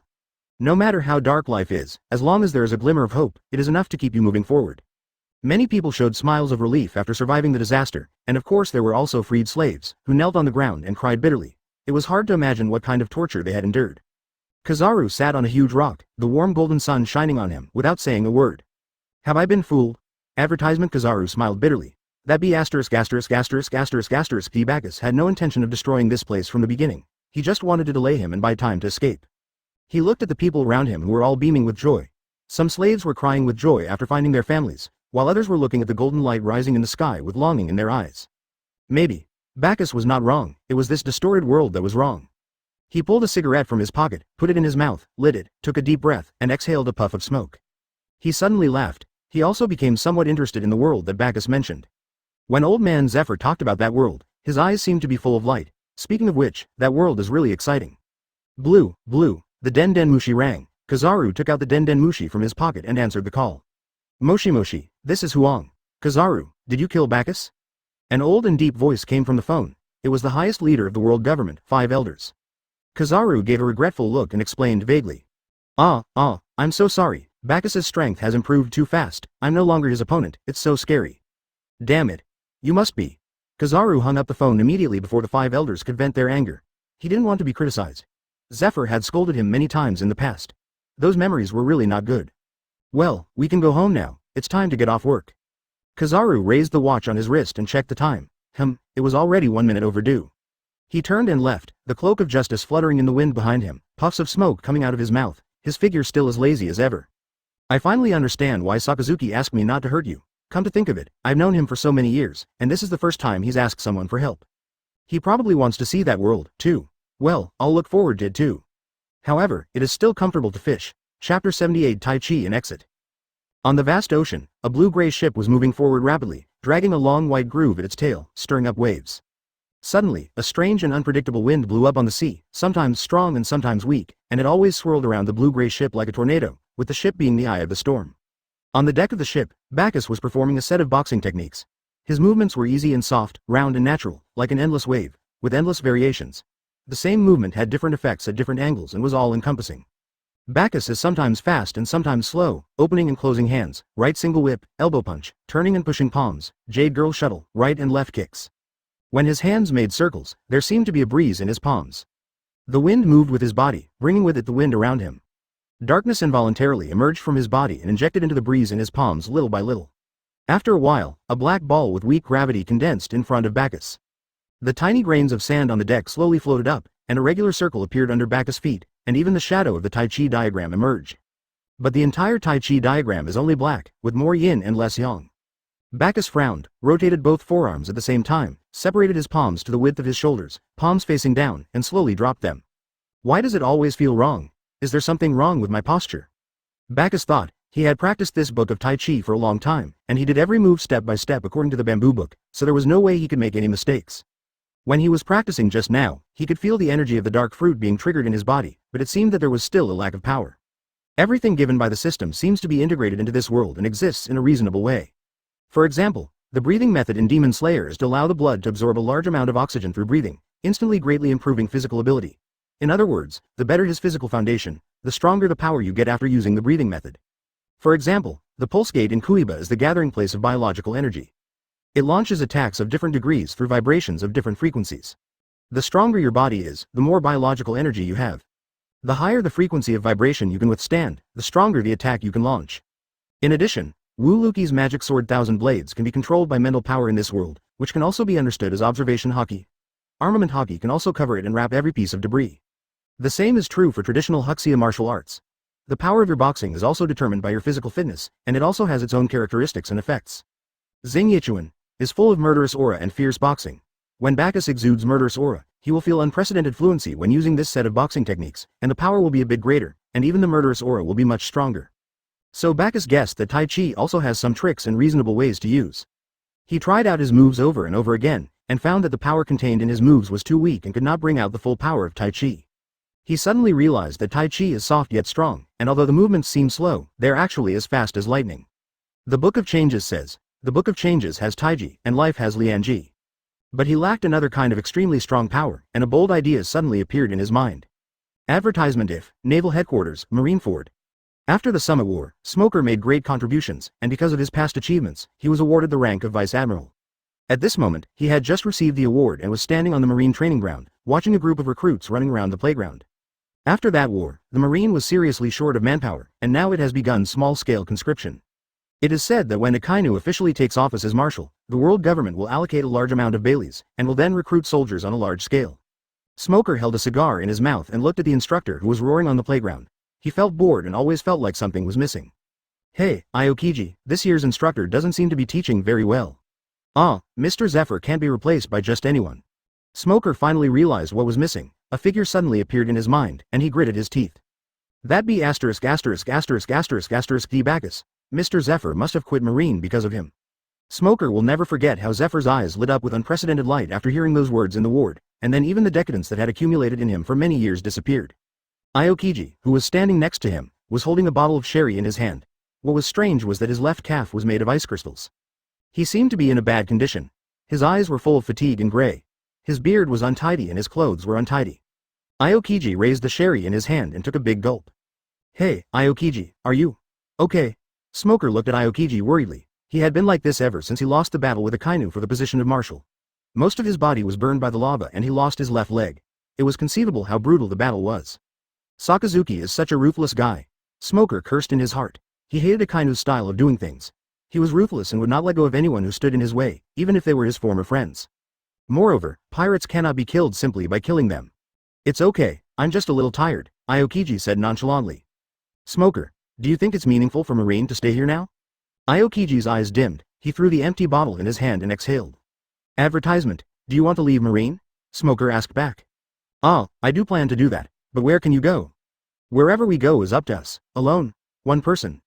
The two of them suddenly fell silent. Smoker puffed out smoke and Aokiji lowered his head and remained silent. What will old man Garp's reaction be when he finds out about Luffy's death? Angry. I heard he went out to sea, looking for Bagus. Then why don't you join Garp, so you don't have to quit Marine? Smoker tried to persuade Aokiji to stay, saying that Aokiji was one of his few close friends in the Marine and he didn't want Aokiji to quit the Marine. I have my own purpose too. Aokiji pulled a pair of sunglasses out of his pocket and put them on. He wanted to find his own answers on this sea, to see the real world, and kill that guy Bagus by the way. That's all, but you will always be my best friend. Aokiji took off the cloak of justice on his body. The snow-white cloak of justice, which had always been spotless, was now covered with filth. Perhaps, he had long been disappointed with this kind of Marine, ever since that incident with Ohara. I have nothing to give you. These are the most precious things I have. Smoker held a palm-sized metal box in his hand and handed it to Aokiji. This is the expensive cigar he bought with his frugal life. Thank you. Goodbye. Then. Chapter 79 Drought. The originally clear sky was quickly covered with dark clouds. The golden light was devoured by the darkness. The freezing cold sea breeze whistled past. Waves rose from the sea. A few drops of rain fell. The weather in New World was unpredictable. It is common for the sky to be cloudless one second and torrential rain the next. A ship carved with a mammoth head is sailing on the sea. At this moment, the people on the ship are taking precautions. If they are not careful, a storm will be enough to take away everyone on the ship. Humans cannot fight against nature. Master Jack, there is a blue-gray ship heading towards us. On the observation deck, one of the pirates reported to a tall figure standing at the bow. He was strong and his muscles were like stones. He had a golden ponytail, 2 ivory-shaped decorations on his head and shoulders, a metal jaw on his mouth, and his arms were folded across his chest, looking at a blurry shadow of a ship in the wind and rain in the distance. One of the 3 disasters of Beast's pirates, Drought, Jack. What kind of pirate's flag is the other party flying? It looks like a book and a pen, and it's a pirate's flag I've never seen before. Oh no, the other side. Before he finished his words, a black shell hit Jack, who was standing on the bow with a whoosh sound, and with a bang, a cloud of choking black smoke rose. After a long time, the smoke dissipated and a rough and angry voice was heard. Jack's eyes were wide open and bloodshot. Damn it. Are you provoking me? Who do you think I am? Pull the boat over. The other side. Oh my, is it Kaido's subordinate Jack the Drought? Bagus looked at the mammoth headship in the distance. It seemed that he was also going to Dressrosa's auction. Captain, what do you think? Do you want to attack? Ah, give him a little gift first. Bagus has an absolute advantage on the sea. Advertisement Mortras operated the turret, loading ammunition, and pointed a large black cannon at the ship ahead. Yin, bring the boat over to me. Receive. With the help of strong wind, the sails were inflated and the Hell was quickly approaching the mammoth pirate's ship. The Charizard hid in the cabin with a depressed look on his face. Roar. Lousy hates rainy days. When they were about 5 miles away from the mammoth pirates, Bagus bent his legs, bulged his calf muscles, and suddenly exerted force, launching himself like a cannonball. The evil dead could not withstand this huge force, and the bow sank down with a splash, and splashing water. Moving at high speed, dense raindrops hit Bagus' body like steel balls, but he did not feel any pain. On the contrary, he licked his lips excitedly, as if he was expecting something. Something's flying over here again. Amid exclamations, the pirates picked up their weapons and prepared for battle. In the wind and rain, a blurry figure kept enlarging in Jack's pupils. He roared, raised his thick right arm, and the dark and stern armament hockey wrapped around it, and swung it fiercely. Don't be ridiculous. Who do you think you are? Gradually, the figures became clearer, and the pirates finally saw a figure coming through the wind and rain, and they all tightened their weapons. The next second, before they could react, a gust of wind came howling, and the strong wind cut through everyone like a blunt knife. Hello, you bastards. The morbid voice carried an infinite murderous aura, constantly echoing in his ears, like the whisper of a devil. Bagus threw a punch, colliding with Jack's sandbag-sized fist. Jung. It was like 2 pieces of alloy colliding with each other, creating countless sparks. Invisible airwaves erupted from between the 2 fists, sweeping in all directions. The seawater rose up and rolled up. The entire ship swayed from side to side, swinging violently. Such a hard armament hockey. Jack gasped as he felt a burning and swollen pain in his fist. The anger in his eyes was dissipated a lot. He carefully observed the appearance of the person opposite him, wanting to see who could have such a powerful hockey skill. Rear Admiral, Bagus. He was shocked. How did he run into this living devil? Advertisement: he never left anyone alive, killed Ace and Whitebeard in Summit War, turned the tide, defeated Red Hair. raised Marineford to the ground, and blew up and impelled down. One event after another emerged in his mind. While he was distracted, he suddenly felt a huge force and flew backwards, embedded in the cabin. What? You actually knocked Master Jack away. The pirates were horrified, their Adam's apples rolled and they swallowed their saliva. The murderous aura was as tangible as tiny spider silk, and the pungent smell of blood filled the air. Bagus landed on the bow, and his aura rose steadily, like a mountain, pressing people to the point of suffocation. Kaido's men are just so-so, it seems he is also a waste. Bagus sneered contemptuously, and at the same time he extended his index finger and his figure flashed, and when he reappeared, he was already in front of one of the pirates. Before pirates could react, the index finger wrapped in arm color pierced into his right eye like lightning, blood spurted in the air, and then it was pulled out suddenly, and the object with the lens fell to the ground like a deflated ball with several tiny blood vessels attached to it. Ah! A blood-curdling scream was heard, and the pirates fell to the ground, covering his right eye and wailing, blood oozing from between his fingers. Kaido will just stay in Wano Kuni. As he spoke, Bagus grabbed the fallen pirate's arm, which was covering his eyes, and stepped on his chest. He pulled hard, and a bloody arm was pulled off his body like pulling a carrot. Ah! The pirates let out a heart-wrenching scream, and his broken arm gushed out like a fountain, with large amounts of scarlet blood gushing out, staining the deck red. His face was hideous, and his hollow right eye could see the internal structure and even a few broken blood vessels. His cheek, which was stained with sticky blood, was twisted into a ball in pain. Next time, I will take Kaido's head myself. Bagus kicked the pirates aside and threw the severed arm in his hand at the pirates, saying, I'm not like the pirates, who take your stuff for free and give it back to you. Okay, who's next? Bagus looked around, and the pirates all took a step back. No one dared to look him in the eye, and their bodies couldn't stop shaking. How can we defeat this monster? Suddenly, Bagus took a step forward, his hand in the shape of an eagle's claw, and with a pop sound, he stabbed into the chest of a pirate like stabbing into a piece of tofu. The pirate looked shocked and felt a pain in his heart. He looked down and saw that his large palm took out a steaming, beating, living heart. Enjoy it, scumbags. Chapter 80 Broken Tusk, puff. He squeezed the open palm hard, blood splattered everywhere, and the beating heart turned into a piece of dried meat in the blink of an eye. The pirates in front of him fell straight down, his dilated pupils were full of fear. Bagus looked around at the pirates who were retreating one after another. Their terrified expressions showed their cowardice and timidity. He smiled contemptuously and started to mock. It seems that the beast's pirates are just like this, don't they even have the courage to fight? Don't insult Lord Kaido, he is the most powerful man in the world. A roar was heard, and then the half-beast Jack rushed out of the cabin, his long nose hanging down, the sharp ivory on both sides of the nose shining with a dark luster, aiming at Bagus' heart and rushing straight towards it. Heavy and rapid footsteps sounded, and the hard deck was stepped on. There were clear traces of footprints. Jack's face was hideous, and his eyes were filled with anger. Lord Kaido is someone he admires. Bagus raised the corner of his mouth. Was he finally getting angry? Jack is a fishman and a user of the zone fruit. He has thick skin and tough flesh, and Bagus cannot kill him in a short period of time. By the time he realizes that he cannot defeat Bagus, he will probably abandon the ship and jump into the sea. Even after eating the devil fruit, the fishman can still breathe in the sea, but he has no strength and cannot move. Bagus had no idea where the ocean currents would take him. Therefore, Bagus's purpose in saying these things was to irritate him and make him lose his mind. For Jack, Kaido is faith. Such people who are extremely protective of their beliefs will fight to the death with those who insult their beliefs, even at the cost of their own lives. Bagus covered the armament Hawkeye with both hands, grasped the sharp tusks, and used both arms to hold on tightly. Jack's body paused, as if he had hit a mountain, and he could not move forward at all. His eyes were wide open, and he kicked the deck hard with his legs, using all his strength to charge forward. The two sides wrestled with each other. The fishmen's natural strength was 10 times that of humans, and with the added bonus of their animal fruit physique, even Bagus found it a bit overwhelming. He bent his arms slightly and retreated a little bit. Don't you dare insult Lord Kaido. Jack roared, increased his strength, and moved forward bit by bit with difficulty. So what if it's the king of hell? No one can insult your beliefs.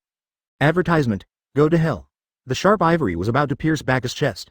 Jack's eyes were filled with madness, veins bulged, and his whole body was trembling slightly. This was a sign of exerting all his strength. A drop of sweat ran down Bagus's cheek. As expected, the ultimate strength of humans is still not as good as that of other races. Natural racial disadvantages cannot be overcome by hard work. But Bagus didn't get to where he is today through hard work alone. Boom.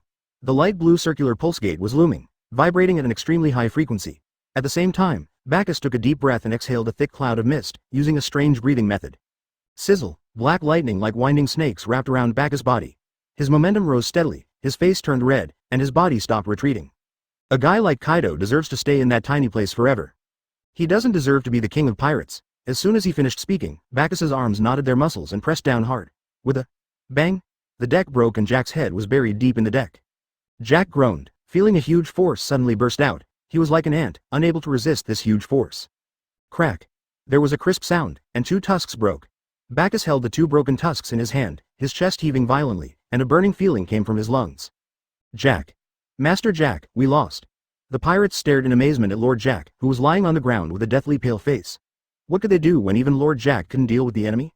The enormous force just now utilized the maximum frequency of pulse vibration that he could withstand, as well as the limit of oxygen intake for breathing, causing his physical abilities to briefly experience an explosive growth. Only then did he win the wrestling match with such overwhelming force that even the hard ivory could not withstand such terrifying force.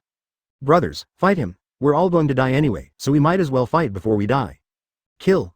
Someone shouted loudly, and the pirates' retreat gradually disappeared, and their determination to fight to the death was revealed. Advertisement pirates live on the edge of a knife, and everyone has a few lives on their hands. The moment they went out to sea, they were ready to die.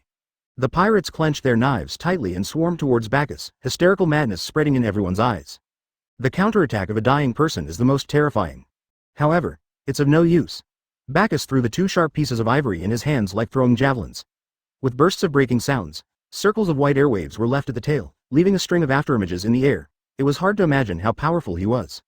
Puff. The tusk passed through the chest of one of the pirates without slowing down at all, and a huge hole was pierced through the pirate's chest, with internal organs and blood flying everywhere. There were dozens of scenes like this, after which the ivory's speed slowed down and its power dropped drastically, stringing together several pirates and nailing them to the stern. Ah! A pirate's brushed past the fast-moving ivory, his arm flying in the air, covering his broken arm, blood gushing out, wailing incessantly. The originally chaotic scene suddenly became silent, and the flames that had just been ignited were ruthlessly extinguished by Bagus. Kill. One of the pirates continued to rush towards Bagus without knowing the consequences, swinging the blade in his hand and slashing it down. It seems that you think you are not dying fast enough. Bagus stretched out a finger and blocked the incoming blade with a clang. A finger-thick gap suddenly appeared on the sharp blade. Bagus grabbed the pirate's neck and pulled hard, and the entire head and neck were torn off. A scarlet fountain gushed out, and Bagus held up the head, like a child showing off his toy, placed it in the most conspicuous position, and turned it around. Then, Bagus looked into a pair of angry eyes above his head, frowning. I don't like these eyes. He hooked his fingers and plucked off a pair of eyeballs, then threw them on the ground. The 2 crystal round lenses rolled to the feet of one of the pirates. It's really unpleasant to show such a look. Chapter 81 Beyond the Limit. How can I possibly defeat this man? The terrified pirates couldn't stop shaking all over, some even had yellow liquid flowing from their crotches. They stared in amazement at Bagus, who was holding a head with empty eyes, and the biting cold slowly crawled from the soles of their feet to their entire bodies. Despair spread in everyone's eyes. That's the expression I want from you. Bagus threw the head in his hand down with a smile as warm as spring breeze on his face. I feel so relaxed. Lord Kaido will definitely become the king of pirates. Jack pulled the head out of the deck. There was a hideous wound on the forehead that was bleeding. His breathing was rapid, his eyeballs were bulging and covered with spiderweb like bloodshot. His fat trunk was covered with tiny sawdust, and there were 2 broken tusks left on both sides. His face was filled with anger. He was ready to defend his beliefs with his life. You are very strong. I know I can't beat you. I also know why you say these words. Don't worry, I won't run away. Master Kaido is not someone you can casually judge. You have no idea how great Master Kaido is. So, even if it costs me my life, I won't let you insult Lord Kaido. Although Jack has a bad temper and is sometimes a bit reckless, this does not mean that he has no brains. Obviously, facing such a terrifying enemy like Bagus, he can only jump off the ship to escape and abandon everything. Bagus knows how much respect he has for Lord Kaido, and deliberately insults Kaido frequently. It was just to make himself angry, and instead of jumping off the boat to escape, he chose to fight him to the death. A simple trick, but very effective. Jack could have just abandoned the ship and escaped. But do people really live just to live a life? There are always things more important than life that you need to protect. Therefore, even though his life was right in front of him, he chose to defend his beliefs with his life. I won't run away. Jack's body suddenly grew in size, turning into a huge mammoth. Bagus was as small as an ant in front of him. The whole ship sank suddenly, drafting very deep water, stirring up a layer of fine waves. Advertisement generally speaking, half-beast transformation is the strongest state for zone fruit users. But for Jack, full beast transformation is his greatest strength.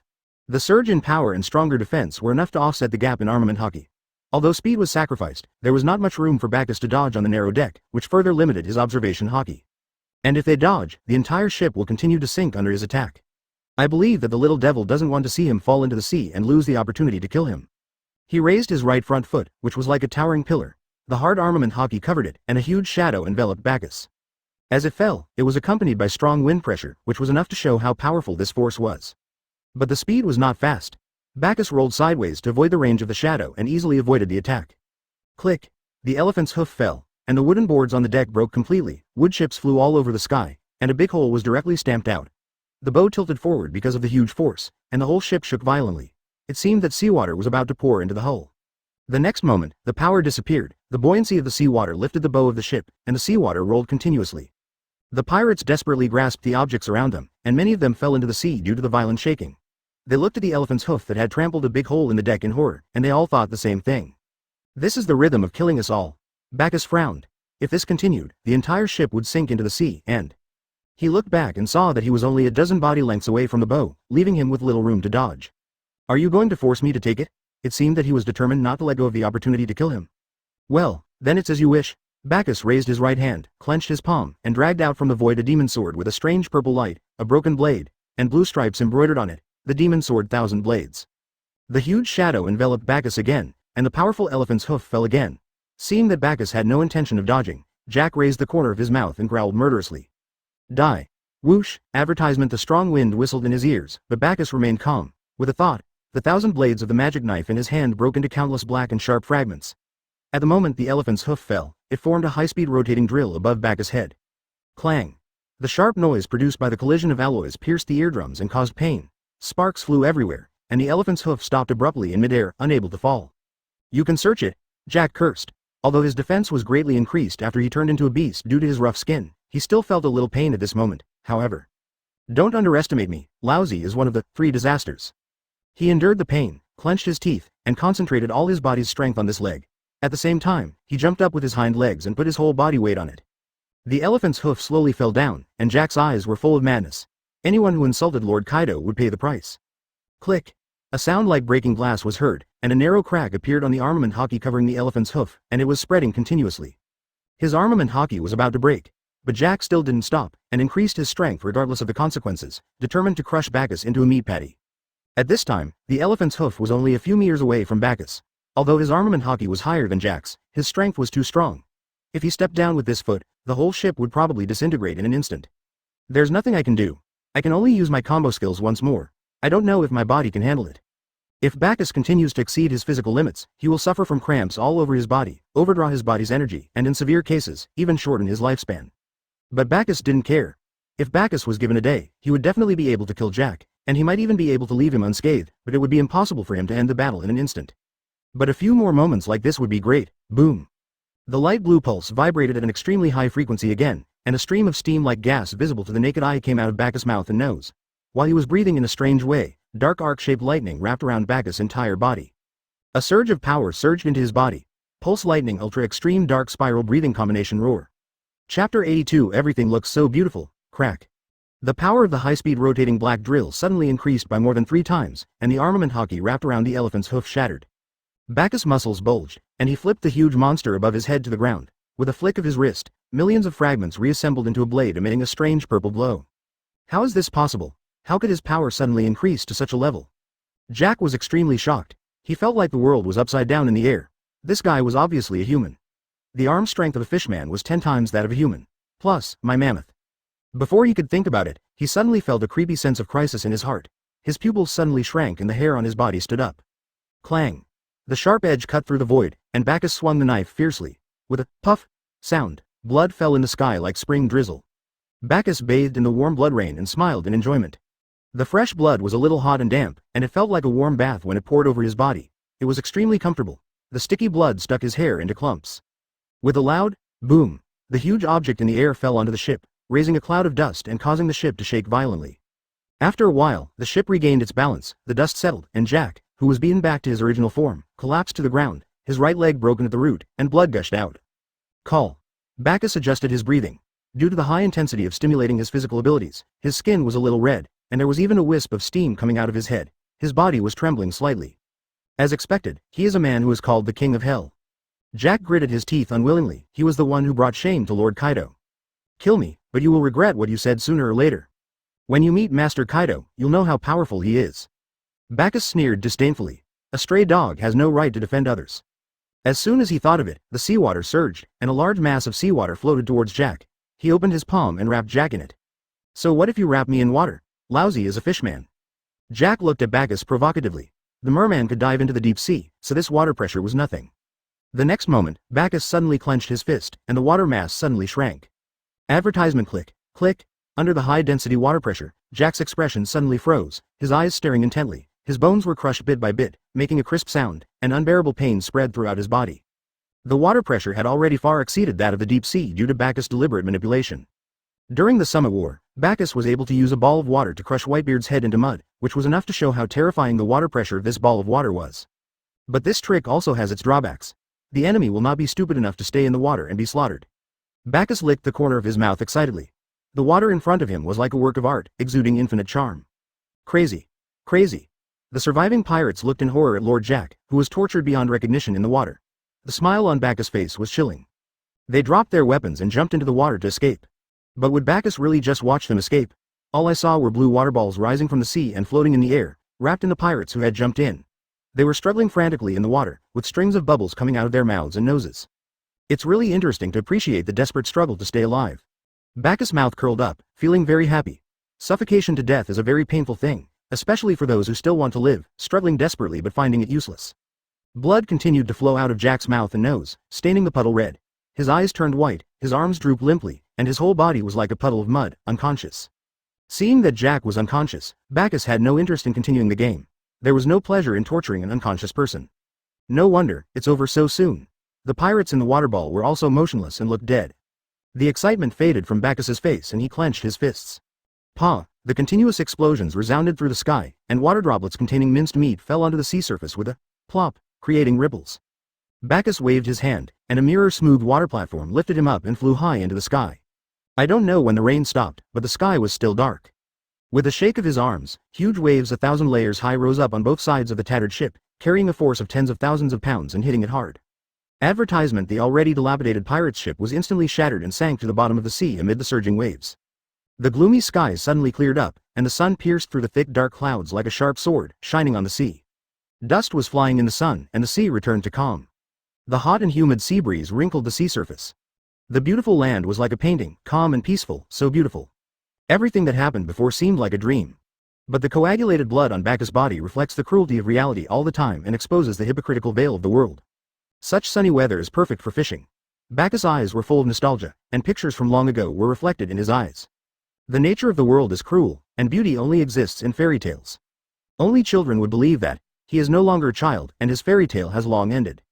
Unconsciously, he has matured so much. Bagus was in a daze for a while. It had been a long time since he had looked at the scenery around him. The blue-gray ship stopped below Bagus. Morthress dropped the anchor. Charizard lay on the sand of the deck.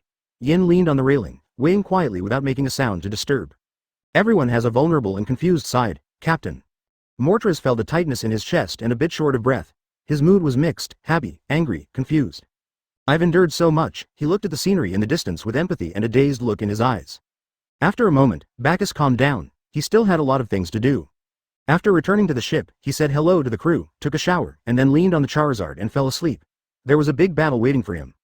Mothras was on the deck, lifting giant dumbbells to exercise his physical fitness, and he was always on guard to prevent enemy attacks. The Charizard covered Bagus with its wide wings, yawned deeply, and stopped moving. Yin deliberately slowed down the speed of the boat, moving forward steadily with less bumps. The sun was shining brightly and the noisy wind became quiet. The grass is bearing its seeds, the wind is shaking its leaves, we are standing there without saying anything, and it looks so beautiful. In Front of the Door, by Ji-Yu Cheng. Chapter 83. Arrival 4 days later. After the episode with Drought, Jack, the rest of the journey became a bit boring. It was basically just some pirates with bounties not exceeding 200 million, who probably came for the auction of the super powerful fruit. Morgans published the news in the newspaper, and the whole world should know about it. The fruit that Whitebeard once possessed, the strongest man in the world, can indeed attract many pirates. But some truly powerful people are not interested in these things. Because the strength of Hawkeye is the basis for becoming the king of this ocean, devil fruit is just a supplement. In order to train Morthras's abilities, Bagus gave him these pirates to deal with. These pirates master the two basic colors of Hawkeye, observation Hawkeye and armament Hawkeye, and some even have demon fruit power, but they do not have the ability to pervert too much. Through the attacks of these pirates' armament Hawkeye, Morthras finally awakened armament Hawkeye. His fishman karate became more and more proficient, and he often exchanged experiences with Bagus. Bagus continued to practice Tai Chi. After these days of exploration, he became more and more certain that he indeed lacked a domineering power, and this time the shock fruit seemed to just meet Bagus' needs. There is no fruit more domineering than shock fruit. Earthquakes are a natural disaster-type force. During the Summit War, Whitebeard's earthquakes were even able to shatter space. Soon after, the outline of an island emerged not far away. Dressrosa has arrived. Port. Charizard, you stay and watch over the netherworld. Bagus ordered. The Charizard was too big to follow them into the town. Roar. What a jerk. Lousy wants to play too. Charizard stomped its feet angrily to express its dissatisfaction. In order to appease him, Bagus took out a few boxes of energy cubes and finally put him off. Advertisement. Dressrosa is a country called the land of love, passion and toys. It has attractive delicacies and various self-aware toy dolls. It is located on a tropical island with a resort style and is filled with the fragrance of flowers. On the crowded streets, scenes of toys and humans walking hand in hand are common, and some dolls are holding a cup of coffee and taking a sip elegantly. Humans and dolls live in harmony and have a lot of fun. There are many restaurants and entertainment venues on both sides of the street, and it is a prosperous place. There were many pirates mixed in the endless stream of people. They all had some hideous scars on their bodies, looked ferocious, and their eyes revealed naked greed. Dressrosa became wealthy due to Doflamingo's sale of arms and artificial zone devil fruit, and most of the people there wore luxurious clothes and jewelry. From another perspective, Doflamingo brought wealth and protection to the country, improved people's quality of life, and ensured the country's security from attacks by other pirates. The pirates on the street knew that this was Doflamingo's territory, so they didn't dare to do anything wrong. Bagus led Yin and Mortraz walking on the street, an icy murderous aura emanating from him. The pirates looked at Bagus and his group with fear and dissatisfaction. Releasing murderous aura was undoubtedly a provocation, but no one dared to stop it. The person who could possess such tangible murderous aura must be a madman who crawled out of a mountain of corpses. The pedestrians on the road turned pale with fear all over their faces. After feeling this breath, they all stepped aside to make way. The originally crowded streets suddenly became spacious. Bagus wore a black top hat on his head, sunglasses concealed his murderous eyes, his gray beard was pressed against his chin, his fists were clenched, and his nails dug deeply into his palms. He was trying his best to suppress his murderous intent. His bounty has been posted in the newspapers, and his fame has made most pirates aware of his ruthlessness and attitude towards pirates. If they knew that Rear Admiral Bagus was here, they would probably scatter. And from what I just inquired, the auction will be held the day after tomorrow, and there will be more pirates gathering at the auction site at that time. Yin and Mortraz followed Bagus awkwardly, looking very unnatural, especially Mortraz. He could clearly hear the dirty hearts of these pirates. His face became more and more ferocious, with veins bulging on his forehead. Suddenly, an angry voice sounded. Hey, restrain your murderous aura for me. A handsome man with aristocratic attire, wearing a fur-decorated cowboy hat and golden curly hair that fell below his shoulders, stood in front of Bagus. He held a rose in his hand and had a rapier on his waist. He stared at Bagus angrily, waiting for his reply. Advertisement. The handsome captain of the pirates, Cavendish, has a bounty of 280 million berries.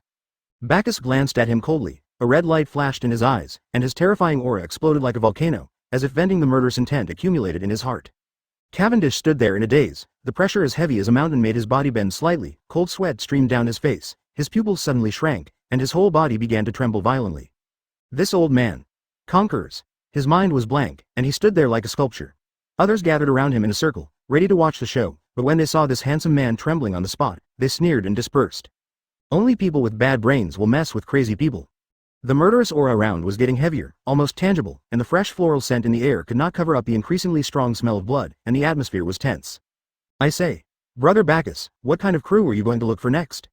Yin took Bagus' arm and quickly pulled him away, winking at Mortraz behind him. If we don't do something to divert attention, the plan will really fail. Ah, I've thought about this, too. What suggestions does Mortraz have? Bagus regained his spirit, the red light in his eyes disappeared, and he patted Mortraz on the shoulder, indicating that he was fine and asked him to calm down as well. Me? I can do anything. Mortraz took a deep breath and calmed himself down. Bagus and his group passed by Kadivinshu, who seemed to be nailed to the spot, and the farce ended there. After a while, the air was filled with the aroma of rice, and the restaurants on both sides of the street were packed with people. Goo. The three men's stomachs growled and they looked at each other and smiled. They haven't had a proper meal since they left the Dragon Palace. Every time they had to rely on the sea kings caught by Mortraz and simply grilled by Charizard, and that was considered a meal. Ahem. Let's find a restaurant to eat first. Chapter 84. Fresh ingredients. Fresh and delicious Rokuzokan. What a weird name. In front of a luxuriously decorated restaurant, Bagus looked at the plaque hanging on the door in confusion. There were not many people in the restaurant, and it was very deserted, but the interior decoration was very noble. It should be very popular, right? Why were there not many people? Brother Bagus, let's go with this one. The other restaurants are either full or have a lot of pirates. This one has no one, so it's perfect for us. Yin suggested that this restaurant was at the end of the street and there were no other restaurants behind it. Ah, let's go with this one. When Bagus and his party stepped through the threshold, they saw several gorgeous round dining tables, neatly and symmetrically placed on both sides, with a few candles and transparent glass bottles with flowers on them. The floor was clean and tidy, the whole restaurant was filled with the fragrance of flowers, and a pearl crystal chandelier hung from the ceiling. Further ahead is the front desk with a few chairs in front of it. A bearded, blonde young man in a white shirt is lying on the table, yawning boredly. Behind him are exquisite kitchen utensils and a large refrigerator, neatly arranged. Welcome. Seeing someone coming in, a hint of excitement flashed in the eyes of the blonde young man. He had delicate features, two thin lips slightly parted, a pair of peach blossom eyes and an angular face. Even with a messy beard, he could not hide his handsomeness. On the contrary, he revealed a mature temperament. After seeing clearly that the people coming were an old man leading a little girl and a fathead fish, his originally excited expression suddenly wilted and he responded in a lazy tone. There's a menu above, just tell me what you want to eat. He pointed to a menu on the table at the front desk, and then picked his nails idly, without any awareness of, the customer is God. Bagus was puzzled again. Wasn't this guy so excited just now? He looked around, taking in the spotless environment of the restaurant, and felt that there was something strange everywhere. Yin Zi felt that the boss's service attitude was very poor, but he still sat down and picked up the menu on the table. Mortraz looked at the blonde young man strangely and sat next to Yin. I want a delicious fried heart and liver. I'll have a nice fried kidney. Hearing this, the blonde young man stood up, took out the ingredients from the refrigerator and prepared to cook. Yin handed the menu to Bagus, who frowned. The names of the dishes on this menu were too weird, weren't they? Delicious food is a cuisine that is a combination of various fried internal organs. In addition, there are spicy cute hearts, vinegar fried liver, kidney and spleen, and steamed double-winged lung. It seems that this boss still charges a naming fee. Then I'll have a plate of steamed wing lung. Sorry, we don't have any of the 6 internal organs ingredients right now. The blonde young man spread his hands helplessly. A good cook cannot cook without rice. Suddenly, Bagus saw a familiar dish name in the lower right corner of the menu. Advertisement. For a moment, his vision became blurred, his pupils lost focus, and he felt dazed. Bagus suppressed the throbbing in his heart, his Adam's apple rolled, his voice became hoarse, and he spoke with a slight sob. Then let's have seafood fried rice. The blonde young man seemed to hear that there was something wrong with the emotion in the voice. He looked at Bagus and found that he was playing with a pink conch with a calm expression. Maybe I'm overthinking it. The blonde young man turned his attention back to cooking. Take the pan out of the heat, apply some oil, put in the ingredients with blood on them, and it will be done in a short while. It's ready. 1,000 Baileys per plate, no bargaining. Also, I'll give you a bottle of red wine. The blonde young man placed 3 plates in front of and behind the 3 people, then took out a bottle of red wine from the refrigerator and poured it into the triangular glass. The sticky scarlet wine exuded a special smell. It looks pretty good. Yin looked at the gold-rimmed plate in front of him, which contained the liver fried until golden on both sides, and garnished with a few cherry tomatoes and broccoli. Yin held the silver knife and fork in both hands, cut a small piece, and tasted it carefully. The taste is not bad. Mortraz used a fork to directly pick up a whole kidney and put it in his mouth to chew. Bagus scooped a spoonful of golden rice with a spoon and put it in his mouth to taste it carefully. But it didn't seem to have the flavor he expected, although it was delicious. He smiled bitterly, laughing at his own stupidity. How can someone else create a person's unique taste? No matter how skilled you are at cooking, you can't create that unique flavor. However, he took a sip of red wine and his face froze. Why was there a faint smell of blood in this red wine? Hey, where's the boss? Bang! Suddenly, the door was roughly kicked open, and several tall and ferocious-looking pirates rushed in, shouting wildly. All the restaurants in front are full. This is so annoying. Serve the food quickly, otherwise I'll kill you. One of the pirates drew the long knife from his waist, his eyes full of greed. A restaurant with such extravagant decorations must be very rich, right? Advertisement. Ah, what a rare guest. The blonde young man stood up excitedly, and excitement appeared on his face again. Is there something wrong with this golden-haired kid? The pirates were a little confused. Shouldn't a normal person have been so scared that he knelt down and begged for mercy? Brother Bagus, do you want to go? Yin signaled Bagus with his eyes, holding the hilt of the knife. Mortraz was ready, waiting for the captain's order. Wait and see, this blonde young man is not simple. Bagus shook his head at them. Hey, sir, do you want your steamed pig's lung? Bagus was stunned. Didn't they say there were no more ingredients? Suddenly, the blonde young man picked up a table knife in his hand, which was covered with black-blue armament hockey. You know hockey? This hockey seems a little different? Bagus became a little curious about the blonde boy. In his observation hockey, he felt that the blonde boy's hockey seemed to be more fierce and sharp than ordinary hockey. Suddenly, the blonde young man disappeared from the spot, as if he had vanished out of thin air. The next moment, a dark blue blade light flashed, and a long narrow line of blood instantly appeared on the necks of several pirates. The blonde young man appeared again, and the knife in his hand was stained with sticky blood. Several pirates still maintained their arrogant appearance and fell straight down. Bacchus's expression became solemn. The moment he disappeared just now, his observation hockey did not even sense his breath.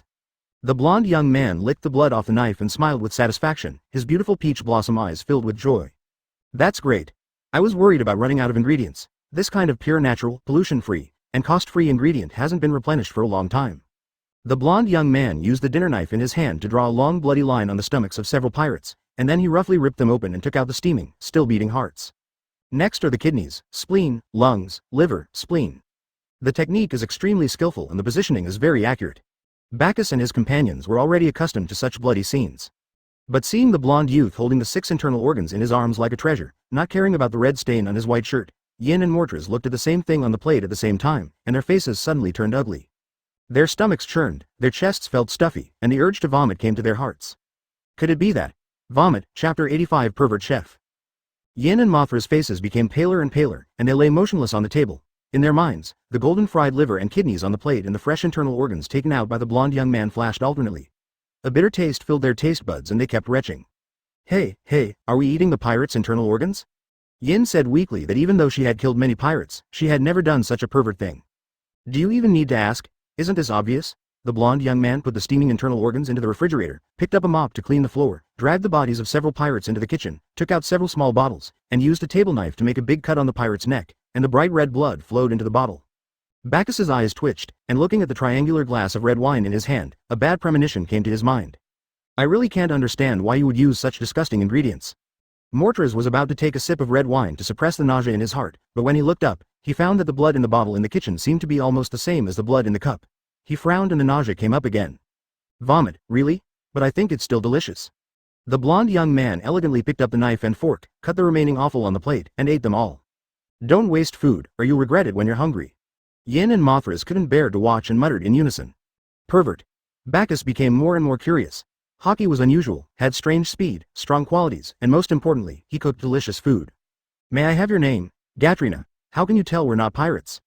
When Bagus and his group came in, he was visibly excited, but when he saw who they were, he treated them as ordinary guests.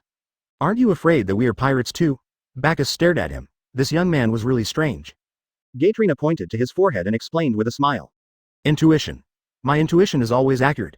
Intuition? Another manifestation of observation Hawkeye? Bagus guessed. Advertisement. If this is the case, this young man is quite scary. Are you interested in getting on my boat? Huh? Are you a marine? I don't like marines. No, my ship does not belong to any force. My purpose is to destroy all the pirates in the world in my personal name. As that's so, well, Captain, please give me your guidance in the future. Well, you will be the cook of our ship from now on. What? Yin and Mothras were shocked and stood up from their chairs. Hey, brother Bagus, the ingredients he used are human organs. Yin had a bitter face, thinking about having to eat this thing every day in the future.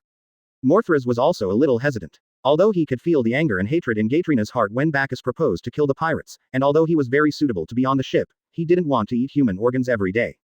Don't worry, my cooking skills are still very good. I can cook more than just 6 internal organs. Gatrina seemed to see the concerns of the two people and explained. Yin and Mortars breathed a sigh of relief at the same time. Now there was no problem.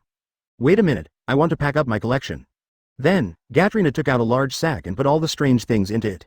Plates, kitchen utensils, knives and forks, fresh offal, bottles filled with blood, bottles of red wine. A sack full of stuff was carried on Gatrina's back. Okay, we can go now. Sorry to have kept you waiting, Captain. Gatrina said apologetically to Bagus who was waiting outside the door. After walking out of the door, I looked back at my restaurant with some reluctance, looking at every item carefully, as if I wanted to engrave everything in my mind. Yin and Mothras showed no impatience and waited patiently. Bagus patted his shoulder and spoke softly. After you kill all the pirates, come back and run this restaurant. Advertisement. Gatrina shook her head. After killing all the pirates, this restaurant will no longer have any reason to exist. I built this restaurant so luxuriously just to attract the pirates, taste their internal organs, and brew wine with their blood. If we can wipe out all the pirates, there will be no need for this restaurant to exist. I've always felt that pirates are no different from animals. If the internal organs of animals can be used to cook, then. He suddenly smiled, took out a bottle of scarlet red wine, and drank it. Pirates' internal organs can also be made into dishes. It can be considered as not a waste. After all, there are still many poor countries without enough food to eat. In a secret basement, the flickering candlelight dispels some of the darkness. In the cold and damp small space, a pile of documents are neatly placed on the table. The day after tomorrow is the day when the auction will begin. A large number of pirates have gathered in Dressrosa these days. It's a mixed crowd, which can be a good cover for our investigation and plan. A woman in a short dress analyzed, her eyes shining, as if she realized that she was too excited. She took a deep breath, took off the small hat with goggles on her head, and tidied her messed orange hair. This is a once-in-a-lifetime opportunity, Sabo. Ah, it does make our operations easier. A young man with a scar on his left eye responded absent-mindedly. His wavy blonde hair was pressed down by his Western magic hat with goggles. His eyes were blurry and his mind was wandering.